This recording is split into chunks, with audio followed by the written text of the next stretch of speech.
That guitar riff can mean only one thing. It's time for more of the 2025 World Series of Poker. And not all events are created equal. Some garner a little bit more respect. And that's what we're bringing you today, the 50K Poker Players Championship. A fan favorite, a player favorite, a third day of a total of 5 scheduled. And just get a look at the talent at your table. Ali Najad alongside Jared Blesnick, and these 7 helmed by the over 2 million in front of Albert Daher. Just 69 big blinds, but a whole lot more than the rest of the field. Is Ben Yu, Justin Liberto, Lamb, Esther Taylor, Phil Sternheimer, Philip Hellmuth Jr. round things out.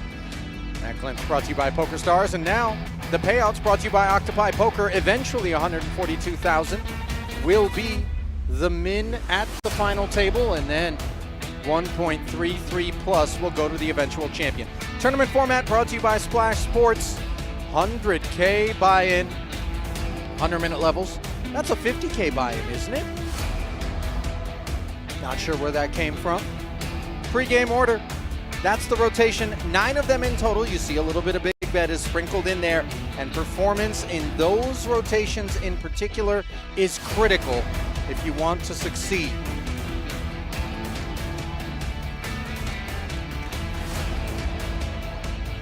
Well, Jared, I know that when I get a text the night before from someone about working with them the following day, that they are reared up and ready to go. My God. And that's what happened when I looked down at my phone last night. You've been waiting for this moment.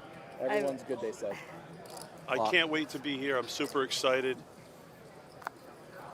This is Before one I of the look most at my hand, folks, I just want to say that Ben Lamb called me out a few minutes ago, and he was 100% right. Oh my God. Rather than just saying he's 100% right, I got angry and upset, It's a growing moment for you. but I did apologize. He's gonna burn down the house. We're all proud to see it. It's still evolving. He's gonna burn down the house. Well, looking at this lineup, Jared, that's not going to be the last time that I did have But in king. the music, you interrupt a thought to allow Phil Hellmuth to do a little bit of chatting. This much we know. 75.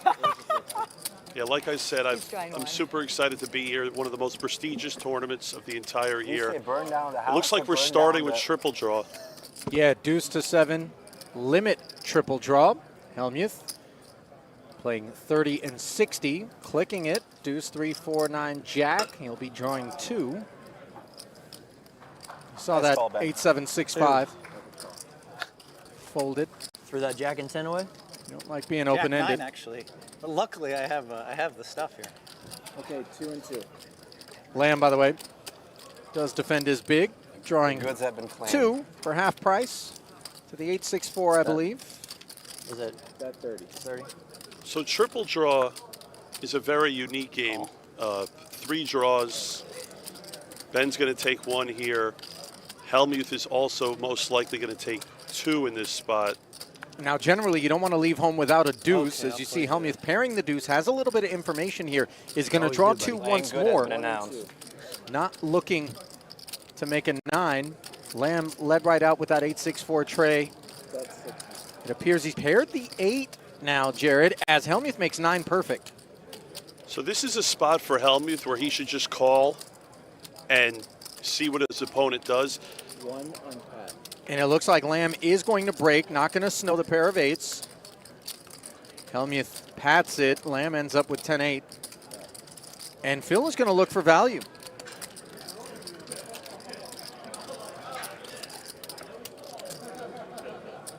Expecting, Jared, that Ben would have led out if he had made an 8 or better? Yeah, the fact that Phil took Take 2 this one, Ben. Take and the next stood pat.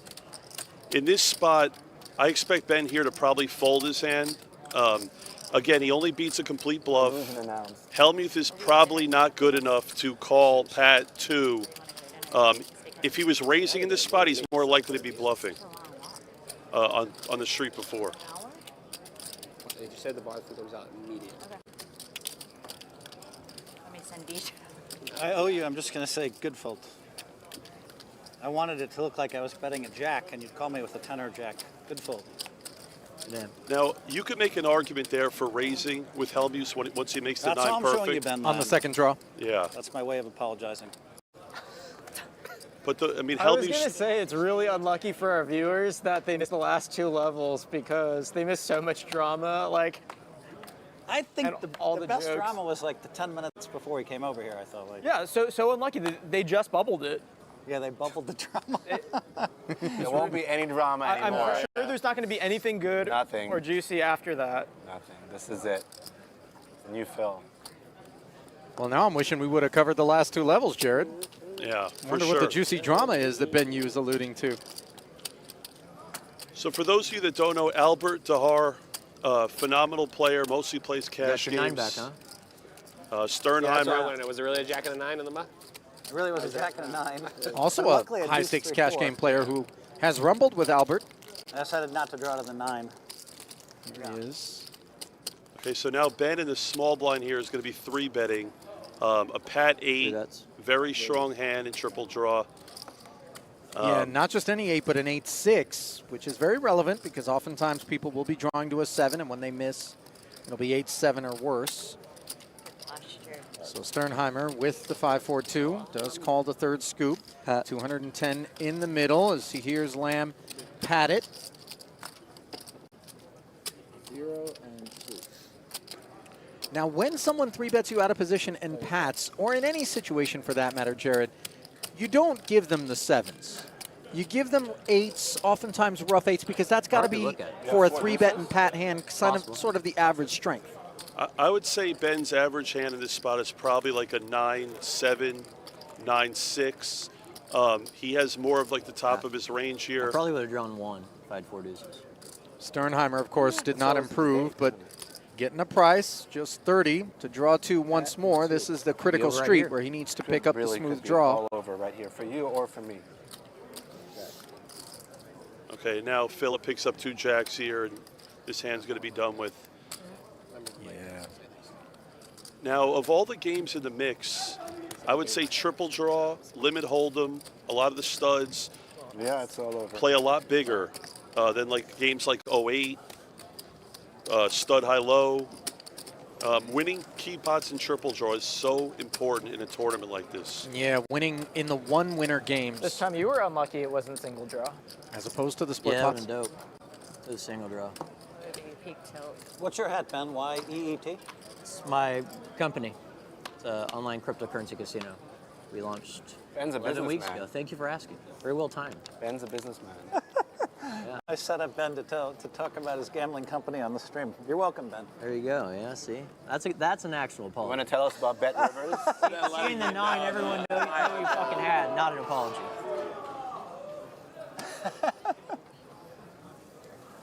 Opened about 11 weeks ago. Doing good. So you go to yeet.com? You live outside the United States for sure. You know, Jared, I can't remember if it was this event or another one last summer, but you delivered one of the lines of the World Series, sat with Phil Hellmuth Sorry, I'll. No, you're at the good. table, Raise. who was Raise. pretty breathless after is right losing there. a The viewers significant fumbled the portion drama. of his chips. And out of left field, I you don't know very if I did too much nonchalantly more looked than that. over at him, and I believe It was just because you're in the asked him middle. what It wasn't all color you, there shirt was other that was stuff like because you looked, Daniel, as you put it, Collier. great in Although I that seen color. that- And I don't not think he was necessarily really in That the was mood. probably the highlight The hand of that my Daniel and I World played was Series already last on year. my logo. Was just the same tournament, the You exact are same viral. day 3 last year.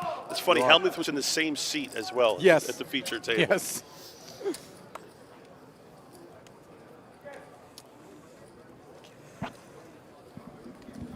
That's right. Yes, Bet Rivers is a... Thank you for asking, Philip. He's chirping. Bet Rivers is a publicly traded company worth Chirping's been announced. Chirping's about been announced. $3.5 billion. Chirping has been So now announced. Bet Rivers Sternheimer in here's 14 got states. Phil owns 20% a very of it. strong hand here. Deuce 4-7. 20%. That He would- advises Now, 49 it's really CEOs that are all dependent on him. Otherwise, the companies would go broke. I would say that I help each company just a little bit. Just a little bit. You saw the 6-5-4-3 bin, by the way. That's a terrible hand to draw to. Oh, it's been announced. Given deuces and sevens are no good. And Sternheimer doesn't get any action. Now, you saw he had 10-9-7-4-2. Important not to conflate ranges in triple draw with their counterpart no-limit deuce, where a hand like 10-9 will pat very happily.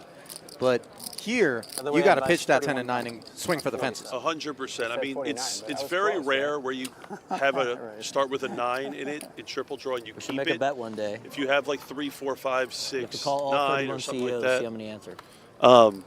In triple draw from the first draw, Not you want to be. everyone would You answer really don't want to have within, any like- 9s or 10s in it. Probably most would snap pickup, but There is a market for that.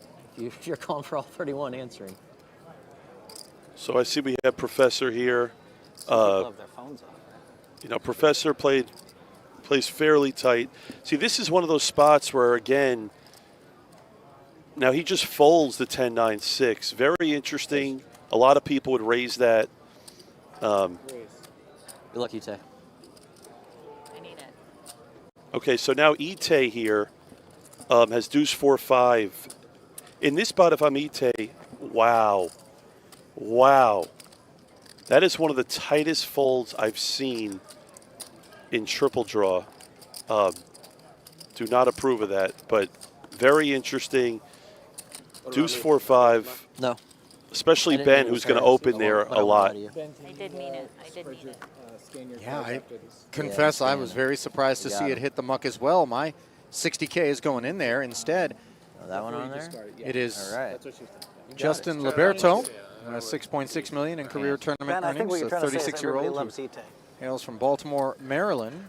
I agree with Finds that. himself involved, Not drawing 2 everybody. to the 7-6 deuce. Everyone that matters. Failing to improve here. Everyone matters.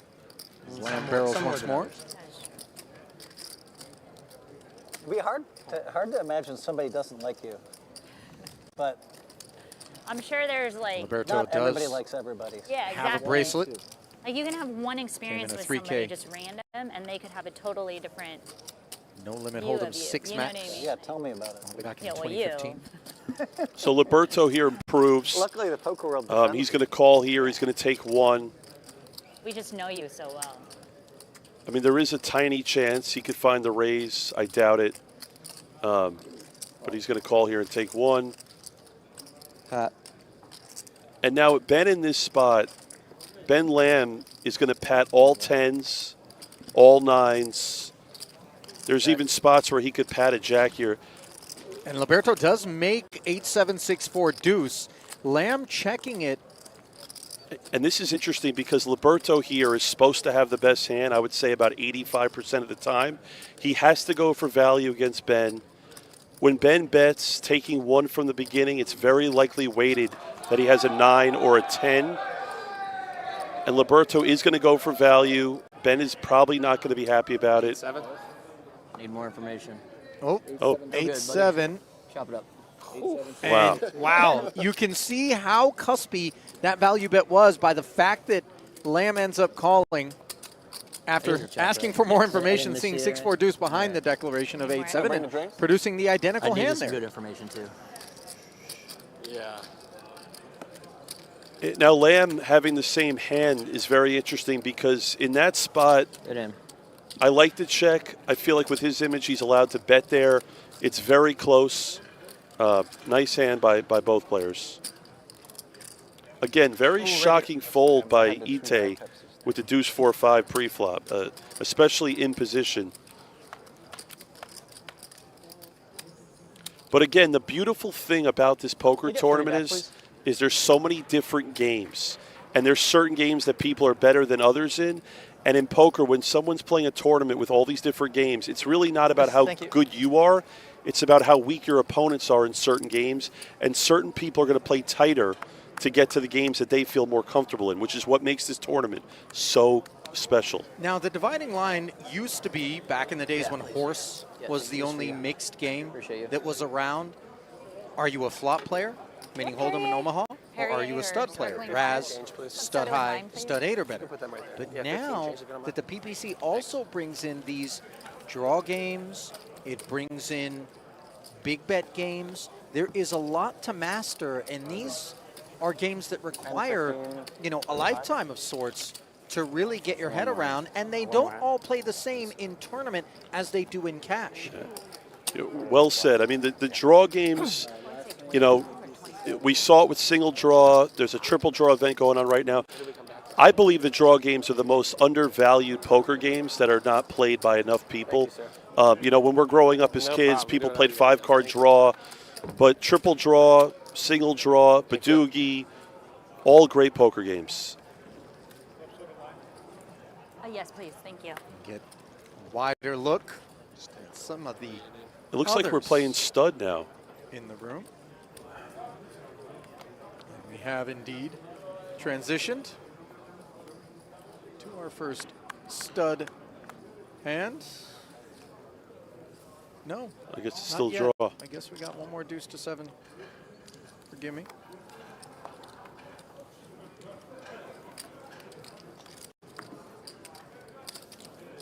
Okay, now Sternheimer here has a very strong hand here in the small blind. He's got 4 to an 8. I expect him to raise here. Raise. And now we have Professor, who should be folding here in the big blind. Trying to draw in position a 6-5 is just really bad. You know you have it because you bet an even amount. That means you have it. Yeah, well, Philip didn't exactly have a choice there. But of course, Ben knows that. He's got a tremendous amount of personality, does Ben. No limit hold'em. And another thing about limit poker, you know, in single draw, I think you're a blind. you might see Sternheimer limp in there and have his opponent raise, and then he could just move in. In limit poker, there's not a lot of slow playing going on. There's a lot of just getting value on your hands and losing the minimum when you have the worst hand. So, you know, there's not a lot of limp re-raising. And now we move on to no limit hold'em. Super excited to see, you know, you have Hellmuth here opening with the King 4 diamonds. Raise the 40. Now, it is tempting, Jared, to presume that because Hold'em is no limit, like deuce to 7, as one of the games in the mix, that this would be the biggest game in the mix. But as you pointed out earlier, you know, there are one-winner limit games that will, in effect, create more variance in terms of your stack than this game does. So I would say that the smallest games in the mix are 08 and stud 8. And then I would say the next smallest game is probably no limit hold'em. And it's a game that in this format, people are going to play fairly tight because you have a lot of limit players here as opposed to no limit. Ace 6 suited for Ben Lamb, who defended his big nut flush draw. Doesn't come in on the turn as Hellmuth checks back the King 4. I would love to see Ben lead here. Nut flush draw. He can't expect Hellmuth to bet a 3 turn. I love this lead by Lamb. And Hellmuth is kind of handcuffed here because he doesn't have enough chips to really make a play here. And nice bet by Lamb. And also good recognition by Phil of board texture that wasn't favorable to his open. Just checked it back, got out of there in the face of the aggression from Ben Lamb. Not what I was expecting. The flop? Or the, I'm very lucky at no limit hold'em. I win a lot of chips. I was expecting to win. it's a brutal beat you just took. Yeah. Oh, can you? Put on the tray. Can you? I could have bet the flop. Thank you. Ben, by the way, like Justin many Gin Pot Limit Omaha players, Jared, and you know this from being Need somewhat somebody of to drink a with Phil. Try again. specialist 40. at that game yourself, has all the lines, all of the little barbs, you know, tons of personality in those Pot Limit Omaha worlds. Yeah. I mean, I'll say this. Ben Lamb is one of the best all-around tournament poker players in the world. He plays an unorthodox style. He's very aggressive, but he always seems to just get it done. Has phenomenal instincts, especially right here. Look at this in the small blind. A lot of people might 3-bet a hand like this, but he knows how tight Hellmuth could be, and he just flats with ace-10 suited. Well served not to inflate this one, in particular out of position, not to mention dominated as Ite. Now, again, I want the Looks at the viewers to king-nine. know this. In a mixed event, the no-limit hold'em, the Pot Limit Omaha portions are going to be played a lot tighter than they would be in just a no-limit hold'em tournament. As you see Ite just folding king-9 off there in the big blind, getting an incredible price. 10-7 tray and a couple of spades. Lamb out flopping Hellmuth. who, absent a club on the board, is following through for 50K into this 120. Lamb with heaps of hand, in particular with a heart out there. So Lamb really has two options here. He could flat. Again, you're noticing how much credit he gives Hellmuth here. It's gonna go check here on the turn. You know, Hellmuth is too short again to make a play at this. I don't expect him to bet the turn. Hellmuth prides himself on not trying to get his money in bad, and there's the check.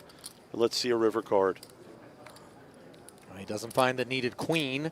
Spades do roll in, and this 10-high texture, fairly coordinated in a few ways, again, would be favoring the out-of-position player, but defending your big is different than flatting the small in terms of ranges for Ben. Yes. And now this hand is going to be done with. I mean, Hellmuth he cannot beat anything. I want to go back to talk about Ite. All right, Ben. Life is easy for you, my She friend. folded deuce 4-5 and draw. She just folded king 9 Okay. off, getting a phenomenal price. My turn now.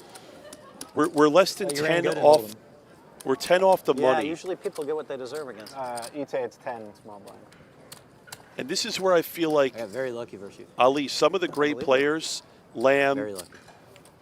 I believe it. Albert, Liberto, these are the spots gonna where they're keep going to showing try you and those hands gain 'cause more that's what chips, I do. taking advantage of how tight some of these players are going to start being.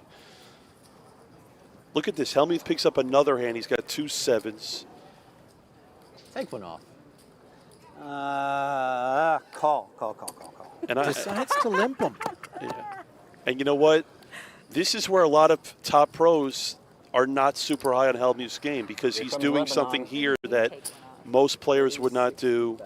I don't love this limp with 7s. Albert has 2 9s. I mean, for the time being, he seems well served to have done so, given the presence of the 9s right behind for Daher, who does take it upstairs to 60,000, looking for some privacy. But see, here's the problem with Hellmuth, All right? I call you. See, now the problem is this, right? If they both miss the flop, right? I mean, Albert has the best hand here, but the problem is Hellmuth is he's playing his 7s for like set value, you know, which in this spot Albert happens to have the best hand. But what if Albert had like ace 10 here?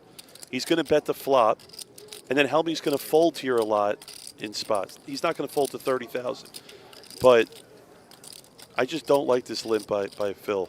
How do you feel about the 30K sizing as a follow-through, which does retain Hellmuth and now bring an ace on the turn? Remember, Hellmuth limped pre, but then called that 4X. Yeah, Hellmuth's limp, it's just so bad. Because if you look at it now, let's just say Albert had like 7-8 suited. He knows Hellmuth doesn't have a big hand here. He's not going to limp with ace Last jack, time I limped, ace he queen, raised ace 10. 7.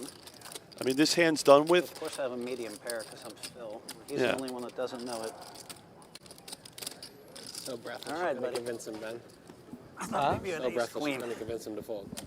So when I you told do him that, We're on So the when you do that, it gives off information. I just have queen 10 off. And just get him to fold. I just get the win. Fuck, I mean, I limped with 5s. You raised with Ah, you said so. Yeah, just queen 10. Oh, bad. Work harder for me. Unlucky. So I play with Albert regularly. I had you on Albert ace is very queen. I don't know how aggressive. much He's capable of bluffing here more than probably anyone else at this Oh, table. that time you did. The last time I limped, you raised with It's ace just seven. the limp of Hellmuth just gives away I his think I limped hand, under the gun pre, like I'm especially the limp call. He Like, never on has a nine big spades, ace, I'm raising. and it's just Pocket- easy to pocket play 10 has against. been It caps his range. Exactly. That I had 10s? Yeah. Makes you Close. exploitable. Any Phil had 7, intel by the way. or insights So look at into your perf- hand strength will be taken advantage of, as you see the Queen Jack suited being taken Maybe as a 6. raise by Ben Yu, up to 35,000, you were saying, Jared? You know, now, The fuck do they think I'm limping with? Oh, that's good. well, what I was saying is going back, you know, Hellmuth, if he had ace 10 and should've known I limped, didn't have it ace 'cause I jack, bet an ace odd queen, he amount. would just always limp raise all in with all the dead money. All the valuable IP from Ben Yu training. It's funny seeing all these guys because Lamb, Albert, Liberto, and Hellmuth, I would say are pretty strong at no limit. Don't know how much experience some of these other people have. Well, if you're looking to pick up some experience and do it in a hurry, Who better to lean on than Octopi Poker? Home to the best all-in-one study platform for players of all levels, but also giving you the chance to play in the opening event of the 2025 Poker Masters. This could be your ticket to compete alongside some of the game's biggest stars in poker's most phenomenal arena.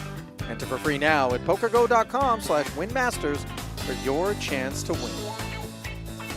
Stevie looks good in that Poker Masters jacket, doesn't he? You know what's amazing about Stevie is the other day I played with him. He told me, as good of a no limit hold'em player is, his results are better actually in pot limit Omaha than no limit hold'em. They are. Yeah, that came across my bio sheets recently as Jack 3 comes across your screen. Couple of hearts here, Hellmuth. Blind versus blind. Round 2 against Dahr. I'm easy player to play against, sir. Albert continuing to compile.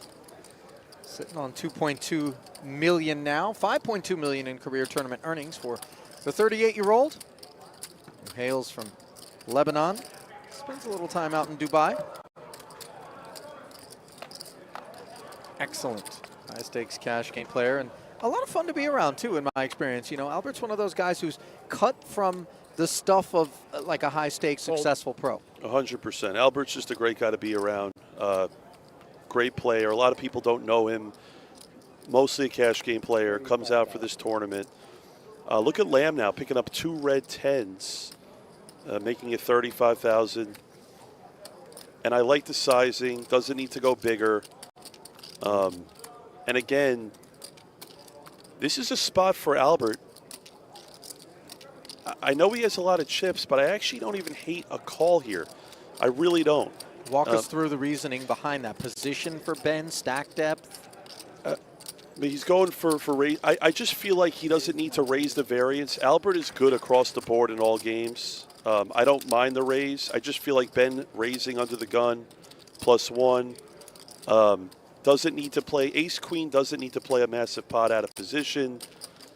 You know, Ben here is going to flat. There's no raising here. There's no folding. And again, he's out of position. You know, one thing about Albert that you already touched on, Jared, is he is very aggressive. These are the sorts of spots that he tends to get himself and others into, and he's going to be a little bit more comfortable with them than the average opponent. 1.1 or something? 1.1 back. For So sure. an inflated 340K in the middle. Albert getting his bearings. Ace Jack 10 out flopping. Ben, who does have backdoor Broadway and heart aspirations, although the Queen of Hearts does cover. So a great flop for Albert. I expect him to probably bet about 150K here, you know, 125 to 150. And in this spot, I think for Ben,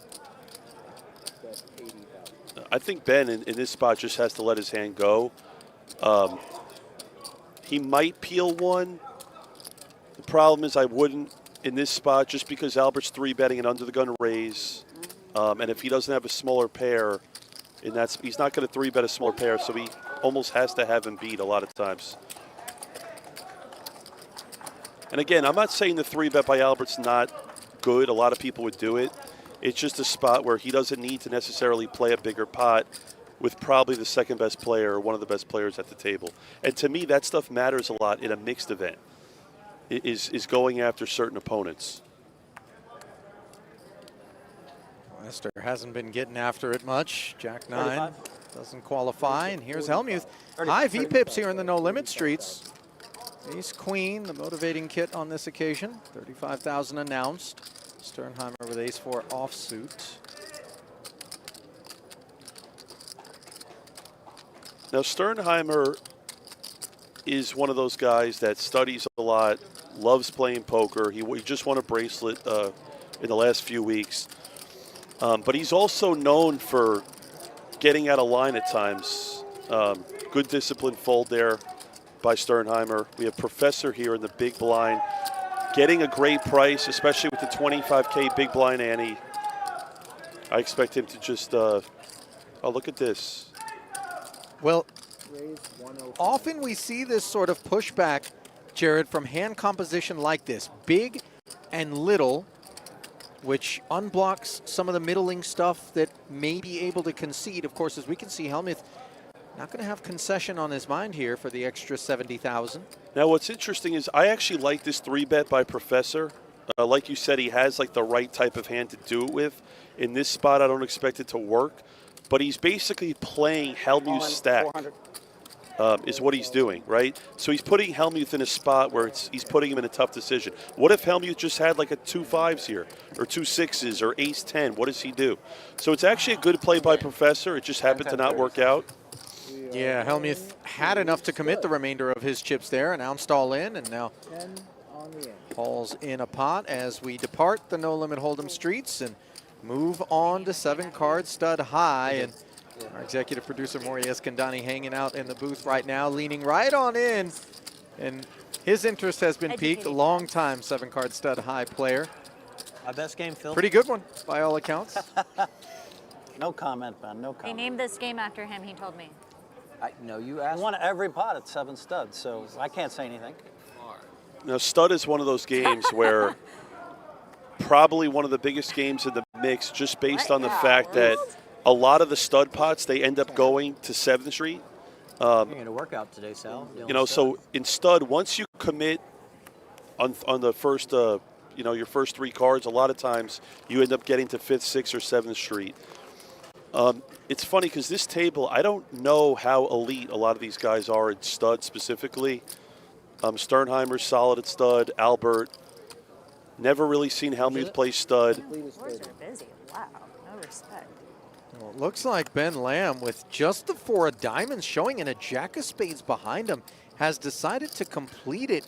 Really nothing that warrants this. And you see Taylor zeroing in on it right away. Tight table image with the jack of spades, wags her finger, Thought that might work and for me. snacks on one. It's a good play by Ben, though, because Ite has been so tight, and Liberto was showing a deuce. And he also knows that if Ite comes into the pot, she's going to 3-bet. So Ben can just fold his hand right there. Completely fine. Again, tournament poker is such a different game than cash game. In a cash game, Ben would never open that hand. In a tournament, he's playing the stack sizes and how tight his opponents are. The stand-up dish. I like it. 10-6. So for those not familiar with 7-card stud, 2 cards dealt down, 1 face up, followed by 3 more, and then the river, the 7th card, also dealt face down. So extra street of betting.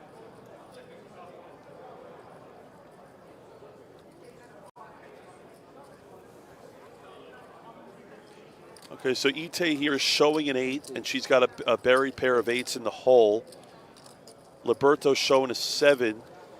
Very good awareness at the table, folding a pair of 7s, seeing how tight Ite's been playing. By the way, the fact that there was another 8 face up on 3rd Street, folding those 7s correctly, let's call it, made even more impressive. But I think that table image is something everybody along with you, Jared, has zeroed in on, as you see Sternheimer defending the 6 of clubs bringing. And I hate it. You know, Sternheimer defending the 6 of clubs here. This is the first pot that Ite's really played here. Phillips really just trying to hit an ace as he's staring down his opponent. Well, a 9, if he thinks that Ite has the split 8s, also on his mind perhaps. Now on 4th Street, a 5 of diamonds, coordinated card, giving him some prospects toward a straight, but with 8s busy, it's a challenge. And did he just hit a 9? I believe he did, wow. Yes. And that is going to keep him interested. As you see, the board development for Taylor is not impressive. Deuce of diamonds, 4 of spades. Doesn't rate to have assisted her whatsoever, and yet she's barreling again, interfering, of course, with a wired hand like 7-8, is a part of her comfort in betting the first of the big bet streets. Yes. Now the benefit if you're Sternheimer with calling with a weak hand pre-flop is it's disguised, right? So Ite could never put Phillip on a 9 here, a pair of 9s. He's electing to just call here, and let's see what 6th Street brings. Yeah, again, the fact that another 8 was already face up means that maybe she's got a wired bigger pair than 9s, but having made those 9s, with the ace in particular present in his hand, Sternheimer makes the call. Queen of spades on 6th Street for Ite, and she has not taken her foot off the gas here, as that 3 of hearts hasn't left her concerned. And again, we discussed this before, Ali, that once you enter a stud pot on 3rd Street, you know, a lot of these hands are going to go to 7th.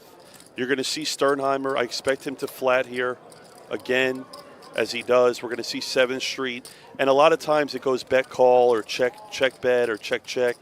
So this pot's already at 430,000. And now let's see if Ite can improve, as Philip doesn't. And if Ite doesn't improve here, she's going to check. If she makes 2 pairs, she'll probably bet. It looks like she probably didn't improve. And what's going to happen here is if I'm Philip with a pair of 9s, I would just check back here. Your hand's not strong enough to get value from. The chips are too valuable of what he has left. I would not expect him to value bet this. You could see. Yes, you got kings, huh? Yeah, I was going to say kings, something like that. And the fact that Sternheimer says that. So she Jacks made. up, sorry. So Ite made jacks up and checked. I hate it. You know, again, the reason I don't like the check is because your hand's not strong enough to check raise, and your hand's too strong to not get value from, especially when Philip was calling the whole time. And in that spot, if she bet the river, Philip would be forced to make a crying call because of what you said about the other 8 that was exposed. And that's what the top guys like Phil Ivey and Hennigan, you know, they're aware, like they're never going to miss a bet there on 7th. You know, I can understand what her thought process was, though, Jared. Looking at that 5th Street card, which was a 2nd club, and seeing the coordinated nature of his hand, maybe something like 7-4 for a 7 high straight with the 8s being interfered with, maybe some random trips, or the clubs, she would sooner check with some frequency, perhaps even induce Philip to barrel, and then pick it off with something like jacks up comfortably, but she wasn't comfortable betting and then potentially getting raised by that board. Completes the 30. But So like now, you say, it's important to conquer those fears and get the value. As you see Lamb looking for value, split 9s with a king.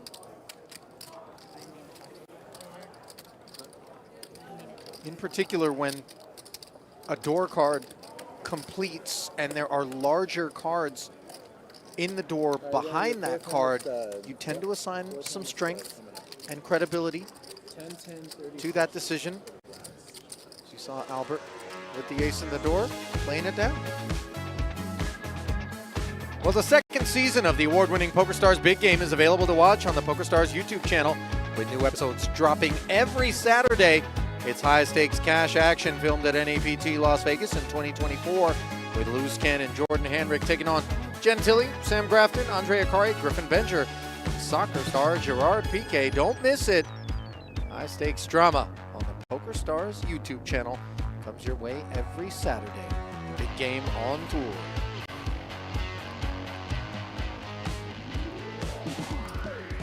Was it 10? 10.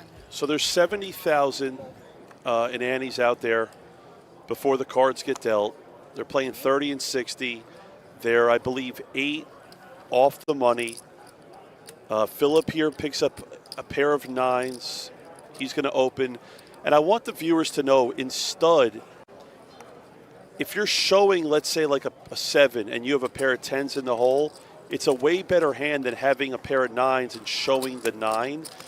A lot of stud is about having your hand being disguised and having a pair in the hole. You know, a lot of stud is, you know, if you look at some of the greatest stud players, like I talked about with Ivy and Hennigan and Eli Elezera, if you notice, they all play a lot of hands. They're very active. The best stud players play a lot of pots. So at a table like this, I'm expecting like Albert, who has a lot of chips, to be a lot more active. And the good thing is, on the shorter stack in stud, you're not going to play a hand that's not playable. So when you look at like a Hellmuth here, he's not going to come into a pot unless he has at least a big pair or a very, very strong draw. Hands like deuce 4-6 here that Philip brings it in. You know, you don't want to draw to straights where you have to catch the 3 and the 5. You want to have hands like 5, 6, 7 that you can get the straight on both sides, like Jack 7, 8. Not a great hand, but it's playable for an open. And I love this raise by Albert. He's showing a jack. He has a straight draw. Like this raise a lot, taking advantage of someone with, and look at that. And again, just muscling Liberto off of the hand is Justin thinking to himself, that must be split jacks, even though I interfere with him. And if that's the case, his prospects are not great. And that's the thing, is that Liberto ended up having Jack 8-7, but if he had a pair of 8s and Albert were to raise him, it's a hard spot to play because you have to be forced to call down, and you don't really necessarily want to do that at $30,000 and $60,000 blinds. Well, you touched on it. 25 remaining in the field. 8 away from the money. A 17 will be paid. Min cash will be $100,000. Double level right now. 1.33 million to the eventual winner. Yeah, next it says next. Double level. It's nice. Post dinner. And again, what makes this tournament so great is as you look throughout the room here, you have some of the best no limit hold'em players, some of the best PLO players, some of the best limit players, and I would say there's probably less than 12 people in the world that are elite at pretty much every game. Everyone here has weaknesses in different games, and that's what makes this tournament so exciting to watch. As you see, Hellmuth limps in, and this is what we talked about. He's showing a jack, and he has buried 3s, right? This is so much better than if he's showing a 3 because it's disguised. And if he hits a 3 it's in some way here, he could actually win a massive pot. And Sternheimer just folded the ace, king, queen. Great fold by Philip, mostly because Albert's showing a queen, and he raised Hellmuth's open. So he knows Albert is supposed to have some sort of hand here. Yeah, Hellmuth's open, though, was a limp as opposed to a raise. And he does simply bow out. Jared doesn't want to spend the extra 20K hunting a 3, leaving Taylor to do battle. 4th Street, a 5 and a 4, respectively. Very surprised by Hellmuth's fold there. He has to put in 20,000 chips to just literally hit a 3, and if he does, he can just win a massive pot. Not a huge fan of that fold. Note, by the way, that Daher very comfortable checking with those split queens against the dampness of the 4th Street for Taylor, who had the flush draw, now picking up a gut shot as well. Daher having picked up a king, now deciding to lead all of a sudden. I like it. Ite has a very, very good draw here, and I love this raise by her. I love this raise. It's the reason why this raise is so good, right, is because now, let's say she catches like a 3, okay? If she catches a 3, Albert's forced to fold, and she still has 8 high, right? So she's making her hand a lot stronger than what it actually is. I would love for her to catch. Okay, so now Albert's going to check, and Ite, she has an interesting decision here, because that is such a brick, and she probably knows that Albert's not folding here, and now she decides to check behind, which I like. Yeah, the fact that she does check behind, though, means she isn't sitting on something like 2 pair. She's on that semi-bluff draw, didn't pick up a card that was strong enough to carry on, and now Daher picks up the very strong king. Now look at kings this. Up, but knuckles over to what are nothing more than 8s. But this is why Albert is such a good poker player. He makes kings up, and he's aware that once Ite checks 6th Street, that she most likely has a massive draw, and there's no reason for Albert to bet, because if he bets and gets raised, he's never has the best hand. He's only going to get blown off the best hand, and there's no value at that point. Both players played the hand great. I like the raise by Ite because if she doesn't improve and hits a jack, then she could check 6th Street and get a free card. Another pot for Albert. And, you know, for the viewers at home, I made a lot of side bets in this tournament with a lot of players in this field. Albert being one of them. I am short Albert for the viewers watching. I love Albert. He's a good friend. But I am 30% short on Albert, which means whatever he ends up cashing for, I owe him 30% on top of that. So I'm actually rooting for Albert to get absolutely buried. But I love you, Albert. But you know, for those that don't know, we were playing 3 and 6,000 yesterday or 2 days ago, and Albert said he wants more of himself, and I said I'd book him at a 20% markup for 20%. And then I bet on Bryce Yockey versus him today, and that was a complete. And then he busted Bryce, which is a complete disaster. So now Hellmuth opening here with 10-9-7, and look at the fold by Albert. Queen Jack 8. Oh, being aware that Hellmuth is going to be the tightest stud player at the table. Again, I'm actually surprised he opened 10-9-7. I expect Philip here to 3-bet, which he is, and now Hellmuth is going to just release his hand here. He looked for a steal spot. I don't expect Hellmuth to peel off at all here. I think he's just going to fold, as he does, yes. And again, it's not bad to raise there in that spot, because the good thing is if Philip has kings, he's always going to 3-bet him, right? So if Philip called, it would be a lot more difficult to play. But you gotta, sometimes in the cash game streets, Jared, depending on what the door cards are behind us, what we interfere with in terms of our other cards, we make such decisions. But here in the tournament, play it fast, play it straightforward tends to be the favored option. And if you're favoring playing a little bit of poker, well, what better place than play PokerGO, where the action never stops. Jump into free online poker with real competition and zero risk. Grind the ring games, run deep in tourneys, and spin the wheel of gain in the brand new No Gamble, No Future Sit and Goes. No deposits, no bots, no gimmicks, just pure authentic poker at playpokergo.com. Now we're playing Limit 08. Again, I love Ite, but Jack 5, Deuce 4, double suited, three wheel cards. It's just such a tight fold. You look at some guys like Scott Seaver and someone like Ben Lamb at this table, they're never folding hands like that. Sternheimer, again, very short on chips. Now, if he had a lot of chips, I think he might open there.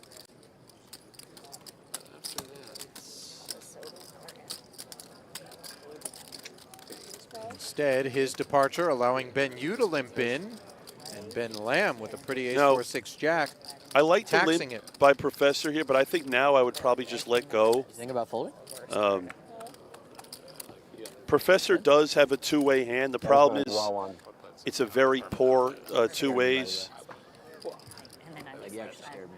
I'm feeling very good. And here, very good flop for Ben. Straight draw, low draw. If I'm Professor here, I would probably just let it go. Your hand has no visibility. We've talked about this in other games. I mean, unless you really There's hit a no way I'm talking in hands with the best storyteller. I'm gonna try and get that. There's bar seats at Mona Me, but Limit. low draw, open ender, easy follow through. That's how good and you take. are. It doesn't matter if it's limit. You're just going to get something out of me. Chat with my friend. Very surprised Yeah. by Ite there with the You've fold never of gotten Jack any 2, reads 4, in 5. Mona Me special plays Now- because of your chat. I am just talking to my friend Ben. Oh, They're okay. the same name. Now in Limit We're 08, going to Mona. this is a game, of all the games in the mix, this is probably the game where people are most likely to limp pre-flop. You'll see a lot of limping with... You getting a table tonight? Yeah. you're buying. You're paying, obviously. Wow. Eat.com, everyone. There you go. That should be my drinks There you right go. there. 10K spend. It's very important to know in Omaha 8 or better, when you're playing seven-handed, more often than not, you want to be going low more than high. Short-handed, you actually, the high hands go up in value. Play a hand. He's rolling his eyes. Professor here, very strong hand on the button. Ace Jack 5-2. Never run like Albert. Ace deuce, the coveted combination in Omaha 8 or better, as you seek to make a nut low. And if you have a third wheel card with it that prevents you from being counterfeited, should you pair the ace or the deuce, that's always So welcome. So a nice piece of backup, as we see Lamb So choosing to 3-bet from the small blind with ace 9, 7, 6, and 3 spades, Holy targeting moly, you sitting right that there. button open from Professor. Two low cards on the Jack 4 deuce rainbow board, where Professor has the wheel gutty and jacks up. So Ben's 3-bet pre-flop is a little loose. I don't hate it. Professor here, I'd like him to raise. He flops such a big hand here, top and bottom, has a wheel draw. Now the problem is with a hand like this, Ben is forced to call because he has to assume his ace-6 low is going to be the best hand. Oh, wow. The 3 of spades right in there. Now, Ben doesn't realize that his jack-high flush draw is no good, but with the wheel and jacks up, There is absolutely no reason for him to do anything other than continue to pile chips into the pot. And look at Ben Lamb. He is betting in particular because that 3 prevents ace-3 from having made a great low. Ace-6, absent an ace-5, becomes the second nut low and a strong enough hand coupled with the spade draw for Ben to do the betting. So, Ali, I mean, Ben's lead here is actually really good. It just doesn't look good in this exact spot. Professor, I mean, this is a spot where the reason why Ben's lead is good is because ace-3 now gets counterfeited. If Professor had a bad 2-pair, maybe he could let it go. Ben's obviously representing a wheel here. Unfortunately, Professor has one. I expect Ben here, he can't fold. He has to call. And, oh, wow.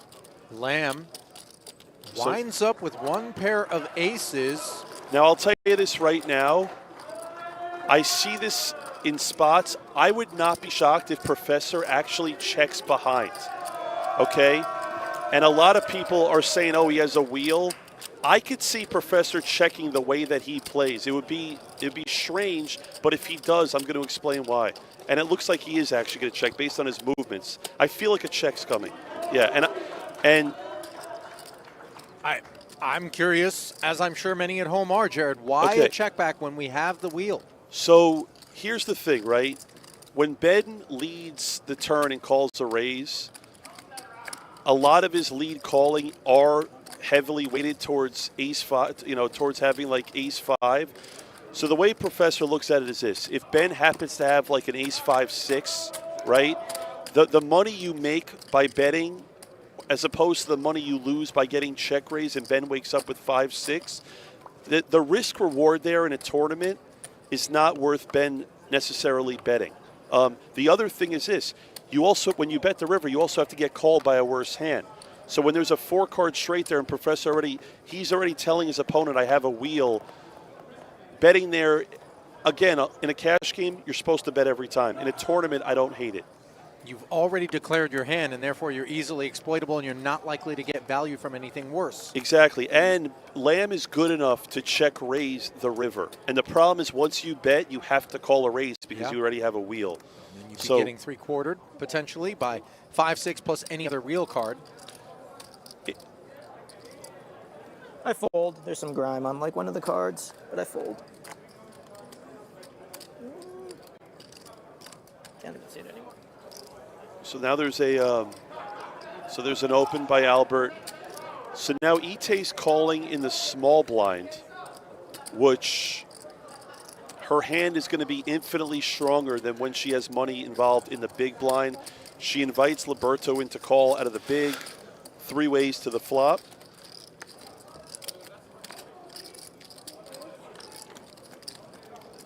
Apologies for the lack of card graphics. They will be back shortly, we're being told. Jack 10-5, meanwhile, committed to memory, club heart diamond. That's the board here, and Taylor is going to lead.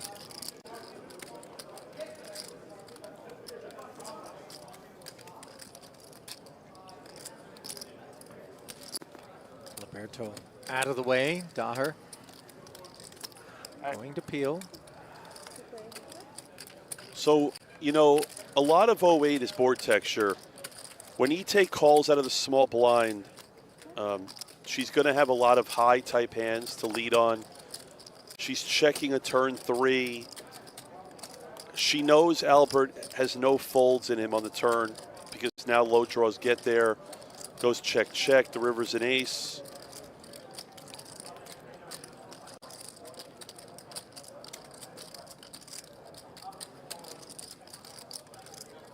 So the low is available, but of course, when it rolls off 3 and an ace, those lows tend not to be all that good in raised pots.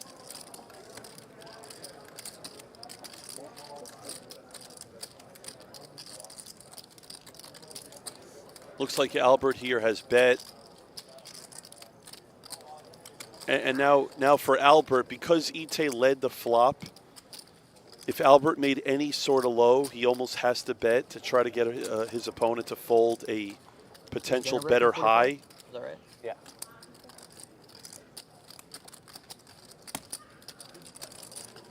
Ite looks very confused right now. She's getting, about 5-1 on her money here. Well, remember, the 3 of spade turn after Daher called checked back. It's really now hard all of to. a sudden with the ace of clubs on the end, he is coming out betting. Yeah, and the thing is with Albert is it's probably not king queen. I feel like that hand would have heard from her on the flop. It feels a lot like an ace is up, doesn't it? Ace is up with maybe a bad low. But like I said, Albert is almost forced to bet there because he probably backed into some sort of low, and he might have got Ite to fold a better high. But as we talked about earlier, Ali, 08 is probably the smallest game in this mix. It's played very tight pre-flop. It's a great poker game. It's actually the game that most people misplay. Well, there's no way to misplay the Rags to Riches promo.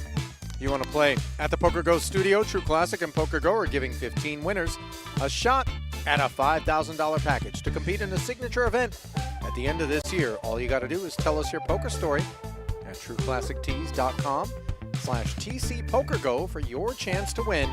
That's trueclassictees.com/TCPokerGo.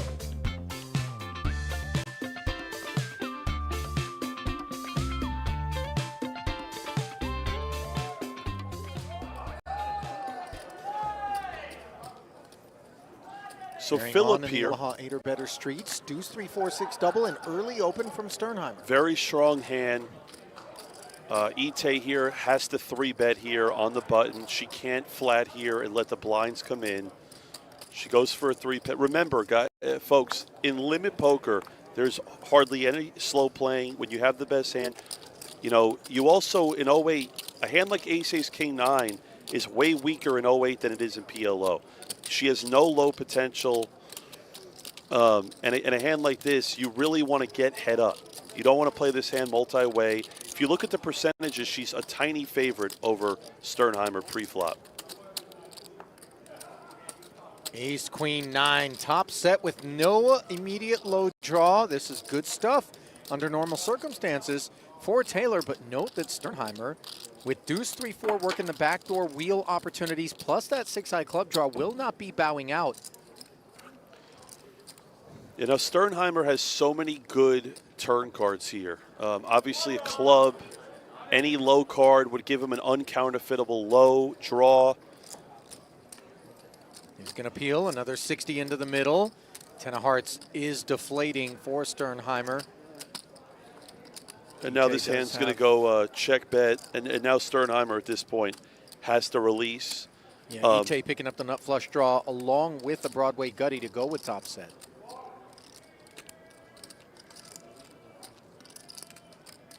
She's not in a hurry.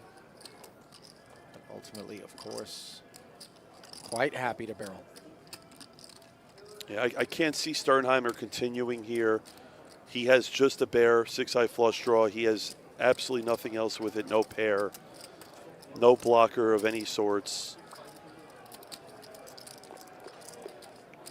And again, this is where we talked about earlier with Sternheimer here. He's a great player, but he'll do things at times that don't necessarily make a ton of sense.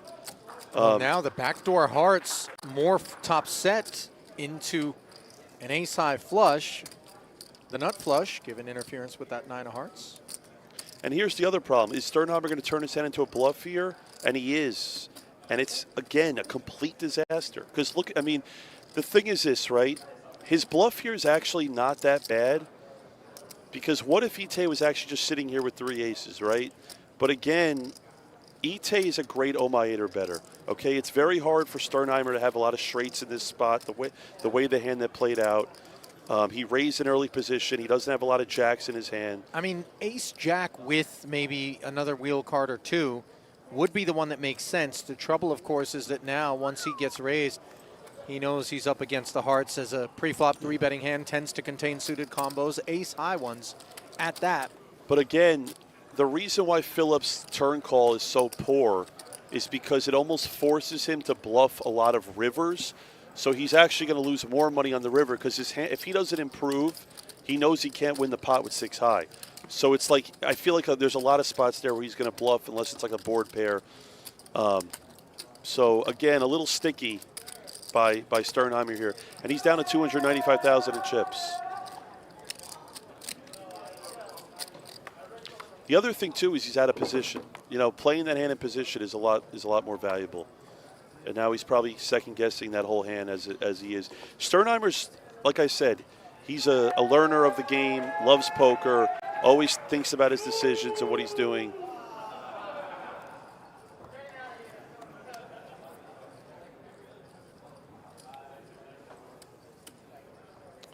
All right, Professor here has a weak holding. Now again, Ite, ace 8, 7, 6, not a great hand. Some people would play it in the cutoff. A lot of people won't. Liberto's raising a poor hand on the button, but it's a two-way hand. Albert here will defend out of the big blind.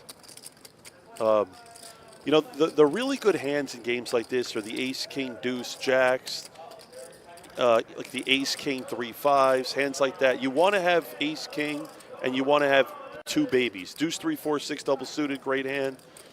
I expect Albert here to just call out of position as he does. Let's see a turn card.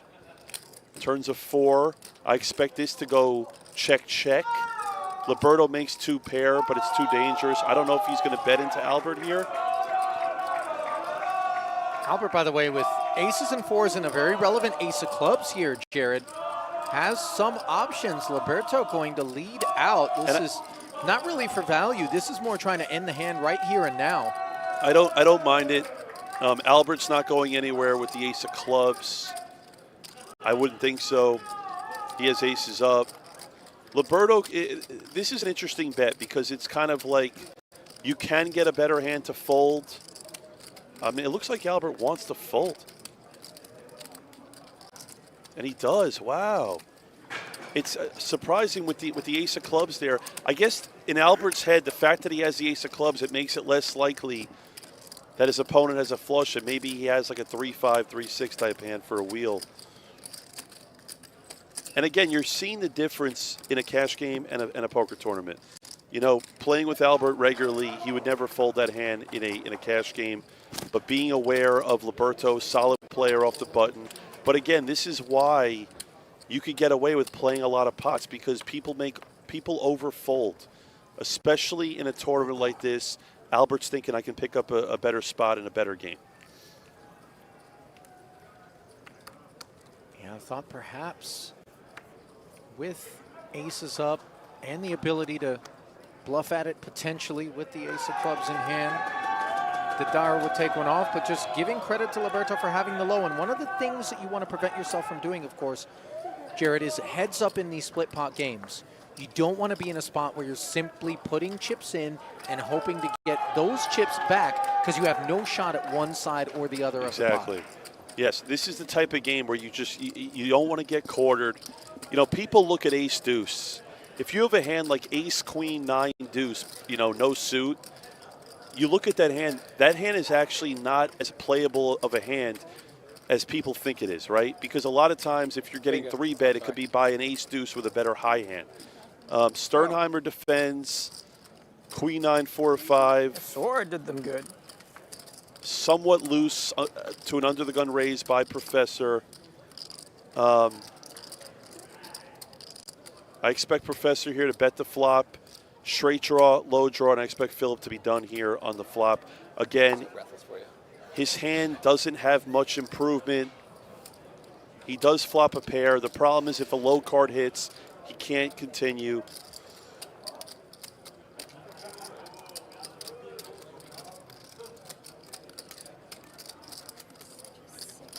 Yeah.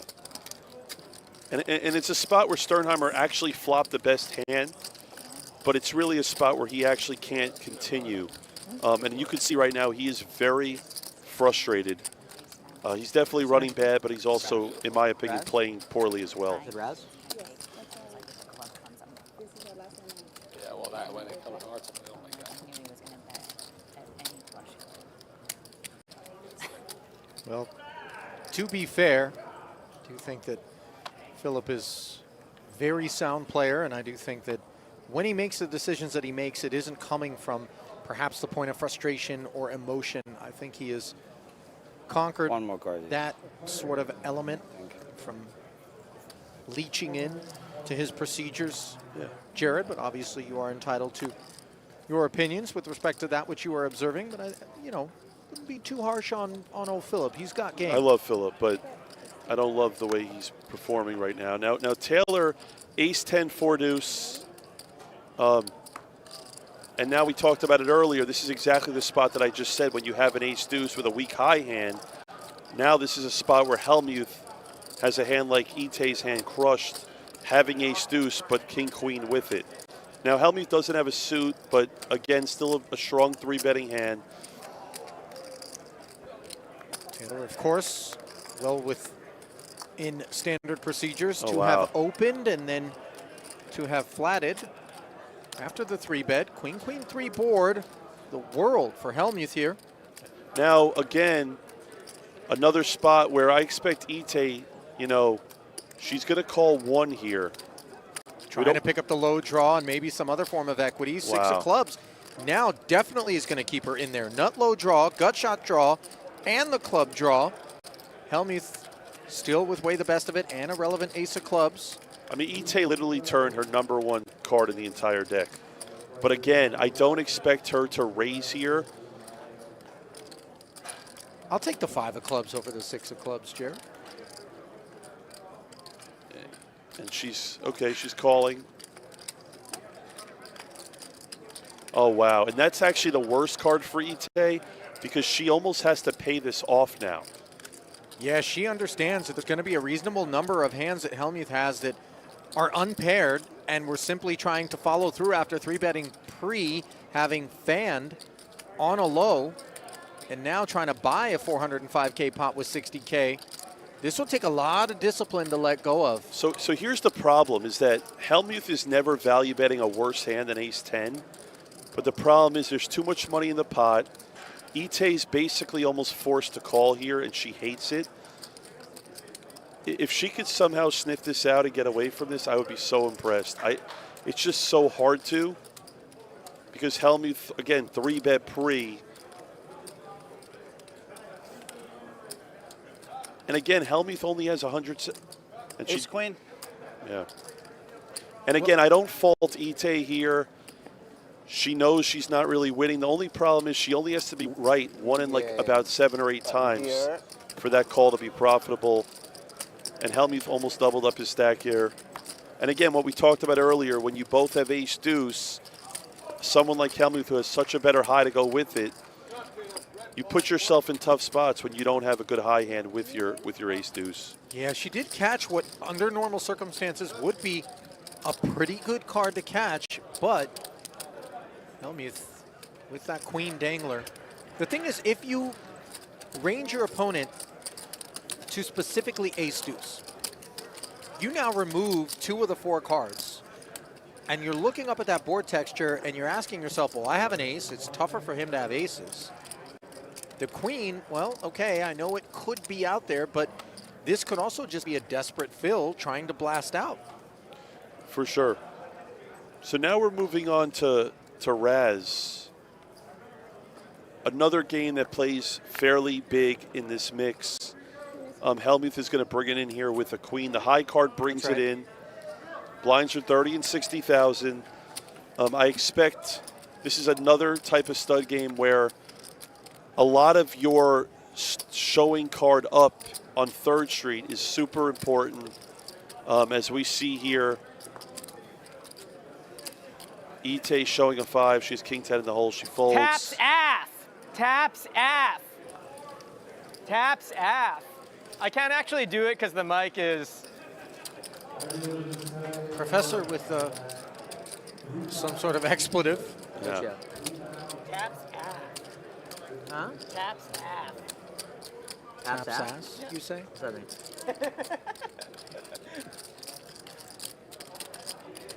It's when you yell at your friend to take their shirt off, but in a Scottish accent, like Neil would say.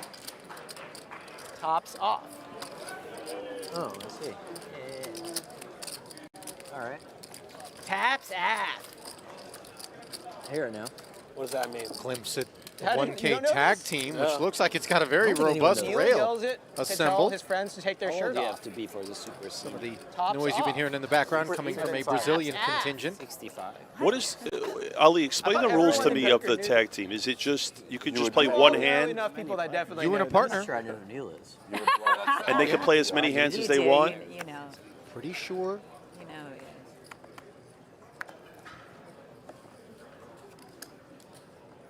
Doesn't have to be a 50-50 split or anything like that. All right, so now Ite opens a deuce. 7-8 in the hole. Ooh, good fold. Now you got this. Split. High card, of course, brings it in Raz, where the object is to make ace through 5, or as close to it as possible. Low ball game. I wonder if he's- A classic. For a second, Do you see me? yeah. Taylor What in the world? take it in.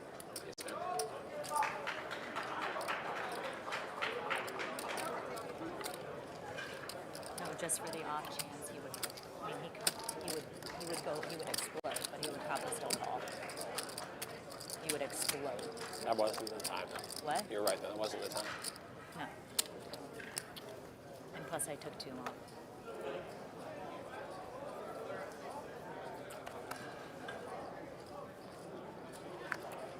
Our hand coming. Looking pretty good.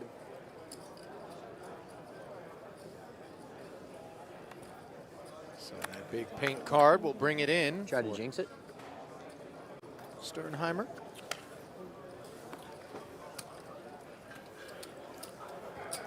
Round to folds, back around to Hellmuth with the ace.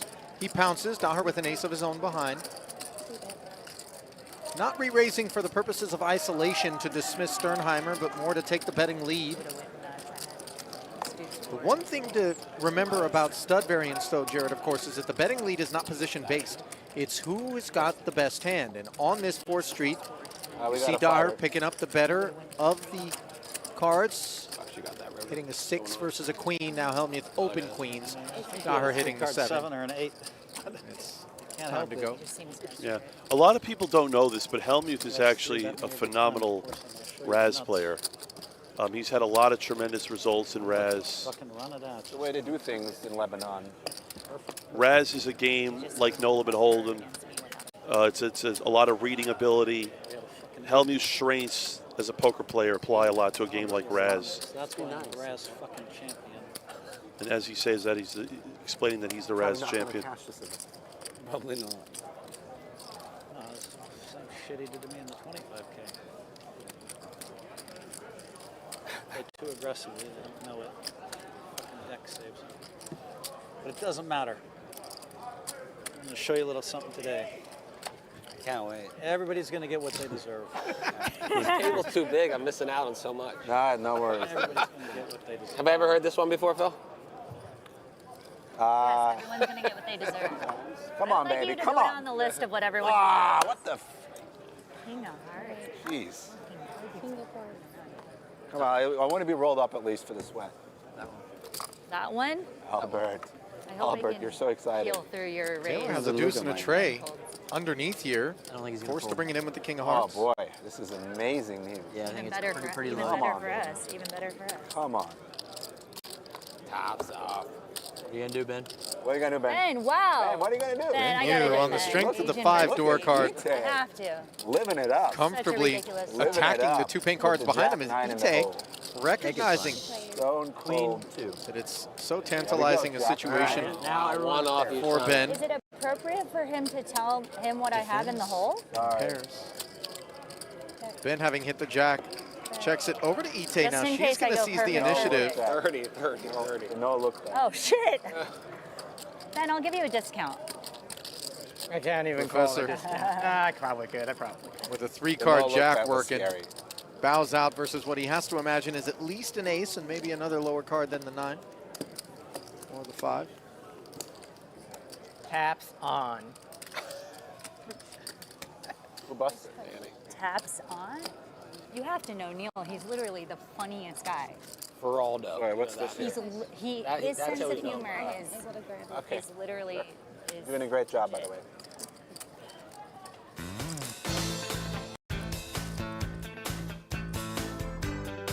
Well, not only is Octopi Poker home to the best all-in-one study platform for players of all levels, but they are also giving you the chance to play in the opening event of the 2025 Poker Masters. This could be your ticket to compete alongside some of the game's biggest stars like Stephen Chidwick in poker's most phenomenal arena. Enter for free now at PokerGo.com/WinMasters for your chance to win.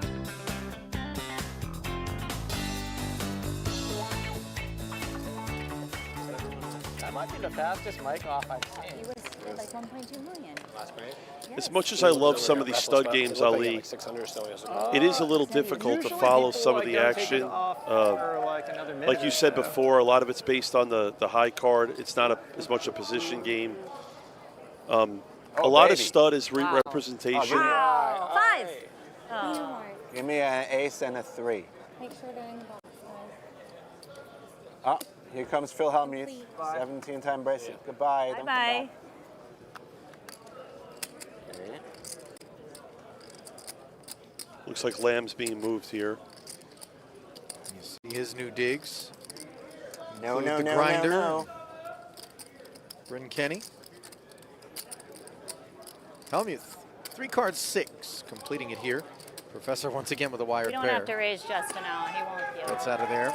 I do Note have one that of the unlike deuce to threes, 7, so in Raz, one flushes left, and though. straights don't count against even you. if you have me beat. Yeah, there's one left.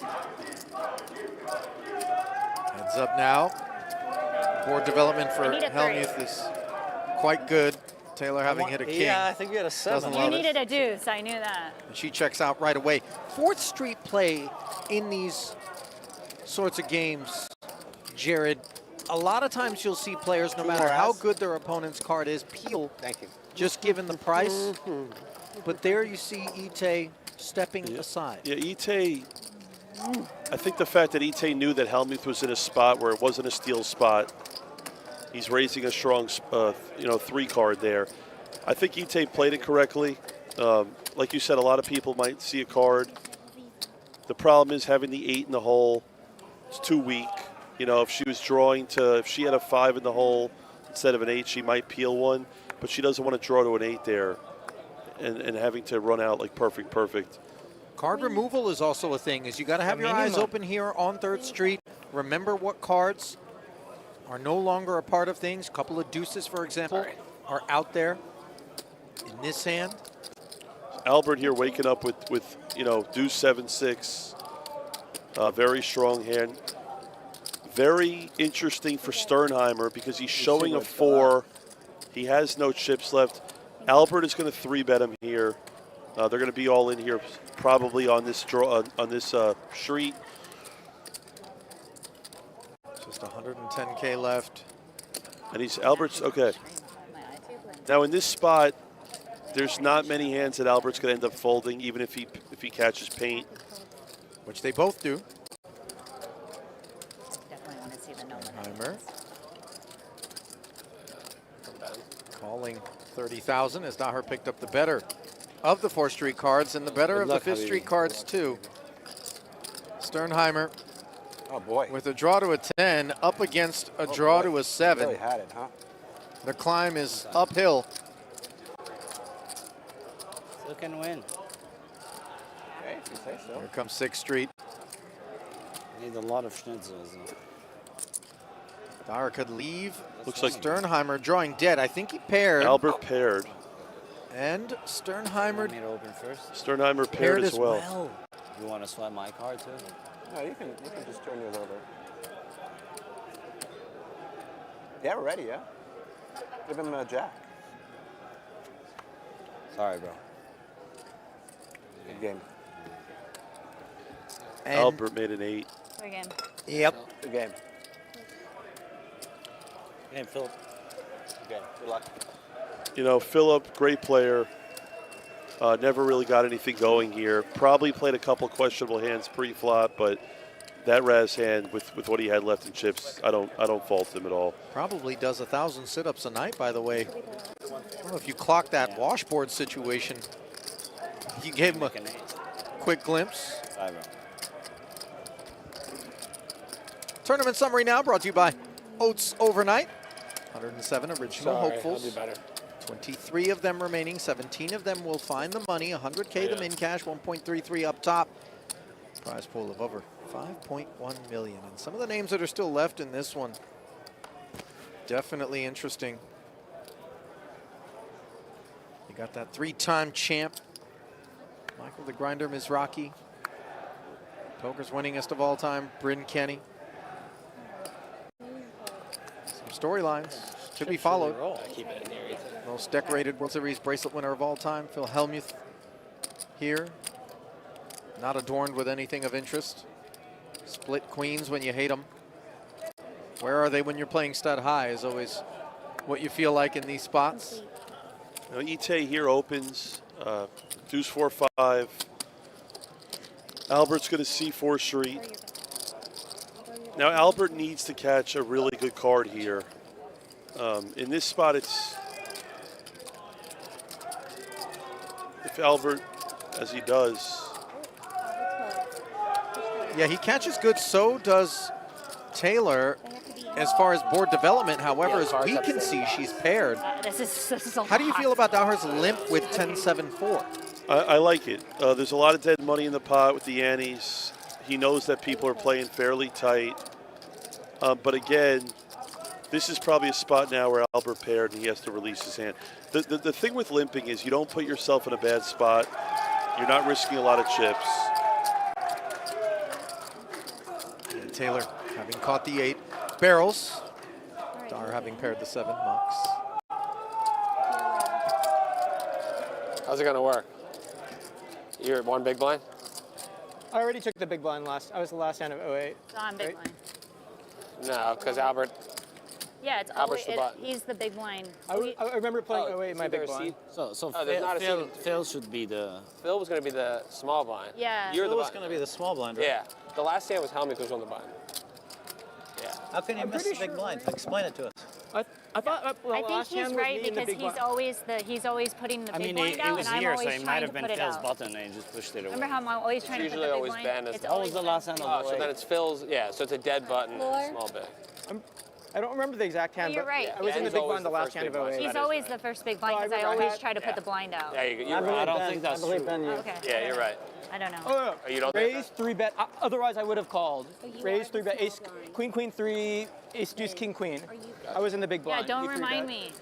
He was on the Make button. anything that hand? All right, so now we're Yes, we're playing good pot limit Omaha. Did you make anything that hand? Queen, 15, 15. I'd like The 5 players did. at this three table. something. Okay, so I'm the button now. You're. I know.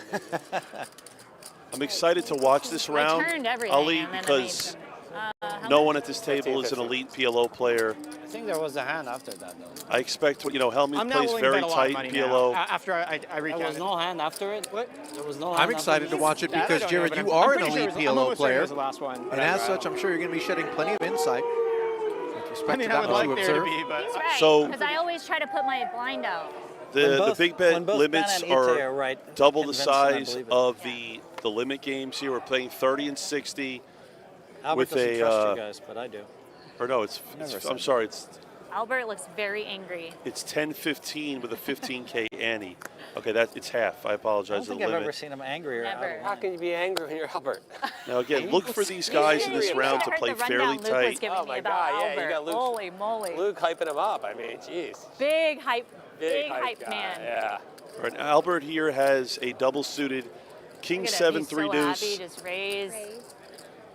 Not a great hand, but it's a hand that he has to raise on the button with his chip stack. I actually, in this spot, would have probably raised bigger on the button, especially with this many chips. Professor has ace, king 9 in a small blind. A lot of times here, people would like to pot it here. You can call as well. What you're doing is disrespectful, but I'm going to show you, Wow. you some respect. Ben, So, with a suited ace, king 9, and choosing to flat out of position here versus that king 7 trade deuce double that attacked from the button. Jared, walk us through it. So, Professor's call there with his image is actually fine, just because he doesn't have a lot of 3-betting hands. So I don't expect Professor to be 3-betting like a rundown hand in the small blind, right? So now, a spot like this pre-flop, By the way, I expect Albert here. This is a great hand for him to check the flop. Actually, he has to be. There's the check. I love it. Yeah, he's picked up a weak diamond draw. Now on the turn, backdoor hard draw Now taking shape. Now I like Albert's check there, based on the fact that Professor called him out of the small blind. I would like to see Professor lead now at this turn. That's because this board texture interacts nicely with his flat calling range. Yeah, and you have to get value out of your hand. It's also a spot where Albert didn't bet the flop, so it's very unlikely he's going to raise Ben on the turn. But checking is fine. And in this spot, you know, these are spots where I would raise a lot, but like 99% of players in Professor's spot would just flat here and let a card roll off. I would probably put in like a min raise to 200, but he's probably going to call because that's how these guys, they all play the same for the most part. So he just calls. And now Professor's not going to have any river leads here. Even an ace is not going to lead just because he's not supposed to have aces. And again, it's probably going to go check here. Professor could never bet. And the problem with Albert is he didn't bet the flop. So it's very hard for him to represent having a jack in his hand. I actually expect him to shut it down because I think in his head he's thinking, he would value bet an 8 here. The problem is he almost never has a lot of jacks in his hand. I think Albert's going to think here and ended up checking back. And I don't think he's going to be surprised at all. Yeah, there it is. Would he value bet the 8, Jared? I mean, just given what you touched on earlier, that flat calling range from Ben would contain a decent amount of Jack X, especially when he continues on the turn? Albert is good enough to value bet an 8 there because in the back of his mind, a lot of Professor's hands there are aces and kings. Those are the most likely hands he's going to have to call out of the small blind, especially the way the hand played out. Even with the flat pre from Professor? Yes, because Professor's not an elite PLO player. He doesn't have a wide range of 3-bets in the small blind, which limits the type of hand value that he could have. Like, I'm the type of guy, if I have like 4, 5, 6, 7, I would 3-bet the small blind. Professor doesn't have it in him.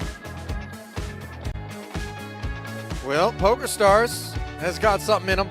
The big game on tour, and they're bringing it to you on their YouTube channel. Second season of the award-winning show is available to watch with new episodes dropping every Saturday. It's high-stakes cash action filmed late last year at the NAPT, featuring Jen Tilley, Andrea Acari, Griffin Benjer, Sam Grafton, Gerard Piqué of Barcelona fame, and loose cannon Jordan Henrik. Don't miss it on the PokerStars YouTube channel. Ite, small blind. They both have the same stack size. I love this limp by Ite, double suited. I expect her, she's never folding here. She's going to call. You could raise if you're Ite in the small blind here. Again, I prefer the limp. Your hand looks weaker this way. She has a very strong holding. 45. 10 more. And let's see a flop. 1 more. Why'd you say 1 more? Twice. No, I said 45, and then I said 1 more. And again, a lot of times the viewers don't realize this, but when you're in the small blind, you're calling 5K to win a potential massive pot here. You almost have to call with a lot of hands. Now look at this, okay? Ite flops top pair, an up and down straight draw, and an 8 high flush draw. Liberto, I would like to see him bet this flop. And again, I'll tell you why. Because I'll tell you right now that if Liberto bets this flop, which he does, the way that Ite plays, as strong as her hand is, I actually expect her just to flat call here. If Ite had the nut flush draw, then I think she would raise. But the problem is, as strong as her hand is, if Liberto had better diamonds, she's actually in bad shape. I like the call. Let's see a turn card. And it pairs the 8. Yeah, Taylor now with trip 8s, plus the diamonds, plus the open ender, has this one by the throat versus these kings. Now, remember, she limped and called the raise to 45 pre. Unclear how much credit Liberto is going to be giving her for this part of the deck as played, though. And I love this lead by Ite. Again, it's such a great lead. The board is so wet. She does have 3 8s. Liberto now is forced to call in a spot where he would be putting himself in a tougher spot if it was checked to. Liberto just can't get away. He also, having the king of diamonds actually also helps him a little in a spot like this. And Ite also led. I would have liked a slightly bigger lead, but I like this. And now 60 gets called by the kings here, keeping an eye on Taylor. Another 120 into the middle. Pot going to 285. And now this is where, okay. Jack of Hearts does not complete any of the draws. Now I would love to see Ite make another bet here, just because every single draw has missed. And I'd like for Ite here to size up to go to like 175, 200,000-ish. And Liberto's going to be in a tough spot where having the jack just hurts him tremendously here. She goes half pottish, a little less. Oh no, she did go 145. Okay, yeah, I like this by Ite. And even though Ite's been playing fairly tight, I would not fault Liberto here for calling here. I'll tell you this right now. If I'm Liberto, it's not the worst play to raise, but this isn't the best spot to do it in. But people would raise in the spot having the jack, also knowing that it's hard for Ite to actually be full based on the board texture of 8-5-3, 8 jack. Whereas you could have some sort of jack-jack combo if you're Liberto. Yeah, Liberto, this is one of those spots where it's really just 50-50. Based on the game texture, and it's a great fold. And again, a lot of poker is your image, right? Because if that was lamb playing that pot, you know, Liberto would be forced to call there with kings, with a jack. But I think he gave Ite too much credit, and he was right. Great fold by Liberto. Well, the 5K 6 max is going on in the room as well as that tag team event. That's why you hear so much commotion. This 50K feature table bookended by those two events. I'm sure they're not thrilled. And I want to just say congratulations to Andy. That guy is one of the most nicest, kind people that you're going to meet in poker. Andy, congratulations. I'm pretty sure that's his first bracelet. What a win there in the 5K 6 max. $855,000 going with it, by the way. I'm sure he's given some updates. Working the phone. So now action folded here to Albert. Has a very strong 08 hand, but it's also a good PLO hand. Double suited ace-8, 4-5. Comes in for a raise. Now, Ite has a hand where you could raise here, but she's probably going to elect to call here. 40? 40? I actually would love like a 3-bet in this spot, but calling there is fine too.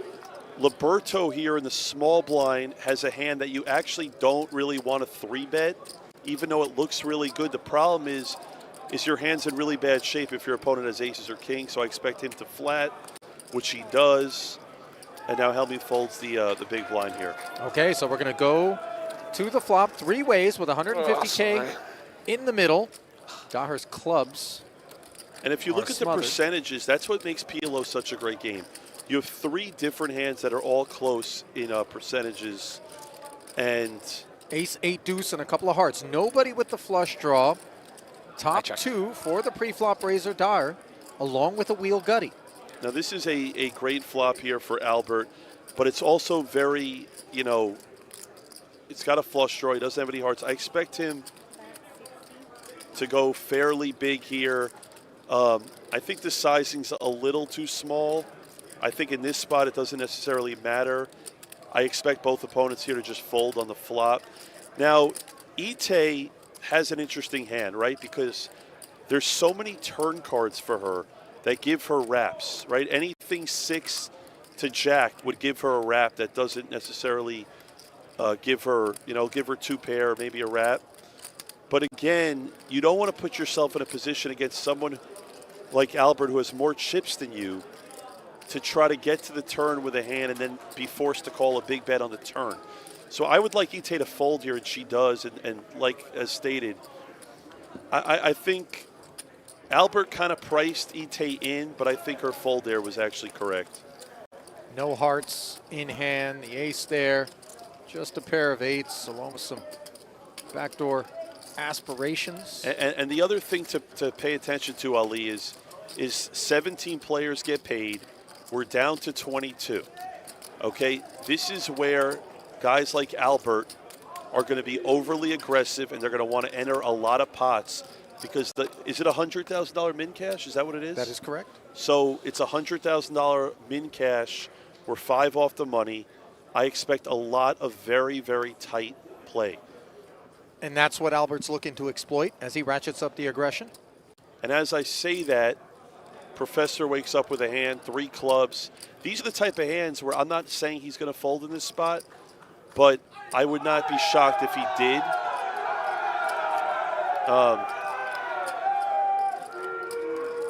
And again, he's thinking about it.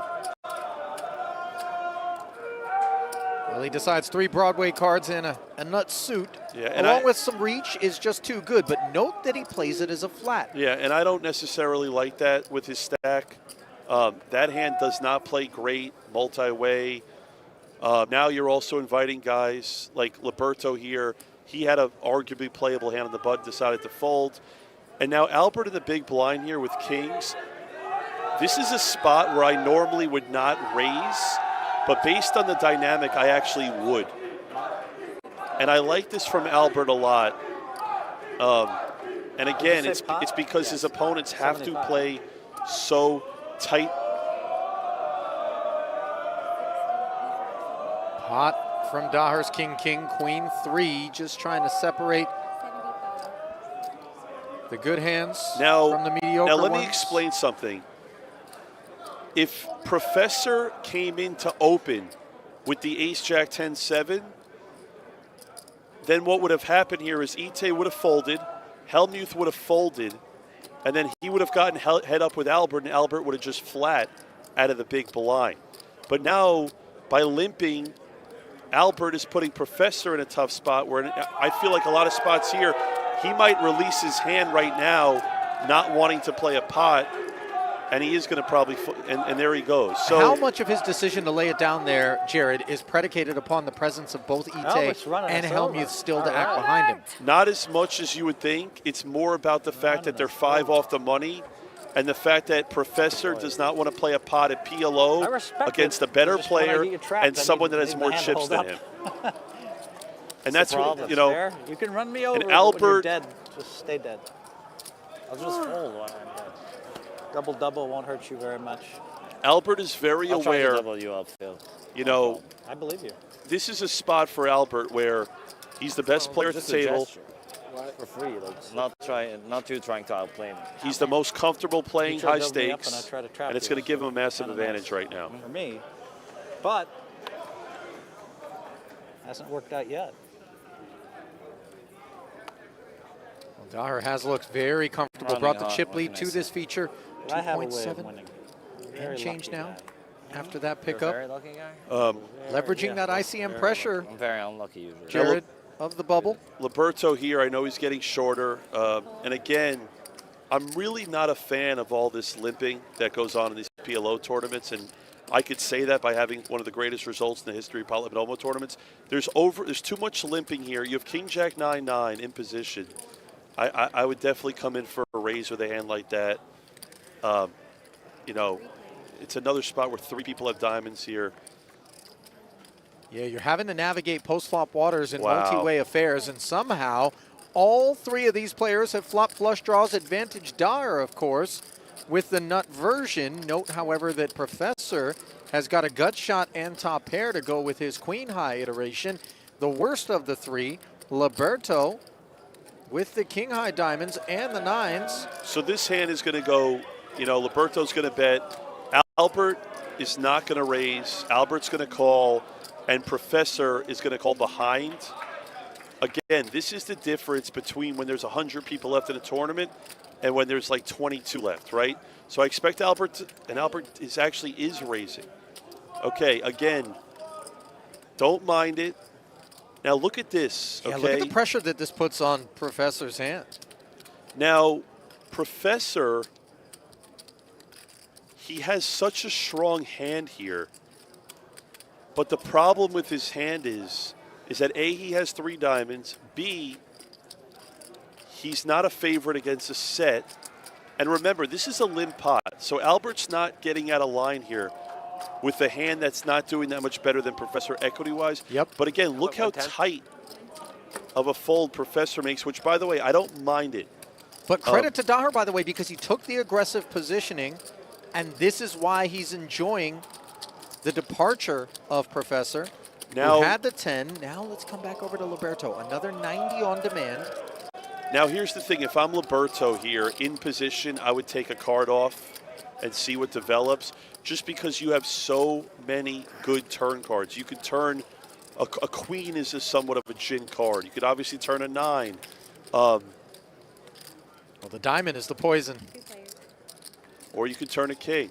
Yeah, so improving from 9s to kings, plus a gut shot. Now, to go with the inferior diamonds is Liberto, 280 in the middle.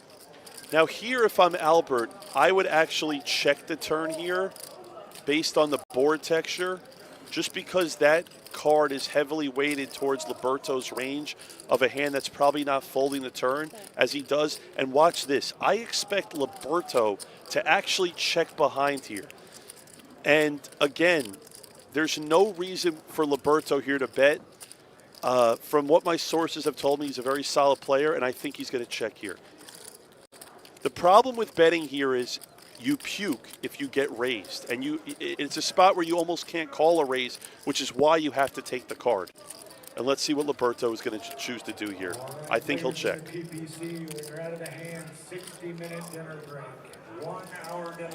Now again, if the chip stacks were reversed and Liberto at 2.5 million, then it's a spot where he's allowed to bet. The fact that he is 775K behind is why he should check, and he does, and I love it. Ensuring that he realizes his equity, a board pairing 10 on the end. Professor would have had trips and the best. And now, what I think is going to happen here is I think Albert's going to check, and I think Liberto is going to be happy to check down and win this pot with King Jack. Albert does beat a lot of draws with his 8s. I don't necessarily know that it's worth it for him to invest in betting. And like I said, there it is, check, yeah. Huh? I see your hand. You're too good. Politely asking for Daher to table his entire hand. Now, which is actually pretty sharp there from Liberto. Wants to figure out what the chip leader's up to as he takes a bite out of that big stack of Daher. And we give you a glimpse at the tournament summary brought to you by Oats Overnight as we head to a break. Jared and I will be back in just about 10 minutes. Stay close. More 50K still to come.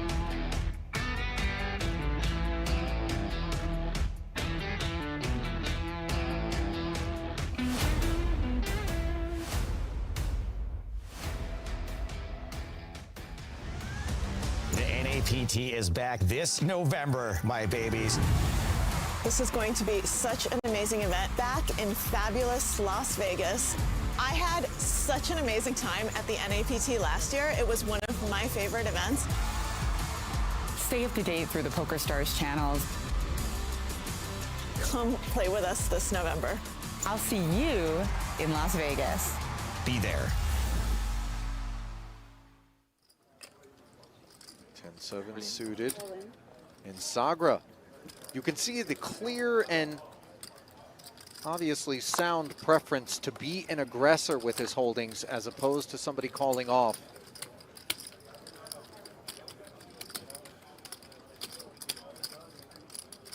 I'm going to take a peek at suited King Salmon. Into the bin it goes. Grinder is going to be relieved of another 0.5 bigs. Yeah, I'm the only old guy here. How about out there?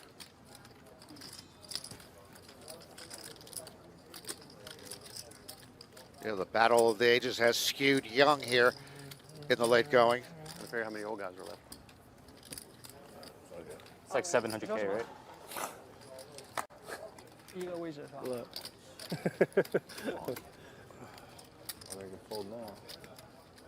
You know, I confess I didn't anticipate that he was going to pick this 3-4 offsuit to go with. I don't know. 3-4. Irinki looking for a double knockout here. 3-4 offsuit. Yeah, he's got ace-jack and way the best of it. I like the ace-jack as he better. comes along as the third participant, and I think this is also in part why I was a bit surprised. But maybe Mizrachi looked down the road and thought to himself, if I do get in here, the likelihood that that stack to my left hops in and gives me a shot at a triple. Indeed. And he knows he's probably going to have live cards. Yeah. And he is live, and he's in a great situation since nobody has a pair. 23% versus 33 and 44 respectively, as two pelts are on the line and trailing with 1.785. Is that the winning hand? In the pot, some on the side. How many times have we seen Sagra in this pose and an all-in in the last 2 hours? Way more than once as it comes ace, king, 4. Bottom pair for Mizrachi versus top pair. Sagra all but out of here. What do you want on the turn? 4. That's too greedy. Ask for like a 5 or a 2. 丢手 5. Oh, damn. Still you hit a 4. Aces and jacks now take the 3s off the board. Still hit a 4. Sagra, though, with a ray of hope now. Queens keep him in his seat. 4s keep Grinder in there, and instead it's aces full for good measure as Irinki showers the Grinder and Sagra. Last time aces, this time aces. Time ace jack. Good enough. Easy game. Huh? Easy. I'm good. You know, you saw most of the applause was tepid at best anyway. Of course, for those that even indulge. It was a nice gesture. I understand that applause? tepid was the best you're going to get applause. How about you get off the mic? I'm trying to concentrate. How about that? The big is not enough, right? See what happens when I'm around you? This is your fault. Whoever the biggest is not enough. Oh yeah, you got one more thing. Yeah. Meanwhile, it looks like King 10 is going to be the last stand for Ingles, who found a fault in his stars earlier with ace-king against 2 queens. Mizrachi seeks privacy, offering insulation with the inferior queen high, and doing so successfully. So things could definitely be worse as a better than 10% favorite. I have Queen Jack of Hearts versus King 10. Is Jared Ingles. There's no chips. 1 for 1 blind. Listen, you know, he can hear you. Yes, he can. He's right there. But that brings up another point that I want to ask you about. Okay. After this all-in, and it has to do with you talking about your experience flying. Queen Jack 9. Time out, did he just call for another round of applause? That's the Yes, he third did. round of applause he's soliciting. What's going on? Is he paid by the applause request on the mic? What's going on there? Top pair is what's going on here 9 of hearts or an ace of hearts? for Ingles. Just a flop. This one, black 2, right? Rooting for something sweaty on the turn. That's okay. That's good. That's Picking up 4 outs. Any picture card. He wants 2. One of them occupied. Any paint. Any paint. Any paint. Any paint indeed, and there it He only plays is. the nuts. Nuts, buddy. Only the nuts. Only the nuts. With the Devastator as we sustain another casualty in short order here at the feature. Early position here. Plenty to fade behind him.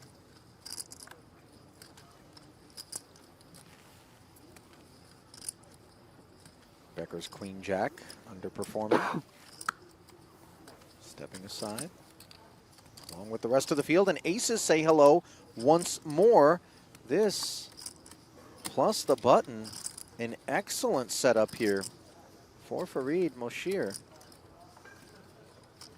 You know, I don't know that Farid authorized us to just go with Moshir as he authorizes all of his chips. As I'm looking at the graphics, I don't know that we could have fit all the characters into the space provided. So maybe this was us just saying 2-syllable max or Well, we have cut his last name by more than half. And Looks like I got mixed up. Oh my goodness. Well, Laina's going to get his stack cut by a little less than half unless something magical ensues here with the ace-jack in a world of hurt, Norman. I confess, I'm a little bit surprised by his willingness with ace-jack in particular to dig in here. yeah, he was, chances are at best he's looking at a flip. He had about 20 bigs left. And it is a semi-suspect call of this all in. Uh-oh. Got some outs. You can see Moshir isn't thrilled Jack. at the presence of a jack on the board. Put a 4 or a 3. Just to Oh, like, he's still way ahead, Mr. black Moshir. 4, black 3. Black 4, black 3. Just to make it fun. A diamond. There we go. Oh, man. Just a jack. Jack of diamonds, Just a no jack that's longer not a of diamond. service. Only the jack of hearts will rescue Laina. Thank you. Instead, They it held is a up. double for Fareed. Now knocking on the door of 1 million in chips on the back end of that one. By the way, we have been informed by our somewhat able production staff. Rodriguez 160,000. has had a lot of stuff to play here. The field has dwindled down to 6 tables, 52 remaining of the field of 3,000 in the Battle of the Ages. And Rodriguez has had a lot of hands to play and ponder. Yeah, his stack has been the most active since the onset of our coverage here tonight. Tucci has not been that active despite being deep enough to take some liberties. Ace 10 of hearts, however, in the big blind, and he's going to come aboard. In what manner? TBD. Straightforward with the defense.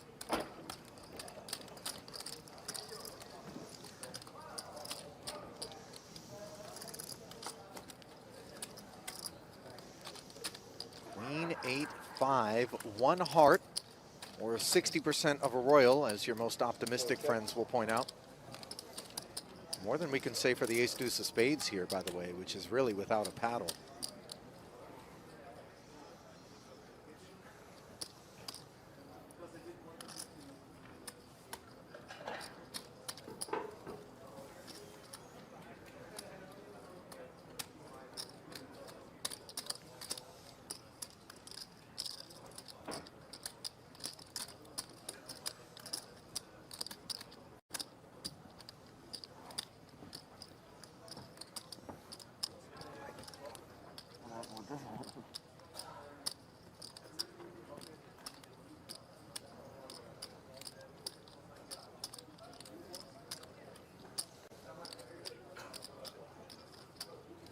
.7 back. We don't love being against a stack as deep as Tucci's here, but Rodriguez not looking to orphan the 440 in the middle, does come with the follow through. 260K. Substantive, north of half. I mean, yeah, you can do the same thing. Yeah. Ace high. Yeah, I figured you might call it the ace high, you know? Yeah. I had to, once the board curve, I thought that was good for us to get that. Not that you still think I had a five, but ace high. Okay, and it looks.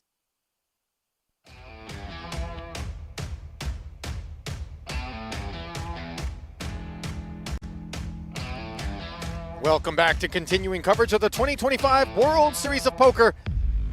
As we've truncated the dinner break here in the 50K PPC, and we're going to keep it with the same featured table. Ali Najad alongside Jared Blesnick. The Blez, when he isn't busy cracking skulls out there on the felt or peddling sports cards, he indulges us with his wisdom and his insights as we indulge you with a look at the leaderboard. Brought to you by PokerStars. Albert Dyer continues to reign supreme here. He has looked very solid throughout the course of the proceedings. Payouts brought to you by Octopi Poker. Still not in the money yet. min cash of 100K happens once we get down to 17. But you got to look at that 1.33 up top. That's what they're playing for here in these 100-minute levels. 9 different games across 5 days, and your name engraved on the Chip Reese Trophy. That tournament format brought to you by Splash Sports. And Jared, as we get the cards back in the air, if you had had the opportunity to maybe pull each of these players aside and make recommendations based on that what you've observed to this point, quickly, what would some of the, bullet points be? Calls 15. Overall, besides Albert, most players here are playing fairly tight. Like you see Hellmuth here limping in the cutoff with double suited tens. I think this is horrendous. When you look at a hand like this, right, a lot of poker is taking control. And when you raise, he's treating this like it's like a pair of sevens in no limit hold'em, where he's almost like trying to flop a set. Again, if Hellmuth were to raise here, like if you look at the equities, right, he's still 45% three ways. You don't want to have Professor in there with a 5-4 deuce. Ite here is going to check her option. You want to take control here, and Hellmuth's just not doing that. Well, to be fair, that's somewhat on brand for Phil in terms of the type of poker that he has played, and played very successfully throughout the years, albeit a lot of his success coming in no limit hold'em, but he has other variant accolades under his belt as well. What he does not have is much of this King Queen 8 rainbow board, where he has just 2 tens, pots it, and takes it down, muscling Ite off the queen. Yeah, I think Hellmuth was aware of board texture there. Good bet by him. But again, coming into a pot for a raise is in that spot, especially 5-handed. Your hand's just too strong. You need to put money in the pot. Well, he did get away with it. And, to be fair, Jared, Hellmuth has long done things that break with, I don't want to say conventional wisdom, but the wisdom of his peers oftentimes gets criticized quite a bit, and I think he's very used to it. But he just lets the results speak for themselves. Nobody with more World Series of Poker bracelets than Hellmuth. 17 of them in total, dating all the way back to 1989. Now, again, the fact that Mr. Yu here has both of his opponents covered, has a very good hand on the button. I like the sizing. He went almost pot here. Liberto in the big blind has a auto call here. I would never 3-bet this hand. I would never fold this hand. It's a clear flat. Again, he has less chips than Professor. Note that he does have the clubs covered, but his hearts in turn are covered as they interfere with one another's suits. King 6-5. Both players with a 6 and an ace. Now, this is a spot where Professor having a pair of 6s here is actually really good for him. In this spot, I'm 50% checking, half the time betting. Completely fine. Let's see a turn card. Turns a 10. I expect Liberto here to check based on the board texture. And I would love to see Professor actually make a healthy bet here, just because he has so many cards that help him on the river that make his hand look really good. But from what I've seen on Professor, a lot of spots, he doesn't bluff nearly as much as his other opponents. So I could see him checking here, but I would prefer a bet.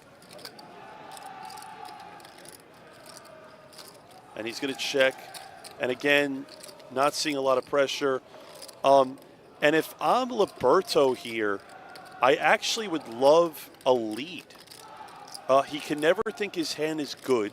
But he has that 7 working? Yeah, I love the 7 here. I like a lead here for small. It puts Professor in a tough spot here. I might bet here like, 50 to 75,000. And as we see in this spot, it would work.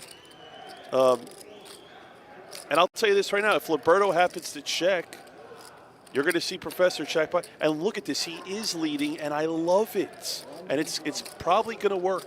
And he went fairly bigger on the sizing. His hand is more polarized. And again, you're seeing another example of the weakness in Professor here, okay? Doesn't have any aggressiveness on any street. Well, pre-flop to 50. But yeah, that's fair. That's fair. But again, and you're seeing this why it's a great bet by Liberto. Professor played that hand very poorly. And again, you're seeing, like you asked me, Ali, what would I say to these guys? Be more aggressive. Take advantage. Go after pots. And you're not seeing that from a lot of the players here. Well, listen, in part, you can kind of understand it. 1.33 million up top. We are creeping into the money bubble, Jared, and it's a natural thing to maybe skew toward cautious procedures with some thin ice under our feet. Our chips are treated as very, very precious in these ICM-intensive environments. And listen, to be fair also, not everybody regards a 50K buy-in tournament the same way. For some, it's just another Thursday. For others, this is maybe one of the biggest events they've ever played. So, you know, things to bear in mind. For sure. Great. For sure. So we're five-handed here, Queen Jack, standard open here. We're playing limit hold'em. Again, limit hold'em is, for a lot of folks watching, is one of the first poker games that I feel like a lot of people get introduced to. In particular, mixed game players evolve from limit hold'em often. And I'm one of the people that love limit hold'em. It's fast, it's quick, it's not a lot of decisions. It's played in almost every mix. You know, like Ali said earlier, it's, you know, played in all the horse events. And it's like riding a bike a little bit, you know, almost reflexive if you have enough experience are the decisions that you make. Yeah, I mean, Ite here, again, a pair of fours in limit hold'em. It actually goes way down in value as opposed to no limit. Liberto here is going to 3-bet. Yeah, the cutoff open. Taken upstairs. And Three bets to 9. And now the problem with a pair of fours in a game like limit hold'em, when the flop comes like 10-5 deuce, which is a very favorable flop for Ite, it's very hard to play post flop. You're probably going to check call. I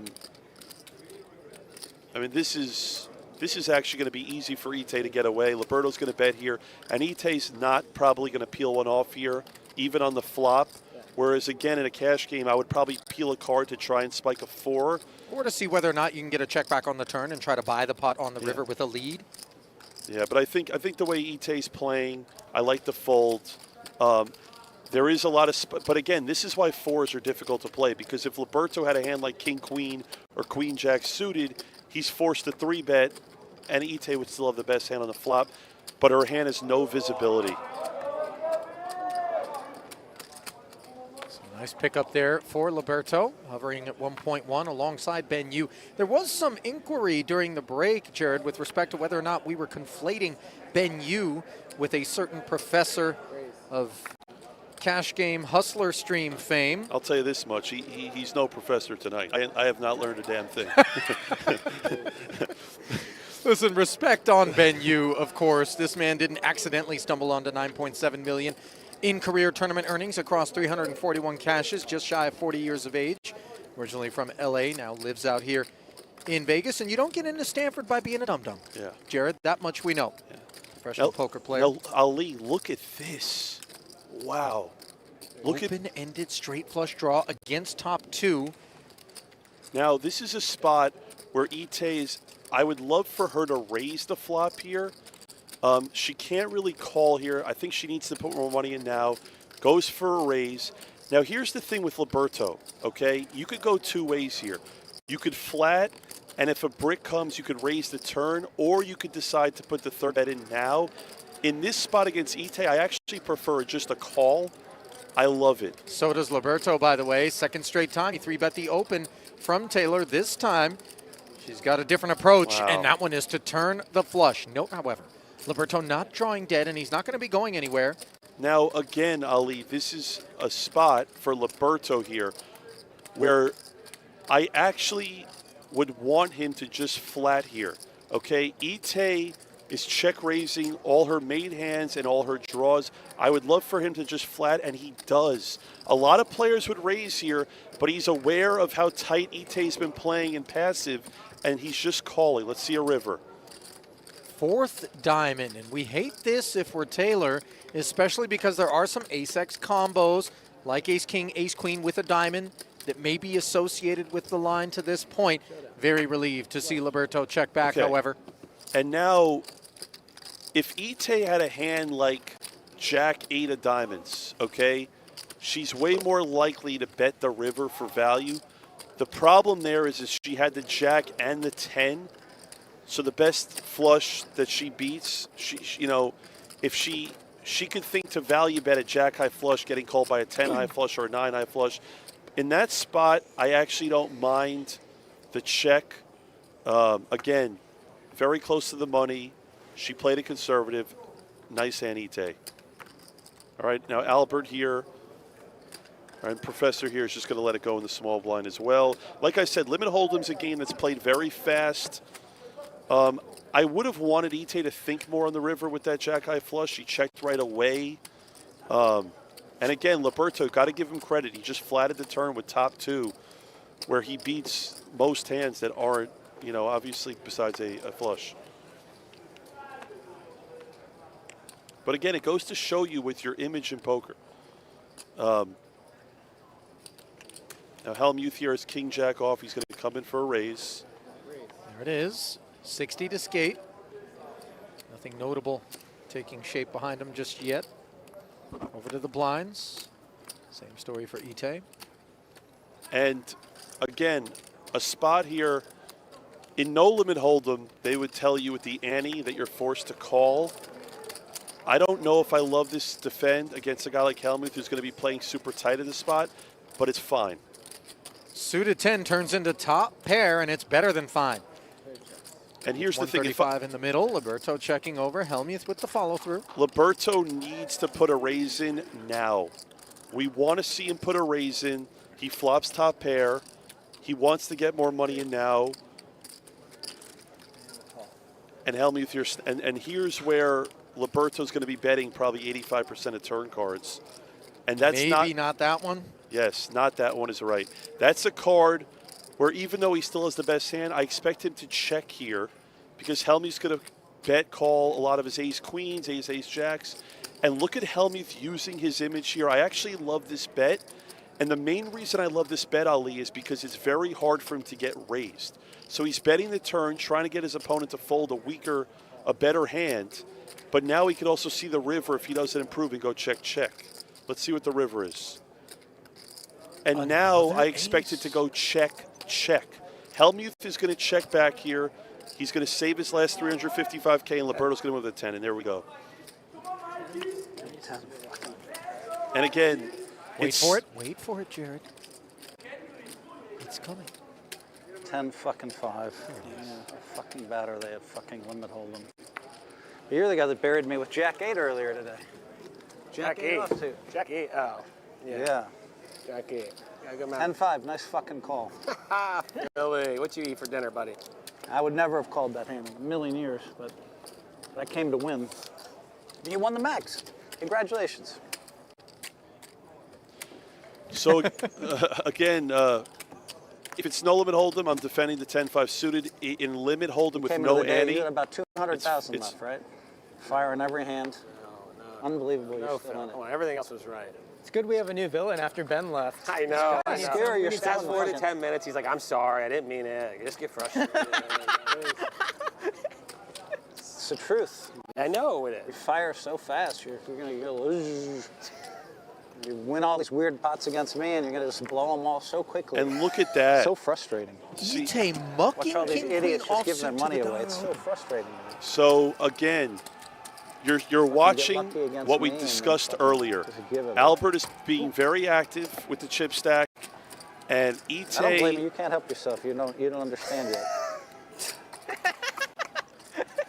By the way, in 5 years, I feel you might compelled, figure out how to play limit hold'em. Albert, as I know you want to zero in on Taylor, to talk about the fact that Liberto's getting an earful, but he's got $6.6 million in career tournament earnings across 323 cashes. That man is no slouch. I'm not sure that any of those cashes happen on the Play Poker Go app, but that doesn't mean there isn't plenty of fun available to those of you at home where the action never stops. It's free online poker with real competition and zero risk. Grind ring games. Run deep in tourneys and spin the wheel of gain in the brand new no gamble, no future sit and goes. No deposits, no bots, no gimmicks. Just pure, authentic poker.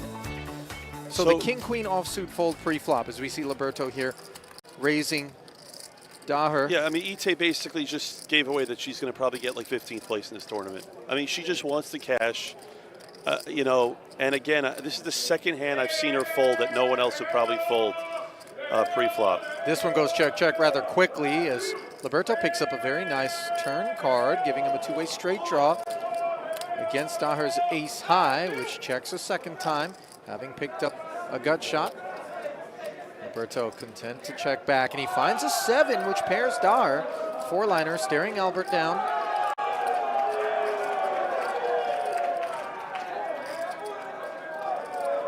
Albert has no reason to... You know, he's betting, and I think you were going to say he has no reason to bet, but I kind of get it because I think he feels a jack or 10 would have been heard from, and a 9 as well, and absent any of that stuff, this A7 could be a value opportunity. Yeah, I think the problem here is, I think this is where Albert plays a little too much cash games. Value betting A7 here in this spot is definitely way too thin. Based on your opponent checking 2 streets, if anything, I'd rather, you know, bluff catch with a hand like this. Because here's the thing, right? Let's say Liberto has a hand like ace queen, okay? He's never going to pay this off on the river. So he didn't bet the flop. He doesn't have a pair of 5s or 8s or 10s. And I expect Albert here to just let go, just because, again, the dynamic at the table is there's just not a lot of bluffing going on. King 9. Wow, nailed it. And lets it go. We're going to no limit deuce now. I'll tell you what, it's a little bit discombobulating, Jared, when you're out there playing and a guy zeroes in on your exact hand. Yeah, I mean, Albert has phenomenal instincts, world-class poker player, great at all the games. I don't know, Phil. Seems like the kid plays limit hold'em pretty well. Sure does, buddy. Sure does. Come on. Well, originally it would seem that given his sports marketing major at Virginia Tech that Liberto was headed a different direction. I watched it all summer. People Is play a the professional games poker horribly. player. All right, so Ali, They play the game horribly and they get all the chips. we're all playing summer. a no-limit single draw here. This is a And game you might not where even have been here, except Ben Lamb gave you all those chips. I expect everyone here besides Albert to play super tighted. This is one of the hardest poker games to actually make a really good hand in. Blinds are 10-15. The ante in this is 25,000. Hellmuth comes in for an open. Now, let's talk about Albert here, okay? He has a Pat Jack. He has a really bad hand, and it's a hand that he would fold a lot pre-flop. But again, he's taking advantage of Hellmuth's short stack and saying to himself that I have a Pat Jack, a Jack 10, and if Hellmuth can beat it, great. But I'm going to put Hellmuth to the test here. Professor actually has to let go of this hand. Yeah, 7-6-4 Trey is a draw to a 7, but the gut shot straight draw attribute is troublesome, as is the fact that Hellmuth simply min-raised when this is not a limit game, and then, of course, Daher, out of the small blind no less, willing to 3-bet it, and you kind of assume that 180 is a pat hand. You do, but see, what we're not going to see here is, but what someone like a Nick Schulman, you know, would do in a spot like this if he's Professor. He might even put a 4-bet in pre-flop, knowing the dynamic of the hand and the way it's being played out. So Albert's going to pat this, and the way that the fact that he's calling 150K, I'll tell you this right now, Hellmuth is probably drawing to a 9. Yeah. If I had to guess, I think he's drawing to a 9. He's definitely not drawing to a 7. But I expect Hellmuth to have a 9 in his hand and drawing to it. And Albert has no reason to bet here. I love the check. What? My prediction is Hellmuth's drawing to a 9. Did you act? I checked. Oh. Hellmuth being advised to scan the cards, yet to comply here. Now,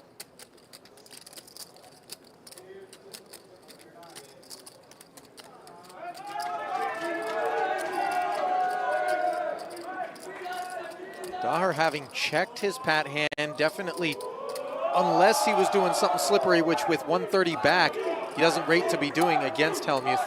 180,000 with the Jack 10. Fucking Albert. Let's see. The 10 or the Jack. What was the draw? Do we have it? Looks like it was fairly 180 smooth. with the fucking Jack 10. 9-7 maybe? Yeah, like I said, Hellmuth was drawing to a 9. Motherfuckers. Oh, hang on. Fucking understand. These are the fucking players I go broke to. 180. Jack 10. And again, Hellmuth is just not being aware of the fact that Fucking 180 with the Jack it's so hard to get. What Hellmuth doesn't understand is that if Hellmuth had a better Jack, Watch this he might actually bullshit. I fold. went with him in the 25K all day. The 25K you got away with so fucking much murder. Albert? Way What's too that? fucking fast. If I Albert guess had if a the better deck I'm Jack? saying smashes you, in you that can spot, if Hellmuth got dealt a better Pat Jack than Albert, he actually probably would have let it go. Oh. So it's like what Helmuth if doesn't the deck realize is smashes just the you. Jack 10 doesn't matter as Monk much. Your cards low. Sorry, because I can see Um, the You're right. bottom. I'm sorry. And again, I hate this min raise by Helmuth to 30,000 off of 100K. I mean, you're just pricing your opponents in to call, taking 2 here a lot, which you don't want to do. I would only like this raise if he had a really strong hand, like a 9 or better. And it worked out because no one made a hand My here. man was going to come in there with the fucking Pat Jack 10 again. I had a fucking free look at an 8. I got to fucking miss it. Let's double Phil Hellmuth up. Why not?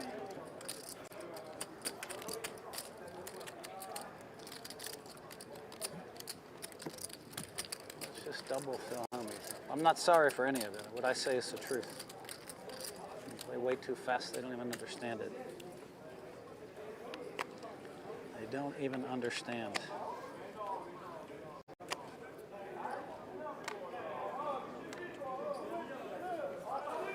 All right, so I expect Albert here to open. Fucking spaz in 180. Unfortunately, Maybe he'll fold. yeah, this is a spot where Maybe he has a. Albert's going to be opening a ton of his 2-card draws. No. And look at this by Professor here. I would like Professor to size up here. I'd like him to go to about 125,000 here in position. I'll tell you this right now, okay? Someone like Professor who's very scared of going broke, it's not the worst idea here to actually flat, even though I probably would not do it. I'd make it like 125. Let's see what he ends up doing. Let's make it He does raise. 180,000 with a Jack 10. Like I'm going to fucking ever fold a 10. I like the sizing. By the way, the core reactor Let's just defend with the is fucking definitely in 5 meltdown spades. right now Phil- for Hellmuth. Phil hasn't raised a hand in an hour. Don't come back at me. I'm done. You're past me. Go back to Get to Albert. You know, the fuel rods are just melting away. Okay, now Liberto, yeah, 10-9-6 trade deuce, raise and a 3-bet in front of us. Normal circumstances in this game, Jared, we like the 10-9, and instead we find the fold here. Talk to me. So there's 3 huge reasons why he folded there. One of these cards had a smudge hole. Number There's a smudge one, on this corner and try to get it off. he wants to go get into the money. We're very close to the money. More importantly, number There's still a little 2. bit there. Like you can see it on the corner. Yeah, I can even see it like a little bit away. Number 2, the problem with Liberto's hand is he can't 4-bet and commit those chips. So once he flats and pats, his hand looks like what it is. And number 3, he's also afraid of Albert behind who opened the action. Any idea Okay. what you're up against? And the fact that Professor hasn't bluffed in probably 12 He's allowed to years. go at you until the game passes. Like one orbit of game. Never one to mince words is Jared, and if you want to see what Hellmuth, Negreanu, and the others have to say, once the main event gets underway, there's only one place to do it, and that, of course, is on PokerGO. The entirety of the main from July 2nd through the 16th will be broadcast. Don't miss a moment of it. Head to PokerGo.com and use code WSOP25YT to get $20 off your first year of a new annual plan, plus all annual subscribers. Get entered to win a dream seat into the PGT $1 Million Championship. So I want to say I want to credit Liberto there on the fold, because a lot of people would not necessarily fold in that spot. Would they just call and then draw to the 9-6, or would they jam and pat? Well, that's the problem, is you can't really jam, because if you're beat, you're just out of the tournament. So it's a spot where, like, you're handcuffed and there's not much you could do. Folding there was the right decision. I would love – okay, so Ite folds the button. Liberto in this spot, his only play here is to just shove all in. Hellmuth is super short. He's going to be folding a lot. Liberto's drawing to a 10. Perfect. Good play. Yep, perfect. And again, he just picked up 40,000 in chips in a spot where Hellmuth's going to fold a big blind there at a very high frequency. And you could tell, by the way, Ali, Hellmuth is very frustrated right now. And you know what? What gave it away, Jared? Everything. Everything. You know, I am going to say this. Under normal circumstances, you observe somebody, you know, visibly tilted like this, and you would think this guy's going to be playing F poker. Yeah. But I'll tell you this, regardless of what your opinion may be of Hellmuth's game, he's going to continue playing that game even though he's in this mindset. We've observed it so many times through the years. He may look tilted, but the cards seldom do. For sure. I'm tilted right now watching this, the fact that I'm shorting Albert, and he has the softest table draw with 22 left in the history of a 50K buy. I'm more tilted than Hellmuth. I promise you, I'm losing more than him right now. All right, Liberto here will be opening. Now, obviously, we see the gut shot straight draw. We don't love it, but in no limit deuce, this is allowed. And again, you know, one thing about Hellmuth's game is he just hates getting all his money in when he's all at risk with the worst hand. I have all the money. I have all the health. But what the fuck is going on here with the fucking cards? What the fuck? Fucking players. I mean, they fucked up so many hands. I just sat here and shut my fucking mouth. Wow. When did that happen? The fans may have been unlucky last. You weren't aware when I was quiet for 90 minutes watching you jack 8 off. That was a lot of restraint you showed, for sure. It was so fucking much restraint for the 50K. I might have 2 million in a minute. I'll tell you, I'm not giving up. If Hellmuth gets to 2 million, I quit. I'll quit. The way you guys play, I could have Jared, 4 I need million. you in here. Please don't quit. I'll surrender. You'll just move in and double me up like 3 times, I think. But in your mind, you'll have a good reason. All right, so now looks like Hellmuth's here on the button. Phil, do you need a hug? And again, yeah, I need a fucking hug. Chip Come get a dynamic hug. here. Come on. I would love for Come get a Albert little huggy. to open here. Again, the fact that he has 3 million I'm in not allowed to chips. complain about luck. You are allowed to complain. I would love for Ite You- to deliver you the work hug yourself offer. up. She did tell him to come over and collect the hug, by the way, which respectfully is, you know, I'm offering the hug. Don't make me also deliver the hug. Have you Come seen and me get tweet it. out one time and As 3 Daher years is looking to complaining get about it luck? here. 7-6 deuce, clearly Never a on my draw tweets. 2 situation, but with Because this by the big time I get stack, home, I with this realize I'm rich and perception of tight famous. play around I him, have 7 he is lives. taking certain liberties. I know, but it's just fucking. Don't forget what's been good luck, happening at the World Series is fucking. I would love for I've had Professor one 10x here stack all summer. I'm just fucking fed up. to make it like 155,000 here. He has a convertible hand. He's in position. Albert's raising a wide variety of hands. And what Jared means by convertible, for those less familiar with no-limit single draws, that he can choose to pad it, and what does depending he do? on what Daher does in front of him, and he can also choose to break it and draw to the 9-8-6. And I like it. So I said 155. It's right in that ballpark. And again, Albert here has a hand where he probably just has to fold. He's not happy about it, and I think he's going to release. It's just not strong enough. And I've played so much with Albert that I don't see him continuing here. I mean, Albert is very, yeah, he was thinking for a second here, but, and the funny thing is, Ali, if he put a 4-bet in, it actually would have worked. Professor probably would have just folded. I mean, his hand is not a candidate for a 4-bet, though, is it? Well, here's the thing. Slip back occasionally. Albert is very creative, and he does things unconventionally. Having deuce 6-7 as blockers in that spot, help you. I feel compelled, Jared, as you've said many complimentary things about Albert as you look at Benny Glauser. 3 bracelets already under his belt this summer. Looking on form here as he is our PokerStars Star Spotlight. I confess, I play the markets, I day trade, and there's some stocks that, everybody seems to like, and then I will get short and get my face ripped off. It strikes me that we have perhaps similar DNA, because with all the nice things you've said about Albert, he's the guy you chose to short? Well, we were playing 3 and 6,000, and Albert just said he wanted more of himself, and I said, as your friend, I don't want to do it, and we just did a friendly 20% book. He did pay a high markup for it, but it's going to cost me, it looks like it might cost me a lot here. Forgive me, I don't mean to laugh at the potential for you to get absolutely glazed.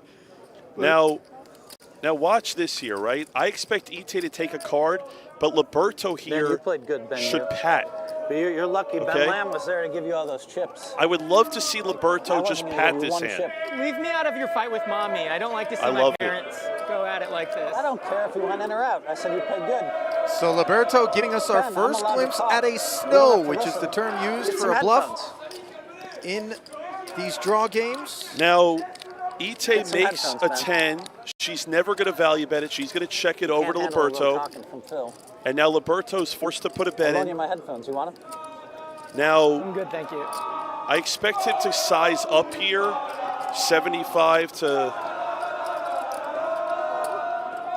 goes 40,000. Dealers in the PPC, complete this hand and stop. Fuck this. What the fucking hell is this bullshit? I mean, there's just no way that Ite could throw this away. She's getting better than 3-1 on her money. I actually like the bet by Liberto because it's screaming that he wants a call here. Ite Yeah, this just is a milky 40 into 105, and 10-9-8 is a very rough sort of hand. You expect that a jack would shut it down behind you. yes, but you're 5-handed, Ali, and it is still hard to make a 10 here. And again, like in this spot, Ite knows she beats no value. That's all she's thinking about is Liberto's never going to value bet a worse hand than my 10-9-8. And well done by Liberto. Yeah, gets it through. And this is another example of Ite. This is the 3rd hand we've seen her play where she's been ultra tight. That would be an understatement. Well, we're down to 21 players. Please say that when he's Which here. means I dare it's you. time for a redraw. So we're going to vacate the feature and bring forth some new faces. As we are 4 away from the money in the Poker Players Championship. I could not be more happy for a redraw. We get to see new opponents playing. I want to see someone like the Grinder, who's won this tournament on 3 different occasions. I want to see the #1 all-time money winner and bring Kenny, hopefully, at the feature table. Hey, listen, Ali Islami's out there in that mint hoodie, just above the Oats Overnight Tournament summary there. He held a big stack for some time in this field. It consisted of 107 entries at one point in time, and now is just 21 strong. Yeah, he's got a little bit. And there's Ali. There's a lot of great players left. Benny Glazer has already won 3 bracelets. The NAPT is back this November, my babies. This is going to be such an amazing event back in fabulous Las Vegas. I had such an amazing time at the NAPT last year. It was one of my favorite events. Stay up to date through the PokerStars channels. Come play with us this November. I'll see you in Las Vegas. Be there.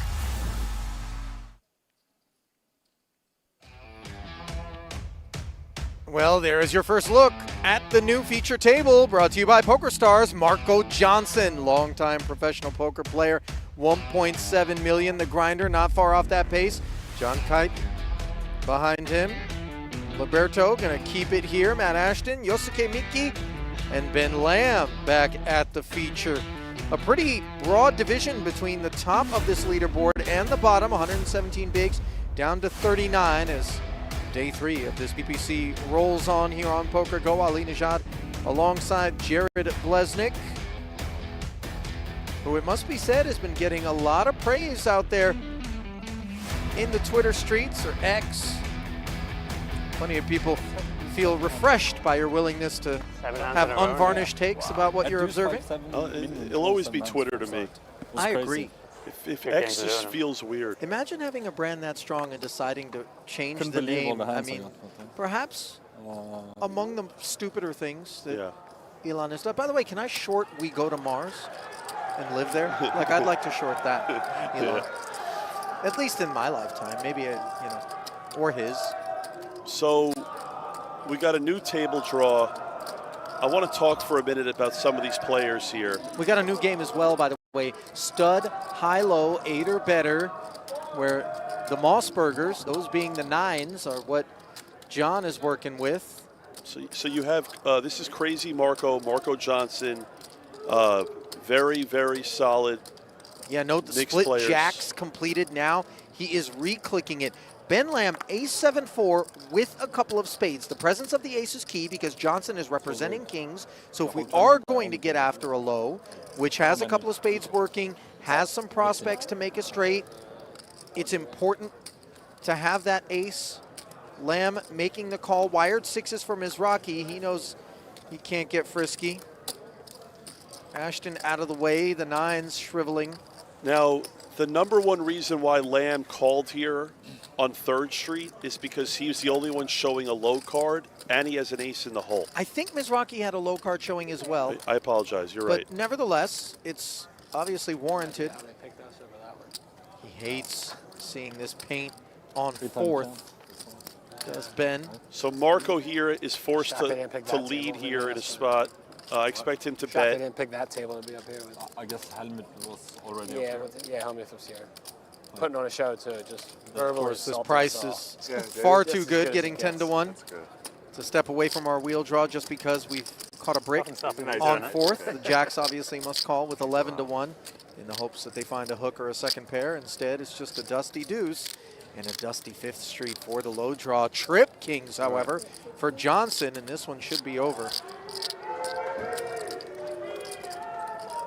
Believe it or not, Jared, way back in the day, before my commentating days, George Street.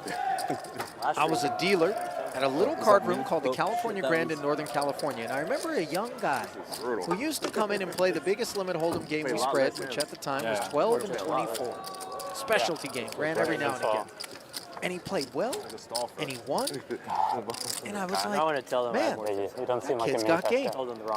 Years later, come to learn that that was one Marco Johnson cutting school and underage, but cracking heads. So his affinity for poker dates way back. Yeah, Marco's been playing high limit poker. Then it's gonna say like you're all in if you're almost short, 2 but not all decades in. at this point. If they don't update it. 35 years of age is Johnson. Still lives up in the Bay Area. Yeah. Father of 2.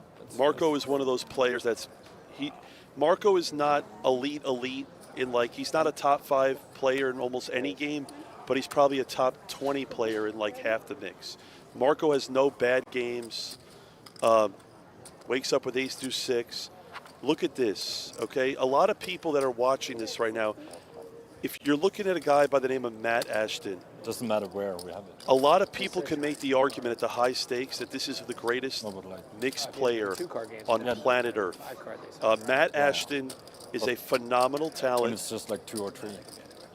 And he's got a phenomenal hand here, which he has chosen to re-raise. 3 clubs, ace-7-5. You see Johnson, who brought it in also with a very pretty ace-2-6 of diamonds. Lamb's wired kings. And look at this, right? So Marco wants to keep, you know, others in the hand. His hand is super strong. Lamb has kings in the hole, even though he's showing a deuce. Mickey is a little bit in an awkward spot here with his wired eights. Now, it looks like 2 out of 3 of the low draws have picked up a low card, with Johnson being the exception. But I say low draws, Lamb has the wired kings, forgive me. Now, Ashton has a pretty If I'm a Lamb spot. here, I actually would like to lead, because then this is a spot where if he bets, Ashton's going to raise in a lot of spots, and he might be able to get head up. But now if he checks, Ashton's going to bet, and now everyone's going to probably just call at this point. I expect Johnson to call. Same with Mickey. I can't see him folding here for 30,000. I mean, the price is just too right. There are occasions, of course, Yeah. on which a 4th Street fold is appropriate when you brick, but this does not rate to be one of them. Oh, dear. What's going on? So he's raising here, and it's actually an interesting play here. I mean, is he trying to rep Jackson 7s with a 7 showing in front of Ashton? Yeah, here's the thing, right?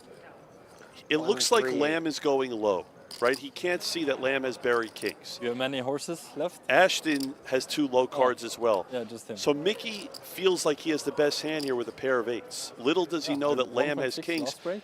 But for Down Lamb, to this is a tough spot. 45K. And this is why I didn't that was necessarily. like on the river. What I was saying If I before is lose, if Lamb led and Ashton would have 1.6. raised, Mickey would have probably folded. Same with Marco. And now Lamb would be in a head-up spot as the better hand. Yeah, instead, Johnson forced to fold. Lamb, of course, and again, playing the side of the, the high side when it looks like he's playing the low side. Flats Ashton with the 3-bet to 90. And if you look at the percentages, Lamb is actually the favorite right now to win this hand, but he doesn't know it. To 5th Street we go. Pivotal, pretty one for Ashton. And then the ace in front of Ben, which is going to look pretty strong. Now, Open Ashton, 7s for Mickey, by the way, not to be overlooked here, first to speak. Now, Mickey cannot bet here. Try telling him that. And he bets, and it's a disaster. I mean, he's betting. I don't think he may not be aware that he's playing stud high low here. Lamb is showing ace 6 deuce, and Ashton showing 7 3 4. Lamb is going to call here, and right now what's going to happen is Ashton is going to put a raise in. That's what's going to happen here. And Ashton is at a forced raise situation here, which again, Lamb, by not leading here earlier in the hand and trying to get head up, has put himself in a bad spot. And same with Mickey here. I'd be shocked here if Ashton doesn't find a raise. And he does, just like that. I mean, he's got a draw to a wheel and a 7 high straight, some backdoor clubs. And obviously the flat from Lamb allows him to do this despite Lamb showing 3 to a 6 low with a hand played potentially like a low. But when Lamb repopped it Jared, he is suggesting that he has an ace in the hole. And if he has the ace in the hole, sure, he has aces and perhaps a better low draw. But with Ashton already on the low and able potentially to squeeze Mickey, he enjoys the opportunity to make it 120. Now, for the viewers watching, the percentages on the left are the percentages that they're going to win the high, and the percentages on the right is the percent of times that they win with the low. So if you look at Ashton, he's 96% to win with the low here, and there's a decent possibility he could actually also make a straight, which he actually just does. Wow. Binky, no waiting with a redraw for dessert. The 6 of clubs, such a strong hand to be showing. Note, though, that Lamb, having caught a 4 now, Jared, even though he was playing the high side, is going to feel compelled to potentially win this pot with a low. So you're not going to get this man off his hand, even though Ashton will, of course, be betting it. He's got 6, 5, 4, 3, 1 for the low. A 7 high straight with a redraw to an ace high flush. And Mickey is out here. And Ali, we discussed it earlier, right? The beautiful thing about this tournament is that there are a lot of weak players that can't really play certain games. You're watching Matt Ashton, the best overall mixed player in the world, just have a. I mean, look at this spot for Ashton. He's 91% here to scoop the entire pot.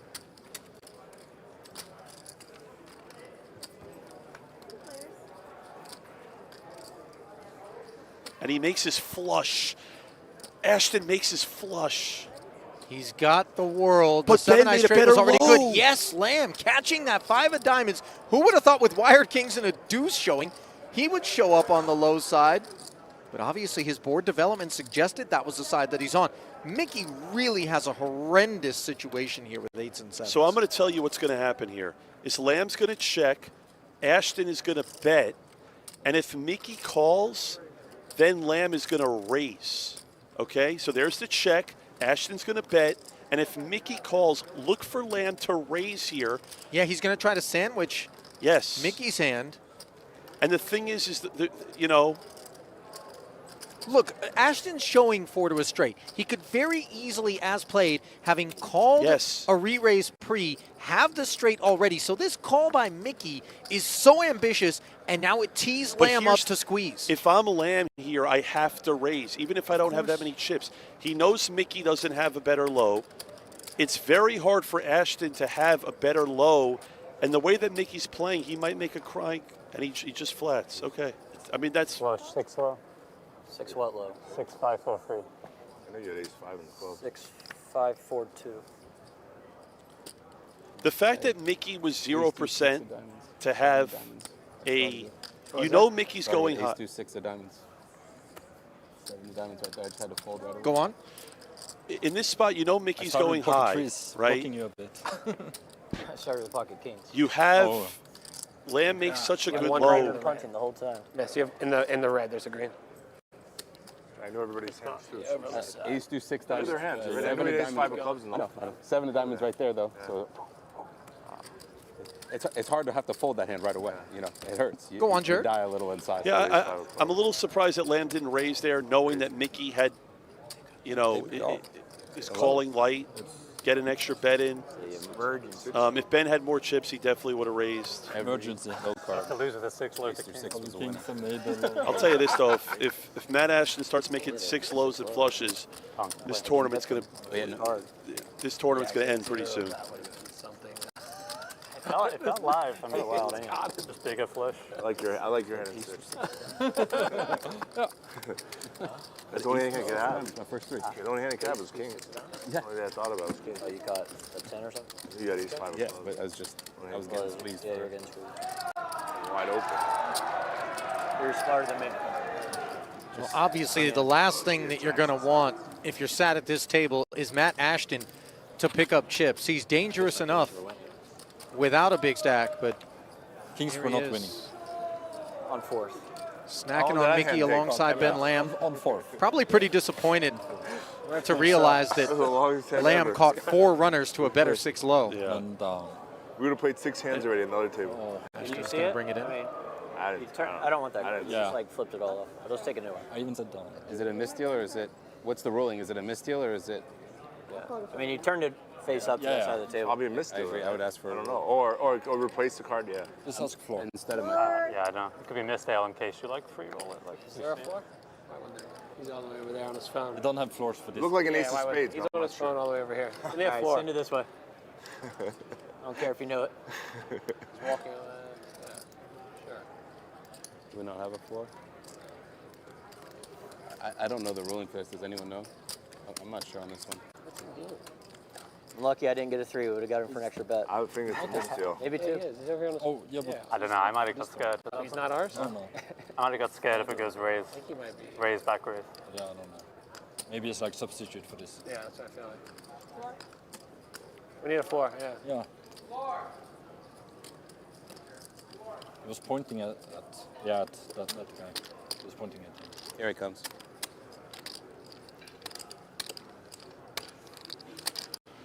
And so I guess they're wondering if this is a misdeal or not. Yeah, one of Grinder's cards But no one saw that card. was exposed. Like and Oh, really? But When you she was giving it to me, Okay, she went like this. okay, okay.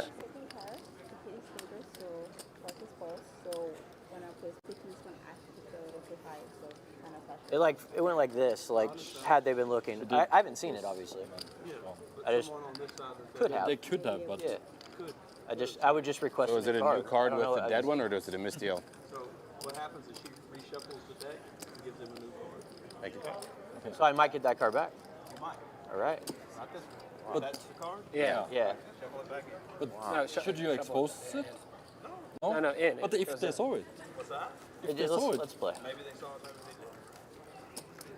didn't. Yeah, it's random if it's back in. So He's supposed to show the card. Nobody else has it. He's supposed to show the card. Oh, yeah, you're right. Time out. What she just did that, I just saw like 4 cards that are in the deck. I just saw like 4 cards. Why don't we just misdeal then? Yeah. I just saw it. You definitely have to show the card, and then you put it back in. Your jacks. I had kings. I'll take the 10 back. Well, that's a hand we would sooner forget, Jared. Yeah. We're going to make the money. Although I don't think it met the criteria of the hand, as it didn't end up being played. But if you feel like you've been getting played and you need to make some adjustments, just visit the folks over at Octopi Poker, home to the best all-in-one study platform for players of all levels. They're also giving you the chance to play in the opening event of the 2025 Poker Masters, which could be your ticket to compete alongside some of the game's biggest stars. Enter for free now at pokergo.com/winmasters for your chance to win. You know, just a quick footnote on Yosuke Miki, Jared, less familiar to many of us, I'm sure. Stateside, 38 years of age, from Japan. So many Japanese players have descended upon the World Series, increasing in number each and every summer, and many of them quite talented in mixed. I confess, playing mixed this summer, I have had my hands full with any number of solid Japanese players, but Mickey has just $23,000 in recorded tournament earnings. Wow. So unclear his level of experience, and we cannot just presume because it's a 50K buy-in that someone is a long-time mixed game crusher. Could be someone of means who's living a dream out, maybe somebody who's satellited in through some sort of promotion.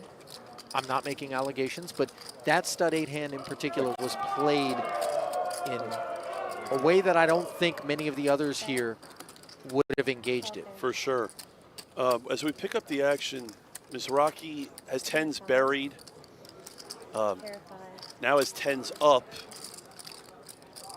He's always ahead of these 7s, which have picked up backdoor low and straight potential, so they will hang around. Did Portugal win, by the way? Okay, now it's important to see that Mizrachi paired, picked up a king. 4 hours straight? They moved over there. Oh. Still going. We're good. Yeah, down. How do you pronounce this? Is it Kaiti? I think kite is correct. Kite? I'm going to go with that. Trip 7s rolled down. Wow. Is kite here as Mizrachi makes 10s full. Wow. Brace for impact. And Kaiti has to raise here.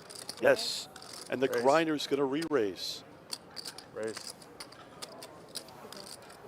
I raise.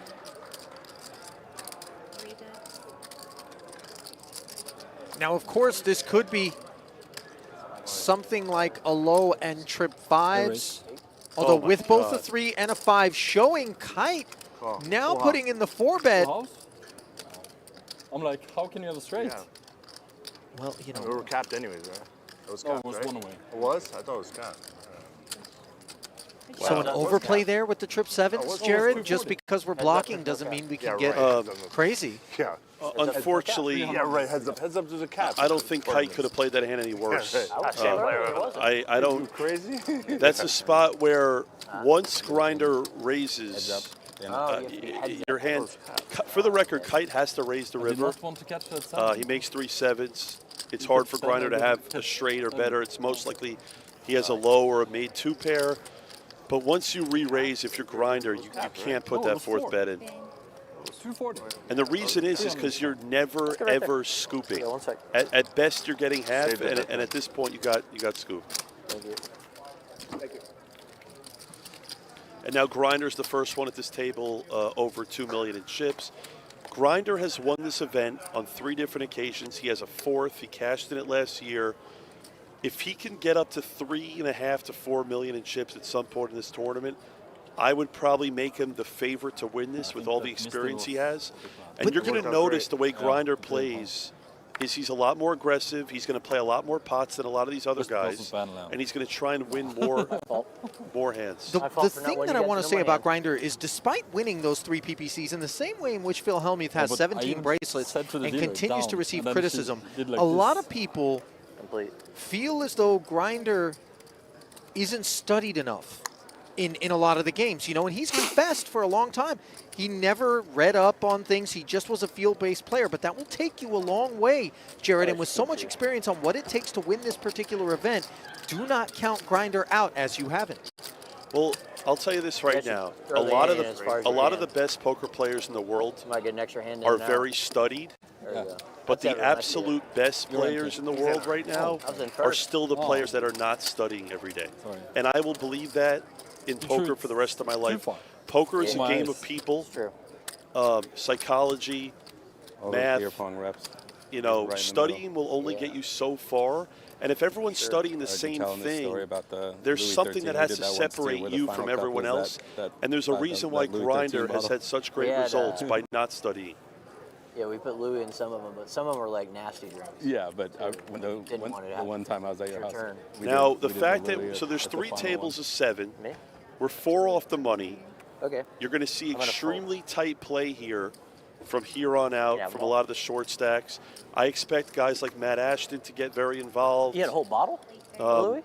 No, you put the last cup. Yeah, just like a little bit. Yeah. Whatever, like a $5,000 bottle. Now here's Mickey. If Mickey's going to play this hand here, he's got to raise. I don't want him to call here. If he's going to play it, I like it. I like the raise. You're not trying to get multi-way. There's a chance that Ashton might 3-bet to try and get head up. You know, Mickey is taking some lines here where others may have been more content 5-10 to limit, to flat. 5-1,000 to limit. Same game. You know, it's an aggressive approach. Addy Ice Pong. I'll tell you this, Mickey didn't fly all the way from Japan to fold, I'll tell you that. Well, he definitely flew out here for better fourth streets than the one that he's looking at. 10 of diamonds, not pleasant, and Kite, of course, with a dynamite board developing 6 of spades. But swings. Mickey, I mean, Mickey has to raise here. Mickey has to raise and get head up. Yeah, and but he's of course fearful of raising, kicking Ashton out, and then having Kite maybe, you know, 3-bet it and force more upon him. Mickey's got no chips left, so now he's all in anyway. He might as well just raise to get Ashton out before then. And then Ashton might be able to fold. That's my point. So now you're letting Ashton stay in with 4 to a 7 with an ace in his hand. If Mickey raised on the previous street, Ashton could have actually folded, and now Ashton's not going anywhere. Well, no matter what, Kite was going to catch a pretty one. Instead of the ace, had Ashton been forced out, he has caught the 3. Pair of 6s. Now Ashton, best hand. Ashton pairs his jack now. There is a side pot brewing as Yosuke is all in. And now Mickey makes 10s up. But look at the jack open for Ashton, who's made jacks up.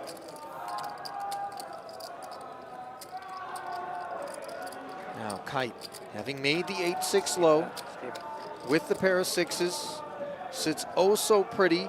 Mickey needs a 10 or a 5. Check. I think 4's full is what Ashton just ended up with, and yes, confirmed, as Mickey ends up with kings up.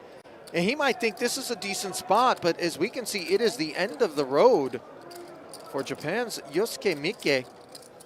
As Kite bets with the low, 8's up for dessert. Ashton will take us upstairs. Snap call. 2 pair and 8 low. Chop it up. Okay. Yes. Again. Lucky. Sayonara, Miki-san. Yeah, and you know what? We'll never know, but if Mickey raised on 4th Street, Ashton might have folded because the action wasn't closed, and then Kite could have re-raised the action. Yeah. That was a big misstep there by Mickey. Especially with so few chips remaining. As now we have one fewer player remaining. Down to 20 here in the 50K. Come on. 20 left. So you do want half of it though, right? 8s and 6s with 2 pair. I just saw you with 2 pairs. No, I said 8 low, 2 pair. And again, by the way, can you just count that real quick? Yeah. You know, 255. Talk to 255. Ashton, what's going through his mind right now is, I want to play stud with these guys. I want to play all my 8 or better with these guys. I want to play all the stud variants. I want to play all the draw variants. Ashton is really good in the big bet, but at a table like this, he might be the 3rd or 4th best no limit hold'em player, or the 2nd or 3rd best PLO player. But when it comes to all the limit games at this table, Matt Ashton is the clear #1. Also plays nosebleed cash, does he not? Yeah, Yes. pride. I've been playing regularly with Pride. Ashton for the You got last him lucky. 15 years. And all he's done is like won. 7 and 8 off. You know, I confess, the results that I see posted, in particular in mixed events, by players who year-round play mixed cash, are extraordinary.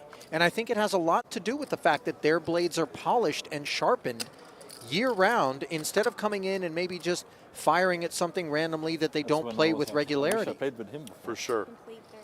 Ashton brings it in with the deuce. Johnson completing with the split 6s, which interfere with Mizrachi's prospects, though the grinder showing the 4 clubs decides to re-raise. Now, if you notice, a lot of players previously in stud high-low have been calling raises a lot. But Grinder's looking to put aggressiveness in, and I love it because this is a spot where Marco has somewhat of a weak holding, and it's hard for him to keep on continuing. So, for example, let's say the next street Mizrachi catches an ace, and Johnson catches a queen. Now at that point, because Mizrachi raised coming in, Marco's going to be forced to fold. That 3 of clubs is a dynamite 4th street, followed by a very pretty 5th. Yeah. And now if I'm Marco here, even though he's 68% to win the high, I do expect Marco to fold his hand right now. Even though he's got the 7 of clubs, he just really can't continue here. Yeah, plus a gut shot. Yeah, and he has to fold. And again, well played by the grinder. Obviously, he had a massive hand there.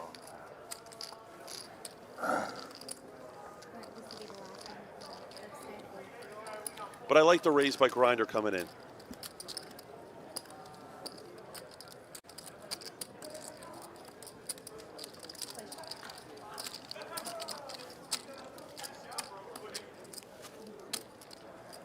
Now, looking at the stack sizes, Lamb has under $1 million. Liberto's got 1.3. I expect Lamb to play extremely tight. Stud is not his expertise. Ben Lamb is one of the best PLO players in the world. He knows he's a massive favorite at this table in PLO. He wants to get to that round. I don't know the level of the games of what's next, but expect Lamb to play ultra tight here. Bring in is the 5 of clubs from Lamb. Complete. Complete announced here. Okay. From John Kite. 30, right? 31 years of age, from Bergen, Norway, who lives in Vienna, Austria, one of poker's global think tanks, 3.3 million roughly in career tournament earnings across 184 cashes. Picks up a dusty 4th street. Now checks it over to Lamb, who picked up the 7 and is representing as he defended with 10-8. Kite hangs in there, catches a 4, but 3 to a low showing now for Lamb. Now Lamb here made a very loose call on 3rd Street. Checking back despite showing 3 to the low, pairing the deuce openly while Kite pairs the 4.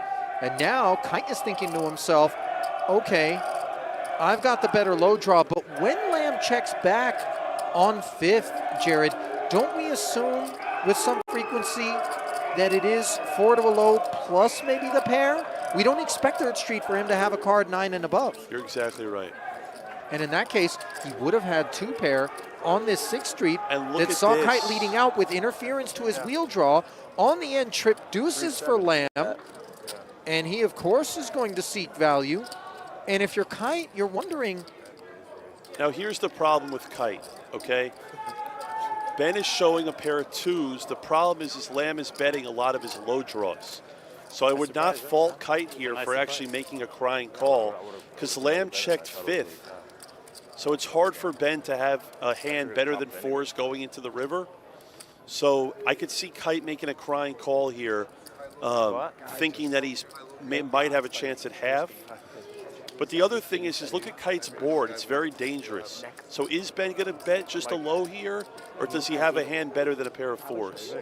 Nah, fattest ever been. I have my gloves with me. I think that check on 5th reads to me like low draw on a pair, and then on 6-2 pair, and here on the river, low +2 pair. Yeah. That's my read, because you just don't expect the 9+ to be wired for Lamb. Yeah. And so these 4s are underperforming. We have no low. I think it's time to get out of here. Yeah, I think you're right. But as we've seen on a previous hand with Kite, he's very limited on experience playing stud high low. What do we pause for?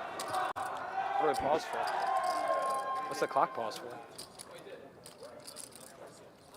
Doesn't matter. And you could just tell Ali by the amount of time he's taking to, yeah. Yeah, what's it? I thought you wanted to raise that. Payday. As Kite slips to 1 million and Lamb ascends.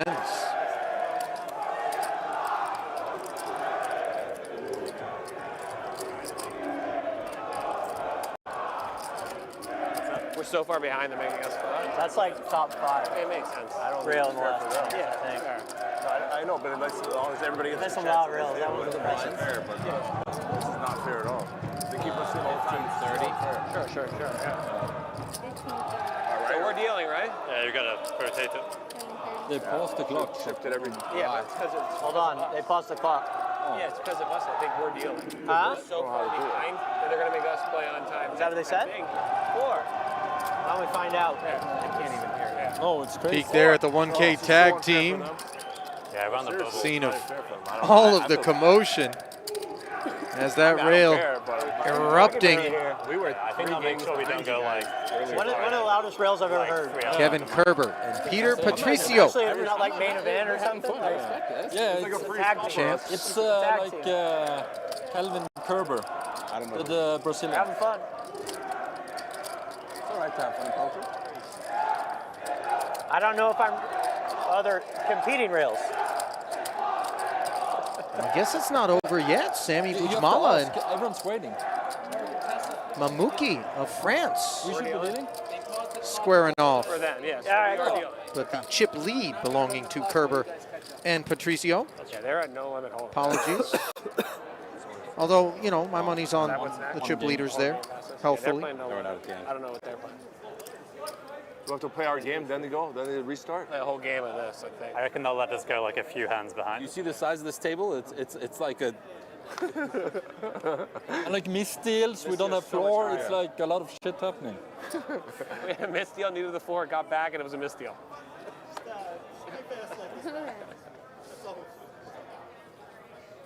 All right, so now we're playing deuce to 7. Triple draw, which is what we started the day with. Jared, granted different table, but I suppose an orbit's worth of games have already been observed now. We're trying to catch up, like fold. You got it.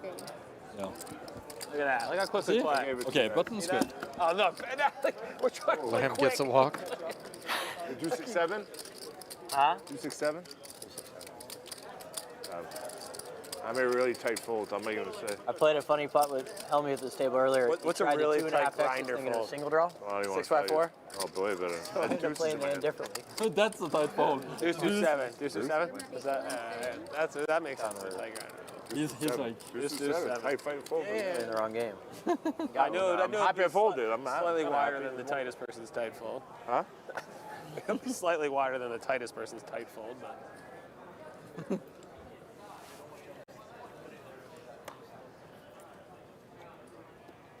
Whoa. That flash. Everywhere.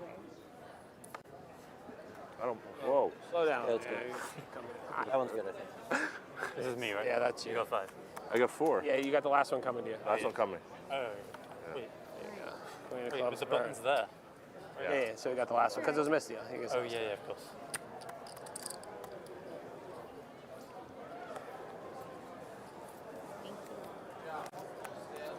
All right, Liberto here has got a What'd 7 you fold last draw. hand, Grinder? The Well, 8-5-4? it's not the kind of 7 draw we want typically, Jared. Open-ended. But as it comes around to the cutoff, his raise is designed to allow him to draw 1. If he spikes the deuce, great, and he can always choose to snow it at some point. So with Grinder defending, 8 tray deuce, he'll draw 2. Yeah. Liberto will draw 1, and let's see whether or not I think he Liberto's wants to gonna go draw with the first draw pat 2. or the second draw if he doesn't improve. I can't believe some of those guys can cross the road, let alone think that high level. So 2 and 1. Mizrachi checks as is standard and customary versus a lower number of cards being drawn, especially out of position. Liberto following through 100% of the time. Now, I wouldn't mind Liberto here just padding. Again, taking a card's fine. Burnt? Oh, that's the burn. The first one. That was the burn. Yeah. But once Mizrachi calls out of the big blind and then takes 2, it's not the worst spot to actually try and snow. Just cards exposed and misdeals. By the way, Mizrachi now pairing the deuce, so a And a lot little of bit of outs against info. the 3 deuces. Has he seen 2 8s and 2 deuces? I just had a straight draw and low draw. And Mizrachi's in a spot now where... Call me a pair of 4s? Huh? Call it a pair of 4s? Yeah. I don't blame you. You know. Wow, check raising I it, just thought there was Jared, no way as you're you're getting a giving me a free glimpse card. at some gloves off My deuce. hand was bad. Yeah. And Worse than you again, thought. Yeah, you catch the deuce. we've been commentating this event for the last multiple 3 hours or so. Thank you for enlightening me. And look at this. Liberto coming right back at the grinder and earning that one. And I got to say, as I see you nodding your head, Jared, this feels like the first time what you're seeing on your screen syncs up with the top-level play that you would expect here in a 50K. 100%. I mean, this was a great play by Grinder. It was an even better play by Liberto. And these are the type of things that I've been talking about that we have not been seeing a lot of. Creativity. You know, Liberto knowing that Grinder was in the big blind, he called and took 2. It's very hard to make a hand taking 2 cards. And Liberto read that perfectly. Nice hand. Yeah, and even if Grinder does make a hand taking 2 cards, that hand rates to be fairly rough. And when you're drawing 1, you can rep a smoother hand and really stick that check raise in the blender. We busted a guy. It's not fair to you guys, that's what I was saying. Jesus, is everybody... I'm just going to stop talking. These guys are just... Hellmuth lurking here. You think he's still got chips, Jared? I think he's got about 220,000. Like a free stall. See that 60? I have like 300,000 in front of me. I'm playing super fast. He said 300,000, so slightly the over. Now, if I'm Marco here, the fact that I have 2 deuces, I would like for him to 3-bet. That's exactly what he's done, Jared, versus this 3 to 1.5 liberal it open is. with 7-6-6-6-3. Just push the chips. That's going to be a draw 2 from Kite after he calls this 30. And again, another reason why I like the 3-bet is because Ashton had 8-3 deuce in the big blind. If you just flat, you invite Ashton into the pot. I'd rather Marco be head up in position as the better player. Yeah, isolation's such a big part of the draw games. So it does go 2 and 2. Okay, so because it's 2-2 here, if I'm Kite, I would like to see him check, improving the way that he did. Yeah, which is to the gut shot, a 7 draw, but has to figure Marco for at least 1 deuce. As we see him having paired the deuce, barreling once more. Kite drawing 1. Marco will do the same to the 8-7-4. Replacement card is a 9. Okay, now, so Kite's going to be stuck with this one. Leads straight out into Johnson, whose Jack 8 is a drawing hand. He's not looking to do anything but now, that if he proceeds. Marco has a very interesting decision, okay? Kite improved to 1 card on the first draw and check called. Marco... Out of position, are you suggesting that improving to a 1-card draw should check raise? No, what I'm saying, though, is... Would have let out? All I'm saying is if I'm Marco there's times where I actually can raise there with a jack. Because if Kite has like a 10-7, he might break a 10. It's a very interesting hand here. Just a 9. Just a 9's not Thought what it you was want to trips in hear my when you hand. make 9-8-7. I mean, Kite... Yeah, you had a big hand, I can tell. Yeah. Yeah. But I think you needed one of these cards. Because I started with trips. It's funny when Kite just says just a 9. That's like saying in Hold'em on the river. Like I just have, top pair. I had to keep when it's checked to, because when Marco checks back, he almost never has that 9-7 beat. Yeah. At least I didn't need snow. Almost. Thank you. Was that single draw no limit? Replay? Yeah. Right? I was ready for the 300K. I like Marco's. I can tell you had a big hand.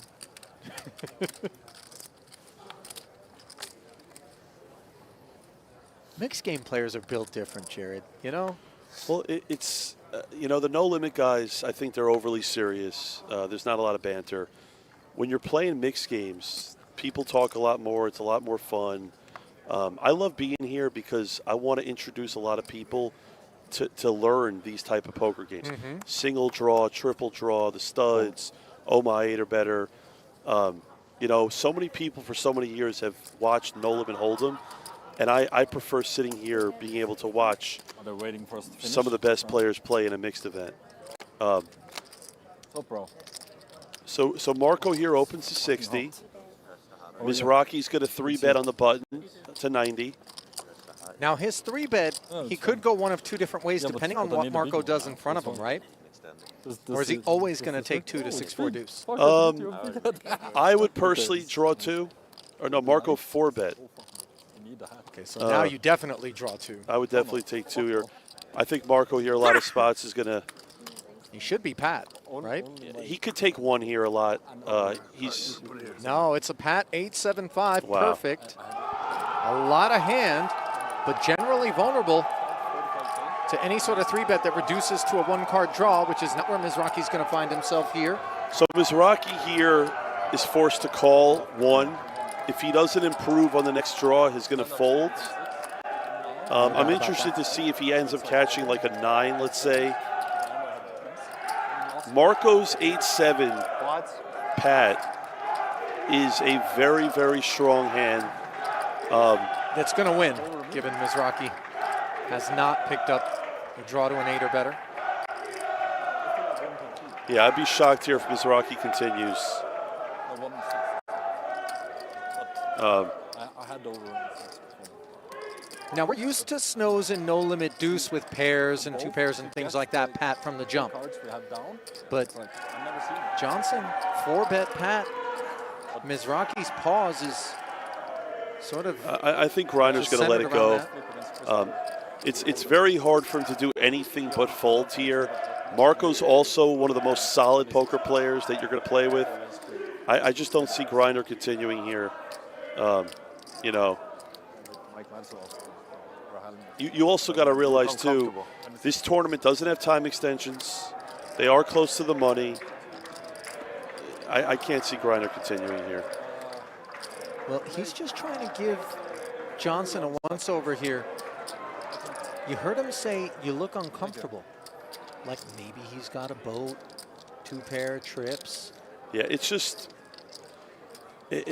listen, at the end of the day, is that Marco doesn't have to have an 8-7 here, but it's likely that he has a hand like even like a made 9. I mean, the bluff frequency here is so low that, yeah. I had. I didn't have a 7 in my hand. They're like 3 7s or something crazy. No, I had it. Fun move. Thank you. Is that number 5? This will be fine. Oh, higher. So number 5, by the way, would be an 8 perfect. There's 4 7s, and that would be 8-5 would be the number 1 8. Good discipline there by Grinder. Do you know what number Johnson's hand was? I'm going to say it was like a number 12. That's exactly what it was. Really? Yeah. 8-7 perfect, number I 11. I just pulled that out of my ass, but I'm not that smart. But yeah, nice hand. Marco, by the way, one of the best draw players. In my opinion, that's his best game. Phenomenal draw player. But again, you just look at that, right? So he just picked up 3 5s and instantly folded. So Mizrachi folding. Ashton's going to open here on the button. Yeah, with the bonus deuce. 3-card 8 draw. Liberto here is going to muck. And Kite with nothing to defend with. And remember, you know, Grinder, one of his weaker games in this mix is draw, okay?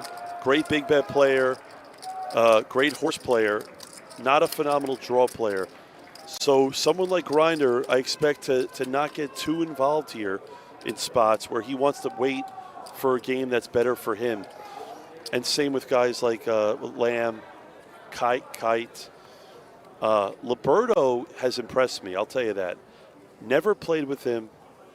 Has done a lot of good things that are working to his advantage. And it's you know, he's chipped up. Liberto was very short. But yeah, Lamb has 8-5 deuce here. Didn't flush this way, and again, folks, having 2 5s in your hand helps a lot. Wow, he's just going to open fold it here, Jared. And again, I don't really blame him because how close we are to the money. I thought we could use the phone because they still can. Yeah, we can. You can use it. You can use your phone, but I was told something different. And then this hand's going to be done with. Okay, cool. Double hand. So he's betting the turn, trying to get his opponent to fold a weaker, a better hand. But now he can also see the river.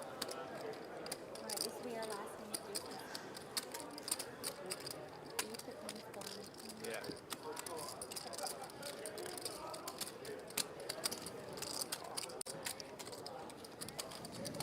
Hey guys, while you're up on this table, if you want to use your phone, that's cool. If you just step to the side. Okay.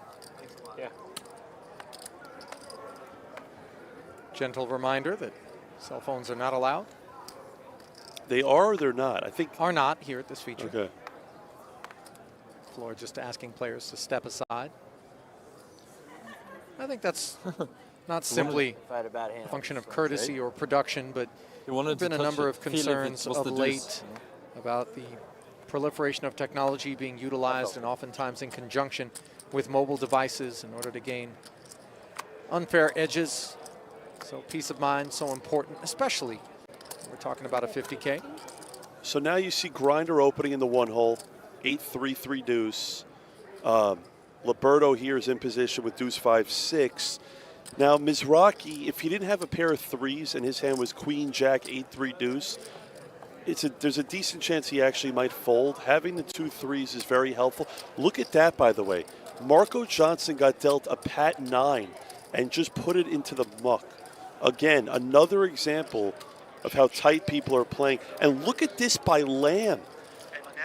Just flatting 7-6-5 Wow. deuce and drawing 1. And you know what, Ali? I love it by Lamb. Why is that? Why not 3-bet and take the initiative, drawing 1? Because generally speaking, you're perceived to cap your range, so he's just deceptively higher up in his range than Mizrachi's ever going to give him credit for. Yes, and he also doesn't want to.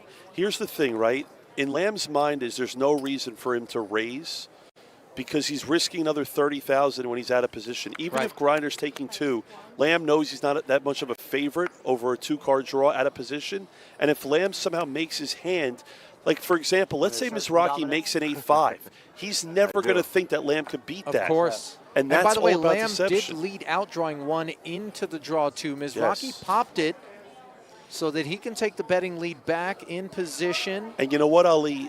We talked about it a couple weeks ago in single draw, how important position is. Draw is all about position, okay? Why? Because Grinder now with a 10 can stay pat, knowing that his opponent is taking a card here. And now, if Lamb, let's say, makes a 9, he can't even value bet it. And he makes an 8-7-6-5-2. Oh, yeah, this is a very rough 8. Yes, but here's the thing. If I'm Lamb, I'm checking here. Of course. I'm still checking, and I'm letting Grinder check behind. 10-8. Yeah. 8. And Mizrachi does the right thing, by the way, because a 10-8 versus a 1 draw is a favorite. Now, again, for the viewers that are wondering why I'm telling you that Lamb's check is good, even though he had the best hand, it's a spot where his hand is more of a bluff catcher, and he doesn't want to lead and get raced. You know, there's also chances that Grinder snowed, and then he would check call a bet. Perfectly played by both. Okay, now they're dealing.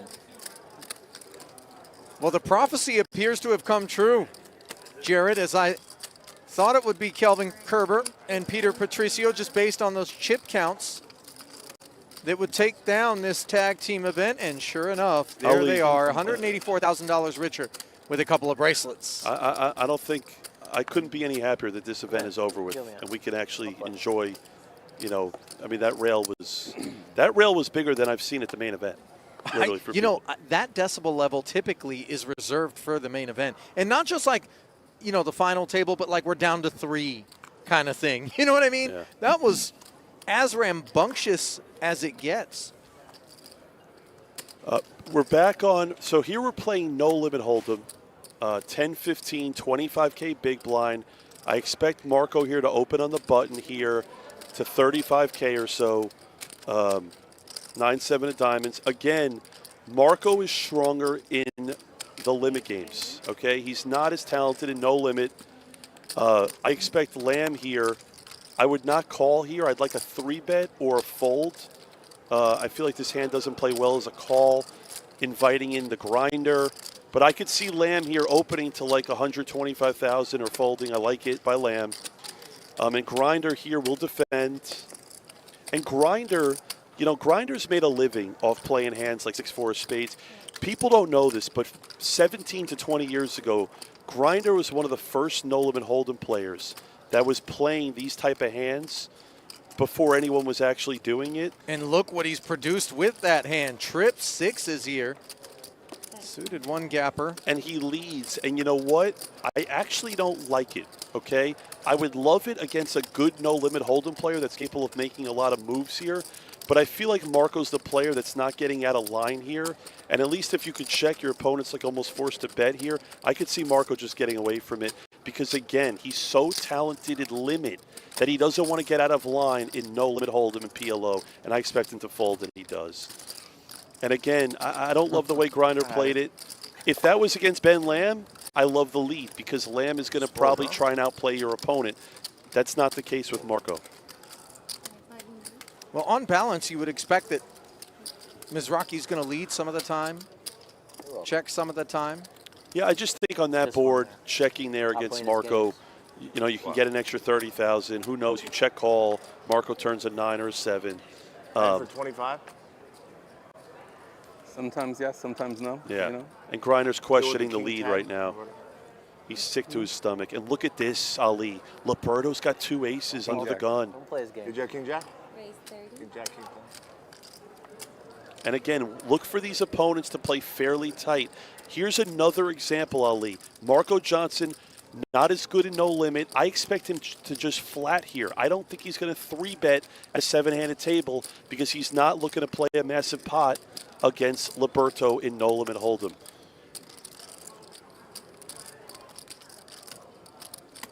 Or he could be Ite right now and actually just fold. But Yes, she did lay down King Queen offsuit. And so I Marco, believe that was in the Limit Hold'em streets. It was Limit Hold'em. Which, almost makes it more desirable to play because you can't go off for your entire stack. But here's Johnson picking a bad time to target the Liberto Open. And you know what? I don't fault Marco here for the 3-bet. It plays better as a 3-bet than a call. And what's good for Marco is if Liberto plays back here, I expect him to size down. And if he 4-bets, I want to see him go 225 to 240 as a 4-bet. And at that point, Marco can actually probably end up getting away. Let's see if Liberto flats or if he 4-bets. I would love to see like 225 to 230. But here's the thing with Liberto, right? I do expect him to re-raise knowing how tight Marco is going to 3-bet. He knows Marco's not getting out of line here with like Ace-7 suited and it looks like he's going for raising chips. And it looks like he's going a little bigger. Okay. Looks like it's 255. Oh, there you go, 255. And here's the thing. I like it against Marco because Marco, in my opinion, has the weakest hand that he's going to 3-bet here in this spot. He's going to 3-bet a lot of Ace-Jack suited, a lot of Ace-Queens, 10s plus. If he had a pair of 9s, he'd probably flat. But here's the thing. In this spot, I can't see Marco ever continuing here. I think he's going to think about it for about 30 seconds and fold. Marco's just too solid of a player in limit. And if he plays a 2 million chip pot in big bet, he's going to have the nuts or close to it. I mean, not a lot of 4-bets are underperforming against king-queen offsuit. The attributes of that particular hand are very useful in terms of a candidate for a 3-bet. But once we face this sort of resistance, we realize that all the blocker properties in the world wither away. You know, I don't fault Marco for the 3-bet. I think it's pretty standard. But once you get 4-bet, it's good to fold. He knew it.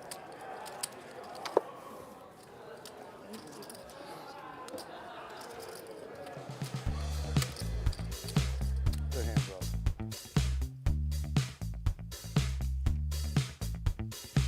Well, Play Poker Go is where the action never stops. Jump into free online poker with real competition and zero risk.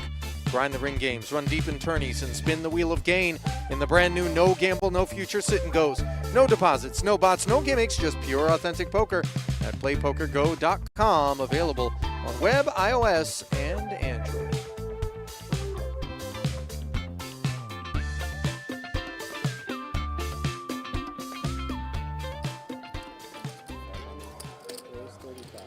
So here Mizrachi opens on the button, 35,000. I've played so much poker with Matt Ashton here. This is a great spot for him to just flat in the small blind. I would never 3-bet 6s here against Grinder with a shorter stack. He elects to call. And now Liberto here in the big blind. Now this is where it's interesting. Liberto has a hand where he's getting a phenomenal price. And if he was playing like a 100K high limit, no limit hold'em tournament, a lot of guys would probably call here. I actually can make the argument that Liberto can fold here, even though it's probably not correct. The problem is when Ashton calls out of the small blind, he knows he's not messing around here, especially no limit. So Liberto's processing it all, and look at this. Look at this by Liberto. Reading the flat by Ashton as susceptible to some pressure, and the late open from Mizrachi as being broad enough. It isn't a 7-5 offsuit that has prompted him to do this. That hand in and of itself has no value, but this is just a situational, deployment of max pressure. I have to say, Ali, I was, taking credit away from guys like Professor and Ite, for playing a certain way. I love the way that Liberto is playing this tournament right now. He doesn't care about the bubble. Look at that. He just got Queen 10 suited to fold. He just got 2 6s to fold. Again, poker is not about what your hand is. It's all about what you think your opponent has. And that was a perfectly executed hand by Liberto.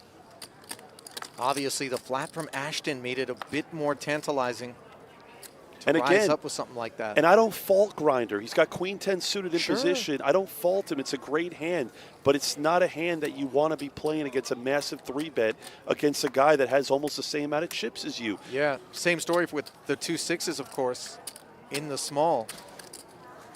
Now Ashton here folds. Now King 9 suited here in the small blind.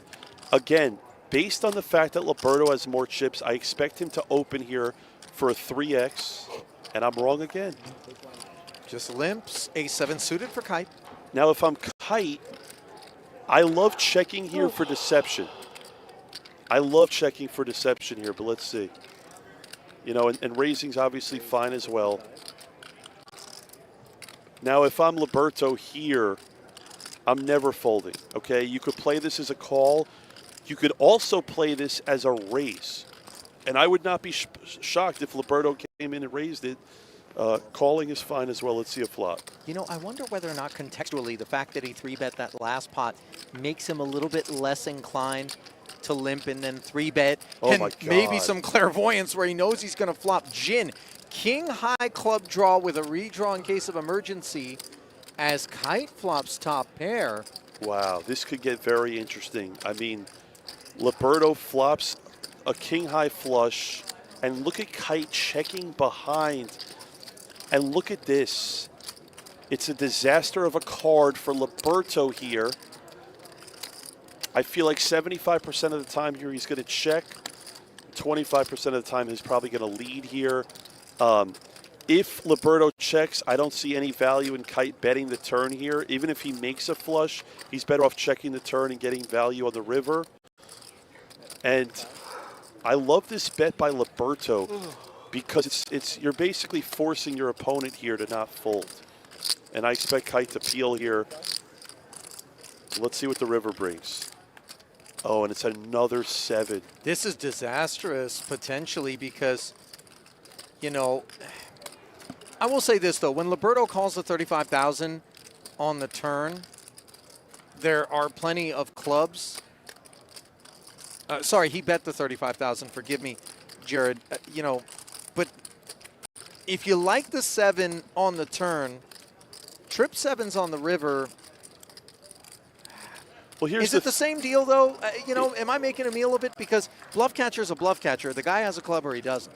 Yeah, you're exactly right. So, I mean, Liberto here, once he puts money in the pot, Kite knows. Now, I really like this by Liberto. Because almost full pot. Yes, because here's the thing, right? Remember, he limp called pre, okay? So he's not supposed to necessarily have an ace in his hand. And the sizing going so big here is basically saying he has like the ace or king high flush or nothing, right? So there's a lot of value that Kite actually beats here.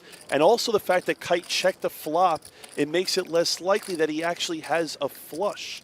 So it looks like Liberto's actually trying to steal it. The way that Kite's been playing, the reality of it is this. It doesn't seem like he's beating a lot. He's not. But the problem is he backed into 3 7s. And the range of what Liberto's betting, Liberto's not doing this with a straight. He's not doing this with an 8 high flush. He's doing this. And I have to say, I love this play by Kite, and it's probably not going to work. But at least it's imagination. At least he's getting outside the box. But again, he's making this play because of what I just said. Liberto's not supposed to have the nut flush. Liberto's not supposed to really have a king high flush. And there is a world here where Liberto can actually fold his hand. Look at that play by Kite. Manages to muscle the flopped clubs right out of there. 7 deuce. Sorry? 7 deuce. Wow. 7 deuce. And again, I mean, but he's not repping the boat as much as he is the ace of clubs, right? No, but again, Ali, the fact that Kite, I apologize, the fact that Liberto limp called the small blind, saying, like whatever I have. the way that he's playing. If I have red kings or black kings, whatever. My point is this, is that Liberto's playing so aggressive pre-flop that he's supposed to not have an ace in his hand by limp calling. Yeah. And Liberto knows that, and so does Kite, and I feel like Kite can get away with raising there, and Liberto can fold such a big hand. Great play by Kite. I don't think there's a whole lot of people who would have gotten outside the box and brought it like that. But that's why guys like Mateos, you know, guys like Tollerine, those are the type of plays that are next level that only a handful of people in the world could do. Guys like Makita. You know, it's funny because obviously it's a stone bluff, but having the 7 in your hand is also helpful because if he was out there on some weird 2-pair semi-bluff, he isn't going to be able to fill up on that card.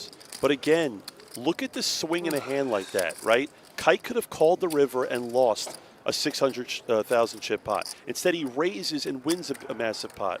And by the way, there's only 2 other players at that table that would play a hand like that, and that's probably Ben Lamb and Grinder. As good as Ashton is, I don't know if he's doing that in no limit. What do you think your price is to land it in the square? And that's the thing. Guys like Ben Yu, right? They're not capable of doing something like that. So it's like the times he could ever do that, you could get your opponent to fold so much. I'm not so sure flatting was on his mind, even though it was a very polarizing sizing. It was a very interesting hand. Very interesting. Liberto here is going to open the cutoff. Ace 6 of spades. The responsible holding.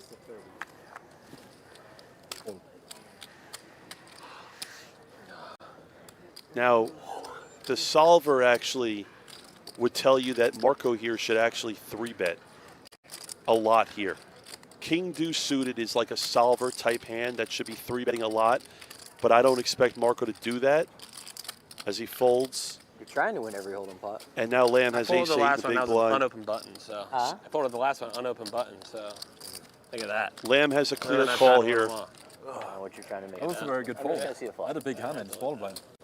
Little speech play. It was good timing. Lamb's really good at that, by the way. You know, you don't want to engage him in a lot of chit chat. Lamb is one of those players that just figures out a way to win. And there's a lot of poker players that figure out ways to lose. And Lamb is one of those guys that's going to do a lot of things that don't make a lot of sense, but he's going to get all the money at the end of the day. Well, he may have a tough time doing it on a King 4 Deuce all hard board as Liberto follows through for just 20 into 95. And you know what? I'm really liking Liberto's sizing on some of these big bet hands. He's really trying to milk his opponents in, and it's working to get. He's got the better hand to fold now 3 different times. I'm not so sure that ace-6 of spades wanted to do any milking, but what I am sure of is that you cannot miss the high-stakes drama that is the big game on tour. Every Saturday, new episodes drop on the PokerStars YouTube channel of the second season of the award-winning show, which was filmed late last year and features Lewis Cannon, Jordan Hendrick, Jen Tilley, Sam Grafton, Andrea Akari, Griffin Benger, and soccer star Gerard BK. Don't miss it on the PokerStars YouTube channel.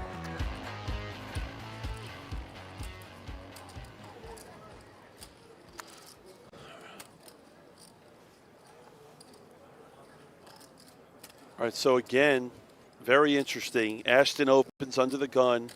If you notice, Marco open, folded on the button, King 10 off. Lamb wakes up with 2 queens. I expect him to go to about 125 here to 140 in the small blind here with 2 queens. You know, maybe 4X, maybe 150, 160. Yeah, I love it. 155. Perfect by Lamb. Mizrachi wakes up at King 4. And knowing Ashton here, he's probably going to let it go here pre-flop. Yeah, he wakes up, but he goes right back to bed. Ashton also. Now, I will tell you this, Ali. Ace-4 suited is one of those hands where it doesn't play good here as a flat.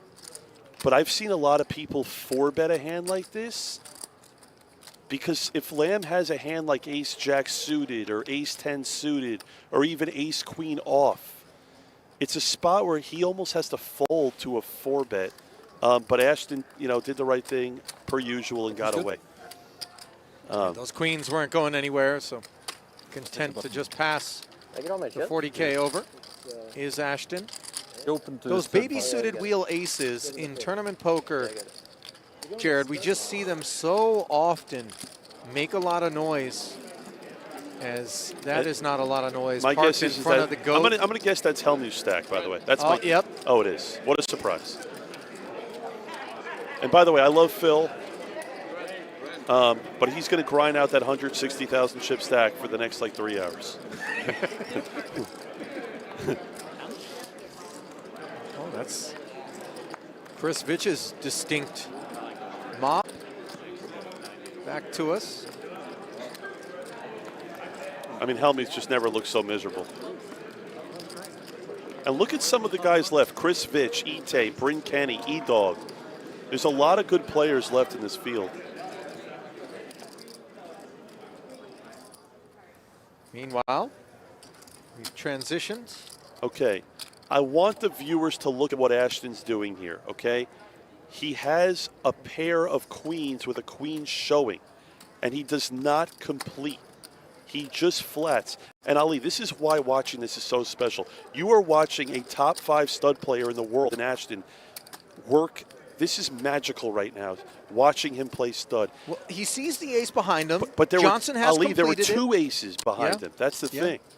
And look at this. Because he just flats pre, he's disguising. He's not supposed to have a pair of queens, but he does. He's got 3 hearts to go with those split queens. Yeah. Now Johnson looking over. There could be some 3-suit limps, and so he will check. And I expect Ashton here to put a bet in here because of his. It's looking like he has a flush draw, when in fact he has a pair of queens. I expect Marco here to look at a card, especially the fact that he caught the 4 of hearts. Now there's only 2 aces left in the deck. If Go on. I'm saying Marco's gin card. Marco's got sevens buried here. But he catches bad. The deuce of clubs. And see, this is why Ashton is so good at stud, right? He calls pre, he calls the race, okay? Marco is not putting Ashton right now on a pair of queens. Okay? No, and he can still beat 4 hearts for the time being. But what Ashton did was, by calling, is letting his opponent know, hey, I think, Marco, you might have the best hand with 2 sevens right now. It looks like Ashton's hand is on a draw. So now let's say Marco calls here and they both brick out. It's going to continue to force Marco to call down. I don't know if Marco's going to get away here, especially but he also understands that there was an ace dead behind him, and he does get away from it, and it's a great fold by That's Marco. top shelf stuff out of both seats there. Marco's sniff, so strong. And 5th Street is the fork in the road in the stud streets, Jared. That's where, generally speaking, you end up at the river. Yes. Not often do you call 5th and fold 6th. A lot of stud pots, once you call 4th, you have to be prepared to call 60,000 on 5th, 6th, and 7th. So if you're calling on 4th, a lot of times if you don't improve, you're putting in another 180,000. And this is why stud is one of the biggest games in the mix. And see, this is where if Mizrachi had a jack showing and he had a pair of 3s in the hole, he's way more likely to play it.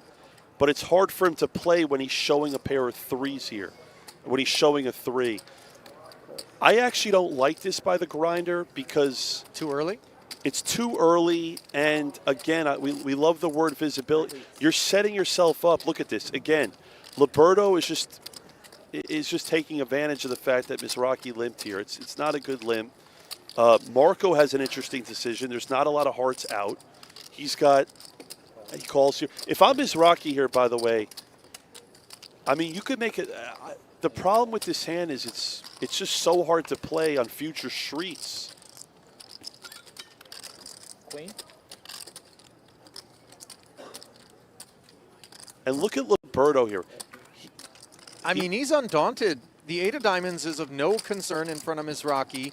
The 5 of clubs has some coordinated attribute to some of the stuff that Johnson may have limped in with. But again, the reason I don't like Mizrachi's limp is because Liberto is basically telling him, I have queens, and because you limped, like, I'm going to take advantage of you. And if Grinder doesn't improve, then Liberto's probably going to win this pot at some point. And also, Grinder lacking an overcard to the queen to make 2 pair with that jack is another potential issue. But Though look we at see this, a queen Ali. pop in front of Johnson. Now Liberto has made 7s. I mean, Grinder has to fold here. And this is exactly why I would have folded at the start, okay? Grinder has put himself in a spot where he has absolutely no idea what he's doing in the moment and where he stands in this hand. No, the fog is thick. Yeah. And Grinder, as much as I love him, deserves to get punished for a hand like this. At least he made the right decision here. I have to say, Ali, Liberto is doing things at the table that no one else is doing right now, and for the most part, it's been working for him. I wonder what Phil Hellmuth would have to say about Liberto, where he sat here in the booth instead of out there on the felt being victimized. Yeah. Is Liberto from Baltimore? He is. Oh. Caught a peek at that Ravens hat. How old is Liberto? 36. Wow. And again, you know, a lot of people don't know this. Most of my whole poker career, I was always playing cash games and playing head-up poker. I started playing a lot of tournament poker recently. I'm assuming Liberto's been playing tournaments for a long time. I've never had the pleasure of being able to play with him. Well, he's got 323 recorded cashes, Wow. 6.6 million in earnings. Oh, good for Liberto. Now, Grinder opens here with a king showing. As we see Ashton here, flats. Now, we talked about this earlier, Ali. Is Liberto now has a pair of 3s. So look what he just did there. He was showing a 10, and he had a pair of 3s in the hole, and he folded to 1 bet, which is exactly why I told you earlier about Grinder, and what he did was not, in my opinion, optimal. Mizrachi with the non-optimal 4 of spades, though. Yeah, and he does have Mizrachi suited board development here and interfering with Ashton's pursuits of a spade, but Matt's got that ace, plus he's got the 3-5 working. And see, this is interesting. See, Mizrachi has to continue to bet here Okay? Ashton's call pre-flop is weighted to a lot of draws and pair of sixes. So even though Mizrachi doesn't have anything right now, his board is showing 3 spades. Ashton started with 3 spades. And I'll tell you right now, it's very hard for Ashton to actually continue here. But look at what he's doing. Wow. He is continuing because he's interfering with the spades, and perhaps he's very suspicious of whether or not the grinder actually has a king, because oftentimes, Jared, you know this, if you have the biggest door card, you complete with the sense that with impunity, you're going to be able to barrel away and rep the split pair. 5 on the club, 5 of clubs on the 6th Street, by the way. Mizrachi now comes off the accelerator. Ashton has made deuces. And again, you're watching why Matt Ashton is one of the best players on planet Earth. Look at this. Most players would have folded on 5th when they caught 4-9. But Ashton knows that the 3 spades in his hand are so valuable, and it makes it almost impossible for Mizrachi to have a flush knowing that. Phenomenal play by Mustafa Bet, Matt Ashton.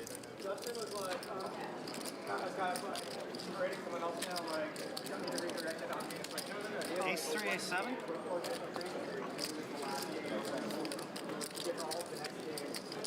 Phil Hellmuth in the Omaha 8 Streets, producing nut low against João Vieira, who's got the high with 2 pair. They're going to chop it up. No, it's the high. I was asking if we had thousands. Oh, yeah, sorry. That's okay. The answer is no. I'll give you a different answer. I am happy to report, by the way, Jared, that that crew is going to be headed to the feature. I can't wait because I'll tell you, João Vera, and I've heard you say this, Ali, I've heard you say how much you respect him and how talented he is. So much. João Vera, to me, is one of my favorite people in poker. He is the #1 class act human being you're going to meet in poker. I love that guy.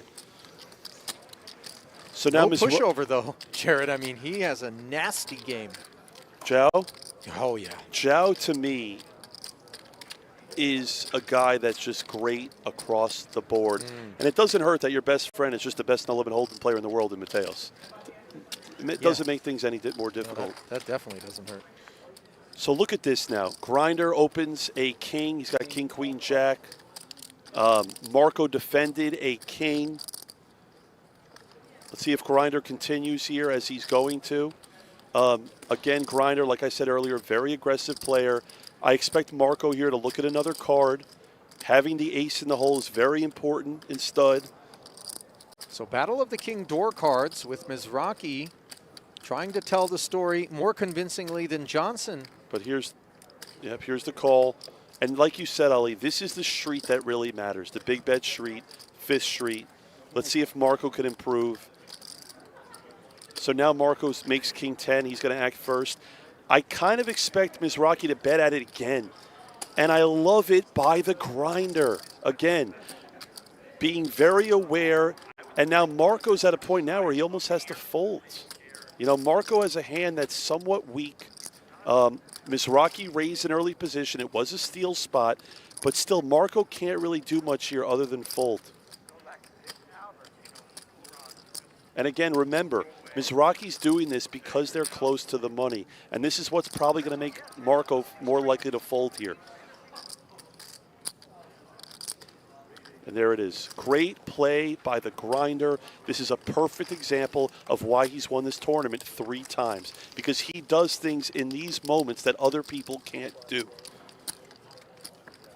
Well, you know, it's funny because what might seem so doable when you're out there playing a 1,500, a 3K, gets a lot more difficult to pull off for some when you're talking about a min cash of $100,000 in a 50K event where only 17 will be paid, and the road to glory is paved with peril all around you.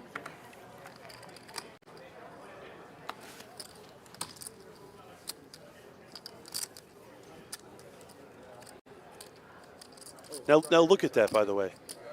Look Johnson, how look at that, right? Look how fast Marco folded. Okay, he's showing a king. Mizrachi brings it in with a 5, and now Lamb has a king behind it. Marco didn't even think twice about raising. Okay, if you look at someone like an Ashton or a Mizrachi or a Lamb, they're going to raise in that spot because again, if Marco were to open, Lamb has either a 3-bet or a fold, so you could just fold your hand right there, then and there. And again, this is the type of stuff that you start seeing near the bubble, where people are going to play ultra tight. Some caginess. As we are 3 removed from a payday.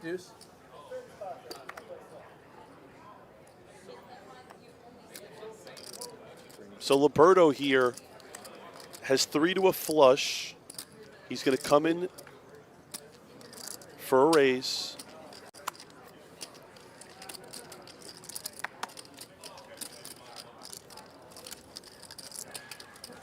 And I'm interested to see what Ashton does here with a pair of 2s. I would assume he's probably going to throw it away, but probably not.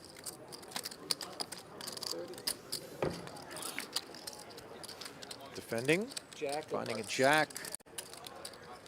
On 4th here. Same story for Liberto. So now if Ashton thought he was winning on the 3rd draw, he's going to definitely be winning now. They both pair jacks.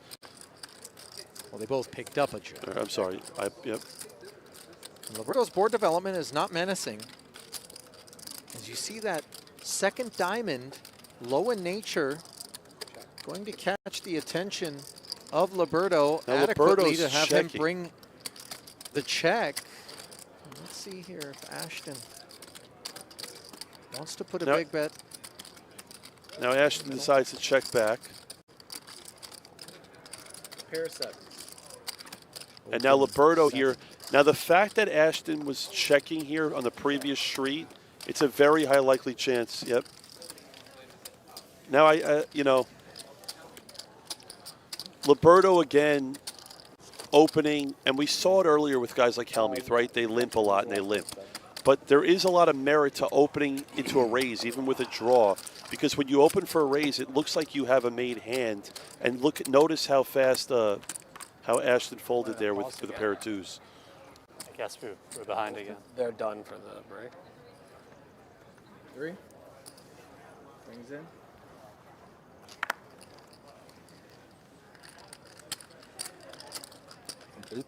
Complete. Now, I am not sure what Kite is doing here. Now, again, he's showing a 70 raised. Raise. Lamb has queens buried, which, again, Ali, we discussed it earlier. Having a pocket pair in the hole, it looks so good. If Lamb wished he was looking at like a 5-up and having queens buried, but a 10 is fine. But look at this. Ashton picked up King Jack 10 of spades. Raise 90. Wow. You do not see this very often in stud. A re-raise and then a 3-bet, and it's the battle of the 2 showing a 10. But again, the reason why, like Lamb's hand here is super disguised because his queens are buried. Pair of 10s. It's just the table. Open 10s for Ashton. Now, it is unclear for Lamb whether or not that 3rd scoop would have been attached to maybe an ace-10 with the perception that Lamb had a 10 of his own and we have him out-kicked. Yeah, it's drinks. You know, Lamb is in a very interesting spot because he has a 10. Ashton 3-bet or 4-bet pre. Lamb, again, all Lamb is thinking about right now is, am I going to call Ashton down here if neither one of us improve? Because if he calls now, then he's forced to play this hand to the river. And again, I really don't fault Lamb here. I really don't. Because Ashton's hand is either what it is, which is a massive draw and a pair, or it's a hand like jacks or better, or probably right, like I mean, ace. he's got the queens, and certainly pocket aces, pocket kings could be a part of what's going on, or that aforementioned ace-10, all of which leave 2 queens in trouble. And it's tough for the queens to improve as 2 10s are already occupied. Yeah. And now, Ali, look at the chip stacks, by the way, at this table. Okay. Everyone is within 400,000 or 500,000 of each other, right? So now we're coming into Oh My 8 or better. This game, like we've talked about, is going to probably play smaller than any other game. Look for players to play very tight here. Lamb's opening the button here. We could just keep. They're playing a lot faster than us because the table's so big. So it's like they just keep pausing and now, catch up, and then they start again.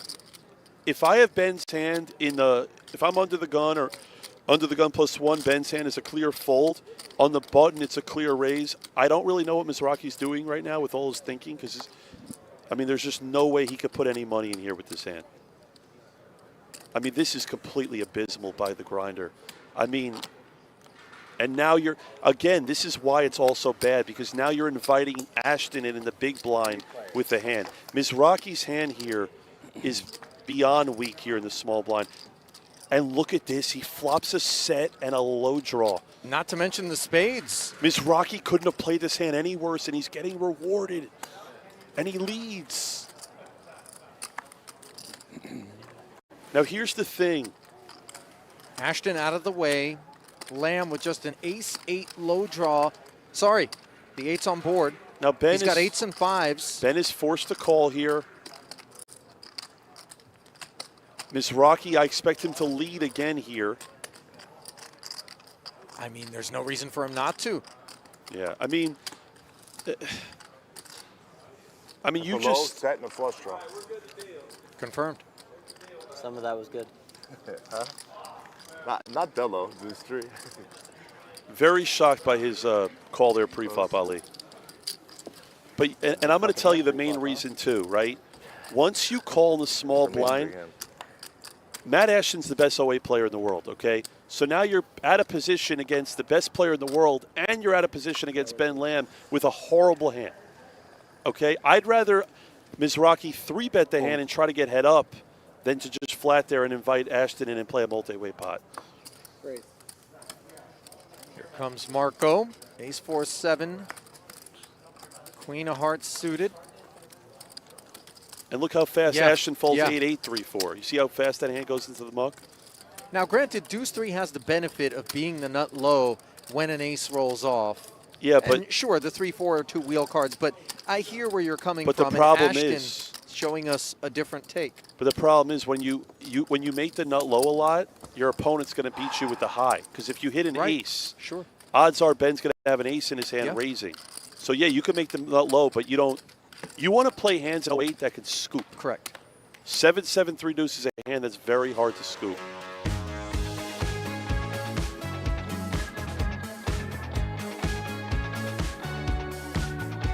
Well, do you want to play at the PokerGO studio? True Classic and PokerGO are going to give 15 winners a shot at doing just that with a $5,000 package to compete in a signature event at the end of the year. Just tell us your poker story at trueclassictees.com/TCPokerGO for your chance to win.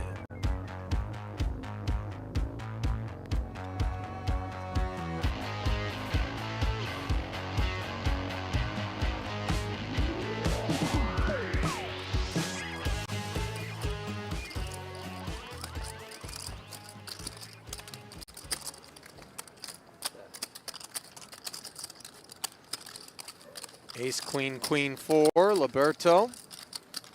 Betting 30 on the flop with the second nut low, wheel gutter, and the overpair. Board pairing 3 is good stuff for him. Is Kite here. Now, I mean, not a Kite- lot. Kite has a hand here that just can't continue in any situation here. Literally zero. I mean, even the flop call, perhaps a little ambitious versus the pre-flop open. Yeah, from I mean, Liberto. we talk about it earlier, right? In 08, when there's 3 low cards on board, and you have a hand that can't make a low and you have one pair, it's just so hard to just scoop. It's so hard to win. If your opponent already has a low, you're playing for half at best. And the thing that is the cardinal sin in split pot poker, Jared, as we alluded to earlier, is being heads up and playing for just one side of the pot. Where every chip you put in there, you're just praying you're going to pull back. Yeah. Lamb opens here. Very good hand. Ace-10, 3-3, double suited. These are the type of hands that I actually personally love playing. Double suited, have high potential, have low potential, can make a set. Again, everyone's playing so tight. Jared, you know, Your love of that sort of hand composition is respectfully not gave at me all the point, like, unique it was to heads you. up, Anybody he was that knows their last way half around the hole. 08 He just knew streets is right going away, to just like, love if that it gets stuff through as me, you well. won. For sure. Only one with any bravados here is The you, check mark. Grinder. Rack them back up.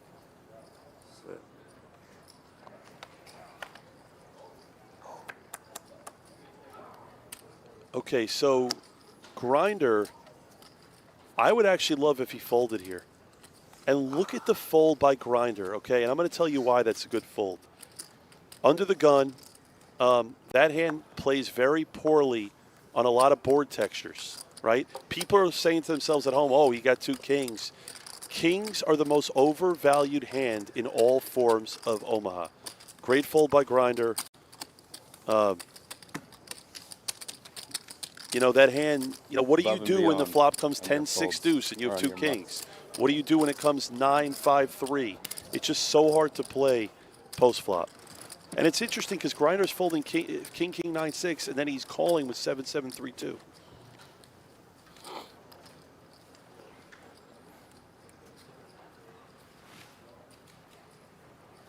Mizrachi with 1.7, the second biggest stack at the table, just a touch back of Liberto. Now Ashton wakes up with a tremendous PLO hand, but it's also good in 08. Double suited ace, queen, jack, 8. And what's particularly cool about these sorts of hands when you raise from up front, Jared, is that you're allowed to represent a good low if needed. Exactly. So your hand is so this is great. I would love to see a check raise here by Lamb. I think he needs to check raise his flop. I know Ashton raised in the first hole. Your hand is just too strong here, I think, to just flat. And you have so many good turn cards if you're Lamb here. He does come with the check raise. Wheel gut shot, backdoor spades, and the same ace queen that Ashton has with backdoor hearts and spades, but no sort of low to take pride in. Now, Ashton has 2 options here, okay? He can raise back or call here. He does just flat. Now 10 on the turn. Both players with the Broadway gut shot. Note that Ashton also can hit a 9. They could both hit. No, you're right. Ashton has a 9. And I'm interested to see here what the river brings. And wow. Backdoor diamonds get there, but more importantly for Ben Lamb, he's got the wheel. Now, Lamb has to bet here, okay? Now, here's the thing. Lamb is going to probably bet, and now Ashton can actually, like, never call in this spot, ever. He loses to pretty much every hand that now gets there on the river. The thing is, once Lamb check raises the flop, Ashton can never have the best hand here because Lamb's check raising spots here are the hands that he has, all 2. I mean, Ashton doesn't even beat 2 pair here, right? And the problem is, on this river, if you're Lamb, you're not betting a lot of hands that aren't straights or better here, right? Because you have to assume that if you're Ashton, he also has to have a big hand to keep calling him. Even if you had the ace-3, the presumption is that you've got at least 2 pair for high. Yes. When the 3 slides in. So even though that was the best card for Lamb on the river, it was actually a card where he could never actually make more money from Matt Ashton. Yeah, laying down the ace-8 low with the queen properly. And again, must be said. You could make an argument if you're Ashton. You could raise the turn in position. I've a lot of people do that. Liberto here. I'm interested to see what he does here under the gun. I could see him folding or raising. Either is fine. Marco here is folding 3 wheel cards here in the cutoff. And if I'm Grinder here, I would just probably limp in the small blind. I love it. And now Ashton should probably check his option here. And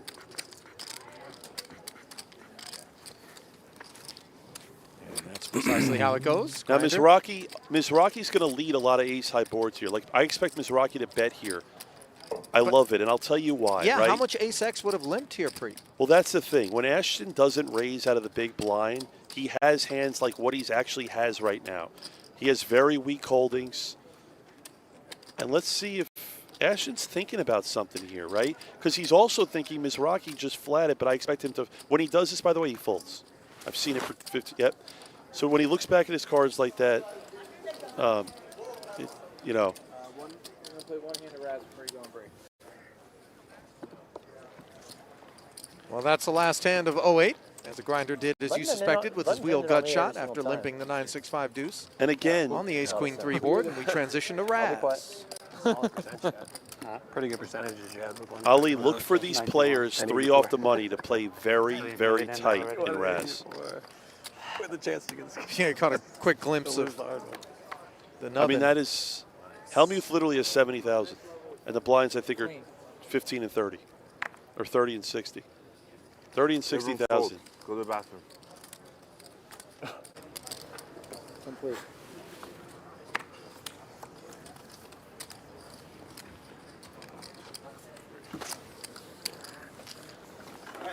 Well, looks like that hand of Raz has been dealt and completed at the feature table, which will be giving way to You gotta pause our break. a new crew. Okay. Everybody is? Jared and I are going to step aside Somebody else up there. as you get a glimpse at the tournament summary brought to you by Oats Overnight. Keep it close. More of day 3 of the 50K PPC comes your way after this.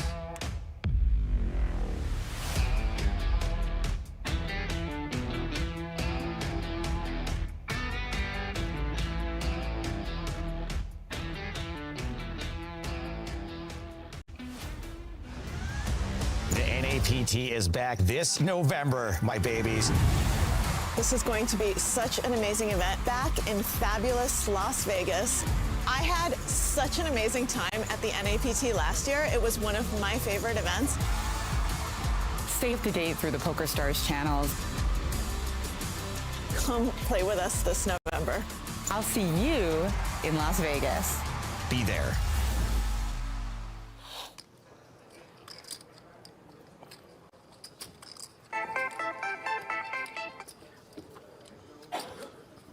Cool effect. Is Michael taking phone calls at the feature? Why wouldn't he? He's not involved in this all-in. 7-4 deuce. Spade coverage for Ingles here, as he's got 2 overs in the better flush draw. A lot of outs. 4 diamonds is not one of them, though. Oh, we're playing. Now Pearson I can't be on the phone. on his feet, waiting to exhale. Can he vanquish the ace-king? Yes, he can. Pearson survives. Ingles left with just enough for a small blind.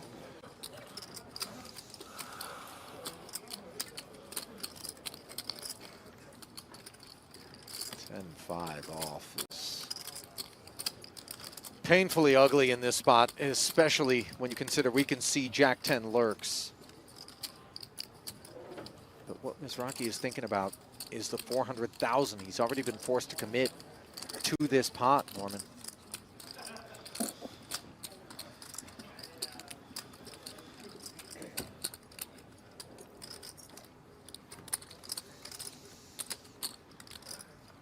Yeah, this is the rock and a hard place for Michael Mizrachi. Is this the hand everyone always says makes every single straight?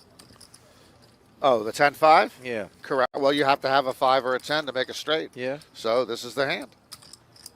Oh, man. But it's not going to help the grinder much. Not on an ace-queen-9 board where Allen has got the 2-way straight draw and Mizrachi is still sitting on nothing more than 10 high after investing another 200,000. Checks, just 345 left behind and must concede. That was the best option.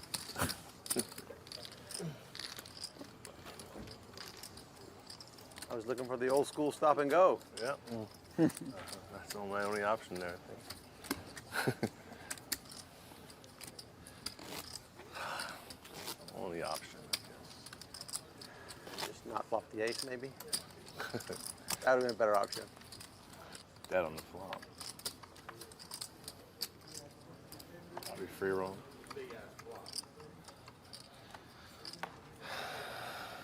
Sucked.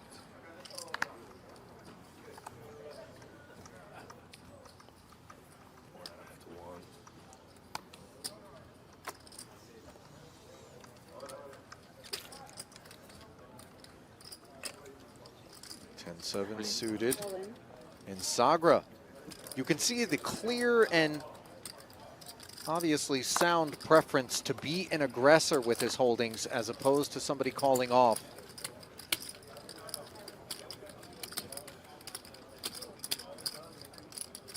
I'm going to take a peek at suited King Salmon. Into the bin it goes. Grinder is going to be relieved of another 0.5 bigs. Yeah, I'm the only old guy here. How about out there?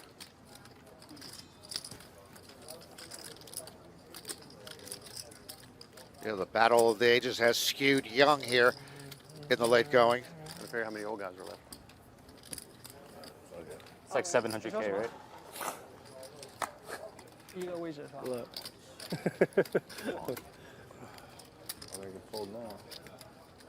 You know, I confess I didn't anticipate that he was going to pick this 3-4 offsuit to go with. I don't know. 3-4. Irinki looking for a double knockout here. 3-4 offsuit.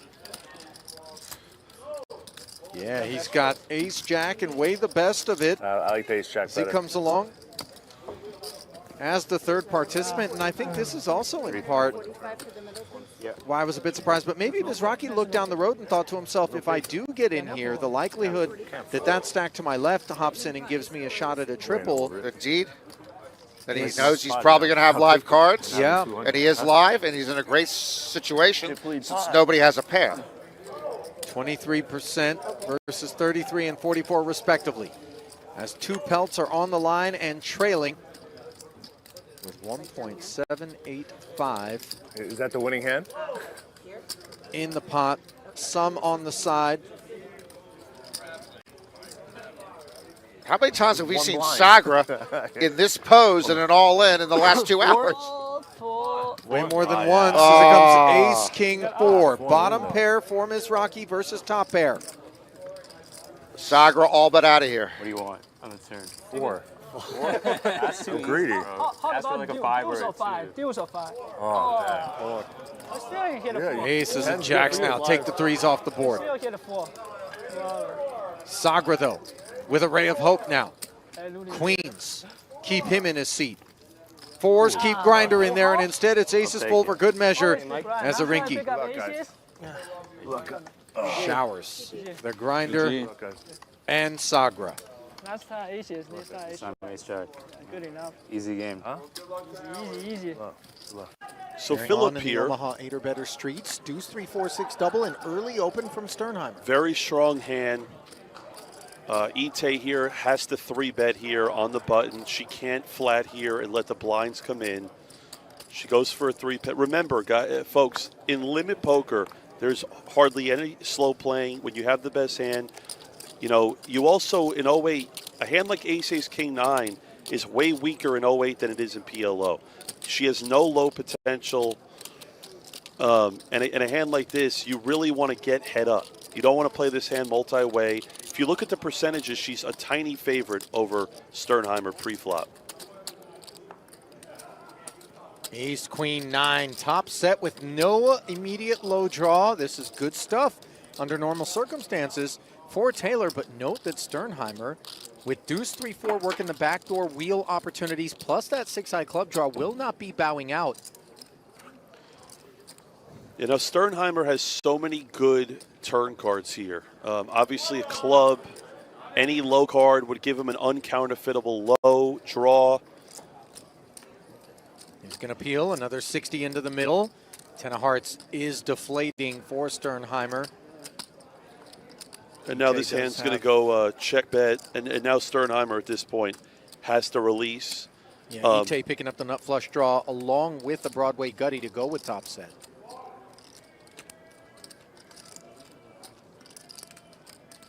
Not in a hurry, but ultimately, of course, quite happy to barrel. Yeah, I can't see Sternheimer continuing here. He has just a bare 6-high flush draw. He has absolutely nothing else with it. No pair, no blocker of any sorts. And again, this is where we talked about earlier with Sternheimer here. he's a great player, but he'll do things at times that don't necessarily make a ton of sense. Well, now the backdoor hearts morph top set into an ace-high flush. The nut flush, given interference with that 9 of hearts. And here's the other problem. Is Sternheimer going to turn his hand into a bluff here? And he is. And it's, again, a complete disaster. Because, look, I mean, the thing is this, right? His bluff here is actually not that bad. Because what if Ite was actually just sitting here with 3 aces, right?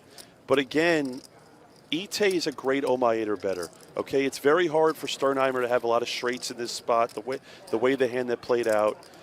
He raised an early position. He doesn't have a lot of jacks in his hand. I mean, ace-jack with maybe another wheel card or 2 would be the one that makes sense. The trouble, of course, is that now, once he gets raised, he knows he's up against the hearts as a pre-flop 3-betting hand tends to contain suited combos, ace-high ones at that.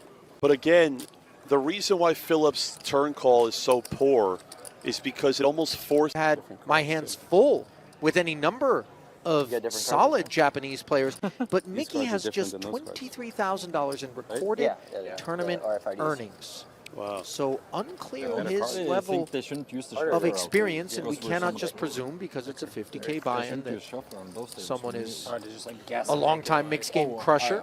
Could be someone of means who's living a dream out. Maybe somebody who's satellited in through some sort of promotion. I'm not making allegations, but...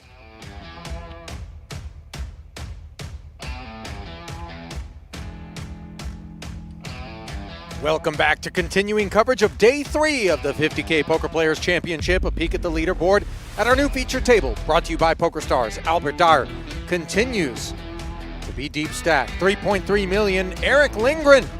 First time here at the feature, 1.9 million. Bryn Kenny not far up the pace. Chris Vitch, prolific mixed game player, 1.5 million in front of him. As we roll on with the new crew, Ali Najad alongside Jared Blesnick, forgive me.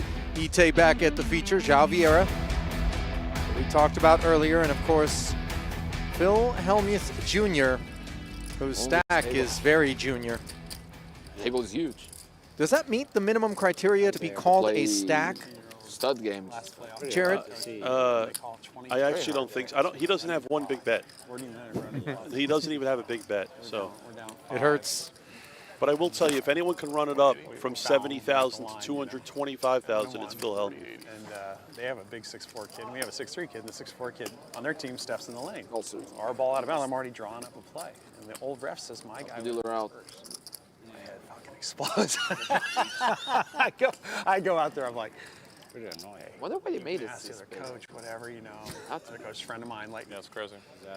I'm sorry, I can't help but laugh. Too much. Hellmuth 75,000 chips. The big blind is 80. And no one else is under $1 million. Right about now, Jared, if you were seated there, I think is where you would mention to Phil how terrific he looks in that shade of black. Yeah. Exactly. For those of you that didn't see it a year ago, Hellmuth had that exact same chip stack, and I said, you look great in blue. You should go in here. Hellmuth, you look great in a black jacket, my friend, with a Bet Rivers hat. I got it. With 75,000 I thought he was going to explode 15? When you said it, by the way. 10-10, 40-80. As these split kings would be pretty were it not for the fact that they were bringing in Raz for Lindgren. So, Hellmuth, 3-card 9 here, looking around. So note that every hand he's got to spend 10K, Jared, pardon the interruption, on Annie. So he's got to pick one at some point. Yeah, I actually think he's got to put this in. Well, he's looking at the door cards around him. Yeah, I don't even think it matters that much. If it's an average run of cards, I think he just has to raise here. 40. And there he goes. Again, Raz, on 3rd Street, you're never that far ahead or behind anyone. Albert here is definitely going to re-raise here with the ace-3 in the hole, as he does. Get head up. And now Vitch here has an interesting decision here. Chris Vitch, for those of you that don't know, is a great mixed game player. He's somewhat weaker in more of the big bet games, but he's very good across the board. How much can I There's just so much action, I had to say. And now Hellmuth here. 65. Well, you might as well continue being Hellmuth here is all in for less than a full bet. Yeah, whatever that would. Yeah. I'd get known by then. So, 110 on the side. I think all the viewers at home are really hoping that Hellmuth wins this pot somehow. And believe it or not, Hellmuth is he's 20% to win 3 ways, which is actually not horrible. They will know my name. So a 3-way affair. There's Razzmatazz. Action on the side between Daher and Vitch. And look at this street for Hellmuth. Open pair of 8s for Daher. Vitch with the king. Hellmuth has become the favorite here. And as much as I'm anti-sweating Albert, I hope Albert catches paint. And he does catch paint. Vitch catching what looks like a 10. And look at this. They don't know it, but Hellmuth is actually paired as 7. And now Vitch is betting again. And it's a spot where now Albert actually might throw his hand away.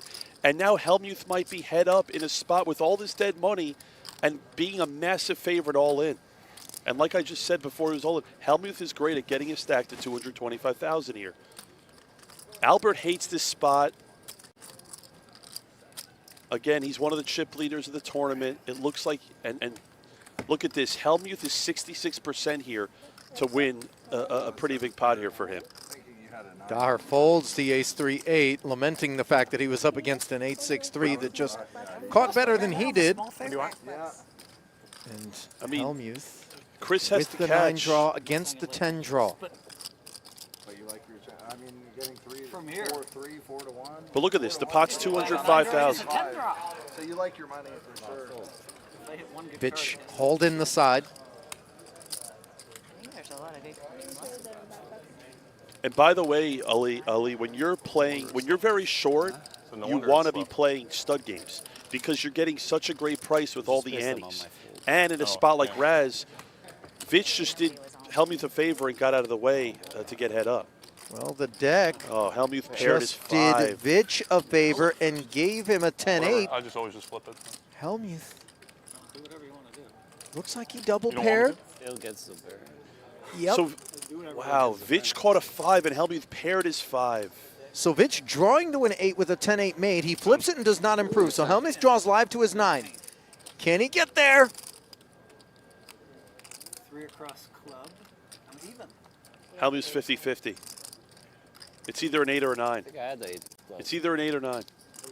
He said 3 across, didn't he? Sorry for the bad news. 6 of clubs. Good game. Wow. Good luck, guys. Good game. Third pair. And Hellmuth has been eliminated in 20th, out of the money here in the PPC. Of course, you know, Hellmuth's sitting there with his, took his Snickers bar. He left a peanut on the rail, I believe, or some sort of small chocolate crumb.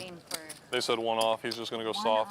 Yeah, because Might no, want it's to run good, a though. brush He's keeping out there. it on. But I mean, look at that spot for Hellmuth, right? If he wins that hand and makes a 9, his Yeah, it's fine. 65K becomes 205, Already, yeah. and then he's 1 double up away from getting to 500,000 in chips. I'm super excited, Ali. You got Zhao, you got Albert, Vitch, Taylor, Kenny, Lindgren. You have all great poker players here at this feature table. Suntan action. Yeah. It's like going to one of those tanning beds. Oh, yeah. Which is? Minimum. 1048.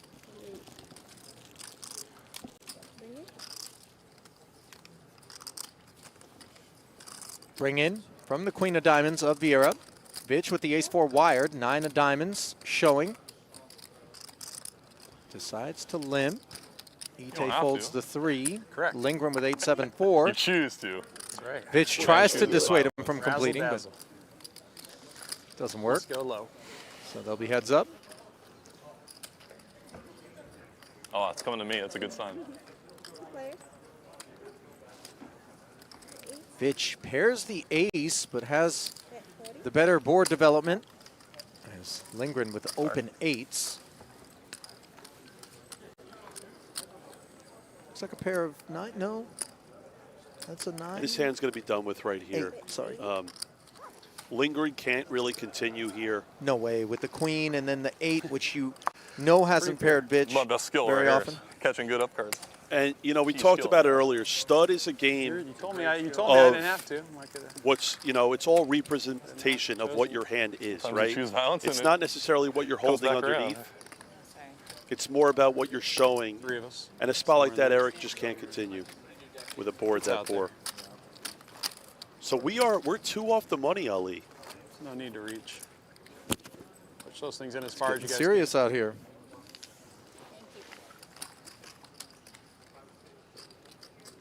And number 5. It's a Raz Rush. Ali in the job. Jerry Blesnick on the call. That's us. Thank you. I love E-Dog. Me too. E-Dog is a legend Oh, yeah. of poker. What's up, Jerry? He was my roomie the first time I lived in Vegas. Bought a house out here. Really? Thanks, bro. Yeah. We had 2 sleeping bags, 2 couches, a big screen, a coffee table, and 2 laptops for the better part of 2 weeks. Nothing else in the house. Yeah. Albert here has a very strong hand here. He's going to open. Now, again, Vitch has 3-5 in the hole, but the problem is it's hard for him to play this hand with a 10 showing. I think this is a little too loose, even though Albert has a spot where he almost is forced into raising. And look at this. Kenny is going to repop it showing a 6. Yeah. I just don't see the need. Even if Vitch has the best hand here, it's a spot for him where Can't blame a guy for trying. it's a Raz Rush. It's kind of unnecessary to get involved in a spot like this. He does end up bowing out, The Raz Rush. but not before contributing the 40K. So credit to Kenny for being able to Fair. call the You might herd. steal them now. Now you might steal them. Daher heads up with the best draw, 7-5 versus 7-6. Catches good, as does Bryn. And a lot of people don't know this about Bryn Kenny. He's #1 on the all-time money list, okay? A lot of you have seen him win a lot of high buy and no limit hold'em tournaments. I'll tell you this right now, Bryn Kenny can play all these games, okay? He's been playing all these games for over a decade, so don't get fooled by his talent in no limit hold'em. He can play it all. Well, Daher has 3 to a wheel showing. He's paired the 4. And Kenny, despite staring at that board, is now basically saying, I don't think you're there yet. Whoa, burn. Oh, Stop. my. Yep. It's okay. Okay, the 7 dealer. of clubs inadvertently exposed. That is of some consequence. Daher ends up with an 8. That's actually Looks like Bryn caught one as well. So he's got the 8-7-6-4 ace versus 8-7-5-4 deuce. So it Daher turns pipping out, and betting. it turns out that Albert, the burn card would have paired him. Now here, Albert, if he doesn't improve, I would think he's going to check if he doesn't improve. Which he doesn't, having paired the 5. I agree. I expect him to check. Here's the thing, though. When you have 5-4 deuce and you lead, as the opener pre-flop, you put a tremendous amount of pressure on Kenny, and Kenny does end up binning the 8-7-6. I mean, the problem with Albert's bet there is he's showing deuce 4-5-8. Should have let me in. I don't know if Bryn Kenny's necessarily should've let me calling in. there with a worse hand. For sure would. It would have been fun. But if Albert checks and he faces a bet, is he not going to call? He is, but in a spot like that where Bryn clearly didn't improve, there is a very small likelihood that Bryn can bluff at it. By raising? By if Albert checks and then Bryn just Oh, decides right, to so bet it. we induce. Yeah. It's just a spot where it's a little too thin for Albert in a tournament. He's used to playing guys like us playing 3 and 6,000 where, you know, people just never fold at our limits. This is an action table. What is going on? And 6 look high. Yeah, the bringing on Raz here is Bryn with a 6. Yeah, everybody showing Yeah, a they're getting good going door now. card. Oftentimes that Made for means TV hands. there's at least one bad one wired. Not for Vieira, who's got 8-7-4 showing, but given that all of the cards behind him are also low, do you favor just limping here? So you could forgot make his an sandwich. argument for limping, for sure. Let me text him. I like the raise better, but limping is completely fine too. I just think, again, there's too much money. Everyone's adding in 10,000. Like, Zhao is thrilled right now to win that pot. Sure. You know. I prefer a raise, but limping I think is fine in that spot. Should have just started eating his sandwich. Just the way he does it too. Yeah. They love to get Phil eating. Oh man. Every time. Big bites. They probably just bring him a sandwich just in case he decides to take a bite. Yeah, right. They're just a prop. He was plowing through Snickers, but Yeah, he was. Snickers before sandwich is a different. Yeah. You don't see that every day. You got to go with your craving, though. You know, it's just the right thing to do. It's not you when you're hungry. New sponsorship. Yeah, he's looking.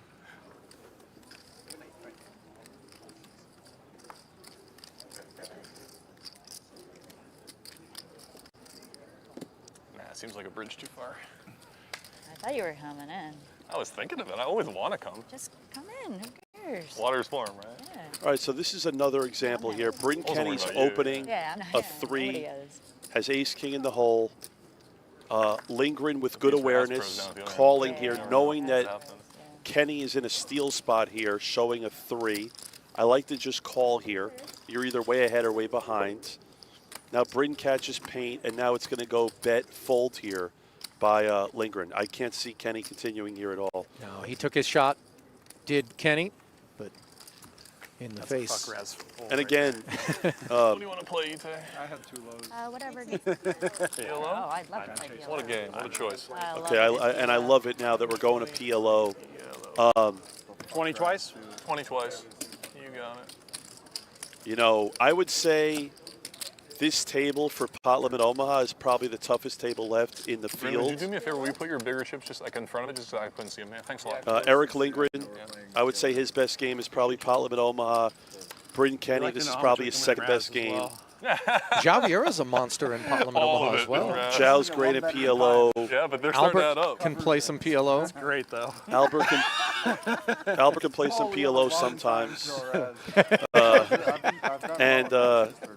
And Chris Fitch Most is of us have solid, done and well in Ite's Razz. just going to play super promise you. tight. If you're still alive, Yeah. you've done good Razz.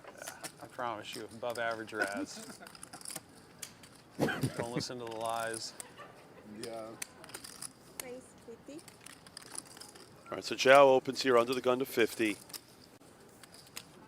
Ite, and again, watch this. I was going to say she's going to fold. The way Ite's been playing is, again, that is such a tight fold on the button. I know it's not good queens. I mean, yeah, they were rainbow, weren't they? Ace, Yeah, queen, but queen, having four? an ace in your hand, Jared would click this back, but I'm just going to fold. you know. Kenny digging in with 3 diamonds, but the little rundown with the hooks. And now Vieira's hand is revealed, double suited. 3 Broadway with the wheel dangler. Heads up with 140 in the middle. He looks Wow. up at 4-3 deuce. Kenny manages to pick up the diamond draw along with the overpair. Vieira with just 3s and the wheel draw. Okay, so if Kenny called out of the big blind, then I would check this flop as Zhao. But because he called out of the small blind here, I like a bet by Zhao because Bryn's not supposed to have any of this, you know, the small cards, etc. But Vieira has no diamonds in his hand, and maybe that's part of why he checks back. Board pairing 4 on the turn. I hear you, though. A flat out of the small from Kenny isn't supposed to be in this zip code. Yes. Now, Kenny, I could see him checking here again, disguising his hand. I like the check. Now, because Zhao didn't really bet the flop, I think at this point it's probably best for him to check again on the turn. But you could go either way. Again, Kenny's range is not a lot of wheels, straights, small cards. Kenny has exactly what he's kind of supposed to have, and he has diamonds as backup. I expect Zhao to check behind here, as he does. Let's see a river. Okay, and now at this point, that's a card where I expect Kenny to check, and at this point, Zhao is going to be happy to check behind and lose. I mean, Kenny has no... Yeah. And I at this point, Zhao beats some hands. I just don't think he's going to get better hands to fold. Yeah. So a full post-flop shutdown there. And the jacks don't make the diamonds, but Small don't cards are need very to. good right now, guys.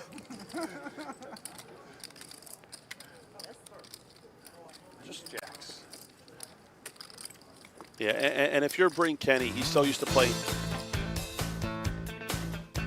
Put a pin in that thought briefly, Jared, as we pay some bills with the good folks at Octopi Poker, who are home to the best all-in-one study platform for players of all levels. They're also giving you the chance to play in the opening event of the 2025 Poker Masters. This could be your ticket to compete alongside some of the game's biggest stars in poker's most phenomenal arena. Enter for free now at PokerGo.com/WinMasters for your chance to win. You were saying about Bryn, Jared? I was just saying that Bryn, you know, I think a small part of him wanted to value bet there as the Hold'em thinking player that he is, but it's a spot where you're never really going to get called by worse. A lot of Omaha is not just about having the best hand, but it's also about what's going to call you.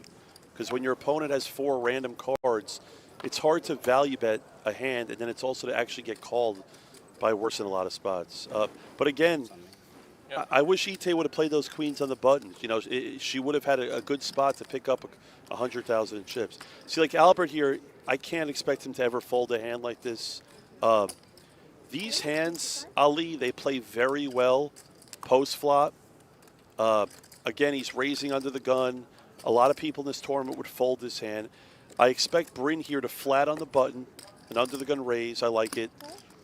And look at this for E-Dog.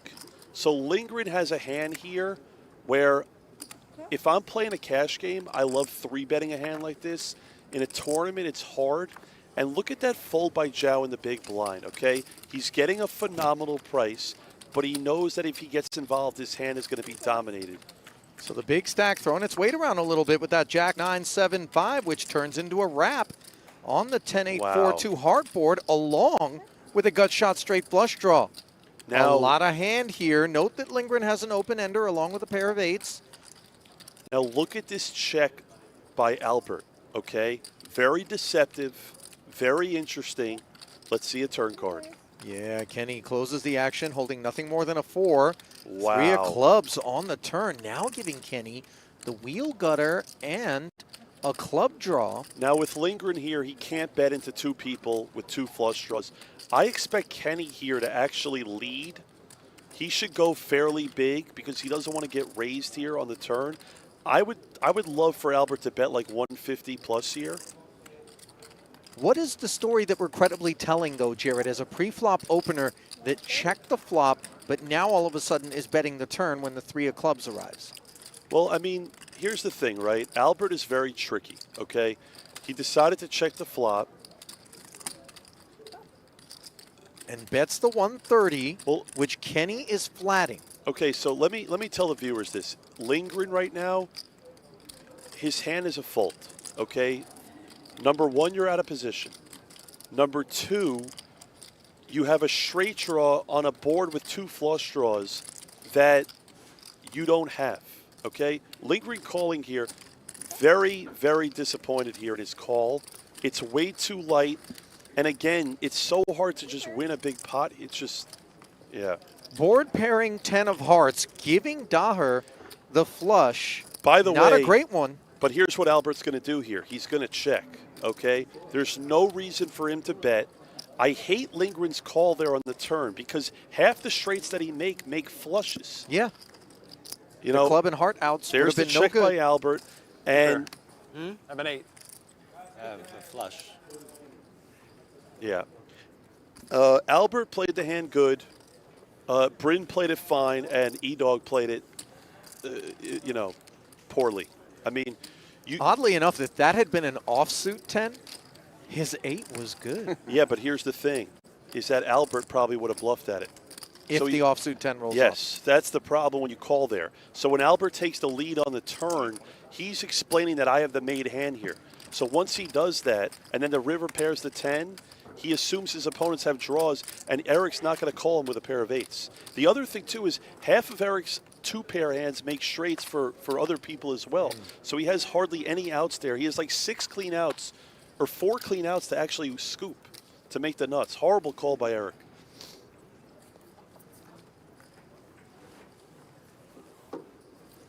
All right, Vich has a clear open here. You see a lot of people, by the way, limp with hands like this. I'd like to see him make it 50,000. And Vich is on the looser side. And there's the limp, and it's a disaster. And I don't understand, over and over and over, all these guys in PLO tournaments are just constantly limping. Well, the thing is, if you're going to limp these sorts of hands, which are vulnerable to being muscled out, you have to protect your limping range by limping the good stuff too, don't you? The aces, yeah, but the good kings. You're right, Ali, but the thing is this, right? Vich has to be aware that he's the second in chips at the table, and Albert's the only one that has him covered, and Albert's in the big blind. That is a clear spot to be raising under the gun there. Attacking the one larger stack at the table? Well, no, because again, you have position on him, so it's fine. And you're putting Albert in a tougher spot. Well, it does end up being a limp parade all the way around to the big blind of Daher, which checks back. And that's the thing, like, Bryn limps with 8-8-3-2, which is completely fine. And if Vich raised, then, you know, Kenny would obviously fold this here. Nobody with an ace here, Jared. Kenny with the wheel draw and the 8-high flush draw. I would love to see Kenny put a bet in here. I would love for him, and I'll tell you why. Because I know a 4 gives him the nuts, but I know Kenny, and he really wants to make a 6 or a 7. Because those are hands where he could actually really bluff at it. And a 4 is a hand where he probably won't make any more money. But the reason I like this bet is it's putting your opponents now in kind of a tough spot. Kenny goes half pot. Zhao has an interesting decision here. Yeah, he's got the queen high diamonds, which I overlooked, I confess. But he just bows out. They were just wondering if we're going to catch up to the exact same hand. You go just be put together, Claude, over there. I know you do. So Kenny able to take it there without further incident. Yeah. You were rooting for Benny? What hand are they on? Be careful hand. If he wins every tournament, we'll all be broke.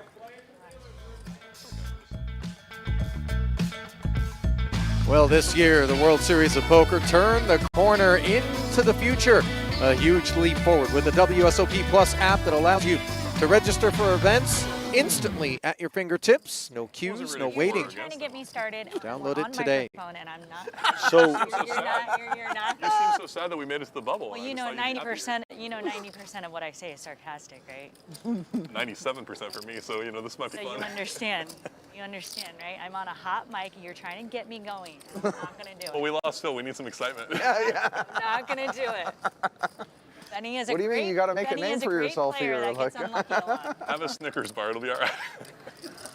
Shovel the Snickers in. Well, the mood appears remarkably light here at the feature, Jared, considering what's at stake, 2 away from a 100K bubble. I just see on his Instagram after winning 2 bracelets in 1 week, he lost ace, king to ace deuce, and he runs back. Day 1 of the million. The other thing, too, is a Vich limping there with the double-suited I felt bad for him jacks. then, and I felt bad for him now. I'm worried about myself. You know, it's another reason, again, why you should I raise. take no bad beats during the summer, I so wouldn't think I'm so. totally zen, you know? Like, I win every hand I play. It's kind of you to fold a few of them, though. Yeah, I actually Help us out. made a really tight fold to his under the gun raise. Okay, with 18 remaining here, the stone bubble means stone hand for hand. Yeah, I believe you. Benny, I think my fold is good, but we're in bubble now. being results oriented. I don't think anyone's really short now. Like he gets to win with jacks, you know. Not like really short, not like. And then like 200, and they have like 5 cents. I mean, I don't think All the there's any. stack is 1 million. Sorry? You better be. So sorry. 1 million. No, he's got right about a million. Yeah, true. Yeah. There we go. He's on. I had a 4 too, though. So What could go wrong? even worse. Well, there aren't too many people remaining in this field that we haven't had the opportunity to observe here at the feature, Jared. But Benny Glaser, 3-time bracelet winner already this summer.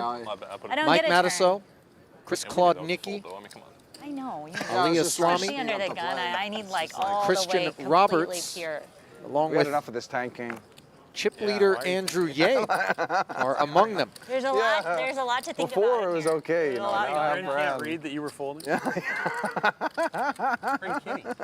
knows I fold 90% of my hands, so of course I'm He knew folding. you were folding that one.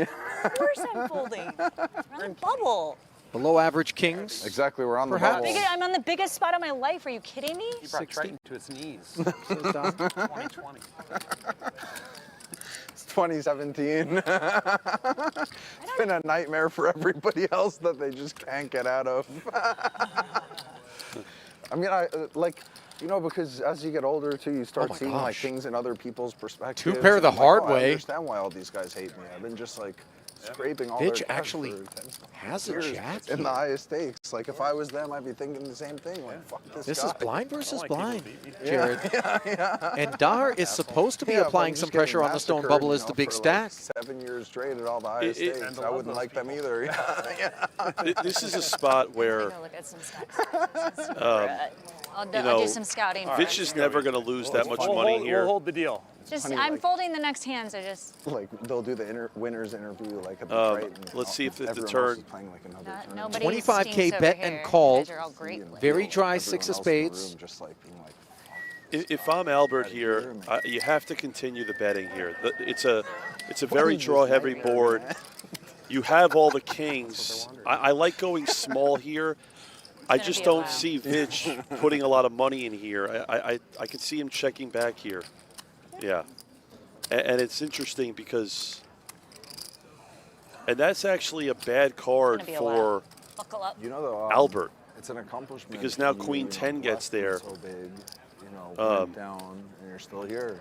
You know, with the same mind. But I That- expect the same Albert mind here to is the kind of whole go. thing. Most of the I would people like you for him see to go would small, go like that like high, 60,000. down, I just don't know what he lose thinks it, is getting so- called here. I mean, when Good he's work. got all the kings in his hand, he's hoping something like the Queen important 10. thing is not to lose the mind. The You know, mind- maybe an ace Yeah, the queen money's that was yeah, pesky. you lose it for a bit, for sure. In the world's We're greatest already spot, a locked in slow played way, pair of but aces. can somehow It find just the filled pieces up, and bring though it back unlikely. together. He comes with 120 Yo, into 190. Are you playing? I'd let you in the buy in. 300? You in the 300? Are you in the 300? No, I'm big in this triple draw. Oh, People's Nice. Champion. There's Negreanu, who busted in this one some time ago. 30th Let me officially. explain why. Vlogging. Because I have a lot to think. I understand. I have things to think. Quads? just quads. Quads? Full house. Yeah. Full house was good enough. Is that even fair Did Vitch that pay he, that one off? he gets to Didn't have catch it. quads in the big bet game? No, absolutely not. Andrew Ye, chip leader there. Benyu, Ali Islami, You just want somebody to lose it. Matiso, Claude Nicky, Christian Roberts. And I guess we're not that far. By the way, I mentioned the name Benny Glauser. Bracelet number 4 isn't going to come in the PPC. He was the man out in 19th. Really? Ratings. All right. We're 7-handed here. Bryn's got a clear fold. Lindgren has a hand that is okay to open. Ace King is very strong. 50K, he says.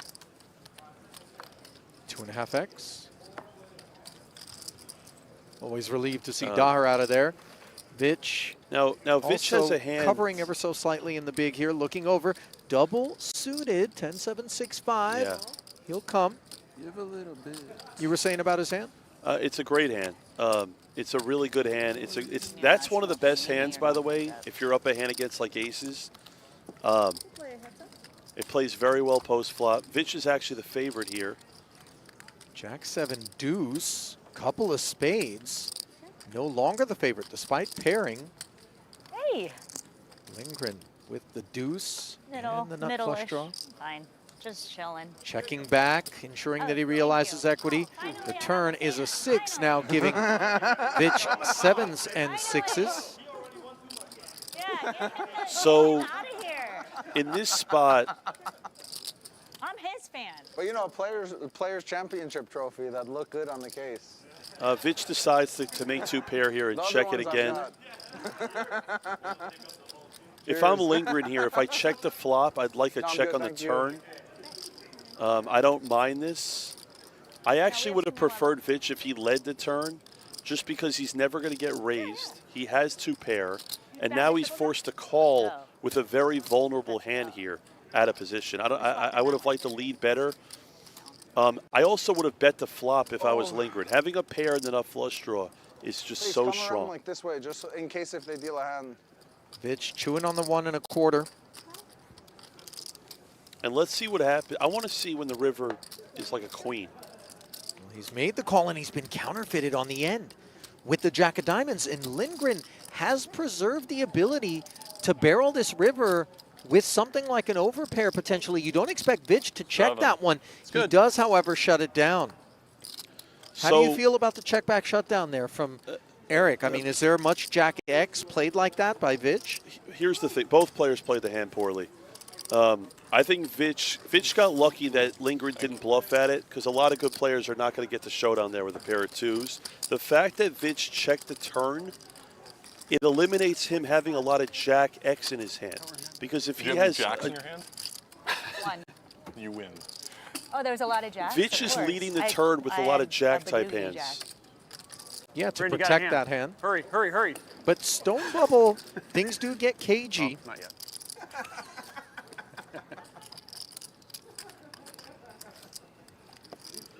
Feature table is waiting on this hand to complete. Looks like the board is completely run out.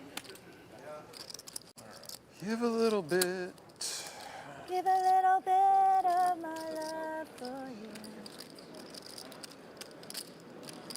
I'll tell you what, I've played a considerable amount of mix with Andrew, Yeah, I was going to say.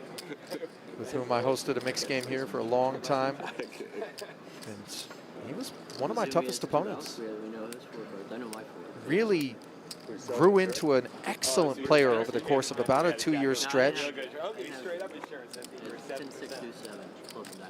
Can you say the same thing about Mattisau?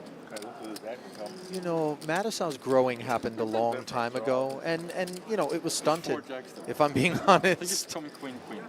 Such a veteran. I've not played much with Mike. I have played some, but a long time ago, and never in tournament. Marco Johnson here, tabling a hand. Baby, 310. And it looks like he was the man covered by Mr. Kite. Going to double. Gets the juices flowing.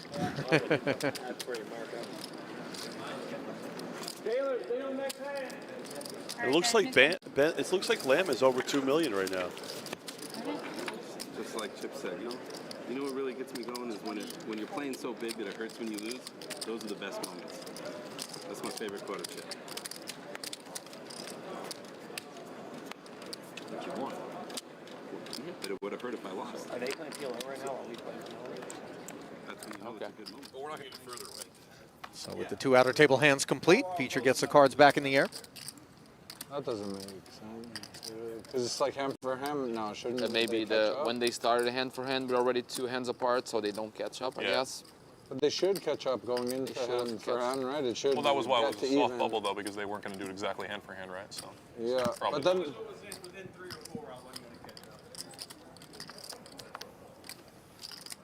So when it started hand for hand, we're already at But this. shouldn't it catch up like right before it hits hand for hand? To be the same amount of hands? They're like 5 away or something, yes. Here's what you do. That doesn't really Make make the breaks sense. 20 minutes, and people have to play up to the furthest table, and they lose that portion of their break. That's true. I don't hate it. You know, I could say this because I've then they'll start playing faster. I'm There's such only a one good. way to find out. Because on this format, if you're playing bubble and somebody's playing big bet game and somebody playing limit, it's a big difference. True. It should be on the same game. It's a big disadvantage for the big bet. So Especially we when should all be in the same game. It's crazy. I could say this having the results I do in Parliament Omaha Just have to catch tournaments. up during the break. All this Because limping it is a big difference. is Yeah, just it counts. so. What, they get a 10-minute break It's instead of such 20, they should've bad played faster. poker. Have, You know, yeah. all Bet you these they years I start thought playing Chris That's Vich was reasonable this at all, world-class that player. I anyone mean, can do 2 and 2 the hands, fact that he's like, open hand. limping the You get button, into hand for having hand covering makes stacks sense. to me Count makes the no hands. sense. We do count the hands. None. Well, Kenny the looking to make trouble dollars out of top two, one table on bet, along the other two on with a limit. The other two Broadway don't bust. gutter and the Here, club option is draw, available. a royal draw to be exact. And Kenny is checking. Anyway. Oh, this is. And why is he checking? It's a great check because he has it all. And now he has even more. Ace is full of queens. Vich didn't bite. But like Ali, I just don't understand how Vich is on the button with 1.8 million in chips, one off the money, and he can't. I don't have it. He could call a What a- raise what on the a button, but flop. he can't open the pot. Well, I mean, Especially how tight Ite's folding everything in the small blind, and Bryn's never going to 3-bet him. Well, listen, timeout. I don't think anyone in history has ever said Bryn's never going to maybe not 3-bet even because runner, we've runner. seen Kenny No, runner, fair. trip, rise of up and do course. the unexpected so many times, Blaise. You've had front row seats to it. That could have been He nice. is That would have been fearless. nice. If there's anyone that's The going to jack ball would up have been icing him dirty and throw it out of the looking. window Such a dirty looking one. consciously, it is Bryn. And You still be in the fight. I think Vich is mindful of that. And also, listen, dirty. I confess that Jack I'm a and little six bit of diamonds. uncomfortable with the degree to which at times you have some really polarizing takes with respect Probably have to middle cards anyway. these just players didn't and their connect to the board aptitude at in all. these Yeah. streets me at because all. their results dumb. obviously speak to the idea that they're not simply getting lucky. And also, I've okay, come to hopefully he's got recognize them as clubs or excellent something players in that there. are maybe just mindful at Not present, ones. Jared, of that 100K Yeah. membrane, that Oh, he's thick greedy. bubble, He wanted, that like, 1.3 up top. Oh, And just a they're little just bit. allowing No, the I just wanted a caginess little bit that, more. like to get the No, if I better was of them, getting but greedy, I would bet that without flop, it but, like, necessarily because I was being just something happy with criminal. Getting, another 100 to 200. Yeah. Give a turn card. I mean, is that fair? It's fair, but it's also to me in poker you always want to make the best decision, right? We all make mistakes, we all play poorly. I just think the fact that people are limping over and over. Vich did it with double suited jacks. He just did it with king 9 on the button. If you're going to play the pot, come in for a race. So I think one table is 4 hands behind it. And we're hand for hand. You know, stone bubble in a 50K be damned. Listen, if you're playing the buy-in, if you're posting the buy-in, There were play. a few stacks around my stack. The way I look at Depending poker on is if if you're he's playing a anxious or 50K not buy-in in or a the 1K fucking buy-in or a 250K buy-in, you should probably play the same across the board. And you don't see that when, I'm the type of player when I play cheat, I'm going to get buried, right? But when I play the highest limits, I'm going to win because I play well when a lot of players, a guy like Dylan Wiseman, he can crush the 1Ks, but I would short him in a 25K or a 50K because it's a different level of poker. Well, there's some poker getting played here involving chip leader Andrew.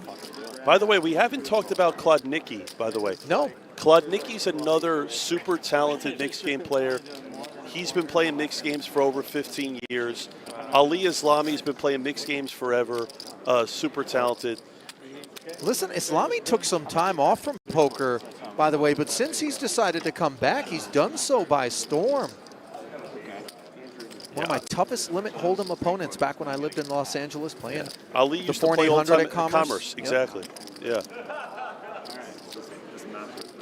He was creative when nobody else was. Back in those days, he did some unbelievable things. Scrambled my brain into an omelet on more than one occasion.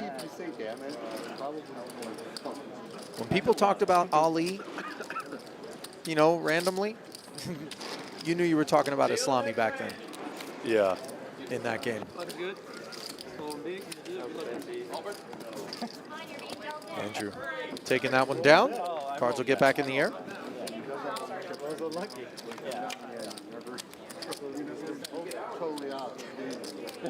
I do fold more than I go. Yeah, you ran busy. I made a good choice. Andrew, by the way, finished second to Brian Rast for a Raz bracelet, and one where he had an unbelievable chip lead on more than one occasion. Heads up, they came back to play another day instead of trying to finish it out. Yeah, it's hard to see these ones. All right, look At for Rast's Albert here. behest. Albert should open here with double suited 7s. Just don't be a And he's donkey. folding. Okay, that's fairly tight by I was Albert. giving you. I knew you were folding, so I was just trying to give you Obviously, I'm folding. I'm just trying to let you get a sweat here and give you some enjoyment. That's fine, but when we get into stud, you are, Losing more pots. You don't want to give me a. No. I want to stay away from you Yes, instead. you don't want to let me see your. Yeah, how do you want me to do it? Spread them. Hands on the Somehow card. yours are good like that, Hey, but hands on the card, mine buddy. are somehow not good. Spread them. And somehow a club draw acquired for E-Dog, along with a Broadway draw and top pair here, despite having 4 clubs in Let's see, hand. what do I got? I forgot now. Well, I know one of your cards. Distracted. Okay, One with he shows nothing on more TV. than a jack. This one? Yes, literally. Queen, right? Red queen. No, there's no red queen even here, so you don't even know any of my cards. Oh, red jack. Okay, I was so far off. I mean, sometimes it makes a difference. Yeah, but I'm just saying he's holding it up. I check. I knew it was a red. King's up.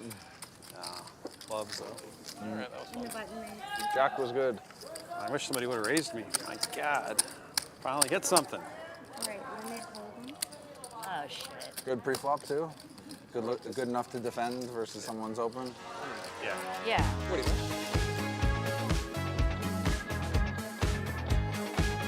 Well, the second season of the award-winning PokerStars Big Game is available to watch on the PokerStars YouTube channel with new eps dropping every Saturday.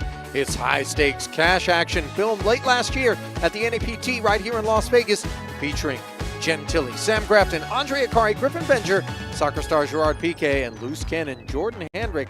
Don't miss it on the PokerStars YouTube channel.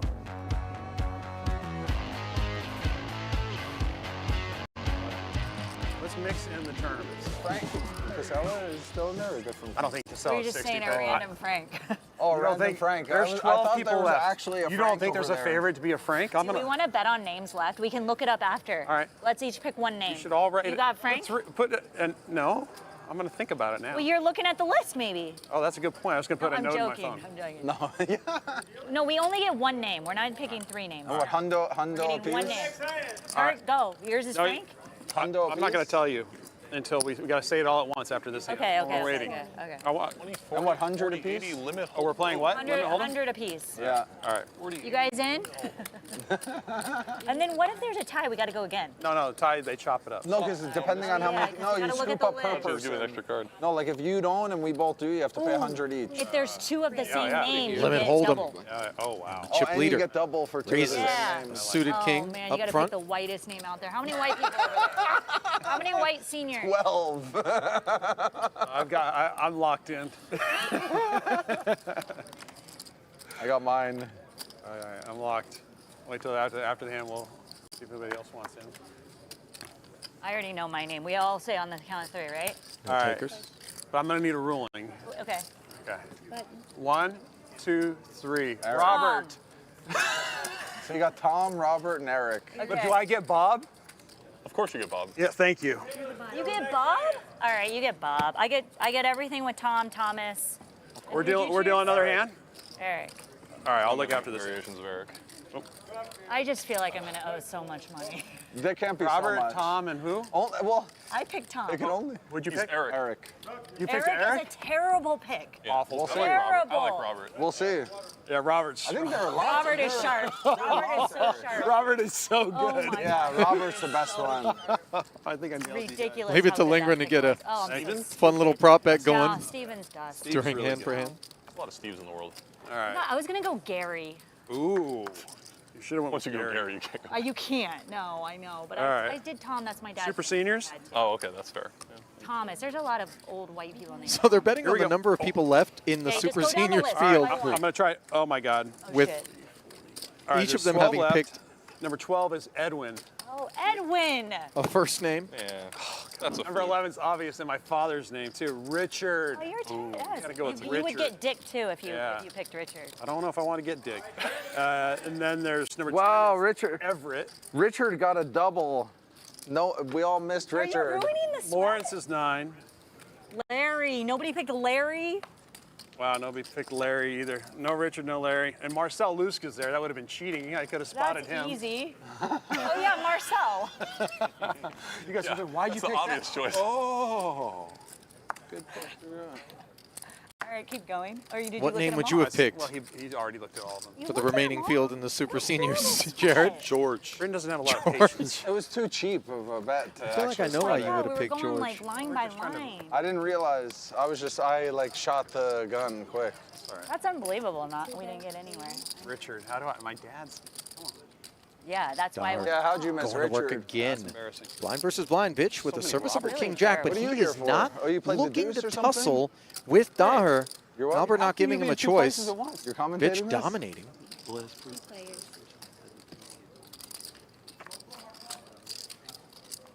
Oh, easy. 10-9-5. I'd like to see Vitch raise the flop here. Both players with a gutter. Daher with the initiative. I really think this is a flop that Vitch should be raising here at a very high frequency. Any paint card, especially queen, will give the nuts.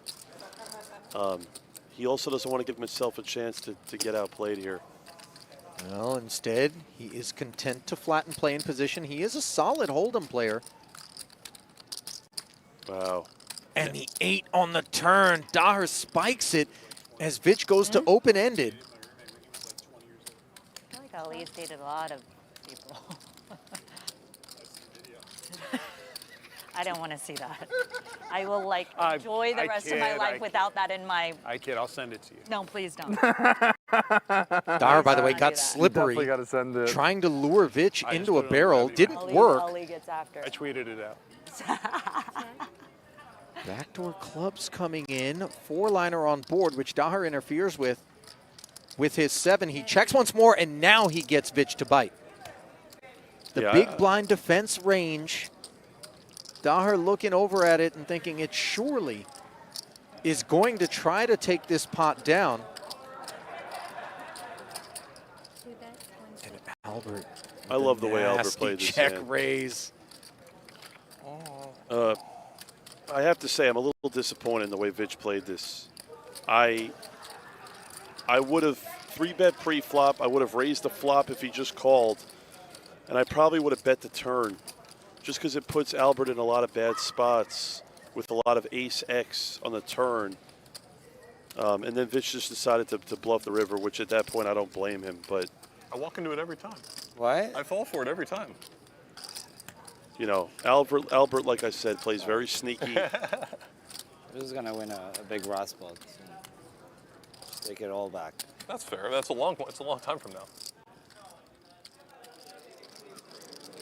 I really like Albert's game. I'm not being results oriented, just given what he was able to pull off there. Meanwhile, this table, once again, the one we're waiting on. Not a critique, just an observation.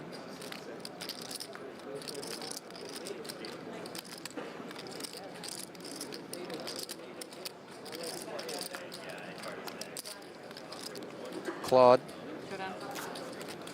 Looks like he is calling down Islami, and I don't think he likes what he sees, as Ali proudly has rolled over a Hold'em hand.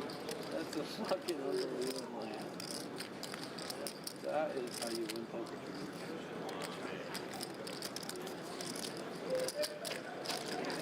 poker. Listen, I know exactly how Claude feels right now. I've been on the receiving end of an Islami eyebrow raiser so many times in my life.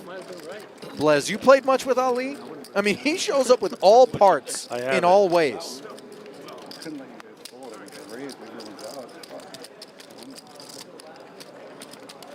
Yeah, Claude's still like, even Mattis' house. Okay.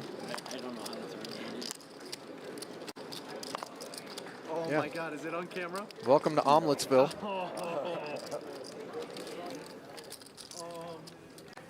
Oh, look at this. Welcome to Ace-Ace with Chris Vitch. 2 black 8s in the small. He's going to 3-bet it to 120K. So here's the thing with Kenny. Kenny should just be flatting I'm here, sorry. by the way. I would not put a 4-bet in here if I'm Kenny. Well, it seems like he disagrees. Okay. And One thing, though, Blez, not to cut you off, Kenny is so keenly aware of the perception that his opponents have of him. He's got this reputation as a guy that'll blast, you know, and I think that's why he gets a lot of value when he wakes up with it. You're absolutely right.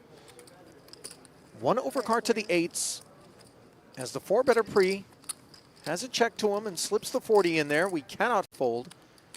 Now, unfortunately, if an ace or a king doesn't roll off for Vitch, It's a spot with 2 8s and limit hold'em where he's basically forced to call down.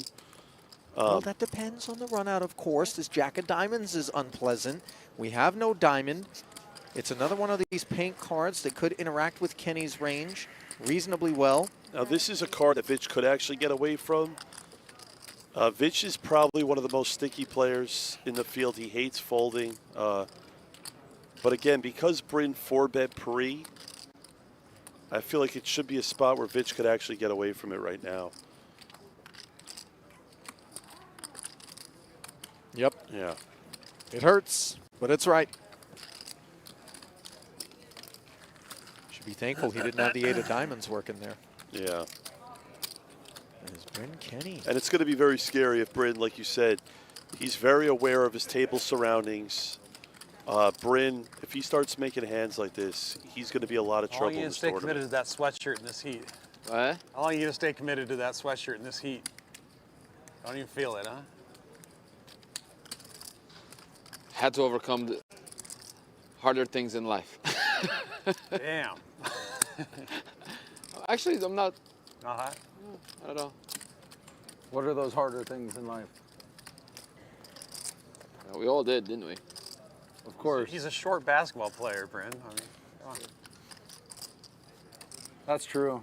Oh, that was one of those. Short for basketball, I should. Yeah, normal for life. Very short for Very basketball. short for basketball. Yeah, very short for basketball. Very short for basketball. Normal human, short for basketball. Pretty damn short for basketball.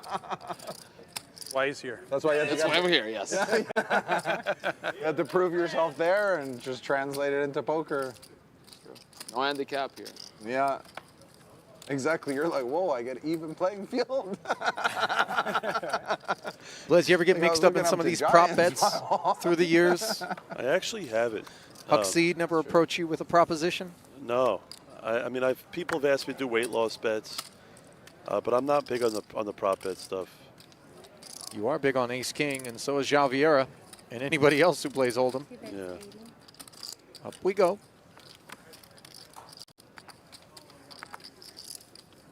Sorry, babe. I can't reach much Kenny, further than you. 8-9 off. I just throw him in there. Defends the big. Straightforward stuff with the connector and enough chips. Does not interact with the 5-4 deuce in any way. Vieira with the wheel draw. No pair. Now, if you're Vieira, though, you have to bet this flop here. You just can't give yourself your chance, an opponent, to actually try and, you know, hit a... Yeah,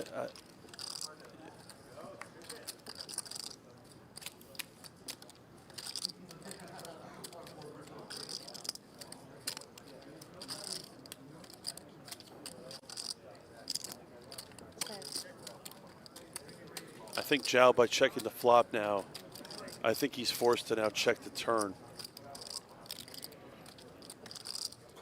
Doesn't want to put chips in. Sure enough. Board pairing deuce, and now he's just bluff catching here in the event that Kenny wants to get after it, which he doesn't. Open folding. You don't see that every day. One. Well, I won't make a prop bet out of it, Blez, but I am going to play a little trivia with you. You up for it? Let's do it. Okay, we've got 18 players remaining, correct? Okay. Stone Bubble in the 50K. Only 3 of our remaining 18 players have never won a World Series of Poker bracelet. Who are the 3? Oh. Now, I know you're only looking at this table right now, but you've kind of gotten a glimpse around at the rest. Here's another scene. I'm going to say Albert. Correct. That's one of the 3, Albert Daher.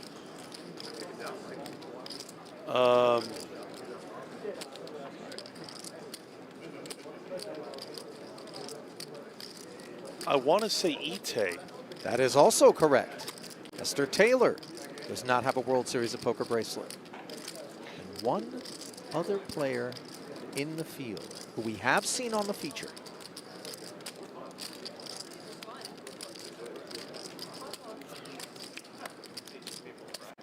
I'll give you a hint. He played... I want to say that guy, what was his name, Voigt?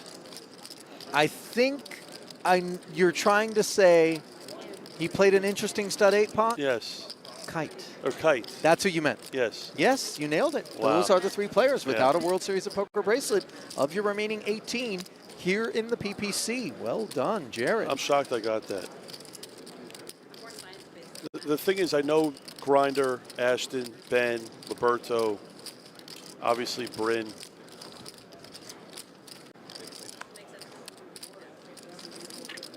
See Liberto snacking on Ashton there.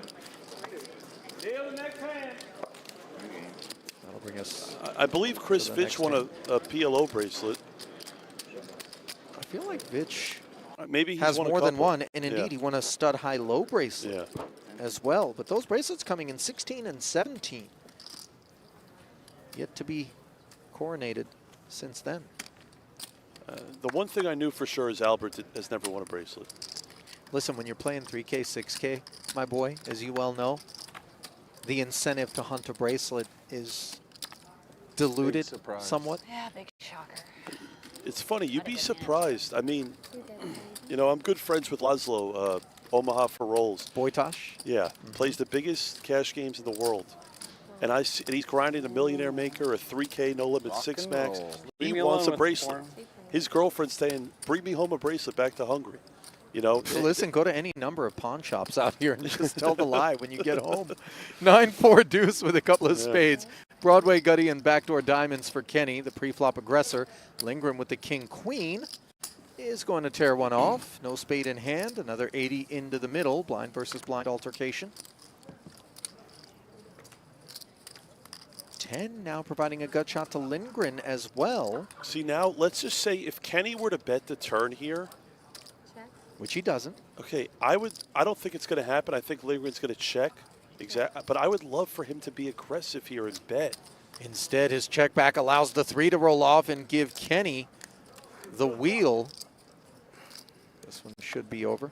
Yeah, and I.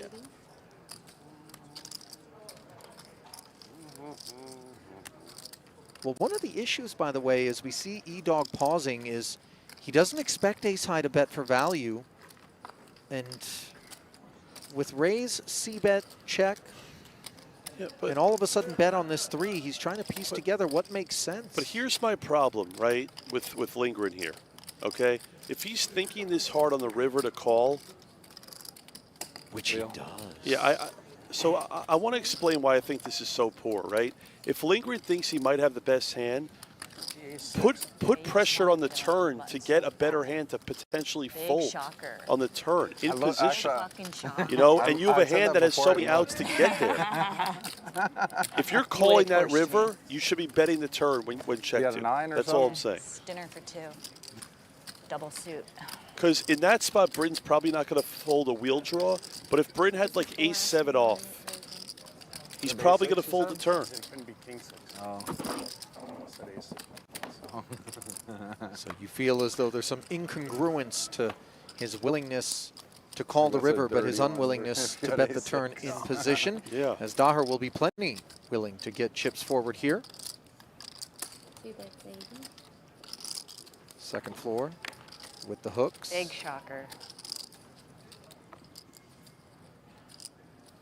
Okay, so Albert raises 2 jacks. This is actually a pretty bad call by Bryn on the button. So there's an old rule, limit hold'em, right? That if you're coming into the pot as Bryn on the button, you should most likely be 3-betting or folding, right? So Bryn has that type of hand that should probably be folding before 3-betting, and he actually chose to call. And again, people don't realize at home, limit hold'em and no limit hold'em is such a different game of poker. Albert needs to lead the turn here after the flop goes check, check. Well, clearly Albert, even though we know he's tricky, is concerned with some King X combos that would play the button as a flat by Kenny.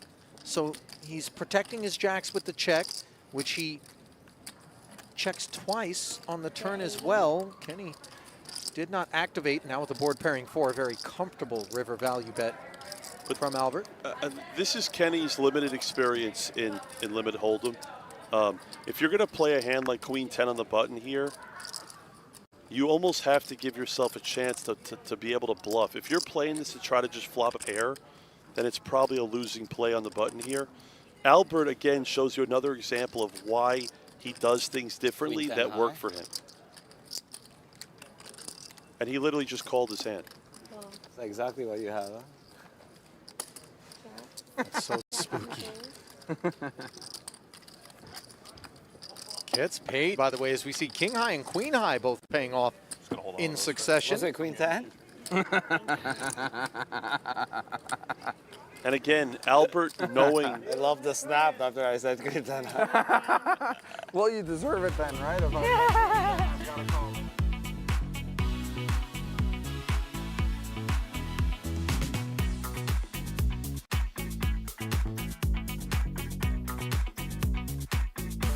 Play Poker Go is where the action never stops. Jump into free online poker with real competition and zero risk.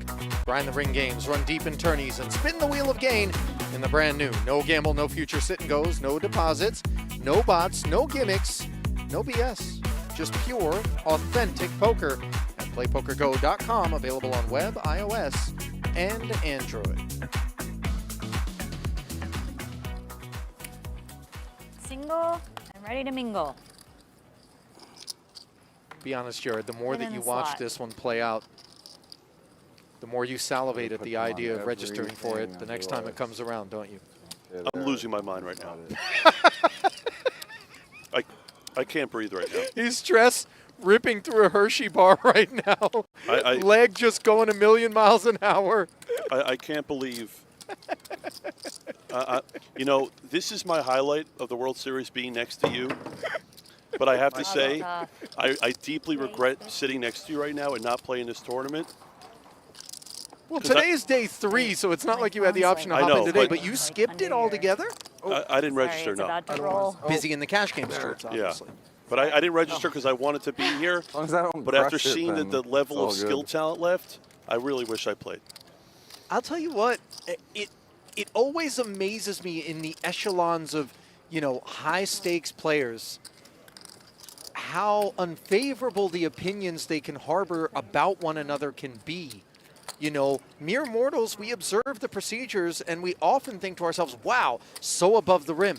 But when you're looking at it through one another's lenses, there are some very different takes that you have. And listen, to be fair, as we transition here to No Limit Deuce, and Daher has himself a 9-8-6-3 deuce against Ite's Pat Jack. This one was a raise to 50 from Esther, defense and draw 1 from Daher, who is waiting to act.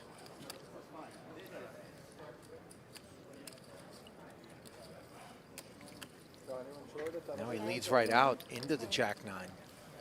Now with some frequency, these leads are top pair kinds of hands, right, that are bluffing. You know, Albert's sizing up here. Again, it's what he has or better, or just a he's not doing this with a 10. He's not doing this with a jack.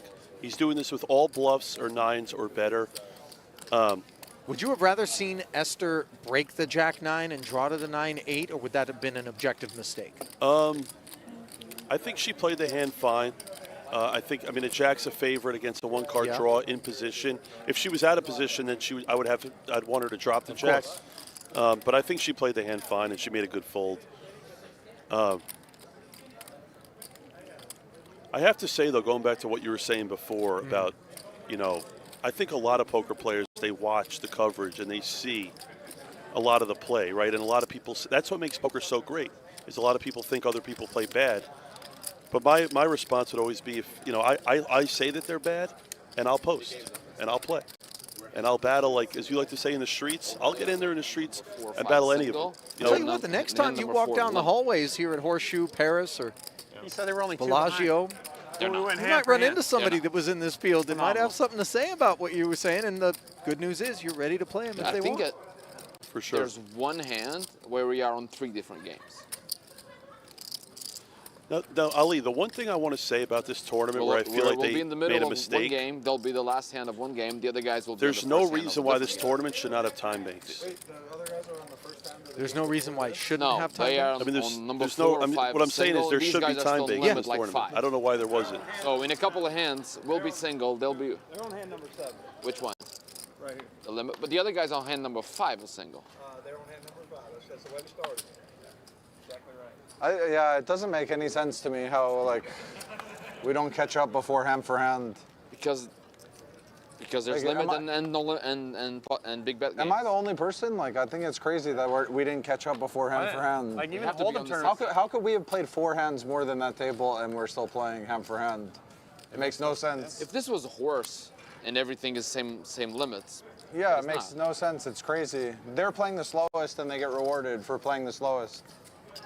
No, I was talking to you. You're good. Raise 60. Kenny, unclear what's motivated the 60K open here. 3X playing 10-20 blinds with the 30K big blind ante, which is a lot to play for. Now, Vieira. So Jack 7, not exactly a convertible draw. Vieira here has two plays here. He could 3-bet Pat or he could fold. He can't call Pat. He can't call Albert, that's draw. the time you're supposed to do something. Oh my God. Ooh, looks 2 like a eights, too. monster. Nothing with him. What a pretty hand. 85. Oof. You have Number 5. Pat. Wow. That's a good way to make a lot of money. The funny thing is everyone thinks that Albert's like getting so out of line here. Like we have not seen him get out of line at all. He's actually had solid hands every time he's entered the pot. His image and his reputation is allowing him to win more pots. I'll try to bluff you. It's perfect. Yeah. We're no longer hand for hand. That's good. Exactly. I was just waiting for a 3-bet over there, you know, smooth it, Pat like I've got, you know, some 10. Oh, yeah. Albert bets all in, 3x the pot. He has a wheel. Yeah.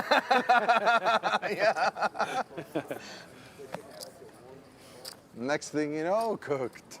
Cooked, baby. Oh, wow. Number 4 Pat for E-Dog. Hopefully, 50K open, just praying somebody's got something to get after him with, or at least flatten draw. In all likelihood, draw dead, of course. If we're hand for hand, how are we? No, it was because before we got hand for hand. Running out of that potential table was customers. 4 This is hands mucked all the behind way us when they were tracking around to hands, Ite. which they should have Deuce, caught up 3-9. before hand for hand starts. She could So we draw don't have the 2. situation. They didn't thought about the difference. She been could, so tight. And but she pot won't. limit or no limit. That's what. Yeah.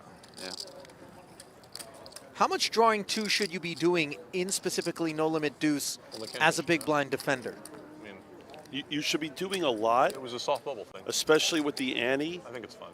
But not in this situation when you're one off the money. You know, as tight as Ite's been playing, I actually think she should fold here. He can't be playing the bubble. Where Just because if you're drawing 2, you want to be drawing 2 to at least an 8 or better in a lot of spots. that's insane. If everybody has over, which is not so hard, everybody to be over a certain number of big bets, and another table is playing a big bet game, 2 tables can't bust and 1 can. This is, you know, if you're hand for hand, How in the world did that just can be like 2/3 of the field cannot bust because it's a big bet, it's limit, and it's, you don't have, you're deep enough that you'll never go in, and the other third of the field can bubble. It's a huge free roll on the ones who are playing limits. Granted, it will change. It will be a different roll. 5 hands later, it'll be the opposite, though. Of course, but it's still. It's Stall and you get rewarded at the WSOP.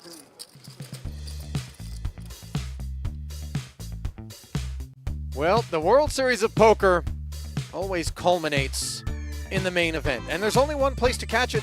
That's PokerGo.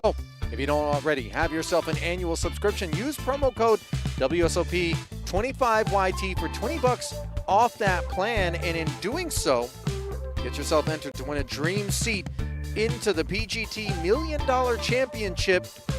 Don't miss any of the action. Starts July 2nd, right around the corner, straight through to July 16th. You gonna play the main, Jared? I love the main. Do you really? I love the main event. Are you not frustrated by the sheer volume of amateur play that can leave you speechless and victimized? You know, I know that's what makes it a great tournament, and I know it's electric, and I know that that's the dream, but, you know, for a person that has kind of your caliber of play within them, don't you prefer to play against kind of other people that you can navigate with the knowledge that they know what's going on and can perceive your moves properly? So I love playing like a big buy-in, no limit hold'em tournament, but I think the beautiful thing about the main is what you just said. You're playing such a wide array of people from all across the globe, and it kind of brings in every type of poker player. It's the one tournament that I would tell everyone in the world, if they're going to play one poker tournament every year, I would say play the main event. And it's just the excitement, the energy. It's just such a great event from top to bottom, and it's a grind. I mean, it's like a 10-day event. I was told it's very addictive. I try to stay away. It is Golf's amazing. Indeed grueling, but so rewarding. If you can make that deep run. The greatest feeling I've ever had in my whole poker career was getting really deep at the main event. And there's nothing that I could say. You know, most poker players, they'll go top 100 in the main event probably once or maybe twice in their whole life. And when you get there, it's just the greatest feeling in the world. Well, not a terrible feeling to have a 9-8 draw and the chip lead here at this feature. Daher takes us to 50. Vitch doesn't want to draw 2 to the gutter. Kenny wants to play. Bryn, do you mind scanning your cards again? Yeah, I will. So based on Kenny's call here, it looks like he might be drawing 1 to a 10. Well, let's see. Not sure here, as the RFID doesn't appear to have picked it up. And Albert just makes a 9. And sure enough, you got to imagine it wasn't a 9-8-7-5 that Kenny was drawing to. Not impossible, but... Now here's the thing with Kenny. Because he called out of the big blind and took 1, I love him checking here. I expect Albert here to actually go fairly big, just because it just looks like Albert has a lot of bluffs in this spot. To raise the cutoff, he's opening a wide range of hands. He actually backed into a 9-8-7. I could see him overbetting here. I could see him betting like 175. He doesn't want to get. Yeah, there it is. Yeah, I love it. And I again, I love this by Albert because it looks very bluffy. And he also knows that Kenny was probably not drawing to a 9. So in Albert's mind, he has a nuts. And to be honest, Kenny's forced to call. 9-8. Yeah. Payday for Daher as he deals a blow to Kenny, who had been on the ascent by and large, but again, and I don't his chips. I don't fault Kenny at all there for calling. When you call out of the big blind and take 1 and make a 10, you're pretty much forced to call a bet there, especially by Albert, who could have so much in that spot. You won? Yeah, and by so much, you mean obviously plenty of hands that we beat. Easy game. Yeah, 9 versus 10. Yeah. No At limit least I didn't deuce can be lead. so frustrating. I mean, any of these variants. Yeah. What's your least favorite game in the mix, Jared? The one that you just feel like, ugh. I would say all 3 studs. He's cute. He's being a bully or not. Yeah, stud, high-low, stud, Raz. Equally? There's got to be one that you dislike more than others. Stud, high-low. I don't know. Cute. Really? Yeah, just because Thank you guys for the compliment. Just You got a because lot there's of so many compliment. split pots, it plays pretty slow. Getting I don't like 08 either. I generally don't like split pot games. I think for me, Raz is the one that makes me want to crumple the deck more often than anything else. Now, as we just talked about it before, right, this is why Bryn was forced to call there with a 10. Because if you look at Albert, he's raising a really weak hand here. Vitch with a convertible jack choosing to play it as a flat, which suggests What about now? that he's going to draw 1, because flatting here and padding, No, this time, while no. with some I'm frequency, leaving it's you, designed to lure somebody into a ill-fated squeeze when you are way up in range, suggests that he's going to draw. Wow, so Kenny here. Pat 9-7. Wow. So if I'm Kenny here, I'm making a decent size raise here because I don't necessarily want to get a lot of action. I would like him to go to around 250,000 here. I like that by Kenny. Albert dispatched. And so here's the thing with Vich is that he has a Pat Jack. He probably believes that it's not the best hand. Oh, yeah. The problem is he just flatted Albert's raise. So it's really hard for him to play this hand even as a call right now. I would have rather had Vich 3-bet, and then Kenny would have 4-bet, and then Vich would have known more likely where he's at in the hand. But now Vich, if he calls once Bryn pats, Vich is now going to have to draw to the 9-6-5-3. And as we can see the cards, if he catches a 7 or even an 8, his hand's not even good. So he's just going to let it go. Right in 150. Kenny's never 3-betting there without padding. Out of position against 2 players, including one of the big stacks that has him covered. 0. Oh, So Vich. You're probably live though, but 0. I did. There, I didn't do so well. Tritons are expensive. Only if you lose. When you break. Brent doesn't know that. I don't know what it's like. Doesn't have that. I had my first losing trip in Montenegro last month or 2 months ago. Everybody feels really rough. bad for you. What is this brick you speak of? You didn't make 17 million. What did you lose? 60K or something? 800. 800. Ouch. Vich, by the way, very similar my hand to what he had average cashes in Triton? moments ago, but without Daher's Open, he is the open. Average cash. Really, that's insane. That is insane. Yeah, it's so fucking insane. It's like no min cashes. Actually, there are a few min cashes, but very few. So Lindgren here has a decision here. He ended up folding. 1 point. You don't seem like the min cash type of guy, that's for sure. No. Like me, Yara all right, I'm on the board. in the big I don't play many. 3, 4, Yeah. 5, When I but play, it's... just stepping aside perhaps that bubble influence. You don't want to get into the murky water. You had a decision also, Jared, because you could have gone it's just back dumb. to the Chips Ahoy People that that try you to had You don't want to buy embarked in upon last second earlier. and, tank and but make the money Instead, with 2 pivoting starting back to stacks the and then, plain celebrate with your Hershey's, I friends. believe, Yeah. as we're And then you lose getting it on the down next to tournament. 12:30 Well, you local didn't last time. minute buy in this, I believe so you don't skipped qualify. dinner.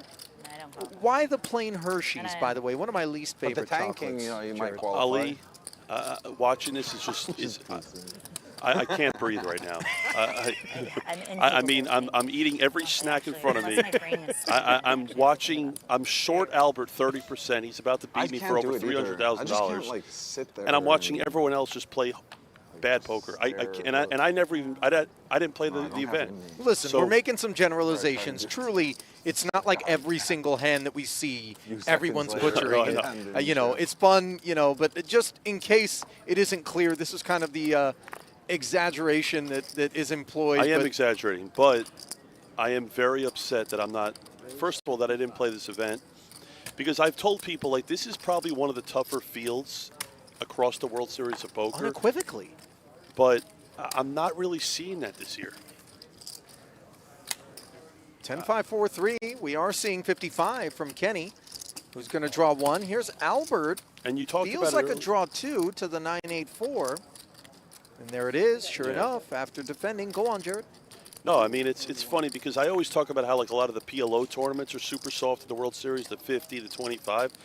Those tournaments were actually somewhat more difficult this year. Well, and I this feel like is this got softer. An interesting spot. Daher with top pair. Doesn't get frisky having drawn 2. Checking over to Kenny, who's got 5s. So the fact that Albert took 2,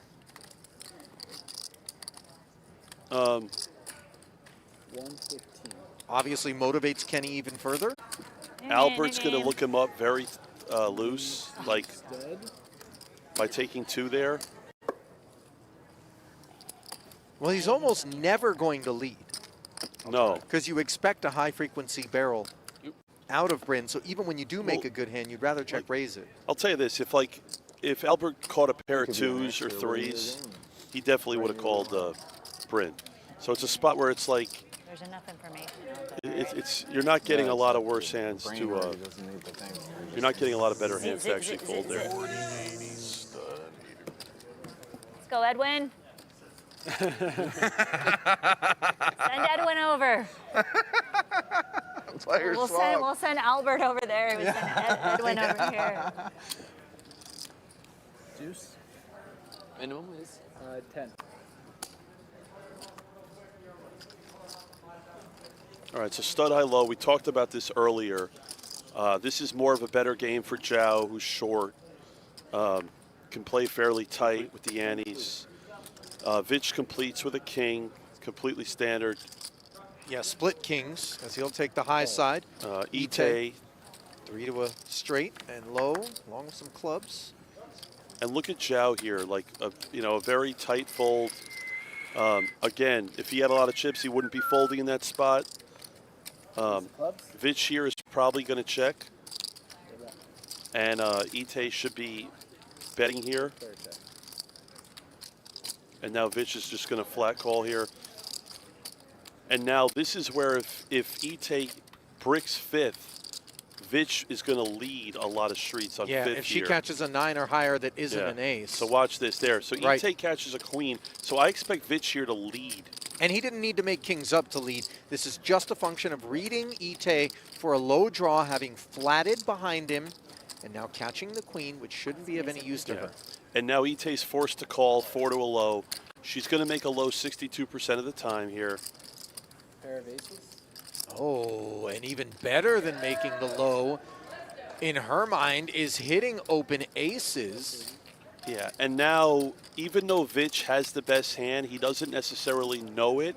And he's in a spot here where he really can't actually raise, just because if your opponent has aces up here, you're just in really bad shape, but you also just can't fold.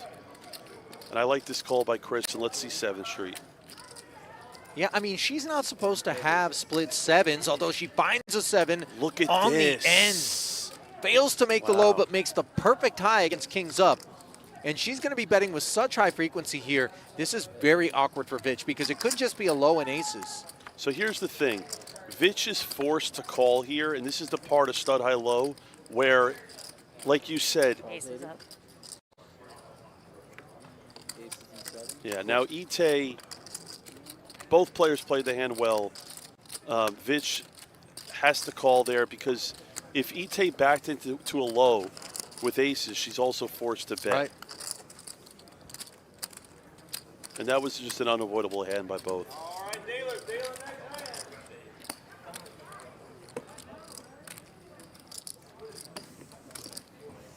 So next hand declared.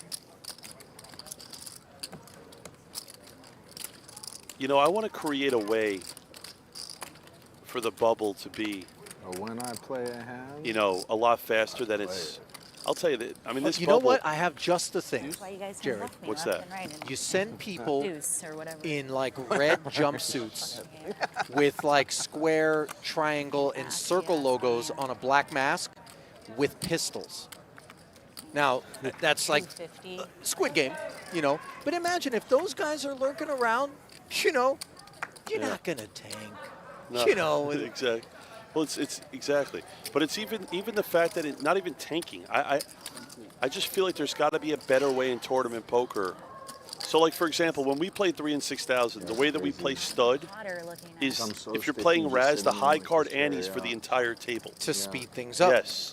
So, like, I want to come up with a creative way where the bubble doesn't take hours and hours of play. Because it also makes it worse for the viewers when they're doing hand for hand and stuff like that. Yeah, that sounds right. I feel like You say Zhao instead or of Zhao? time banks, Neither. if we had Yeah, like an that's what I'm alligator asking. How do you pit pronounce beneath the Zhao. table and every Zhao. seat had a trap door. And when It's your like I've time known runs forever. out, They always I know mix for it. sure They I don't always know you know, how your to reptile pronounce it. chump. Because they never say it like that. just the You should threat tell of, them. of It's hard because you know, it's, physical there's a, malice. It's like an enunciation. It's Tends like to a- compel. something Anglo-Saxonics sure. don't have. You don't have it in English. But it's also hard, Sometimes too, the- because the the Asians, especially the ones who speak Mandarin, Yeah. they get it because they have the sound in their language. Albert wants It's this to be hand It's forever. Joe O-A-O, but the sound over the A actually sounds like sound. Like sounds. Sound. So wow. Oh, interesting. It's the closest you have, but it's not still not the same. Yeah. Daniel got it somehow. He just He's good with that stuff. he's always asking like, how do I say it? And then eventually just Wow. Yeah. Once you tell me it, once you say Wow. it, yeah. sound. Like the sound. Wow. Sounds. You do sounds. Sound. Yeah. So, Ow. yeah. Close, yeah. It's a hard one to get. Wow. Yeah, I'm trying to like. Yeah, exactly. It's like tricking them, adding something to the brain. That doesn't. Edwin! Like the Nordics have those fucking Yeah. points. It's one of those things. Yeah.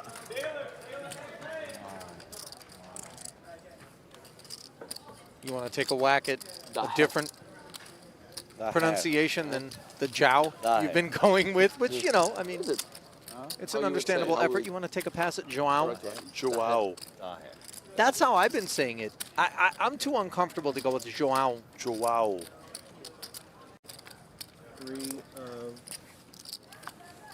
3 of diamonds for Kenny is the bring in.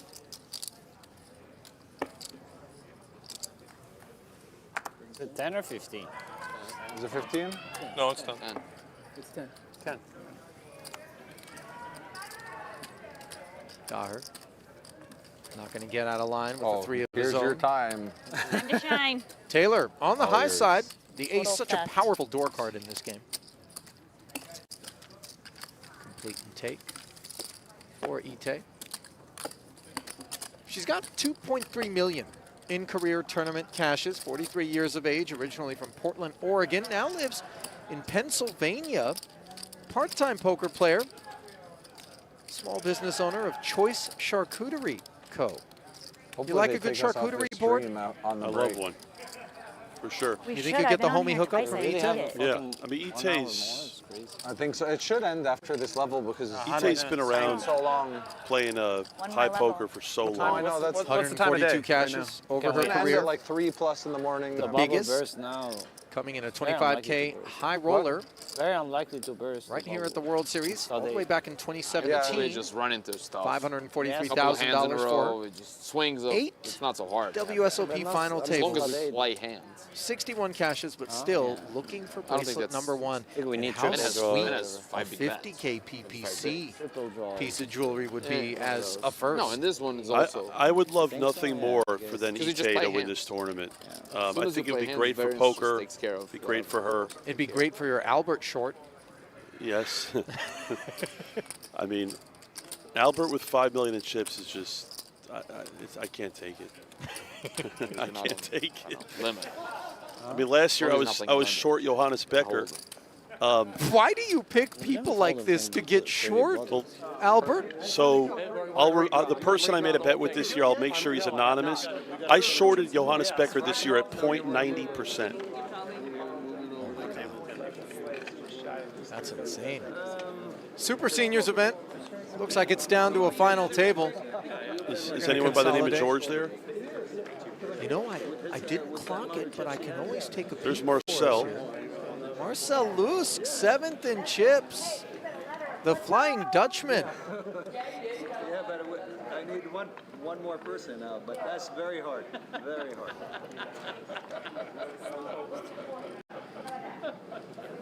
I love it.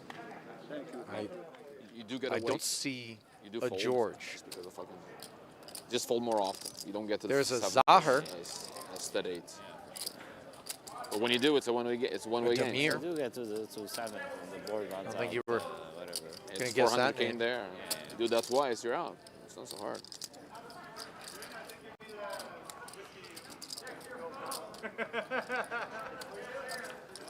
Also depends who the short Nobody stack. given an inch.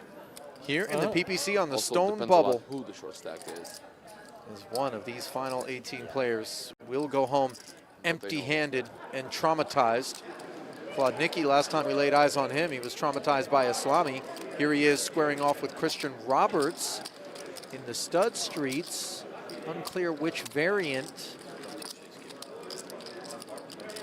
Do you see a plaque or anything out there No. that denotes what game they're playing? And by the way, is our cameraman drunk? Or what's going on? With equilibrium issues. I mean, he's really on. What are we at C?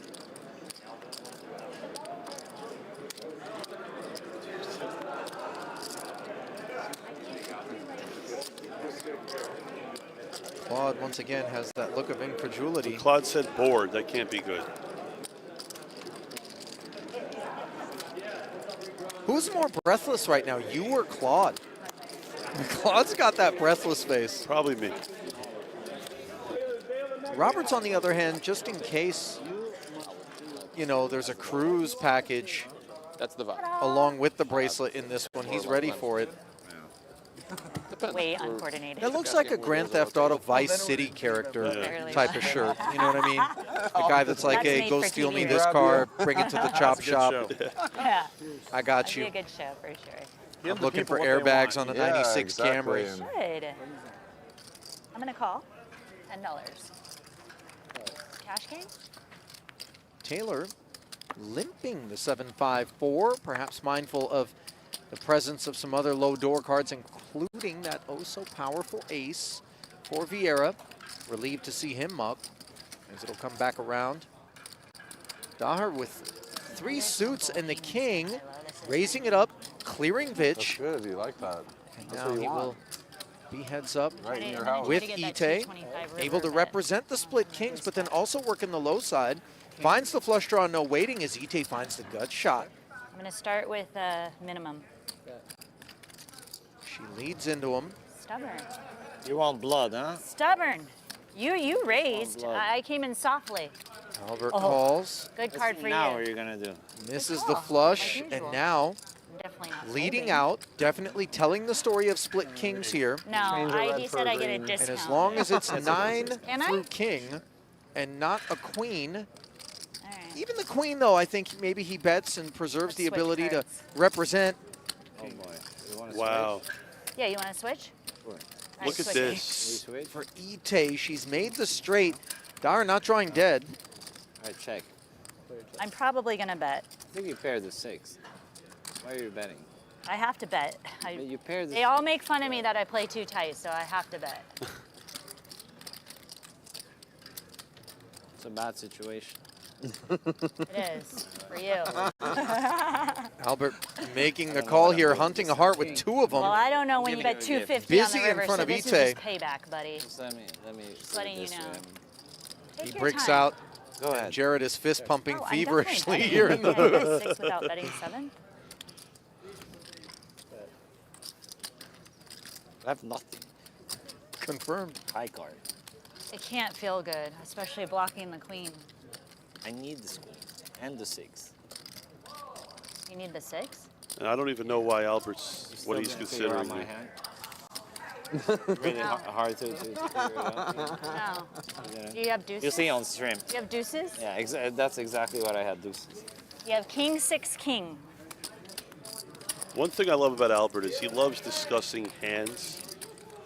You know, Gee, just what you wanted. But I trolling got it when he back. I discusses knew I them, would. or genuinely? genuine. I would. He loves discussing. He's a fan of the game. You had a straight.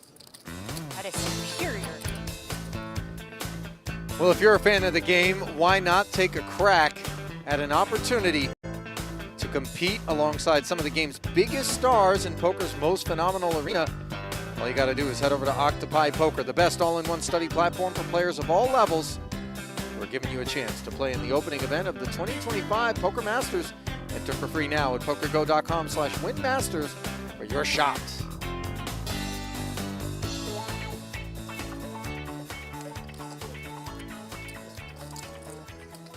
All right, it looks like we have 2 more hands left to stud high low.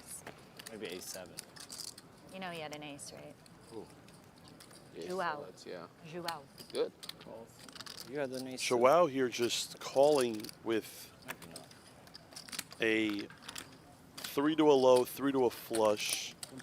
I actually kind of like it with his stack. There's no reason for him to raise in a spot like this. He's trying to save every chip. If you tell me what you had in the lost discount, and is I'll way tell you more what I had in important that for him than every chip that he's actually going to win. So he'd rather lose less and win less than win more and lose The more. one you bet 2.5x more. The old Mossberger rolls right off. We Bad, hate I to did see it. player on the planet. And Vitch both actually players. hit a very good card there, making No, 3 you to a didn't. flush, and Zhao has completely bricked here. Did you have it at 9? But Vitch's willingness to bet again after completing generally going to be associated against me, with not against him. some flush draws along with the low draws, or maybe not, but I believe you. at a minimum 4 hearts I believe perceived. you. I had a straight.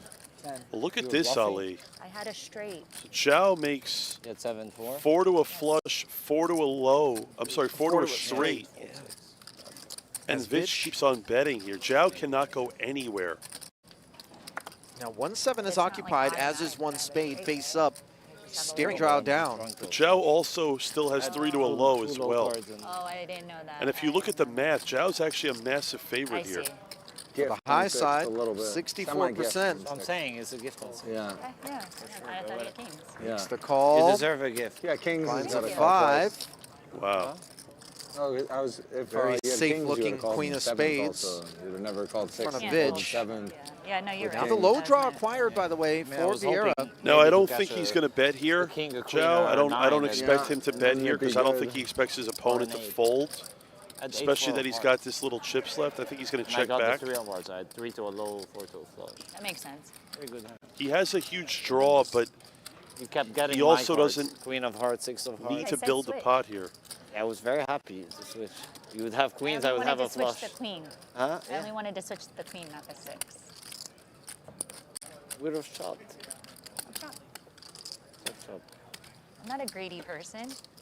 Yeah, I mean, it would have been a good deal for me. And that's the only reason why I didn't love the bet by Zhao, because Chris doesn't really have a lot of folds based on that board.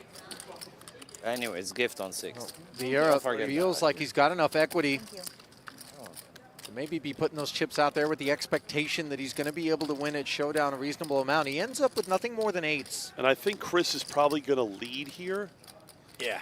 Just because he knows he's getting at least half, and maybe Zhao can make a mistake and fold a small pair. He ended up pairing the 8s. He's going to have to make a crying call here. He doesn't like it, but he has to call.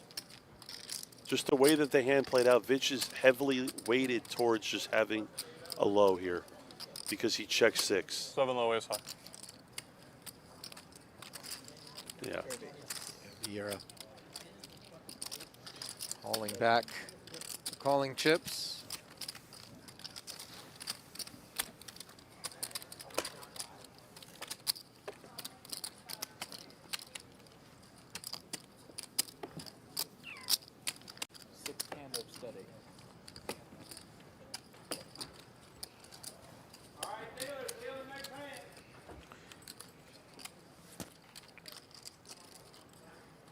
The World Series of Poker. It's not just a game, it's war.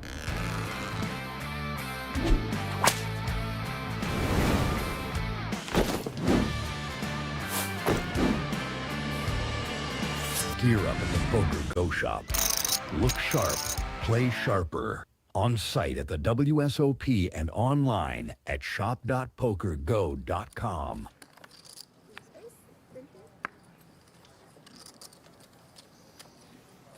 Okay, so now Vitch brings it in, showing a 3. Lingering here, it looks like a steal spot here, showing a 5. And for him, it's not going to work. Vitch is going to defend. I guess. Yeah, he's been roaming about for a while. All right, they're head up. In his thoughts, too. Yeah, for sure. For sure. roaming in Headphones his on, thoughts. yeah, completely. What's going on? Bust I don't know, somebody. everyone. Oh, is he on the uptick? Now lingering He raise has with to king explain 5 everything. 6. He has to. I'm on I a like hot that mic. fold. I already do. Yeah, the They ace of already spades got is me going on such a that. powerful 4th Street card. Justin, they hot. He's talking about your friend John. Vitch leads and takes it. They mic'd me up. I cannot talk anymore. Don't get me going. I'm on a hot mic. He's so I like John. He's nice. You don't know? Oh. fan. Huh? Not a I'm fan. sorry, okay. You like everybody.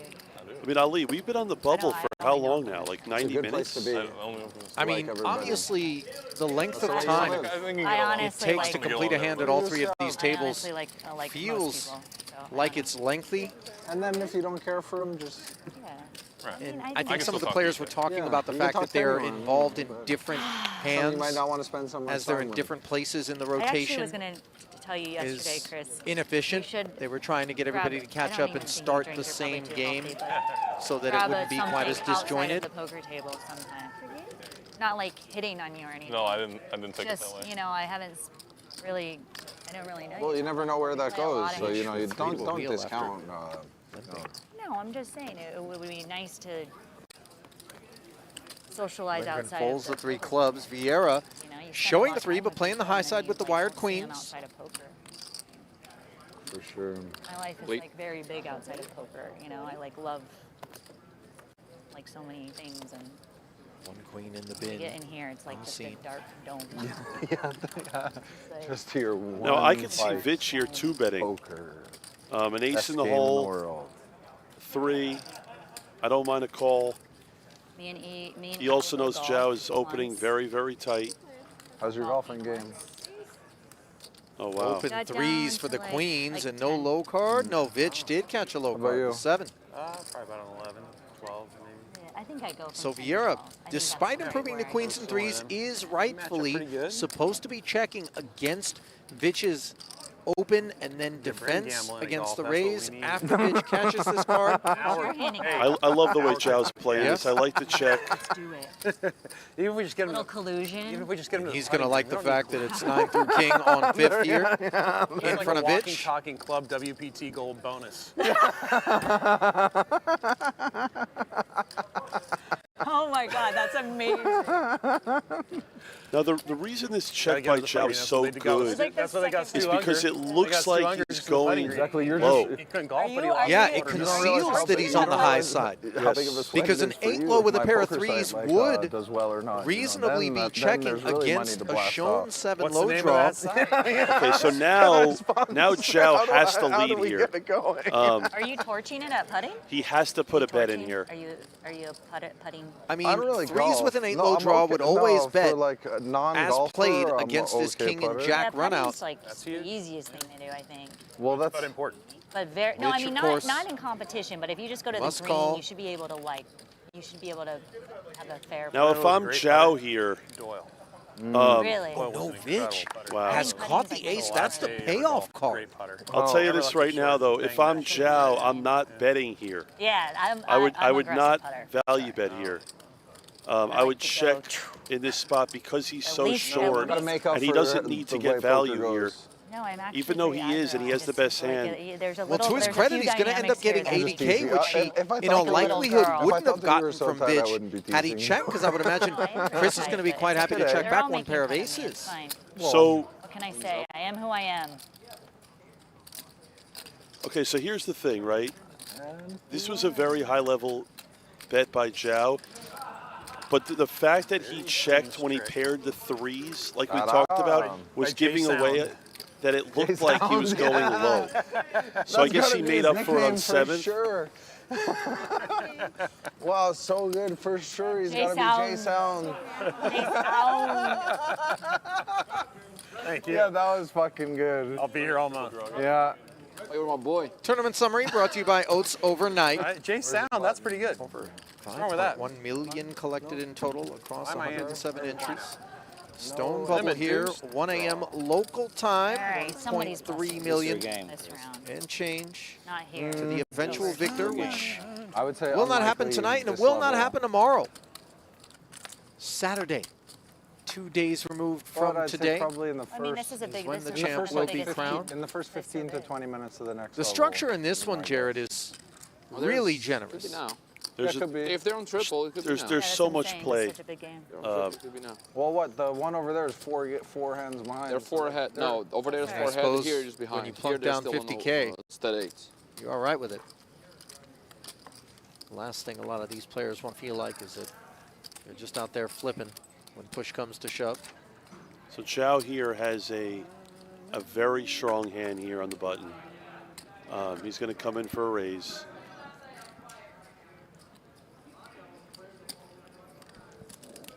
Raise. Limit deuce to 7 triple draw. Vieira's worked his stack back to 1.1, and he puts 80 of it out there.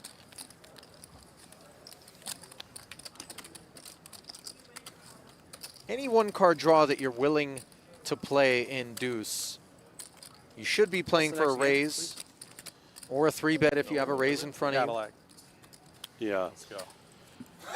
Ready. But we did see Ben Lamb do something Ready to get interesting. some Albert and no limit. Old Triton, earlier. new Triton. Jesus Christ. Where he had the 7 draw and just flatted.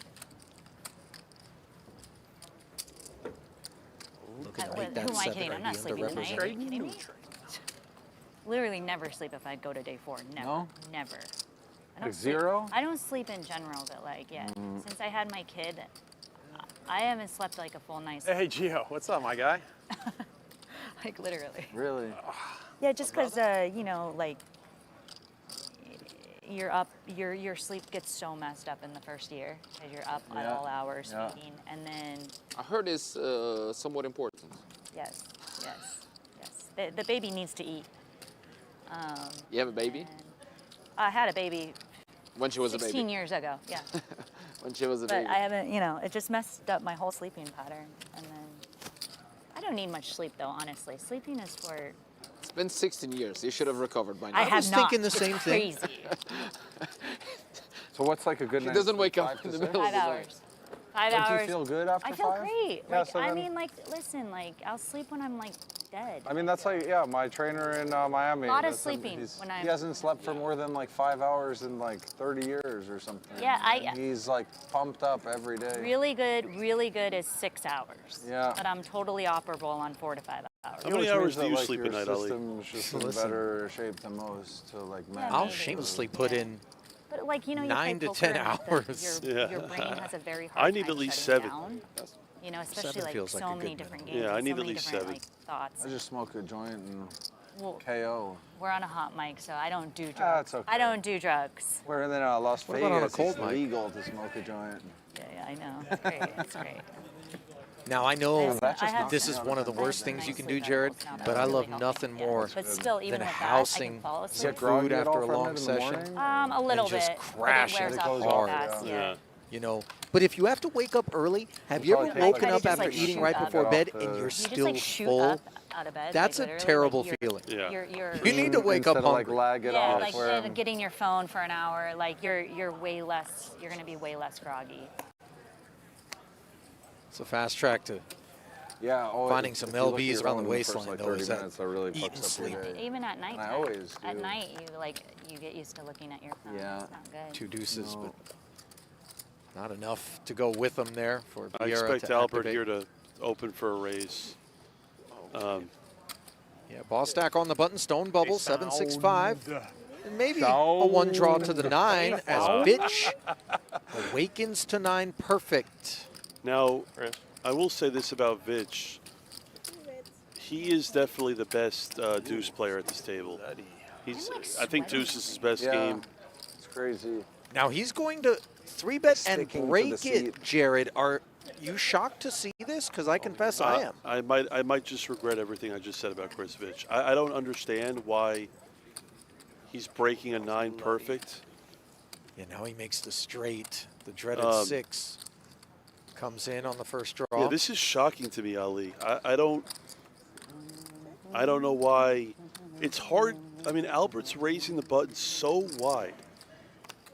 I mean, he's just literally trying to hit a 7 or an 8 in a spot where I cannot believe he didn't pat the 9 perfect. And by the way, against a 2 draw, Yeah, this is Vitch just- checked out of position having drawn 1. You have to bet here, Chris. Bet.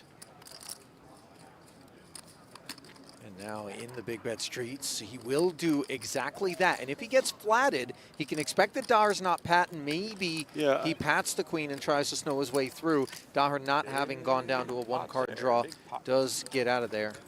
You know, Ali, I might be wrong, but I just can't imagine not patting the 9 perfect there is the right play. I just can't imagine that was not. I don't get it. I mean, you literally have to have you have to have 7 or an 8 to beat that. Especially a 9 perfect where you can't catch a 6 with deuce 3, 4, 5, and you're out of position. And Albert's raising like so wide there. And by the way, you unblock the 7 and the 8 with your hand, so that open from Albert, perhaps some card removal. Minimizing your pathways. And he's but, got like 400 or something? You know, you don't have to get there. I think you can always. I think Claude also try to snow it. Wrote that he has 600 down or the something. streets. Yeah. Huh? Day of the next race.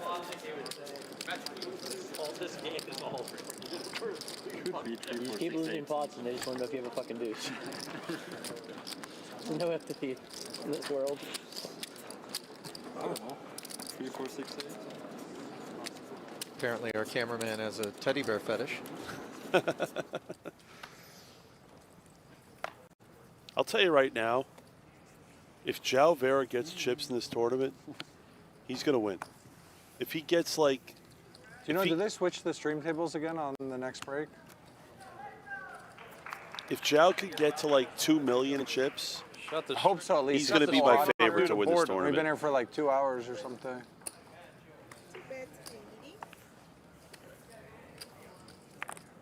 All right, so João's opening the deuce 4-5 with a pair of 5s. Before I make a bad call. Trying to get those chips here and now.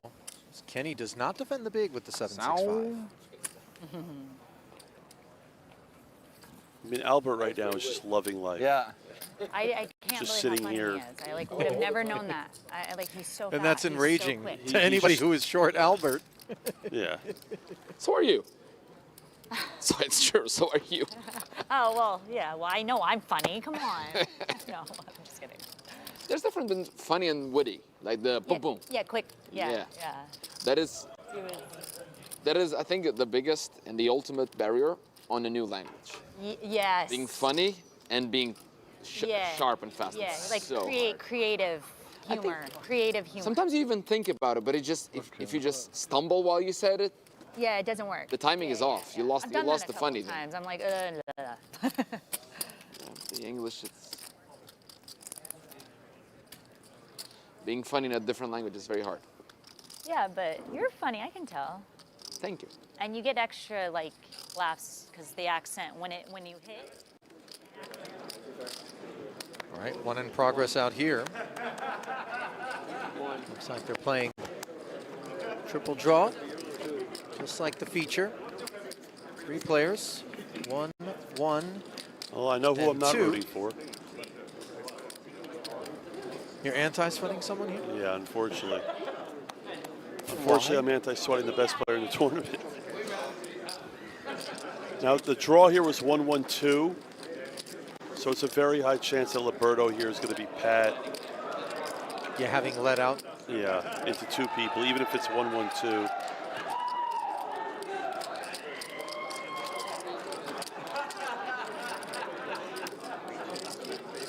So this should go pat 1-1?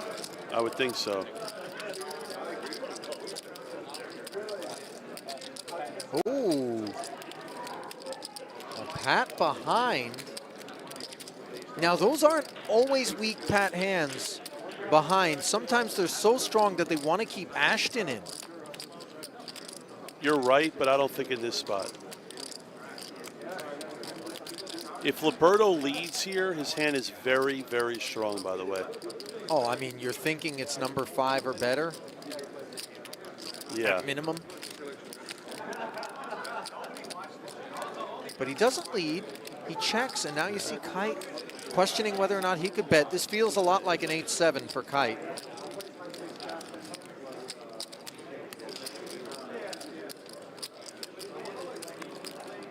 Ashton does not get there, so what are we showing down?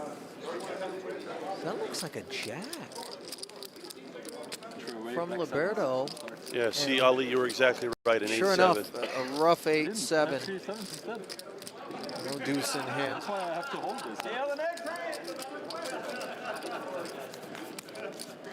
You're the deuces, I have the 7. Ben is playing down to 400.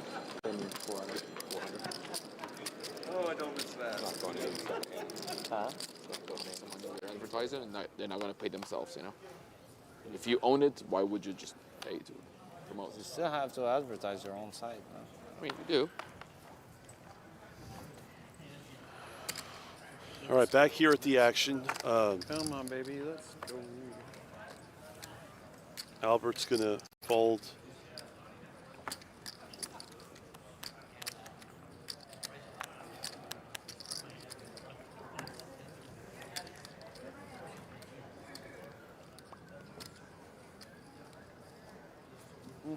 This feels like a pretty 5-card PLO hand there for Ite on the button. You ever play the 5-card PLO? I'm not a fan of 5-card. Feels like there's enough action built into 4-card that we don't need to pour kerosene on the fire. Raise. Why are they Kenny taking it up. Lindgren, What? 3-betting. The 7-3 deuce is what he's eyeballing. Blind versus blind. Presumably going to go 2-2. They don't run the clock for hand for hand. So they just go down 2 minutes. Yeah, each hand 2 minutes.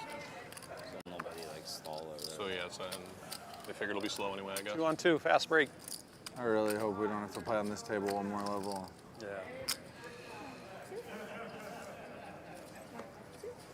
Unclear what Kenny's got here. Not the first time his RFID appears to have been struggling. He does pick up the wheel draw, but hunting a deuce is never good, as we see Lindgren picking up the best 1-card draw you can with a 7. And Lindgren's playing it slow. You thought he would raise it up and draw one here? I actually thought he would raise. I don't mind the call here. It's going to go 1-1. This is where it gets interesting out of position, where if Britton catches like a 9 or a 10. Fair fight. Yeah, fair fight. If Britton catches a 9 here, I would like him to probably lead it. The fact that he caught a king here, he's going to check it. Yep. And of course, Lindgren with the 8-7 perfect. Will barrel and pat. And by the way, Kenny does not have to draw to 7-5-4-3 here. Just because you're drawing one doesn't mean you need to continue, right, Jared? You don't have to continue. The problem is with Kenny's hand is that Lindgren's betting all 9s, 10s, and potentially all jacks here. So Kenny has to assume that he still has a fair amount of outs. You know, a deuce is obviously good. And he would assume an 8's good and maybe even a 9. The pot's too big. And now Kenny catches a 9, and a 9 here is not strong enough, in my opinion, to lead. Is it strong enough to call, though? Because don't we presume, you see a snap there, that Eric would be more content to check back his 9s and 10s in that spot? Yeah, I mean Kenny again, he's not beating any value there, but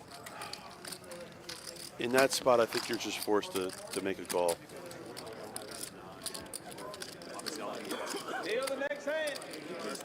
I mean, I consider it like probably the best 08 player in the world. He was Pat, and then he was Pat 1, right? No, he drew 2 and Pat. Oh, hang on a second.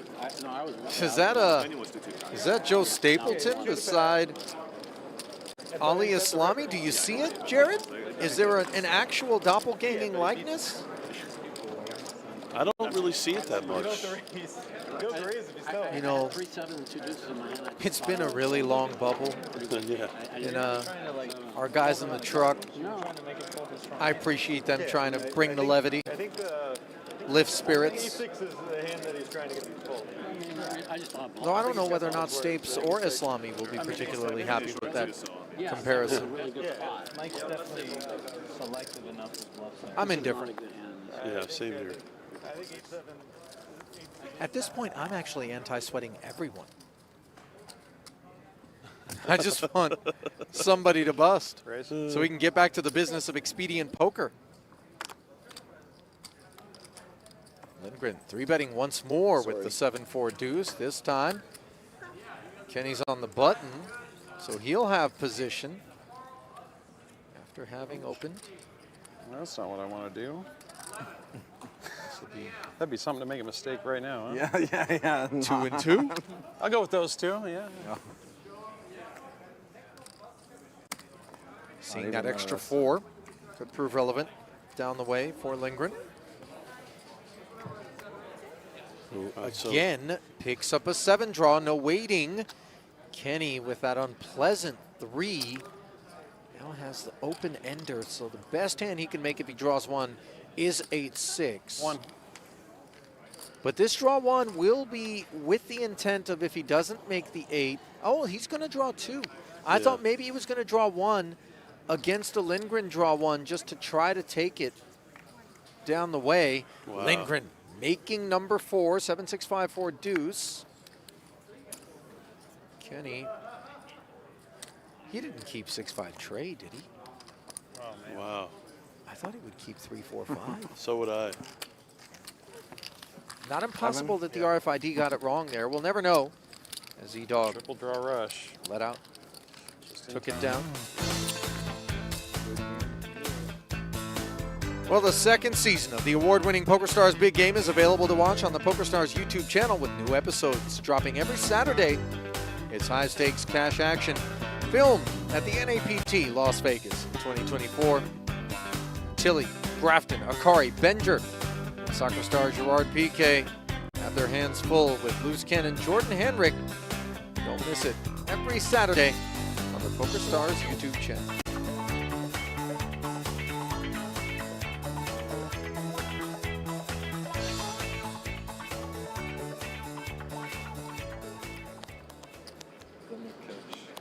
Six, 5. And 2 sevens. You had deuce to 6 on this one. Bruin on the outer here. Looks like Ben Lamb. And Kite. That's 2 sevens. I don't think you beat that 8.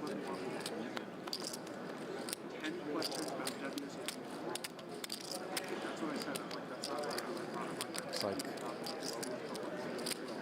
Kite is struggling with having some info. You can have it.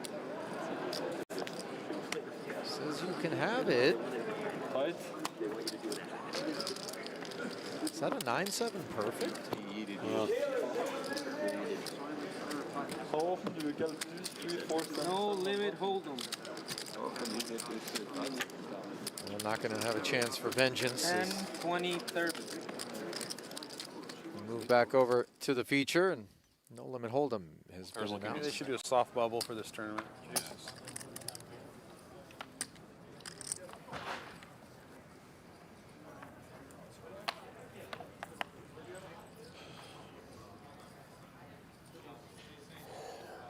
Yeah, I mean, right about now, I think that shot clock is starting to look more and more attractive to everyone involved in this brutal bubble where nobody is wanting to give an inch and they can't be blamed for it. 2 buy-ins or a swift kick in the backside. That's the difference that we're dealing with right now. Video of Ben Lamb running back. I went to the bathroom. It's 14 minutes to the break. Must have to go bad. Jesus. Wow. I've been having to go Look for at this a for while. Albert. A 1 draw. Getting To a 7. Blind versus blind. Vieira trying to slip in there with that 7-4 tray. Not tired. Finger wag from Albert. Vieira takes in.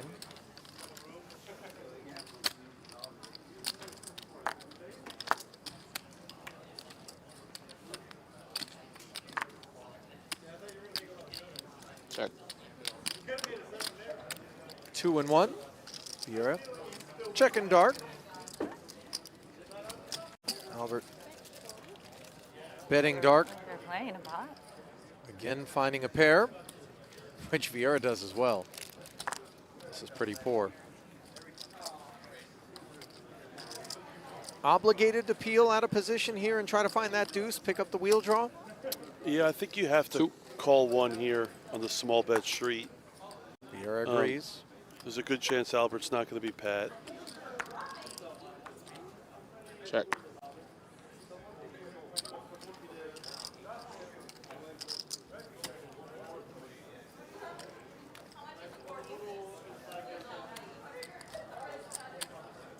Now this is a spot where Zhao's going to check, and Albert's basically forced to bet again. These are the tough spots in draw because Albert's forced to bet, taking 1.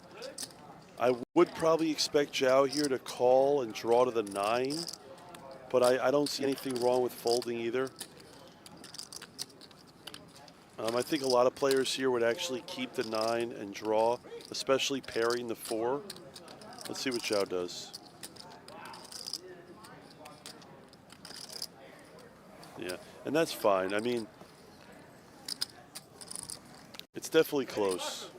I mean, listen, we're talking about the stone bubble of a tournament. Some of the stuff, Jared, that we might be more accustomed to seeing in terms of maneuvering and whatnot in a cash game, by even the players that we see on our screen, not really what they're going to have an appetite for in this specific situation. And, you know, we need to be mindful of the influence of not only tournament versus cash, but also 50K tournament stone bubble versus cash. Yeah, I think you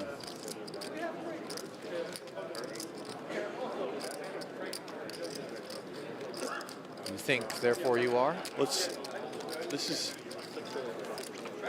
Liberto grinder. Hold him and hold him. Grinder looking up at a check raise.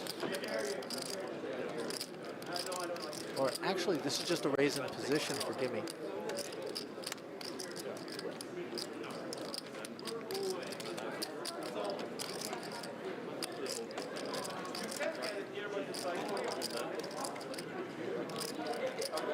Grinder.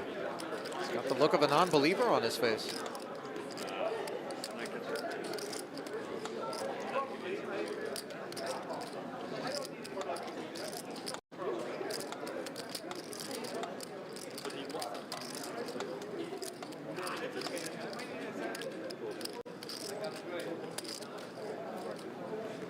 Calls it. What do we have here?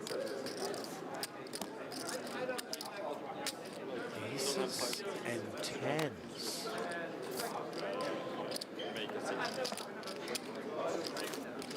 Wow, was that thin value out of Liberto? It seemed like really thin value. I mean, just stone pegging Mizrachi. We didn't have the action up until that point on something other than ace-X. Chiseling. At your table. I don't think so. It's back to its seat. Nothing at Horseshoe? It's my bud. No, even the convenience stores are like, Button's here. There's a horseshoe. There's a last coffee place at Paris open late. Close to like the front entrance. Yeah, we'll ship a couple of quadruple espressos You can walk, into the you booth can walk there because and make it. Oh, we got a deal. This is really dragging. Oh, that's his? Oh, sorry. That's okay. Timing's that's okay. The sound. Yeah, it looked like it was yours. Yeah, you're I'm telling you, smelling my big, Squid right? Game Last idea time. is starting to look better and better. I agree. Good hand.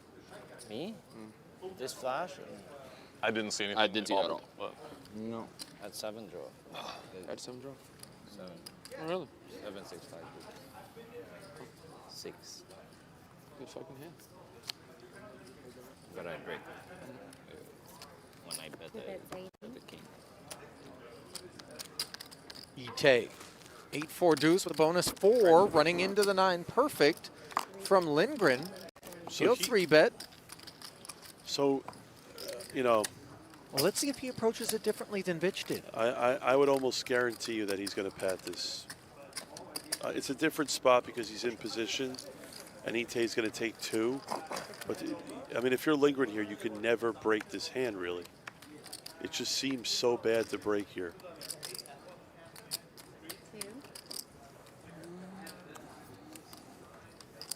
Oh, he, too, is going to swing for the fences. I mean, I just don't get it. You're in position against a 2-card draw. He finds the 8 for number 5, by the way. And the best Ite's going to be able to do is chop.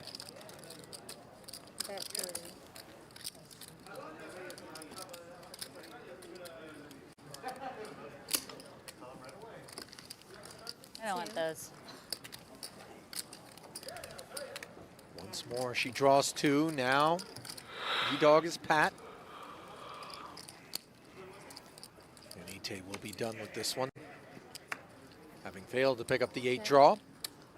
Merciful, by the way, little does she know it. Now she check folds. Yeah, I mean, I just don't really. If Ite was taking 1 there, I probably would maybe drop the 9, but I mean, a 9 perfect against a 2-card draw in position. I mean, you know, obviously we can make the 7, we can make the 8, but the other thing is when we're drawing 1 and we have position against the 2 draw, we also don't force ourselves to make the hand.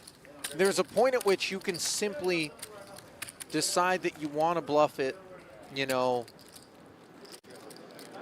I mean, it what has would you, optionality. I mean, you play a lot of draw. What would you do there? You would drop the 9? You know, it's weird because I'm always playing it cash, right? And I think in cash, I like to draw in that spot. Here, tournament, stone bubble, I don't know. You know, maybe the hand is the hand and it should be played the same way, but certainly open to all of the feedback as so many pros are watching, some of whom maybe were in this one along the way. Some of whom maybe are drifting off into La La Land in various time zones, including right here in Vegas. We come up on 1:30 in the morning. Still no limit hold'em. Marco Johnson involved this time.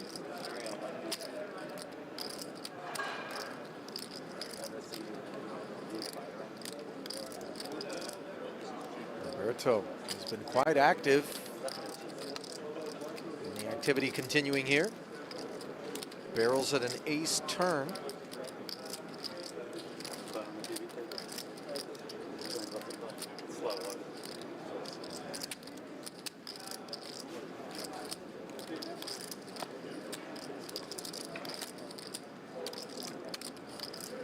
Now, forgive me, that ace is not the card that came on the turn. The flop was delivered left to right, so this was actually ace 5-6 rainbow with an 8 on the turn. Liberto's 40K getting called. River is the 9 of diamonds. So the board now reading ace 5, 6, 8, and 9. Any 7 makes the straight.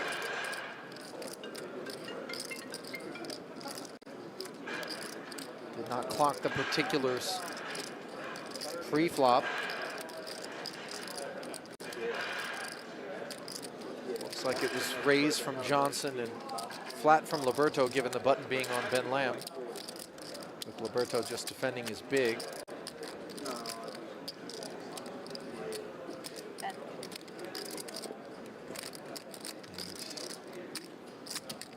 Here's Liberto. Betting again. Marco going to give it a think. His hand hasn't been snap mugged.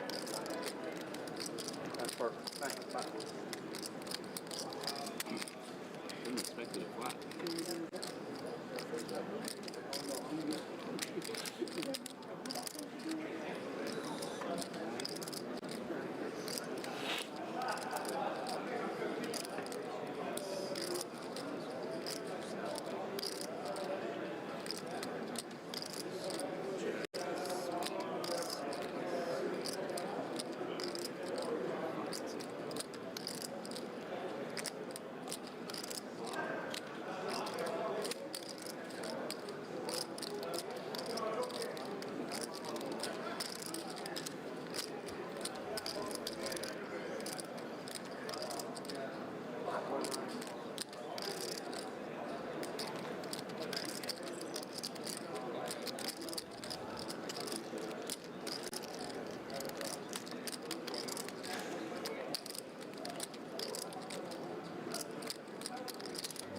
This is a pretty drawn out chew here from Johnson, who's,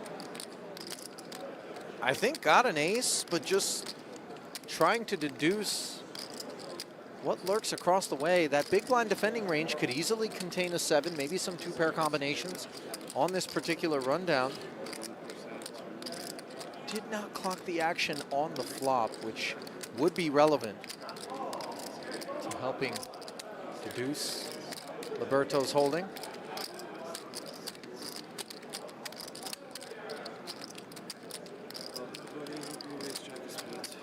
Well, he does make the call, and what's he get shown?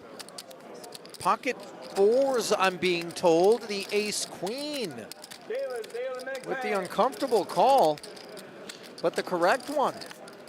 150K. And that is a healthy infusion of capital into the Marco Johnson fund, allowing the rest of the tables to Marco and rack 'em up back again. to Naza. Justin Liberto. Hasn't worked so well for so long. Marco, What Marco. happened to that? He's not any good. Naza, this is we're your playing game, some Habibi. no limit hold'em. We are no limit. Second hand. First First hand. No? Oh, is it Is second it the hand? first hand? First hand. First hand. First hand, yeah, please. Scared me there. Yeah. He's only good at that game, so just... First hand. First hand. Maybe another round of triple draw. Ace-10 suited. Vieira will be heard from. Excellent no-limit hold'em player, by the way, who I've watched Blaze in some super high rollers absolutely give people all they could handle. Kind of a go for broke. I mean, you saw that bluff he just made on Phil, on Ivy. You know, when he got Ivy to fold 3 4s there. Raise 150. Ace-queen for Daher. Spoonful of medicine for an ace-10. And a third scoop of chips. 150. This is a really tough spot for Zhao here. Sure, but it's fun to fling him. Yeah, he's we going to should have really the best stop hand that, here. because they do a redraw a at lot. 2 tables too. I would Or assume we he's should get going to the probably 16. call here and see a flop. Yeah. So you don't do a double redraw. Wow, that's brutal though. We go Then that 8 and means 8? you're like 50. Oh no, we don't do a redraw till 14. Yeah, I was like, what? I was gonna say then you're 50. That'd be really hard. Just get the stream again. We used to play this tournament 8-handed. One person sat out triple triple. No way. Oh, I remember that. Yeah. That is ridiculous. Yeah. It was absurd. Oh my God.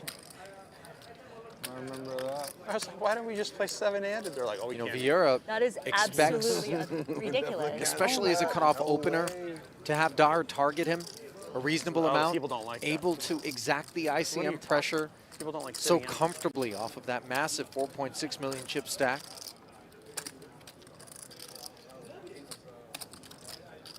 The thing is with Zhao is that he avoids a lot of like close situations here. Like this is one of those spots for Zhao that is very close again.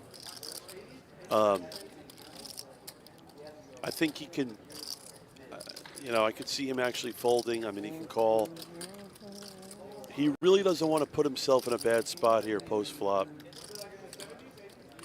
Having a hand like ace-10, it's very difficult sometimes when you flop an ace.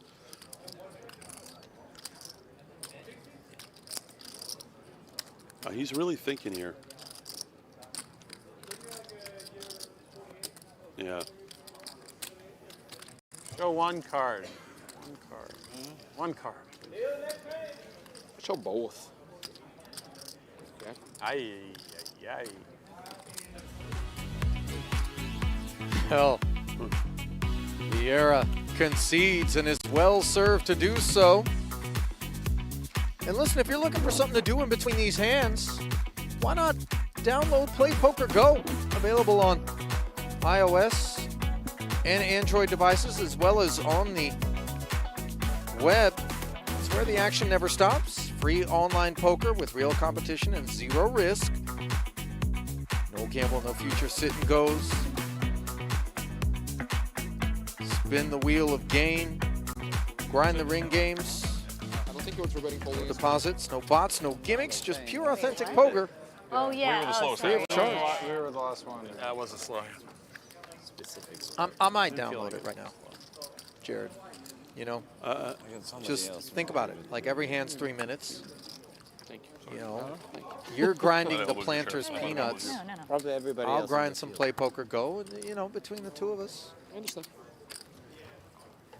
It's not you. we've got this this bubble thing sorted out. Oh, there's Bryn too. Sorry.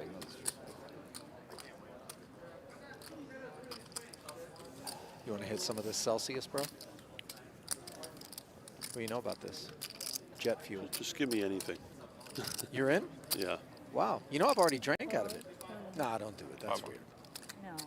But you know what? No. She gets this. I appreciate the willingness. I get discount? Yeah, you get discounts on everything. Bryn, That's not a discount. Bryn's going to do what Vieira did with an Just a small ace-10 juice. suited, except his raise comes after Taylor. Average hand. Limp the small. A finger wag with the dominant holding. No, I'm just gonna fold. I thought it was 15. I thought it was 10. I thought it was 15. Now I'm stuck. All right. Maybe. Nah, that's fine. Have a good hand. Yeah. Thank I you have for the not reasonably a good prompt hand. release there, Can't Ite. do Appreciate it. This way I don't Albert just knows. actually have I to wish download I knew Play it was Poker 20 Go, because I would. which I would. picking Sorry, I was saying, gonna raise you it. know, and I Picking the just, I right just side against me every time. No, I like would have folded. I thought it I was should 15. focus. You know, you probably did. Before I haven't even looked. Yeah. I know, I just felt it. I swear. It's weird. Should we deal I had the hand Chinese in the that she's booth? like 100%. Jared, just, you know. let's play anything. anything at this point. Run. Uno.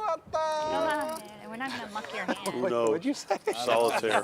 War. Where do you keep going? He's fucking like. I was buying it. Yeah, Bryn knows some shit. Exactly. I just hear, you know, when you, from hearing like 15 years in a row of Brazilian, you know, crowds. Yeah. That's what it sounded like. Raise 45. Daher taking us to 45. No. And you know, as active as he has been with this big chip lead, he's been active by and large Here, no with bluff, no holdings that warranted the activity. Jared, fortunate enough, obviously, to be graced by the rich part of the deck. But, Play of the day. you know, he hasn't been out there out of line, let's say. He's bobbed and weaved a little bit, but, you know, you might think the Warhammer would be available. Yeah, no, Albert's actually. Eric had a pat 7 earlier. It looks like he's getting out of line. But based on us seeing the cards, he actually has it. Boy, that was disgusting. Got the report. Because before it was, the other games were slower. This is faster. Yeah. Right after you got a pat 8 and you didn't What? get action, I got a pat 7. I raised under the gun. Ite hit the tank. Dude, I had a. No one to hold him out. I think I'm serious. I think I mean, I had almost did. 3 set. Feels like a little too much. Something 7. It was like the same thing, like where And I was gonna. you like wanted to. I was gonna Somebody like. told him I almost ripped the cards. No, you were so pissed. I was furious. It's a little less. I know I had 3. Can't believe I won the antes. No, my stack. Oh, your stack. It's still I holding shot 50 hadn't something. won a pot yet on the He's feature four table. suited I was for like, Daher. oh my God. You won that one. you're fine. Angrily. Oh yeah. Early At open. least I didn't read. Tournament wears on you, man. Nickels for Vitch. I was 30 No hours hesitation. later, somebody will make 0. Da-da-da. Sounds so bad when you say it like that.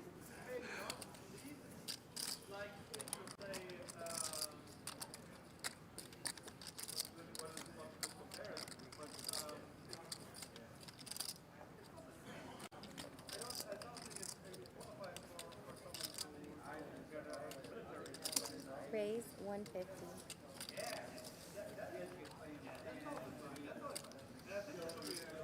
Kenny.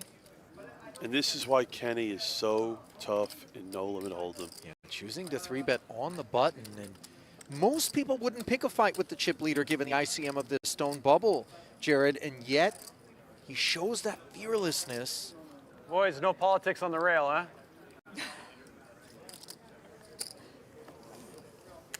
Daher going to dig in. So we're going to see 3. Pot grows to 360K. And it comes ace-jack 3. Monotone, neither player with the club, both with top pair. Advantage Kenny for the time being. I could see Kenny checking this back. Yeah, I like it by Kenny here. Pot control, board pairing 3 is good news for both players who had concerns about their kickers. Now it's a chop as it stands. I could see Albert checking here, and I could see Kenny actually checking back again. Just because of where we are in the tournament. Right. I don't know if Kenny necessarily needs to bet here. And he checks again. Look at this. Deuce on the end is cozy. And now I would think that Albert is actually going to go small here for value. And Kenny will just look him up and they'll chop it up. I think Albert might go like 150-ish. I think now he has to assume he has the best hand. Oh, man. And then Kenny has no reason other than calling here.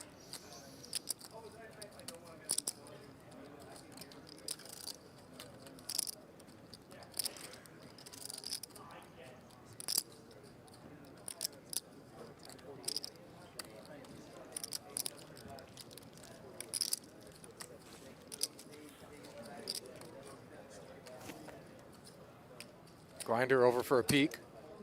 Making a better door than a window. 434. 435. Wow. Look at this. Dar comes with the overbet, Jared. Deeply polarizing. I love it. And, you know, all of a sudden that ace-6, which was in click call comfortable sort of posture, is being asked for a pretty big commit. How often is this ace-queen, ace-king plus from Albert as played? Well, I'll tell you this right now. With the stack sizes of Bryn 3-betting pre, it's very hard for Albert to have ace-king because he probably would have 4-bet. Ace-queen suited also is probably 4-betting. Superior. I think Albert didn't assume that Bryn had an ace there. That bet, though, is very... Takes off, huh? You will see. Okay, one extra one for Bryn. Dar, by the way, immediately dressing Bryn down for his choice. I should have just fucking ripped it. With ace-6 off. Yes. You should have. Basic stuff is in there, yes. Yeah, that ace-6 would have withered up real quick if Albert played back. Ace-6 off is there then for sure. For sure you should have. Fucking monkey.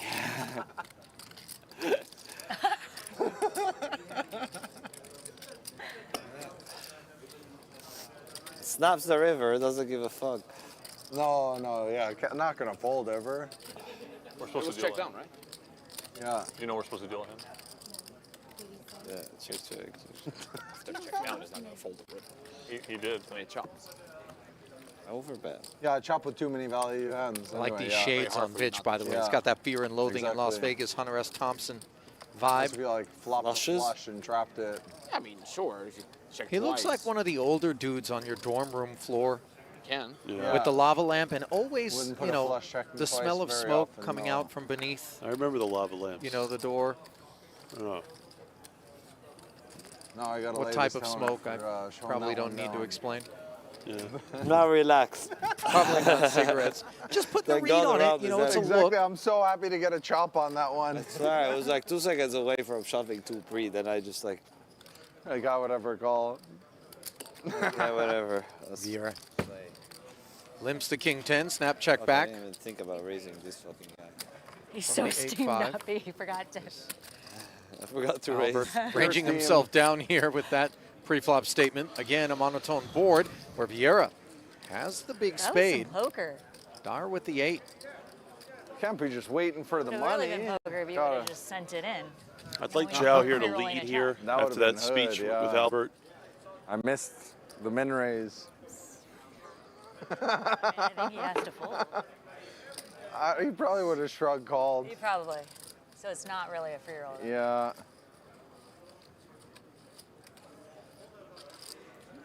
Because, like, what do I have?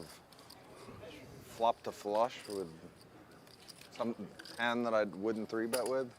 Hard to have much that's, like, raising from the Vieira. river. Dar gonna peel. Aces only, and he's got an ace. Joao looking over at him, and now Ace jack. it's 8s and 5s Even for in Albert. value, raise ace jack. Adhesion level will go up considerably in the face of continued aggression from Vieira. Unclear, though, he's so sound whether or not he's going to have designs on a multi-barrel effort. I think Zhao's actually going to check here. Okay, just another 2 hands. And I That could turn finally just make it to a makes break, so 2.5 many or hands. the bathroom 2.5 hours Sure, later. knuckles. Yeah, we've been under these hot sauna lights. For They can't make. If our chips are here when we get back, I'm for sure throwing a big fit. There's no way we're fucking playing here again. He's saying we're switching. Oh, did he? Well, is this the signal, the universal signal for? I think they got it. That's This what is he like. did. No, it's either that or a spastic orchestra conductor, Ite. As we see Daher Otherwise, it's like, activating. abuse. And now the problem here, 75,000. the problem here with Zhao is he's out of position, and Ben's just trying to fold in. I think he's going to let this hand Yeah, go. I don't think he's played a hand in fucking 2 hours. Yeah. Is it because we don't feel like we have implied odds? Yes, exactly. Even though we can maybe safely remove the ace of spades from range. So it's one of those spots where you're calling to try to make a flush, it's like but they're then, sweating who like you has to said, bring if you in make more. it, it's very likely you're not going to get paid. That's sick. I don't think Chris has played a hand either. Play the money, for sure. And then day ends, yeah? Yeah, play the money. We have to play to the money. Are you kidding me? Huh? We have to play to the money. Oh, no, I think because they're saying that play another level after this. And Oh. No. I think there's What? Another level after this. Yeah. Vieira did end up making this For sure. call. Yeah, for sure. You got 2 days to get from 6. Yeah, the day, And much like the exactly, threat of a day's fit supposed that to end in like 20 minutes. Bryn if was it didn't offering, take like this extra If time. this crew were to remain the feature So, yeah, table they can't after the make us break, play another level. I think, Oh, Jared, no, you it's and I not would have fucking something to say WSOP. as captives here in the booth through the wee hours for Oh, that's everybody crazy. wanting to play another No, level I don't think after they could- this I bubble don't think- burst, it would which be- of course it would be too it big never of a will. backlash for them. They won't do it. Well, they're being Vieira's hopes of ridiculous. making They're the spade holding have their money. burst. They're literally stealing the They did it. They did it very dumb. Four liner They on were- board, and But Dar it's saying, still- I don't buy that there's you have two a left in the 7 tournament as he of 12 cobbles but I think value. it's Like, more about it's their money. It's more about like probably the gaming board that like actually doesn't own them. So it's like Caesars and They have to GG go are out like of their way to they're like make it a big two deal, separate though. entities. But they had to go out of their way to make it a big deal. No, it's They probably coulda just Caesars let making it a big deal where GG would have let it slide. They could have just let it. Yeah, they also did it so dumb the way they did it. It was they could have done it a whole lot smarter than that. Yeah, I don't think they really had much time to like. They talked for like 30 minutes, I think. I got hot in the triple draw to get up to 1-8 now. Starting to What do is like Vieira thinking about here? Starting to do Jared, like is this signaling heads up is a bit a dicey. potentially heroic check raise on the strength of a king of spades and maybe the ability to rep some 7x? I don't think would- Zhao's ever they raising might here. pay them and ban them also. Well, he's not calling with king high, is he? You never know. I mean, I just can't imagine him raising here. It doesn't. Now, recapping this, it was limp and think check they'll back quit, pre-flop. Vieira swung for 20K. Daher peeled. Joao then knuckled after the 5 rolled off and called the 75K from Albert, staring up at 180, but not yet folding. Yeah, I don't. Zhao's going to fold here. As long as like 4 minutes. You know, earlier at this World Series of Poker, someone discussed being in a spot If such that's as what's meant to this, be. where Albert finds himself against I don't know Vieira. about that. And Doesn't- having doesn't Vieira sound take too him good. deep into a tank Not my style. in an effort to pick up some sort of live tell, and eventually spotted a wrist pulse and Really? made a very thin call and was correct because his opponent was bluffing. So those sorts of tanks there from Vieira, you know, he's looking maybe to decide up pretty based quick. on what, if anything, he's able to glean from the opposition that may crack. Fast hand and then break. Is this last? This As plus that one tank more, right? They said it's bubble and end of the Goes day. on. What, bubble end of the day? And I then confess end I of the was day. close to Yeah, there should cracking be 2, right? as Should that have one tank more bubble, right? Yeah. went on. Oh, we were just talking about the hands. No, but I think the I'm day's starting to get supposed weird end, delusions, like, right like now, but it took climbing so up much time for the hand for hand. like they do in Supposed to end WWE right now and onto like, not time the of the top day, rope, not but a that level. wall Level. back Yeah, there, and time then of just the a day. flying elbow directly into the center of the table, snapping it in half, and you know, maybe forcing us to call it a night. That's a whole day wasted. Yeah, this is. I would also be calling it a career, I'm guessing. Yeah. Easy, dizzy. Are they saying that they're playing till the money? Or? Yeah, the bubble bursting is the money, right? So we get one more bust out. But I told you and we're going to call it quits. I'm about to give everyone 10 grand and we can go home. We could just burst the bubble. What do you have, a 4? I mean, we got 18 left. That's 180 dimes. For considerably less, I'll figure out a way. There's got to be a fire alarm in here somewhere. My option was one which I'm willing to pull and pay the consequences for. You know, I don't know what the cost of shoving. Nevada Fire Department, Las Vegas FD, cruising out here for a false one is, but I should check. I'll be able to cover it with the Blez Bucks. 10K. That was fun. Which one? This would hurt. This one. Well, Blez, earlier there was some conversation about people behaving badly at the poker table. You know, you've grown tremendously throughout your career. What's the worst thing that you can remember doing in a live event, be it tournament or cash? You know, what was Blez behaving badly? Pinnacle. It was about 9 years ago. Did he say break? Okay. Fred? Cash or tourney? I was playing a tournament here, the World Series. We leave our microphone? Triple draw event. And I stone bubbled, and I took the cards and ripped them. Tore them in half. I tore the cards and ripped them. I blocked too many of your bluffs. Big fold. And then the next day I walked into World Series. I'm going to register for the next tournament. At King 10. And all of a sudden I got suspended. And I was like, what did I do wrong? I didn't realize that you're like not allowed to rip some of the cards or whatever. Really? You learned the hard way? Yeah. How long was the suspension? A couple weeks. Well, that's going to be a lot less time than we're going to step aside for as it's the break. Oats Overnight Tournament Summary. Jared and I will be back in about 10 minutes with more on the Stone Bubble of the 50K. Stay close.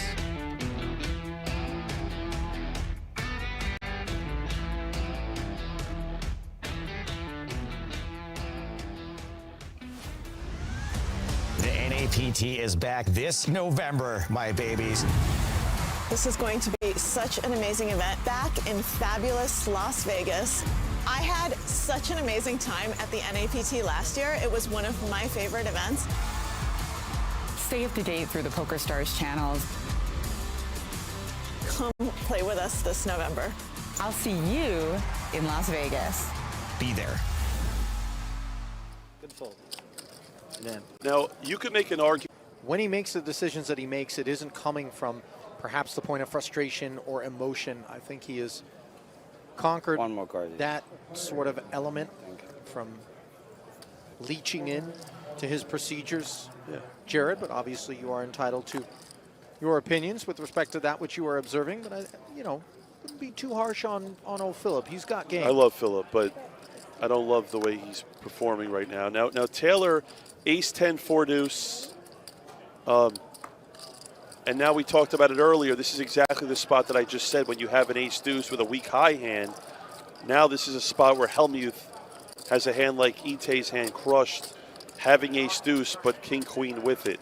Now Hellmuth doesn't have a suit, but again, still a strong 3-betting hand. Taylor, of course, well within standard procedures to wow. have opened and then to have flatted. After the 3-bet, queen, 3 board, the world for Hellmuth here. Now, again, another spot where I expect Ite, she's going to call 1 here. Trying to pick up the low draw and maybe some other form of equity. 6 of clubs now definitely is going to keep her in there. Nut low draw, gut shot draw, and the club draw. Hellmuth still with way the best of it and a relevant ace of clubs. I mean, Ite literally turned her #1 card in the entire deck. But again, I don't expect her to raise here. I'll take the 5 of clubs over the 6 of clubs, Jared. And she's calling. Oh, wow. And that's actually the worst card for Ite because she almost has to pay this off now. Yeah, she understands that there's going to be a reasonable number of hands that Hellmuth has that are unpaired, and we're simply trying to follow through after 3-betting pre, having fanned on a low, and now trying to buy a 405K pot with 60K. This will take a lot of discipline to let go of. So here's the problem, is that Hellmuth is never value betting a worse hand than ace-10, but the problem is there's too much money in the pot. Ite's basically almost forced to call here, and she hates it. If she could somehow sniff this out and get away from this, I would be so impressed. It's just so hard to, because Hellmuth, again, 3-bet pre. And again, Hellmuth only has 100. And Ace queen. Yeah. And again, I don't fault Ite here. She knows she's not really winning. The only problem is she only has to be right one in about 7 or 8 times for that call to be profitable. And Hellmuth almost doubled up his stack here. And again, what we talked about earlier, when you both have ace deuce, someone like Hellmuth who has such a better high to go with it, you put yourself in tough spots when you don't have a good high hand with your ace deuce. Yeah, she did. Now Hellmuth here is king jack off. He's going to come in for a raise. There it is, 60 to skate. Nothing notable taking shape behind him just yet. Over to the blinds. Same story for Ite. And again, a spot here in no limit hold'em, they would tell you with the ante that you're forced to call. I don't know if I love this defend against a guy like Hellmuth who's going to be playing super tight in the spot, but it's fine. Suited 10 turns into top pair, and it's better than fine. And here's the thing. 135 in the middle. Liberto checking over. Hellmuth with the follow-through. Liberto needs to put a raise in now. We want to see him put a raise in. He flops top pair. He wants to get more money in now. And Hellmuth here, and here's where Liberto's going to be betting probably 85% of turn cards. And that's maybe not that one. Yes, not that one is right. That's a card where even though he still has the best hand, I expect him to check here because Hellmuth's going to bet call a lot of his ace queens, ace jacks. And look at Hellmuth using his image here. I actually love this bet. And the main reason I love this.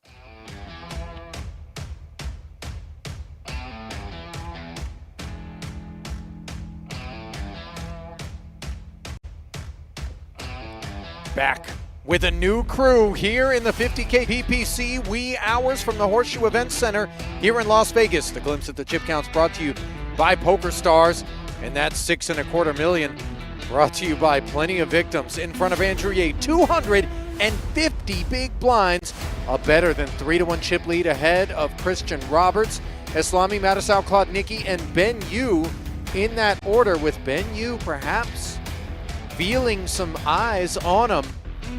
Sitting 16 bigs. Ali Najad and Jared Blesnick going to take you through until this bubble bursts.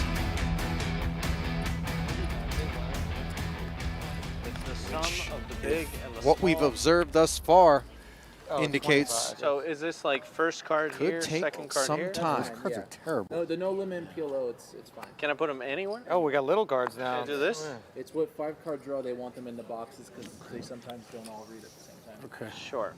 These cards are not. It's really for 5-card draw. Not good to squeeze. Why are they so? I don't know if okay. Good for squeezing.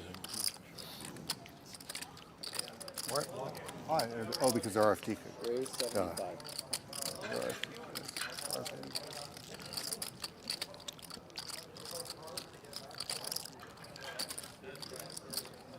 Raised to 75,000. Declared here in the no limit streets. It is Andrew in the small blind doing a little bit of leaning upon that 16 big stack of Ben Yu. You know, Ben knows Andrew's going to be wide with such a healthy stack, and yet I'm not going to say he's powerless, but not keen.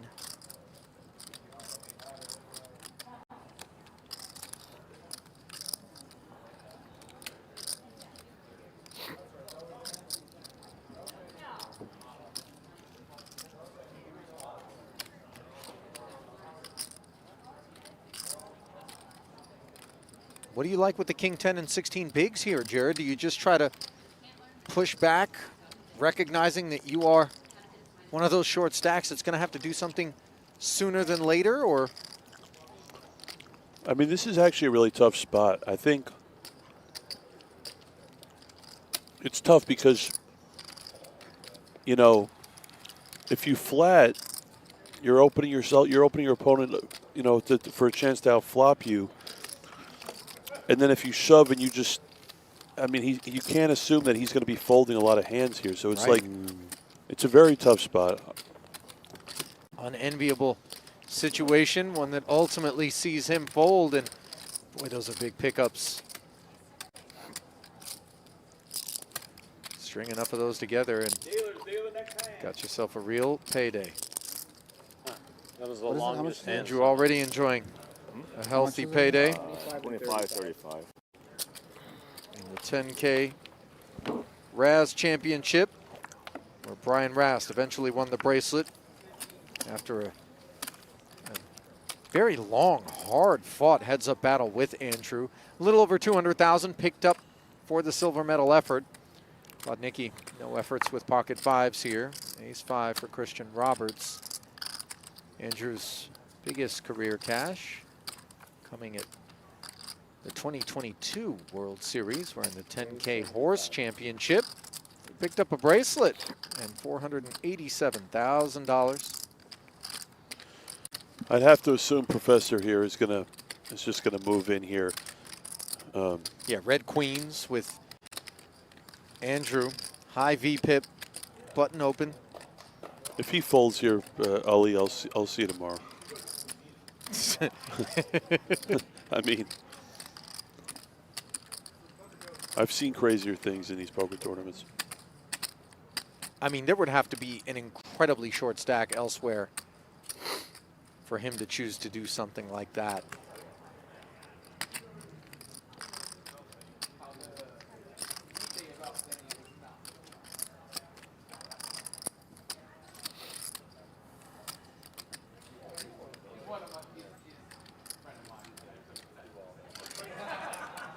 All in.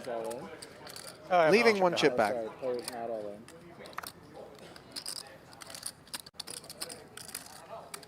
Threes trash. So is 9-3 off. Let's go. Ali, can you? I still don't actually understand why they leave the one chip back. Andrew, but that's okay. Anti-time. Can you explain it to me? I mean, it's just good practice in general when there's action that could potentially ensue behind us. 10. 15 Specifically when we're on a pay ladder, So you have the big it ante, allows like us the 3 levels opportunity ago, but to then it's maybe a small fold level ante at this level. with Yeah, it's just an all-in and another all-in kinda weird. behind, where all of a sudden you look kinda down and equals think, out, I guess. okay, sorry. we How could far end do you up need just us to bursting chuck the it? bubble, and this is a 100K Yeah. decision. Try and Maybe push I it don't in. want Yeah, to we play. should Chuck him in. You know, Yeah, I know how hard it is on this table for you guys. better serve to sit it out. And it's a 7-card stud high. I wish they would have like a circle where you guys are Light farther up. in. Yeah. Oh, like a little. Yeah, like a cut in. yeah, cut in. Those are cool. They used to have those. Everyone's laughing at me. My hand was so bad. My hand was pretty good. Like, what's this kid doing? Mattisau is suggesting that we have a dealer cutout so that they can be kind of more toward the center of the table and not forced to stand up and reach over that extraordinarily large feature table. More standard fanfare here at the outer, where stud high is being played between Liberto and Ben Lamb. 8s, I believe, declared in position. A lot of nip throwing. Lamb calling it in. I think he's thinking about raising. He was thinking about raising. Sorry, he was never fold. Thinking about raising. Thank you, Michael. Too many years. Well, Jared, did you get wind of what took place yesterday here at the World Series, where for the second time a player was given an extra $1 million courtesy of this Club WPT promotion, where I if heard you win a bracelet and you were, 4 clubs. you know, I don't know exactly what the qualifier was, and, you know, if you satellited in or won a package or something like that by Club WPT, you can pick up that extra $1 million, so but really apparently the heads-up play felt inorganic. Yeah, I heard something about a 9-1 chip deficit. Being overcome. Yeah, don't really know. Haven't seen any of the hands. And look at this fold by Professor. Matisau's super tight. That's pretty it. Yeah, but the 10-9-7 of What'd you have? diamonds. You just had it. Rolled up kings. King, queen. King and queen. Does feel like maybe we could Look at peel the one antes. there. It's so weird, like like before, like in the 30-60 level, like the antes are worth like taking because they were so big. Yeah. You know, I don't know. Here it's you have to yeah, it's like nothing. What the typical peeping Tom wears to work.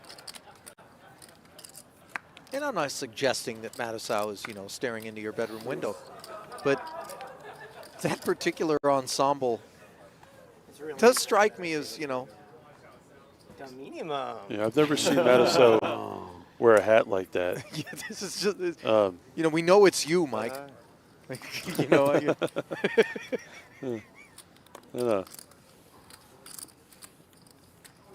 Complete.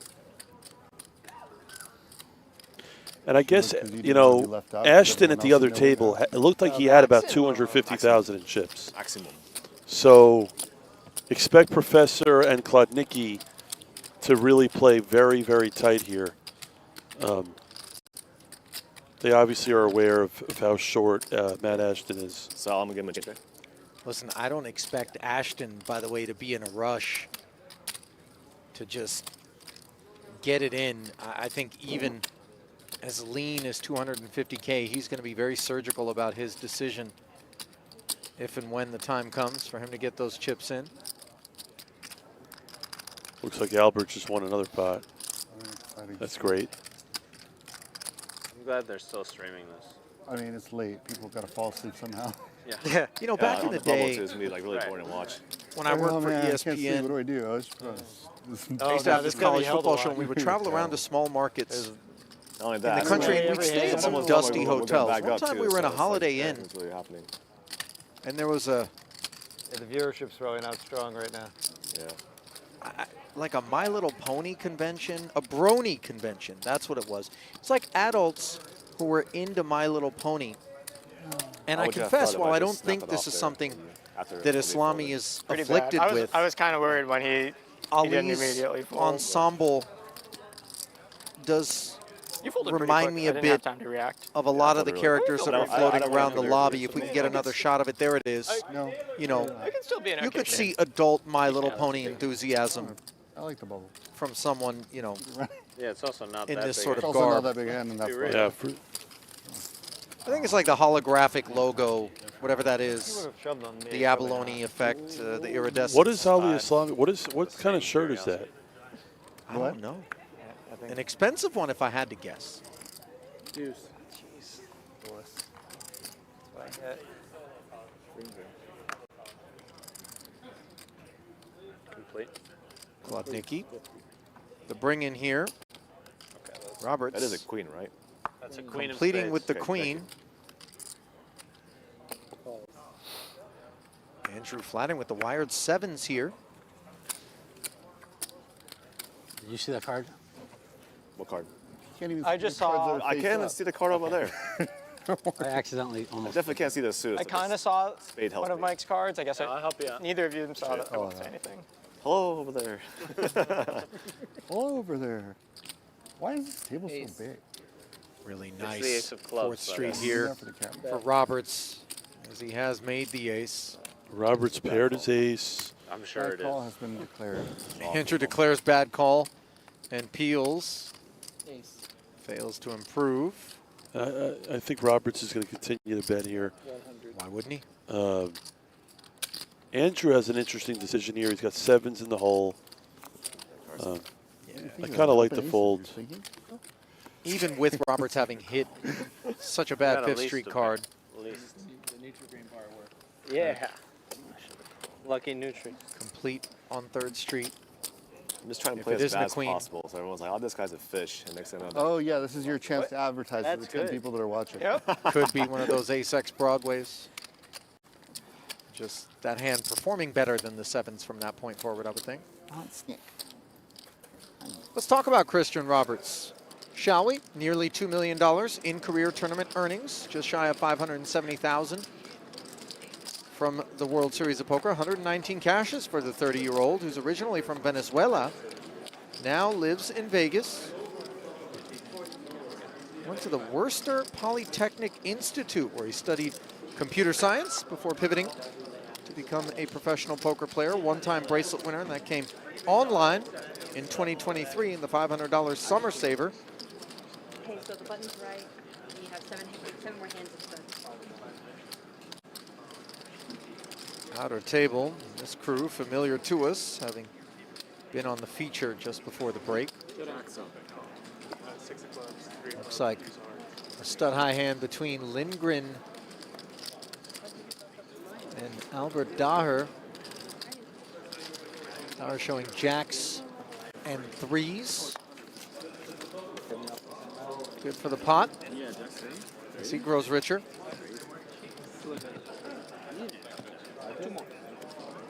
Taylor, next hand.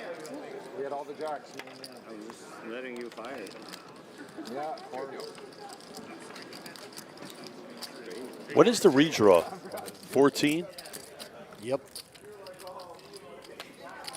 When is the bubble burst? 3 people I can play back at them. Sunday? Yeah, this is a real thing. It's a real threat. Oh, jeez. The minimum. All right, guys. I'm only raising if I actually have it. So don't like do anything crazy. Well, Claude actually does have it. Split aces. What's it?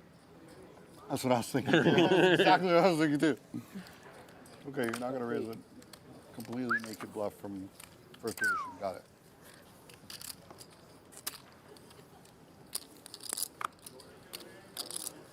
Wired fours. No interest. I wasn't kidding. Did you have it? He has it. Of course. But it could have been a bunch of stuff. It could have been like pocket. It could have been like kings or queens too. Or tens. Or King, queen,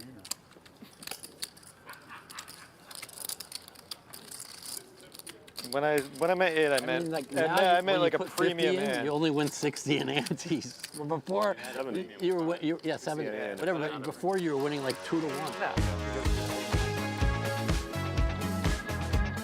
Well, if you want to turn rags to riches, tell us your favorite poker story at trueclassictees.com/TCPokerGo, which will give you a shot at a $5,000 package to compete in a signature event.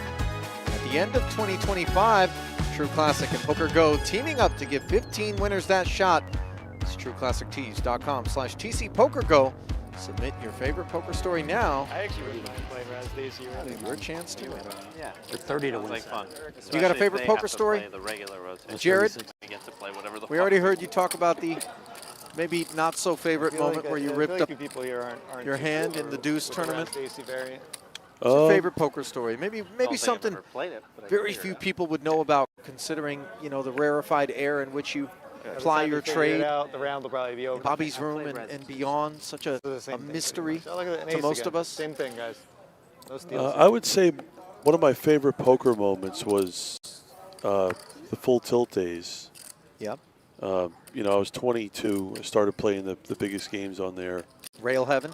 Yeah, Rail Heaven. And I'll just never forget the first time I ever challenged Phil Ivey playing head You up. could see a video. 500 of your 1K face right now. PLO.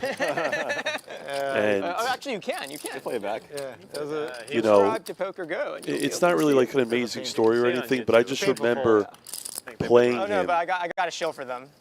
and Somebody has something. it just being like at that moment in my career, I actually kind of. it was the greatest accomplishment being able to You're a fucking idiot. to feel like I was a big favorite over him at the time. I could have torn. Did you really think that?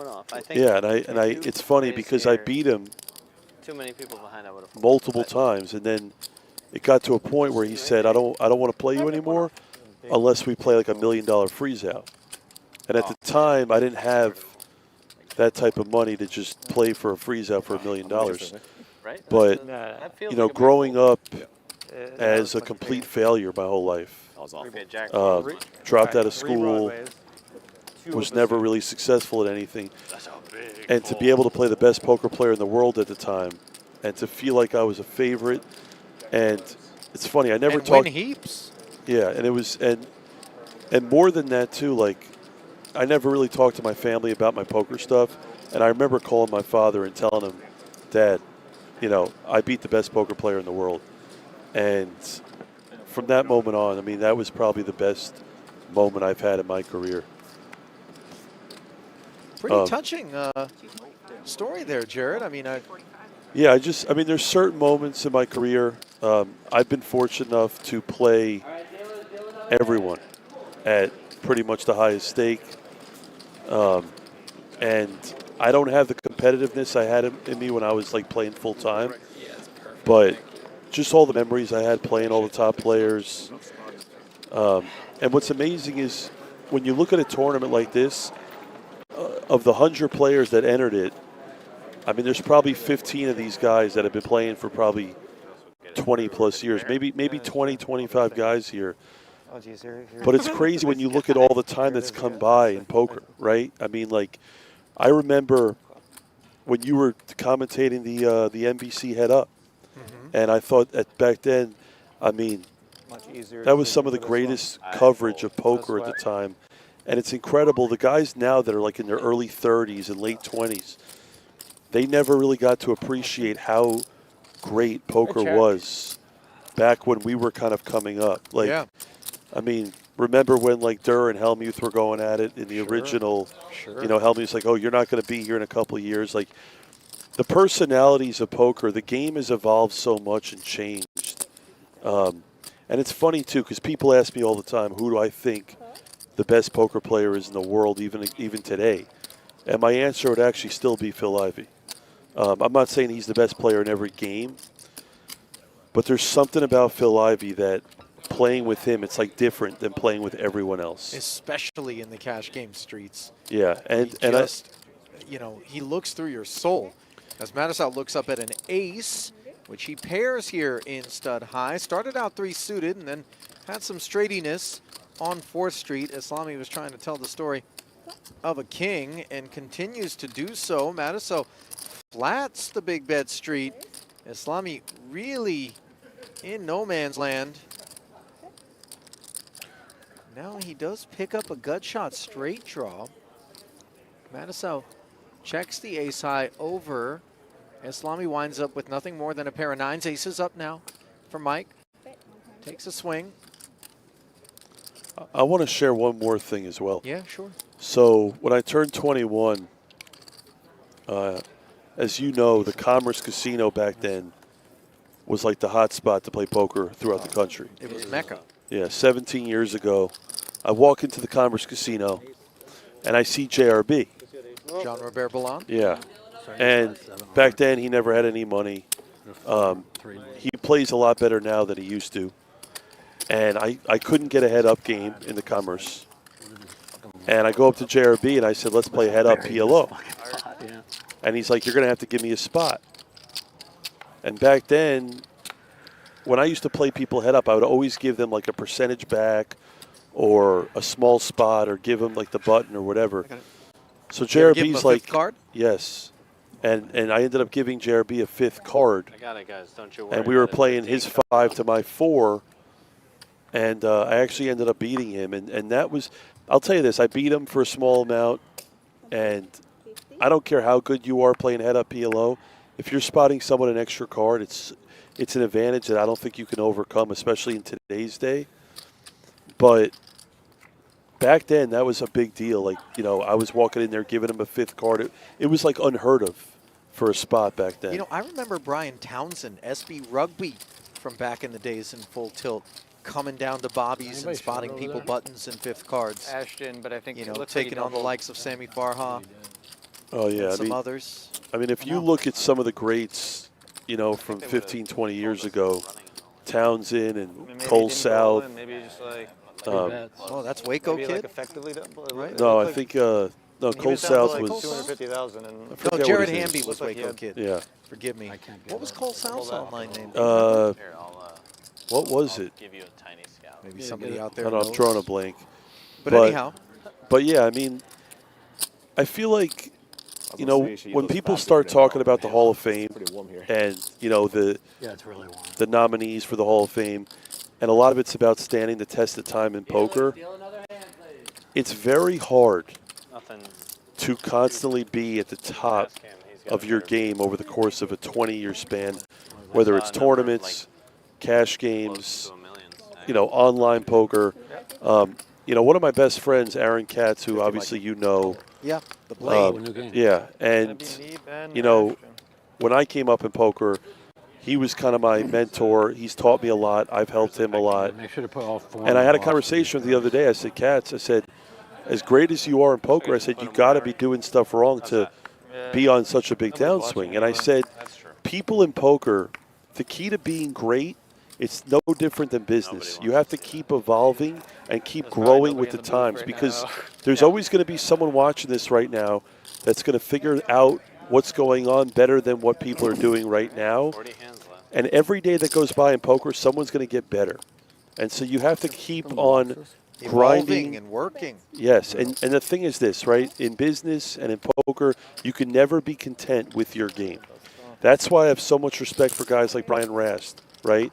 Brian Rast has beaten games for 20 years, but he's always trying to learn. Guys like Nick Schulman, always trying to get better. And these are elite players, but they know that they can continue to get better. And I remember Brian told me, you know, elite hand there for Islami, by the way, as we switch to Omaha 8 or better, and he picks up the uncounterfeitable nut low draw along with a gut shot. Yeah. Barrels and takes it. Go on. But like Rasty was telling me that a lot of the reason he likes doing a Triton commentary is to learn some of the guys that play the head up, play the no limit. And it's funny because we were playing 3 and 6,000 this morning before the coverage here, and I was talking with Opie, David Oppenheim, and he says he never really watches poker. And I told him, I said, if you want to get a lot better at no limit hold'em, then you should be watching some of these high rollers. But besides that, I mean, you're going to be able to play great on your own. A lot of poker at the end of the day is intuition and instincts and feel. I remember, Jared, the first time that you showed up on Poker After Dark, which I worked on for, you know, basically the entirety of its run back in the day, and it was rebooted for a time on PokerGo. What's the stacks over there, Ben? And when you were sitting there at the table for the first time, you almost looked like you were in disbelief that you were being given this opportunity to sit alongside all of these legends that you would, you know, kind of come to. I am going to fold. Can I talk about that? Yeah, sure. So the story behind that was, it was the first ever high stakes PLO game that was ever televised. It was 501K PLO. And I was living in New York. It's the and I happened to be in Vegas. It was I forget what weekend it was. But here's what actually happened, is that Grinder actually was supposed to have my seat in that game. And Grinder was like, oh, they told Grinder the lineup. It was Durr, Antonius, Ivy, Hastings. I forget who else, but onto that thing. Grinder was like, I don't want to play. I'm not going to play in this lineup. Like, I can't beat this lineup. And I happened to be in Vegas. They asked me to play it. And that was, I would say, the highlight of my career at the time. Well, not wanting to play King, 10-5 with clubs is Claude Nicky, who could have closed the action from the big blind. Islami with the rainbow deuce, 4-10. Picks up middle pair here versus an open-ender. And backdoor spades. Action goes check, check. There's the backdoor flush draw for Mattisau. Ace-4, the better low draw as well. Tens are still in front for the high, and Islami's going to bet it like he knows it, having picked up the gut shot. Mattisau, of course, making the call. Board pairs. That is deflating for Mike. And Islami shows this one. This is probably good too. You know, yeah. This is a good too. So here you are, having taken the Grinder seat in this 501K first ever high stakes pot limit Omaha televised cash game. Yeah, Grinder didn't want to play in the game, and I told myself, even if I thought I wasn't a favorite, just the exposure to be able to play on that game. And I mean, I'm 22 years old playing 501K with Ivy and Antonius. And the funny thing is, I was just happy to be there And the whole time, Antonius was buried, and the whole time I was just needling Antonius Well, the best the hand entire of the way, game, pair. telling him how Nine is aggressive what he they're was doing. playing, and Best hand all the way. meanwhile he was losing every single hand. Pair. And Had a better pair. How'd that go? Yeah, I saw. You make friends? No, actually, I did not. The cards And were on their backs. I think Antonius and Ivy, I think I've earned their respect over the years. I know Ivy thinks I'm pretty funny, and Antonius and I actually just played that head-up match on the PokerGo. But it really is great to be able to play with these guys over the course of a 15-year span. It really is great to have aces along with a suit and a low card like Matusow does on this button. Note that Klodnicki has a pretty one in the small blind. Roberts will bow out. Players sharing 3 of 4 cards, but that pivotal second ace as opposed to a 5, giving Matusow the advantage. Oh, this is going to be a lot of trouble for Klodnicki here. Yeah, Queen 8 deuce, nut low draw. Checks it over. Now the thing is with Klodnicki here is he really can't fold. He'd love to see like a 4 here. Instead, it's the king of clubs. Both players picking up the Broadway gutty. And the funny thing is Matusow just has him absolutely buried here. I think I don't like They both have the same straight draw with a jack. Over there. Over here it rolls a lot, but over there it doesn't roll. I mean, Claude cannot win the high. No. Board pairing deuce along with backdoor clubs. And We I- don't necessarily love this card if we have the aces. As you see Matusow promptly checking back and showing the winner. I like that check by Matusow on the river. The way the hand played out, it's not like Claude's going to be calling here with a lot worse hands. And he could have tripped deuces mindful if, let's say, he didn't have a club in hand of, you know, Matusow's open, having some sort of I didn't have a good hand. Oh, suited one? club. How do you do wire to wire? Do you want to run it again from fucking the flop or the turn? I'm just saying, like, you know. From the turn. Let's run it from the turn. Pair. No, let's run it from the flop. Fuck it. You can have your fucking 10. Wire to wire. I just wish you bet the flop rather than a fucking check raise flop, bet turn. Wire to wire. Best hand the whole way. I love you, brother. Like this poker hand. I mean, you had some nice You just want to draws and things, but like we just talked about poker hand, resolving the pot right there, wire to wire. You know, I really enjoy, not that I'm reveling in, you know, any of the frustrations that are being experienced out there, Jared, but it's nice to not be, you know, in the pressure cooker out there, but totally know what they're going through as a mixed game player myself when they're, you know, muttering under their breath about spots. Yeah. Meanwhile, Andrew, take this spot. Big Look at blind, this 10, flop, 8, 4 Ali. deuce. He's got the club draw. He's got the open ender. He's got the deuce 4. Working toward a backdoor low. Islami with 5s and 9s. Very coordinated 10 of diamonds on the turn. And it's really hard for Ali to fold here. He has 2 pair. He has the best hand right now. Let's see if it holds.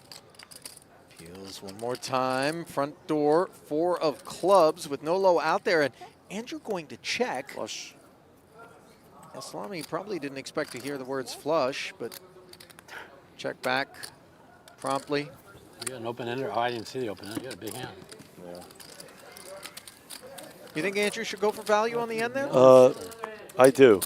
But I don't mind it. Because you can induce? I mean, there's really no bluffs by Ali. I probably would bet it. Wouldn't he bet a straight if he had like 7-8 or something like that? Probably get a report from that. Once Andrew checks with the clubs? He's checking. I don't think Islami would bet 7-8 there. No? I think he would bet king queen. Okay. It's also very it's very hard for him to have 7-8. I would probably lead there with the flush though. And look, Ali is doing what everyone else isn't, which is being very active here on the bubble. I kind of like it, just because some of these hands that are getting folded are so strong. And Guess who's coming to dinner? Andrew once more. Like I wouldn't mind a 3-bet here by Andrew with that hand.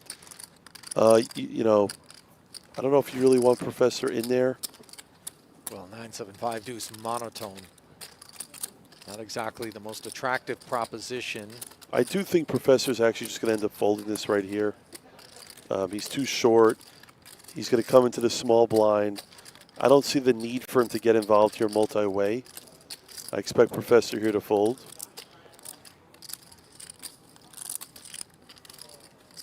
Yeah, he's definitely folding.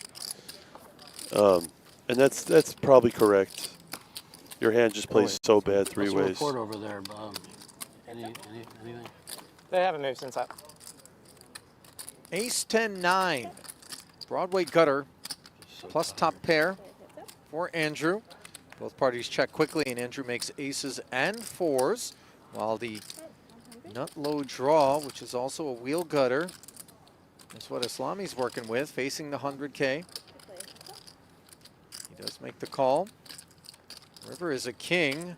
Andrew improving to aces and kings, and with no low out there, he barrels. Unconvinced that Queen Jack is lurking, which he interferes with, and Islami concedes despite finding a king.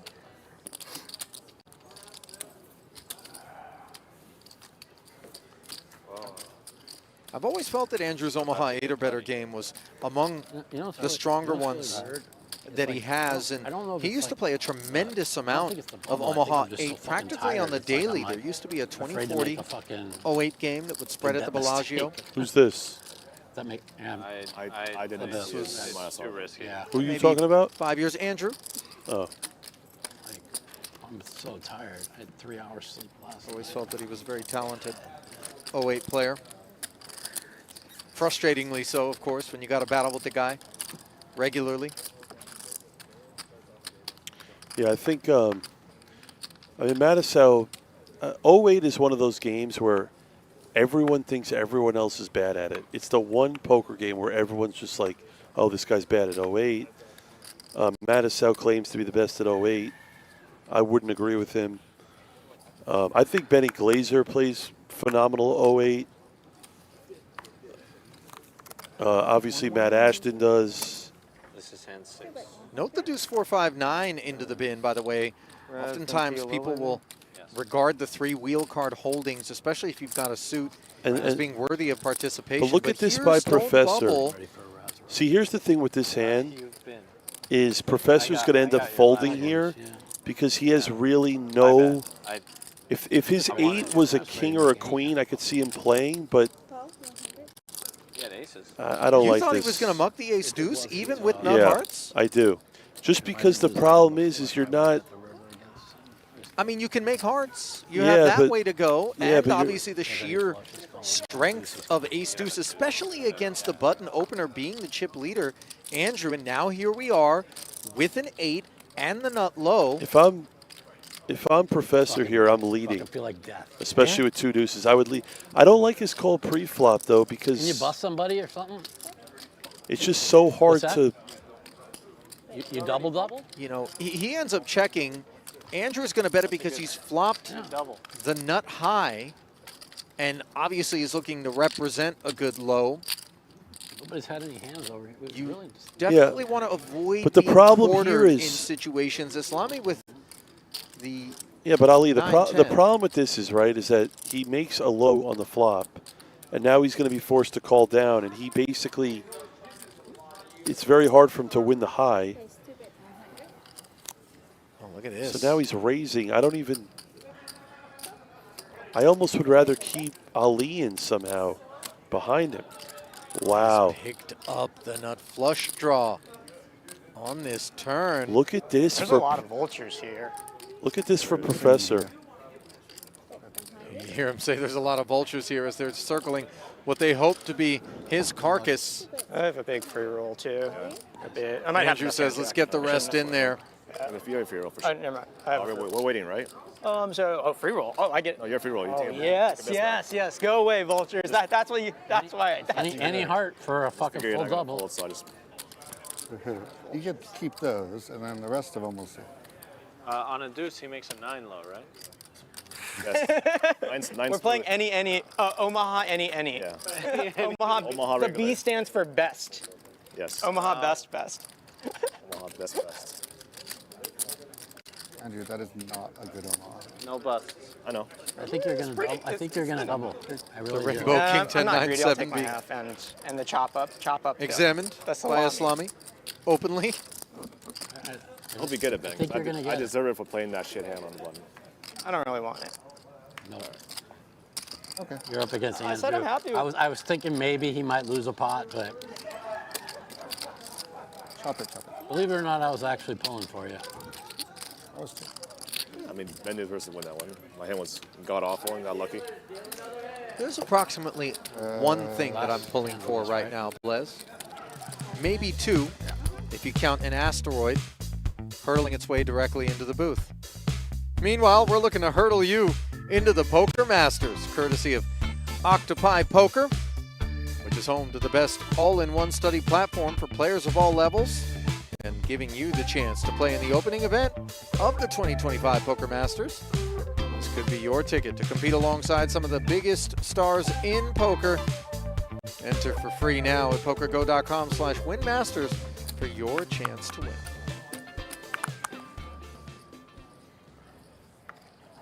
You know, the levels are so extraordinarily long in this one, Jared, that you can't really rely on the blinds going up to burst the bubble, but rather the deck creating the right combination.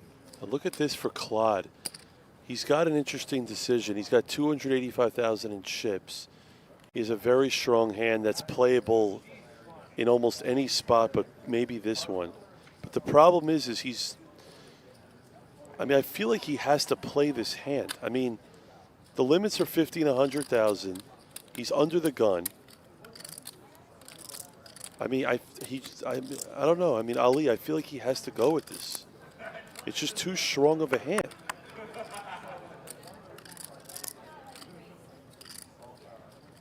I can understand if he has like 450,000 and Professor has like 390, but he has the shortest stack. I don't know what he's going to wait for here. I mean, this is a really serviceable holding. This is a very, very strong hand in the six-handed 08 game. A suited ace with ace-king, and he's folding. Wow. It seems insane to me. You know, I'm not sure whether or not he's clocked some sort of exceedingly short stack lurking somewhere else in the room. Yeah, I don't. I'm with you. You know, even Professor folding there on the button, that's fine. You know, with no money in the pot. But the problem now is, Ali, is that now, I mean, now Claude Nicky's in the big blind, and he's most likely going to get a hand worse than what he just had. I don't like that fold by Claude. Do you? I mean, obviously he understands the merits of the holding. That part's not lost on him. So his discretion and decision is entirely associated with, you know, tournament implications on the stone bubble. Well, here's actually where it's interesting. I think he knew what we didn't know is that they're on Raz now, so he wasn't getting his big blind. So now he could play a stud round, which kind of makes sense. But remember, he has to ante up every single one of these stud hands. Yeah, but at least he can. But it's a lot easier to double up in the stud. It's a lot easier to gain chips in stud than 08. Well, he's got an ace in the door. As Professor Yu will bring it in. Matiso with 3 to a wheel and the ace in the door makes so it 50. We're playing Raz. Matiso, who's the tightest player on planet Earth. Ace, ace, 5 was on the board, and I got that fucking in. That is a I do like that hat on Matiso, though. He looks kind of, you know. He looks like either he should be in an amateur blues band where he's like the lead singer or possibly bass, or he should be enjoying a Cuban sandwich along with like a, you know, a late afternoon coffee somewhere in Little Havana. Those are my two reads. He also looks a little bit like the Incognito Man logo in Google Chrome. By the way, if you know what that logo looks like. Look at this, by the way. I mean, shout out to the scumbags. Claude has to go with this. come in for a limp here. A deuce and a 5 folding behind him is Cozy. Now Ben Yu, ace and a 5 buried, Claude limping.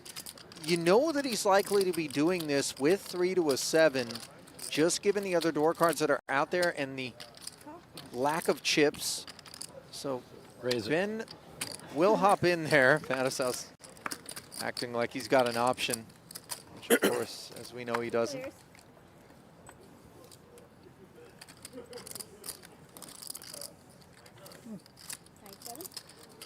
Claude on the 9-7 low draw against the 9-8 low draw.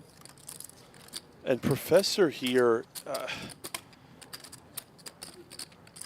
it looks like he almost kind of maybe has to call, but I don't know. I mean, yeah, I think he's going to call here. Hell of a great stud hand. I would love to see Professor actually improve.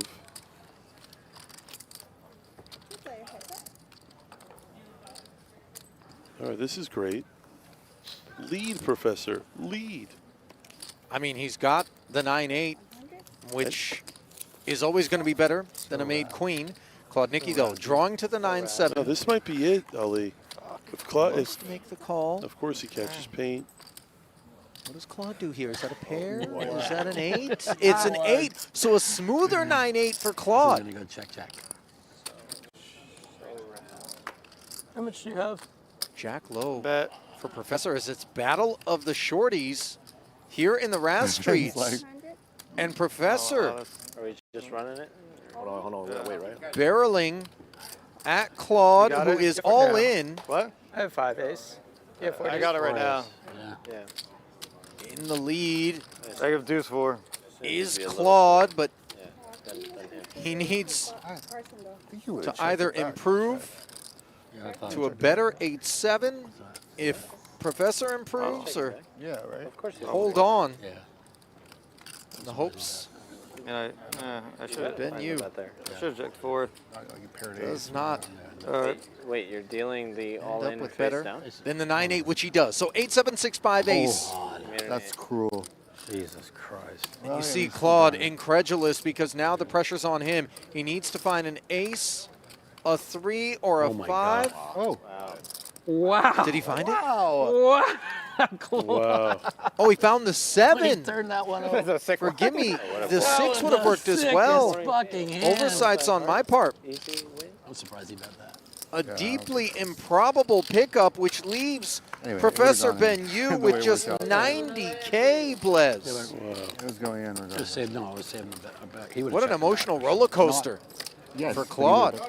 Correct. Yeah, so, and he, obviously, they're betting the river. 8-figure career live tournament winner is Chris Claude Nicky. No, he had 10 million plus, 6.4 of it coming at the World Series across 123 career recorded cashes. 38 years of age. Lives in Palos Verdes, California. Beautiful pocket. Playing like 2. Mikey, Of SoCal. What's that? Went to Lehigh University with a degree in finance. Full-time professional poker player. I've actually been out there to Lehigh, believe it or not. Near Bethlehem, Pennsylvania, as I recall. All right, so Professor here has 90,000. Oh, no. Yeah. Now he has. He's the bring-in. Now he's the bring-in. The minimum.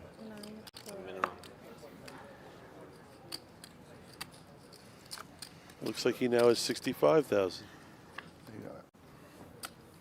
Is anyone going to attack him? You see Mattisau electing not to with the 10-7 and an ace in the window. Claude choosing to limp the 6-4 tray. I like it. Why? I like it. Why not complete? Because he doesn't want to risk a lot of chips. He knows Professor has 65K left, and he's also disguising his hands. Well, even Andrew has chosen to limp here with 2 other 4s in the window. Going to play the 4th Street game. He underperforms with paint. And the ace on 4th Street for Roberts. And Roberts is betting here. He's got a jack buried You see Andrew. Wow, and Claude almost. Professor out of there, 7-6.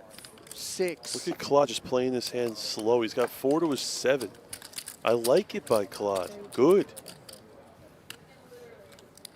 270 in the pot now. And you know, this respectfully is a dealer that has not spent much time pitching stud. Now Claude, I feel like he has to bet here. Check. He has to bet Claude. He's showing 3-4-7. Both his opponents have a picture card. Yeah, I mean, a made 7 would assuredly bet. So when we check, we're basically telling our opponents. See, the problem here is that Claude has the best hand here so often, but it's so hard for him to actually raise because Ben Yu has so little chips. Right. This is so interesting. But then the problem is if you call, then you're inviting Roberts to enter the pot as well. Meanwhile, he doesn't know, but Roberts is actually going to fold. Yeah, so Roberts should actually fold here. Yeah, of course, having paired the jack. But, I mean, Klodnicki here should be a decent size. Actually, he's not a favorite. No, as we can see, he's up against a 6-low draw with a 7-low draw. And Andrew's willingness to bet 6. is obviously predicated upon the fact that Klodnicki checked, and so he looks at it and says, well, you've got a pair and a 7 draw. I've got a made queen with a 6-low draw, which comes in now. Wow, this is interesting because it's so hard for Claude to actually fold. But he's drawing completely dead here. I mean, he can't just assume his opponent has a made 6, especially when he just called on the pre-flop. Like well, I mean, the fact that Andrew just called skews Claude away from thinking that Andrew has something as good as a 6-low or a wheel. Because you would think that Andrew would have been more willing to complete it, so Claude sticks around drawing dead. Improve. If Claude improves, it's going to be a problem. Let's see what Claude can. Oh my God. An absolute disaster for Klodnicki here, who's not going to like it, but he has to call here. He makes his one of his best hands. He's never folding here, ever. He made a 7-6. Wow. Zeroes right in on a 6, and if he believes that read, then he's going to pitch it. Ali, he's never folding. He can't fold here, ever. Jared. He's not folding. You know how many times I've threatened to jump into the ocean? I'm telling you right now. Triton. Ali, he's not folding this hand. I'll tell you, he's not folding. Claude, you're not that good. You're not that good. He's not folding. Prove to me that you're that good. I think it's within him. No, he's not folding. He can't fold. Yeah. He pays it off. Yeah. It's one of those hands. Claude pulled a Negrano there. He told him what he had and then called. Yeah. Fucking deuce, man. And you see, lamenting the fact that he caught the deuce. Absent that card, he's not paying off. And I don't blame Klodnicki at all here. He has to pay that off. It's just unfortunate.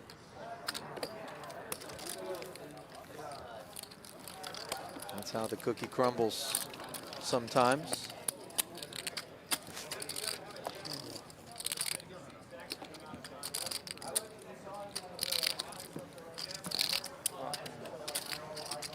Well, no sooner did Klodnicki pick up a pot today. I'm going to run tomorrow like you run today. Excellent choice. Chomp down on by the chip leader. We're playing high enough because it's flipped so fast. You don't play like more than half the hands I play, though. I kind of like it. I understand your call there, especially with your chip stack, 100%.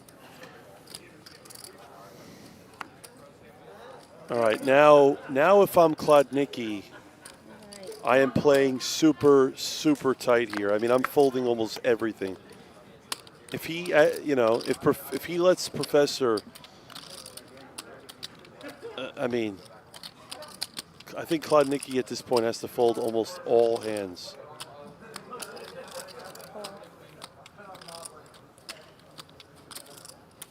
Look at this, Ali. I mean, Professor has to go with this. He has to go with this. Look at this. He has to raise. It's so unfortunate, but he's got 8-5-3. Roberts called with a 10 showing. I just can't see a world how Professor can get away from this, especially with all the dead money. I mean, he's going to have to play a pot. Well, why would he think to himself, I want to get away from it, though? He's showing the best 3 card in He's Raz not. here. He's not. He just doesn't really know what's going on. Well, hang on. He's up against a queen and a 10. I know. He's got a 3-card 8. Well, the problem, Jared. I know. But again, it's also about he doesn't want a stone bubble. Well, listen, he's down to so few chips. He knows all eyes are on him.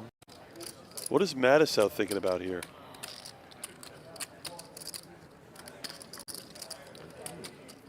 All right, so Klodnicki here is going to fold. He brought it in. Roberts is going to peel a card here. He's got $2 million, so he could afford it. Roberts is just going to put them all in here is what's going to happen. Claude has to fold here, by the way, and just hopefully Roberts busts Professor. I don't know what Claude's thinking about here. Yeah. I'm going to save us some time and raise. Yeah, exactly. Log back. What am I, like 60%? So ensuring Very close to it. He's got a 6. that You might have to. the rest of Benyu's chips About as good as it can work go their for way me. into the I had middle. 6-6. Robert says, I'm going to save us some time. 125K pot that needs to go Benyu's way if he hopes to avoid bubbling. We're all Here in the PPC. Big. Taking the best of it by a good margin, Ballpark. 24%. I mean, it's fun. I mean, I like it because I want to give him a shot. But I don't know if he fucking raises me out or something, just to get a heads up. It's a disaster if, like, if I bust and he double. I have to call. Thanks. What? I had 6-6-3, so your hands were really good. Matisow, no one cares. I have no interest in this bubble being over. What? Other than the fact that I'm tired. His hand's good too with 10-6-3. All the 6s and 3s can't pair. Wait. Yeah. Wow. Oh, wow. Professor's a massive favorite now. I did the right thing. He didn't pair. Now I think you're like 60%. I think he's favorite. Oh. More than 60. Banana. I keep the originals. You don't need the others. What is Professor has 4 to an 8 already? Waiting on this. There it is. And now he makes the Game 8. That's it. And Roberts draws dead. Wow. I guess I should have fucking not played that Raz hand. I want to make a wheel. Oh, I made deuce wheel. This wheel. I have in the wheel. All right. Oh, I have number. No, I don't have number. Wait, what do I need? 4 street there with the queen. What do I need? Help me out. I can't You read. need a. I paired. No money on 9s for high. I have a 7. Do they really want to know what those are? 7. Am I good? Or? Yeah, you're good. That's the winner. so short. Well, a war of attrition between Professor Benyu and Chris Klodnicki, both of whom have such paltry stacks. I think it's a mistake. Could have won the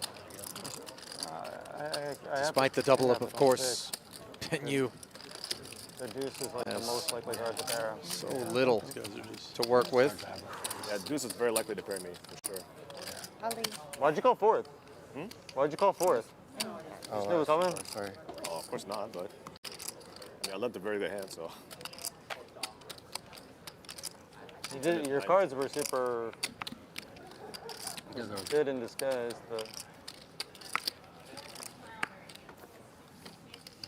Some money in the pot. Yeah, it was on race pot. We'll try and push these in for you, okay? Jack of diamonds. So the bring in, Claude sitting out. Pretty door card. Complete. One big, one little in the hole for Roberts, who based on the other door cards behind him, is willing to open. And of course, Professor Yu is going to be willing to get it in there once more against Roberts. Ace 3 wired, 7 in the door.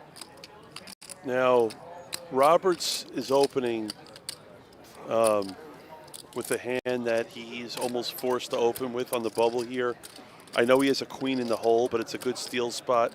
I don't expect Professor here to fold whatsoever, especially knowing that Roberts has a lot of chips and he could be raising here with such a wide range.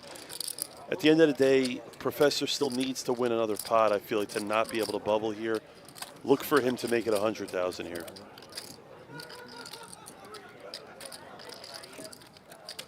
He got to 600 on that pot. He was down to 60. He shouldn't even play the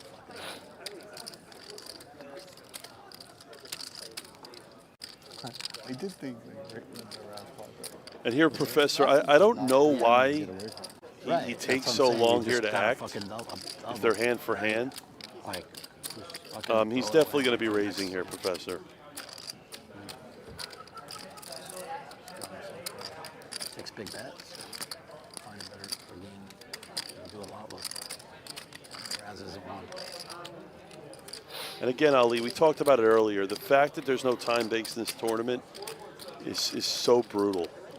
You know, I think 25Ks and up tend to be so replete with professionals that are capable of making their decisions in relatively short order and are accustomed to having shot clocks that it does seem like a bit of an oversight. In my opinion, every 10K and higher should have time bakes except for the main event. And I'll tell you this, for someone's nickname being the Professor, I have not learned a lot tonight. Oh my God. Mikey, you're folding, right? 2:15 in the morning. I don't really know what to say. I'm not bubbling. But I'm trying to win the tournament though. 125K. And I need he's 31 choosing fucking to sit million, out with so- 731. I need 30 more million. Roberts picking up the ace. Oh, I got 1 point. Slummy picking up about the worst thing he could. Oh, sorry. But help her out. He is going to hunt fifth. Sometimes we expect that an opener will have paired the ace in this spot. That lends to the curiosity, but with that 6, Slummy. Can't believe it's 2:15 in the morning. Can't fight on. I hope that I can let us start at 2 tomorrow. Aren't we supposed to like be done at 2? Well, we got to play the bubble. This is like. I wonder if we can start even later. We're going to be up a while. Are they going to let us start at 2 tomorrow? You remember? I don't want to know. It doesn't matter. Actually, it doesn't matter. I think that's what they were really? talking about, but I want to start I later want to than take my 2. meds right now, but I want to start at I would like have got your face card. like I usually take my sleeping meds at 1 o'clock, and I haven't taken them yet. Because I don't know if this is ever ending.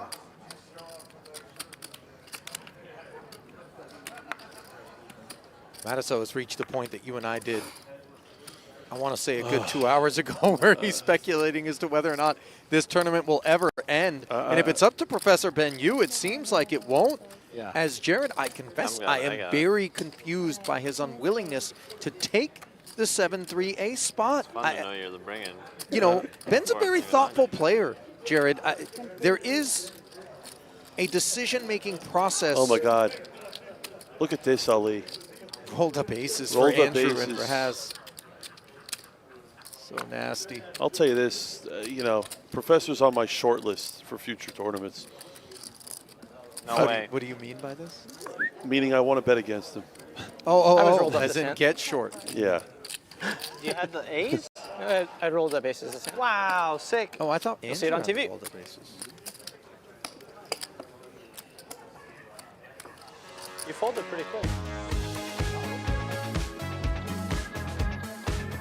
I feel like I've talked about it on multiple occasions already, but if you missed what I've been talking about, don't miss it come Saturday. It's the high-stakes drama that is the PokerStars Big Game on Tour, available on the PokerStars YouTube channel, featuring a number of interesting combatants taking on the loose cannon, Gentili & Co., bringing you new episodes every Saturday on the PokerStars YouTube channel. See, like a couple hours ago, I would have read through the names and all that. 36K in page off. We're past That's that. what I got. You know. That's right. That was amazing. Don't forget that. Well done. I never will. What happened? Oh, the 5K. Yeah, so in the 10K Raz, I had a single 5K chip left and managed to spin that into 36K in pay jumps. And there were 2 different times where Andrew had saved Ben Yu is the bubble equivalent right now, emotionally for me, of that person who won't, because they're distracted or whatever. You know, when you got to make an unprotected left-hand turn and the light's yellow, they don't go out into the intersection. They just kind of hang back, and then at the last minute they go, but you get jammed up behind the red, and all you want to do is just actually run the red and run that person off the road. That's, I know that was really specific, but that's kind of what I'm feeling right now. As they are playing Pot Limit Omaha at the outer. Grinder. That's my guy, by the way. Ben Lamb into the muck. That's your pick? Grinder's my guy. I don't think you can sleep on just about anybody. I mean, you called Matt Ashton perhaps the best mixed game player in the world right now. Of course, Grinder has demonstrated his dominance in this thing on 3 separate occasions. That's probably me. Already. And then either him or I were catching an ace, but I don't know what he was doing if you called. To hitch your wagon to him, Andrew has been playing terrifically. Prolific mixed game player. I'll tell you this: there's only one result here that would make me very happy. If Matt Ashton actually bubbles his tournament, then then I'll enjoy every moment of what's going on right now. Why are we anti-sweating Ashton? You're not short Ashton. I have the iPhone right here. Yeah, you are? I'm 35% Ashton short. Yeah, what's going on? You know, you're like me. Take it. I just, I'll try to. Markets being where they are, kind of levitating up here, and I feel like the backdrop macroeconomically and geopolitically not great. I just have to be short. I just can't be long. I can't bring myself to do it. Check I bet. So here's the thing, is that I knew I wasn't going to play this tournament, so I made about 15 different bets in this event with about 5 different people. Me and Sean Deeb, me and Albert, Chris Kruk. A lot of bets were made with a lot of different people. I'll try and help the other guys. And the betting made by Andrew Ye here, who dug his heels in with deuce 5 against Christian Robertson. This is a Raz pot, which has tickled Matiso. Nice hand. That one's closer. I'll bet that one. Why not? Why not? You're like, Andrew paired. Showing a jack draw, and Roberts saying I paired when the king rolls off. The king paired him. Yeah. Where's Roberts from? Dealers, God. Venezuela. It is. All right, this is What's some PLO? PLO? Where's the button? Over there. So it's going to be 10, 25. PLO, great. Now, interestingly, Amnon Filippi, who's out there watching right now, I'm sure you know one another. He hails from New York. Yeah. Blaise. What did he have to say? Sending a message in to suggest that the Ace-7 3-spot in Raz was not taken by Ben Yu precisely because Claude would be forced in the big blind here in PLO to post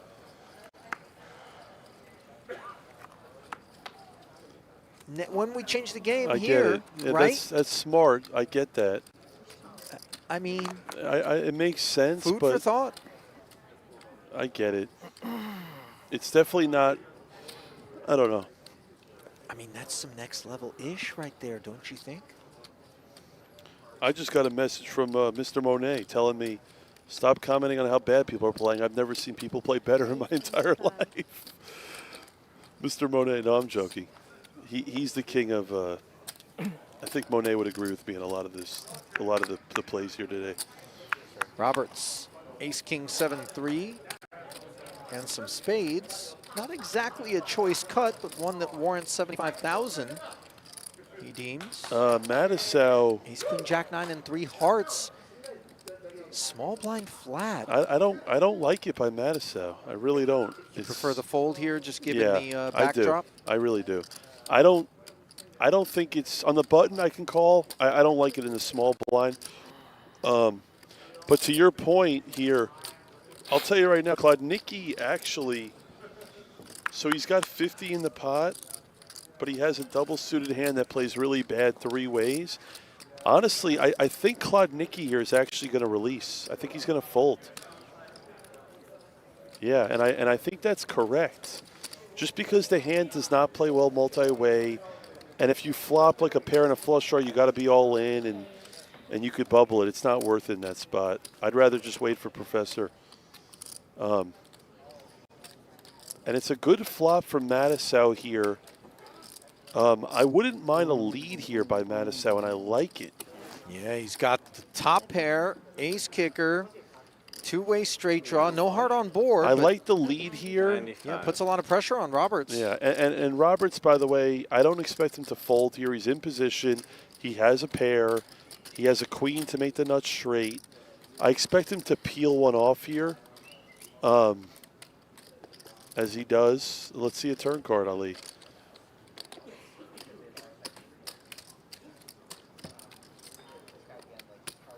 Okay, and it's a brick. And this is where it's I can see Mattisau checking now here because he doesn't want to build the pot. And he recognizes that Roberts with that early position raise could have overpairs to the jacks. He distinctly unblocks kings. I don't mind it here by Mikey. He's using his image here. Nice. Just fucking wanted you to fucking just jam it in there. Gambled.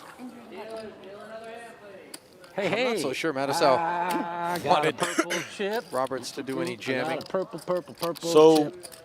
the PLO round costs you 60,000. Right? So what Klodnicki is thinking is that PLO, dude, what's I have? I'll probably name all 4 of my cards. Go on.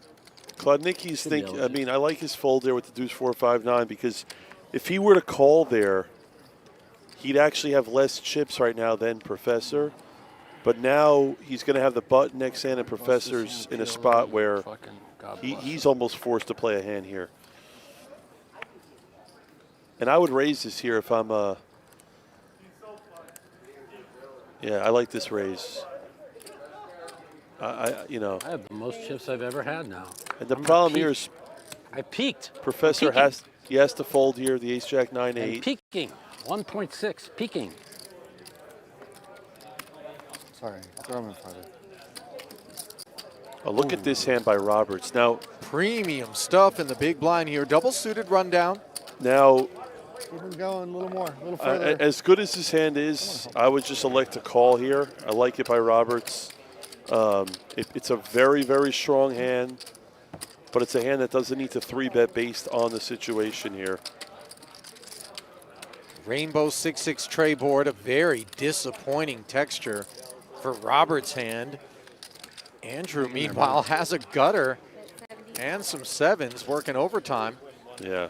75K and take it, Mr. Chip Leader. Andrew, pretty good. By the way, I know that face. I've played some long sessions with Andrew.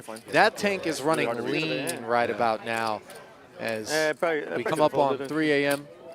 local time. All of these players have been at it not just today, Blez, but across 2 grueling days preceding this one with 2 more before them to get from 17 down to 1.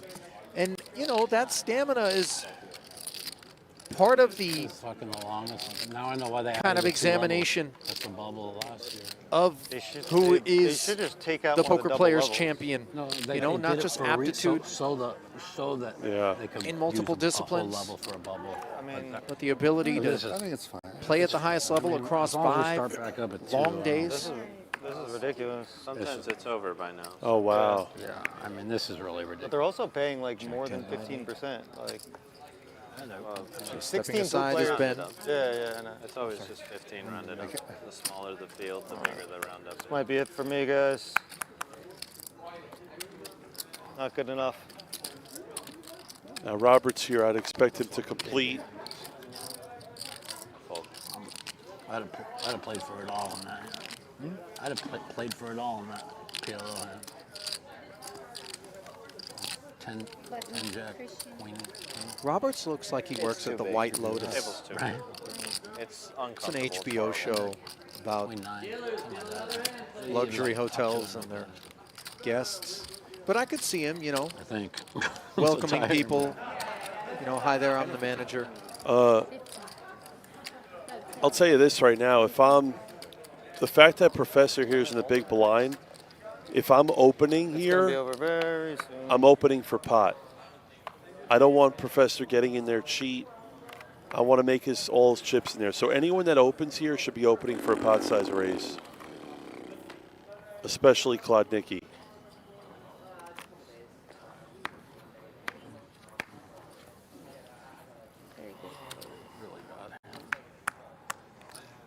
Ace Jack 4 tray with hearts. Klodnicki's going to fold here. Yeah. Didn't even give it a second thought. See, if I'm Roberts here, I'm raising pot.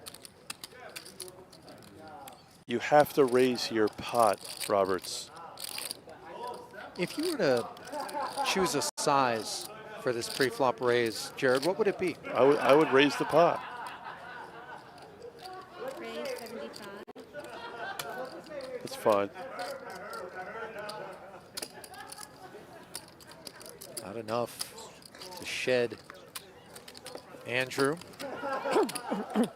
Professor promptly folds, leaving Roberts to do battle with the chip leader. In position with the betting lead, 7-4-3 Rainbow. 110 up to 110. Got shot straight draw from the 8-6. So if I'm Roberts here, I save something. You have the exact same stat. Nines in front, I actually checking don't back, have and Andrew very little binks myself, the so I 5. can't really. Makes the nuts as Sorry. Roberts drawing to a 6. What's that? His blinds are, he already paid his blind. No, he didn't. He's big blind. Yeah. I don't know. I didn't count it up. Roberts glaring over as if to say, listen, small blind flat, you're not really supposed to be on this board. But with no hearts in hand and nothing beyond the gutter and the 9s, Roberts will concede, understandably. And Andrew is now knocking on 8 million's door. Jared just performing so well on the day. and look at this. Professor's got 45K left, and he's in the small blind. They better let us come back. What's the flop last then? 7. I want to take my Four, fucking. 3. I want to take my sleep medication. Bottom 2 pair. Turn was a And my alarm's going off. I have to take my medication. Matisow needs to take his medication, folks. Do you have hearts? No. Maybe actually. Well, I don't know I think if I did. this bubble Yeah, I think is I going to did. refuse I to did burst. have That sleep hearts. medication could be a dangerous one to go with, Mikey. Oh. Nice. You know, actions on you.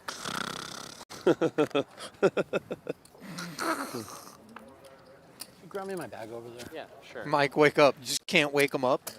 What do you do, dead hand? I take my medication. I'm going to take my sleep medication or I'll never get to sleep, too. Thanks, bro. No problem. What do you do to wind down after a long, grueling day of tournament play, Jared? Do you have like a routine at all? Is there something you like to do to There's a help button. Ben, kind of... I actually don't do anything. I don't smoke. And then there's one more hand after this. 25, 25. And then limit hold them. I don't Can you take sleep medication. right away? Like, you know, day's over, you go to your room and just you're out? If I don't have a lot of chips, it's easy for me to sleep. If I'm doing well, it's harder for me to sleep. But Have you ever failed to sleep? Just gone overnight? Yeah. You were so wired? Yeah, I have. Come back the next day just gassed? Yeah. That's dangerous. Yeah. I mean, sleep is so important when you're playing, you know. These guys are playing 12-hour days. It's. Well, this is my... Look at this for Claude here. I mean, this is actually an interesting spot for him. I mean, it's... I can see him going either way here. He's... Raise the pot. Raise the pot, 85,000. Declares pot.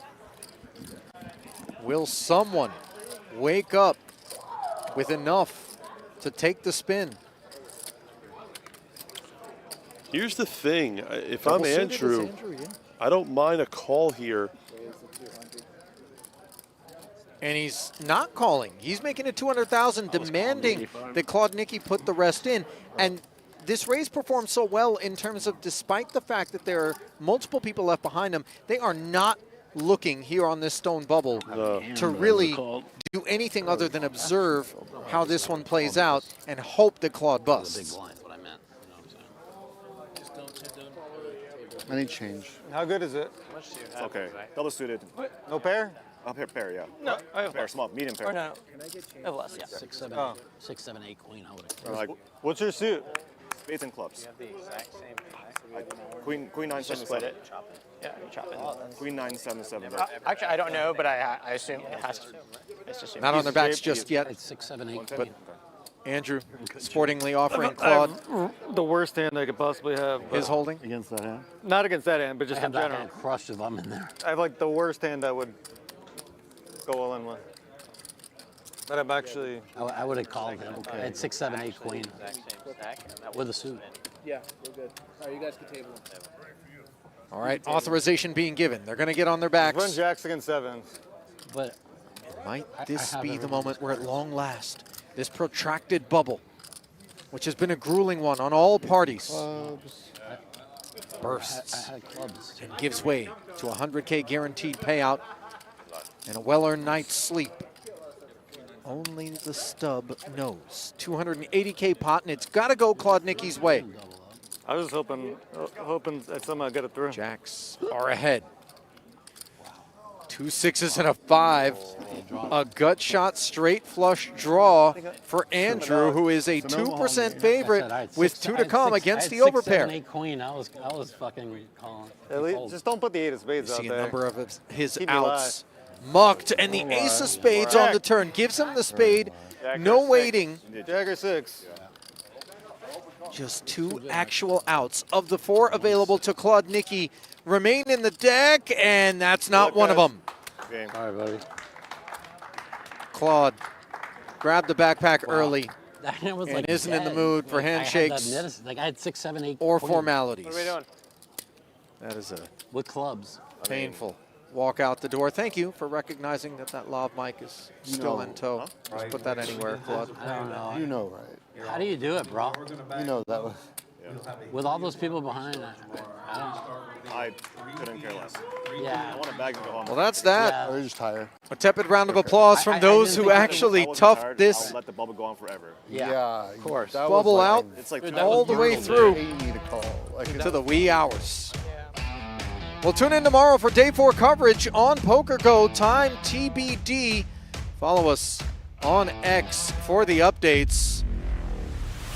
Until then, on behalf of our entire weary crew, my man Jared Blesnick, who did great, and yours truly, Ali Najad, we say goodbye.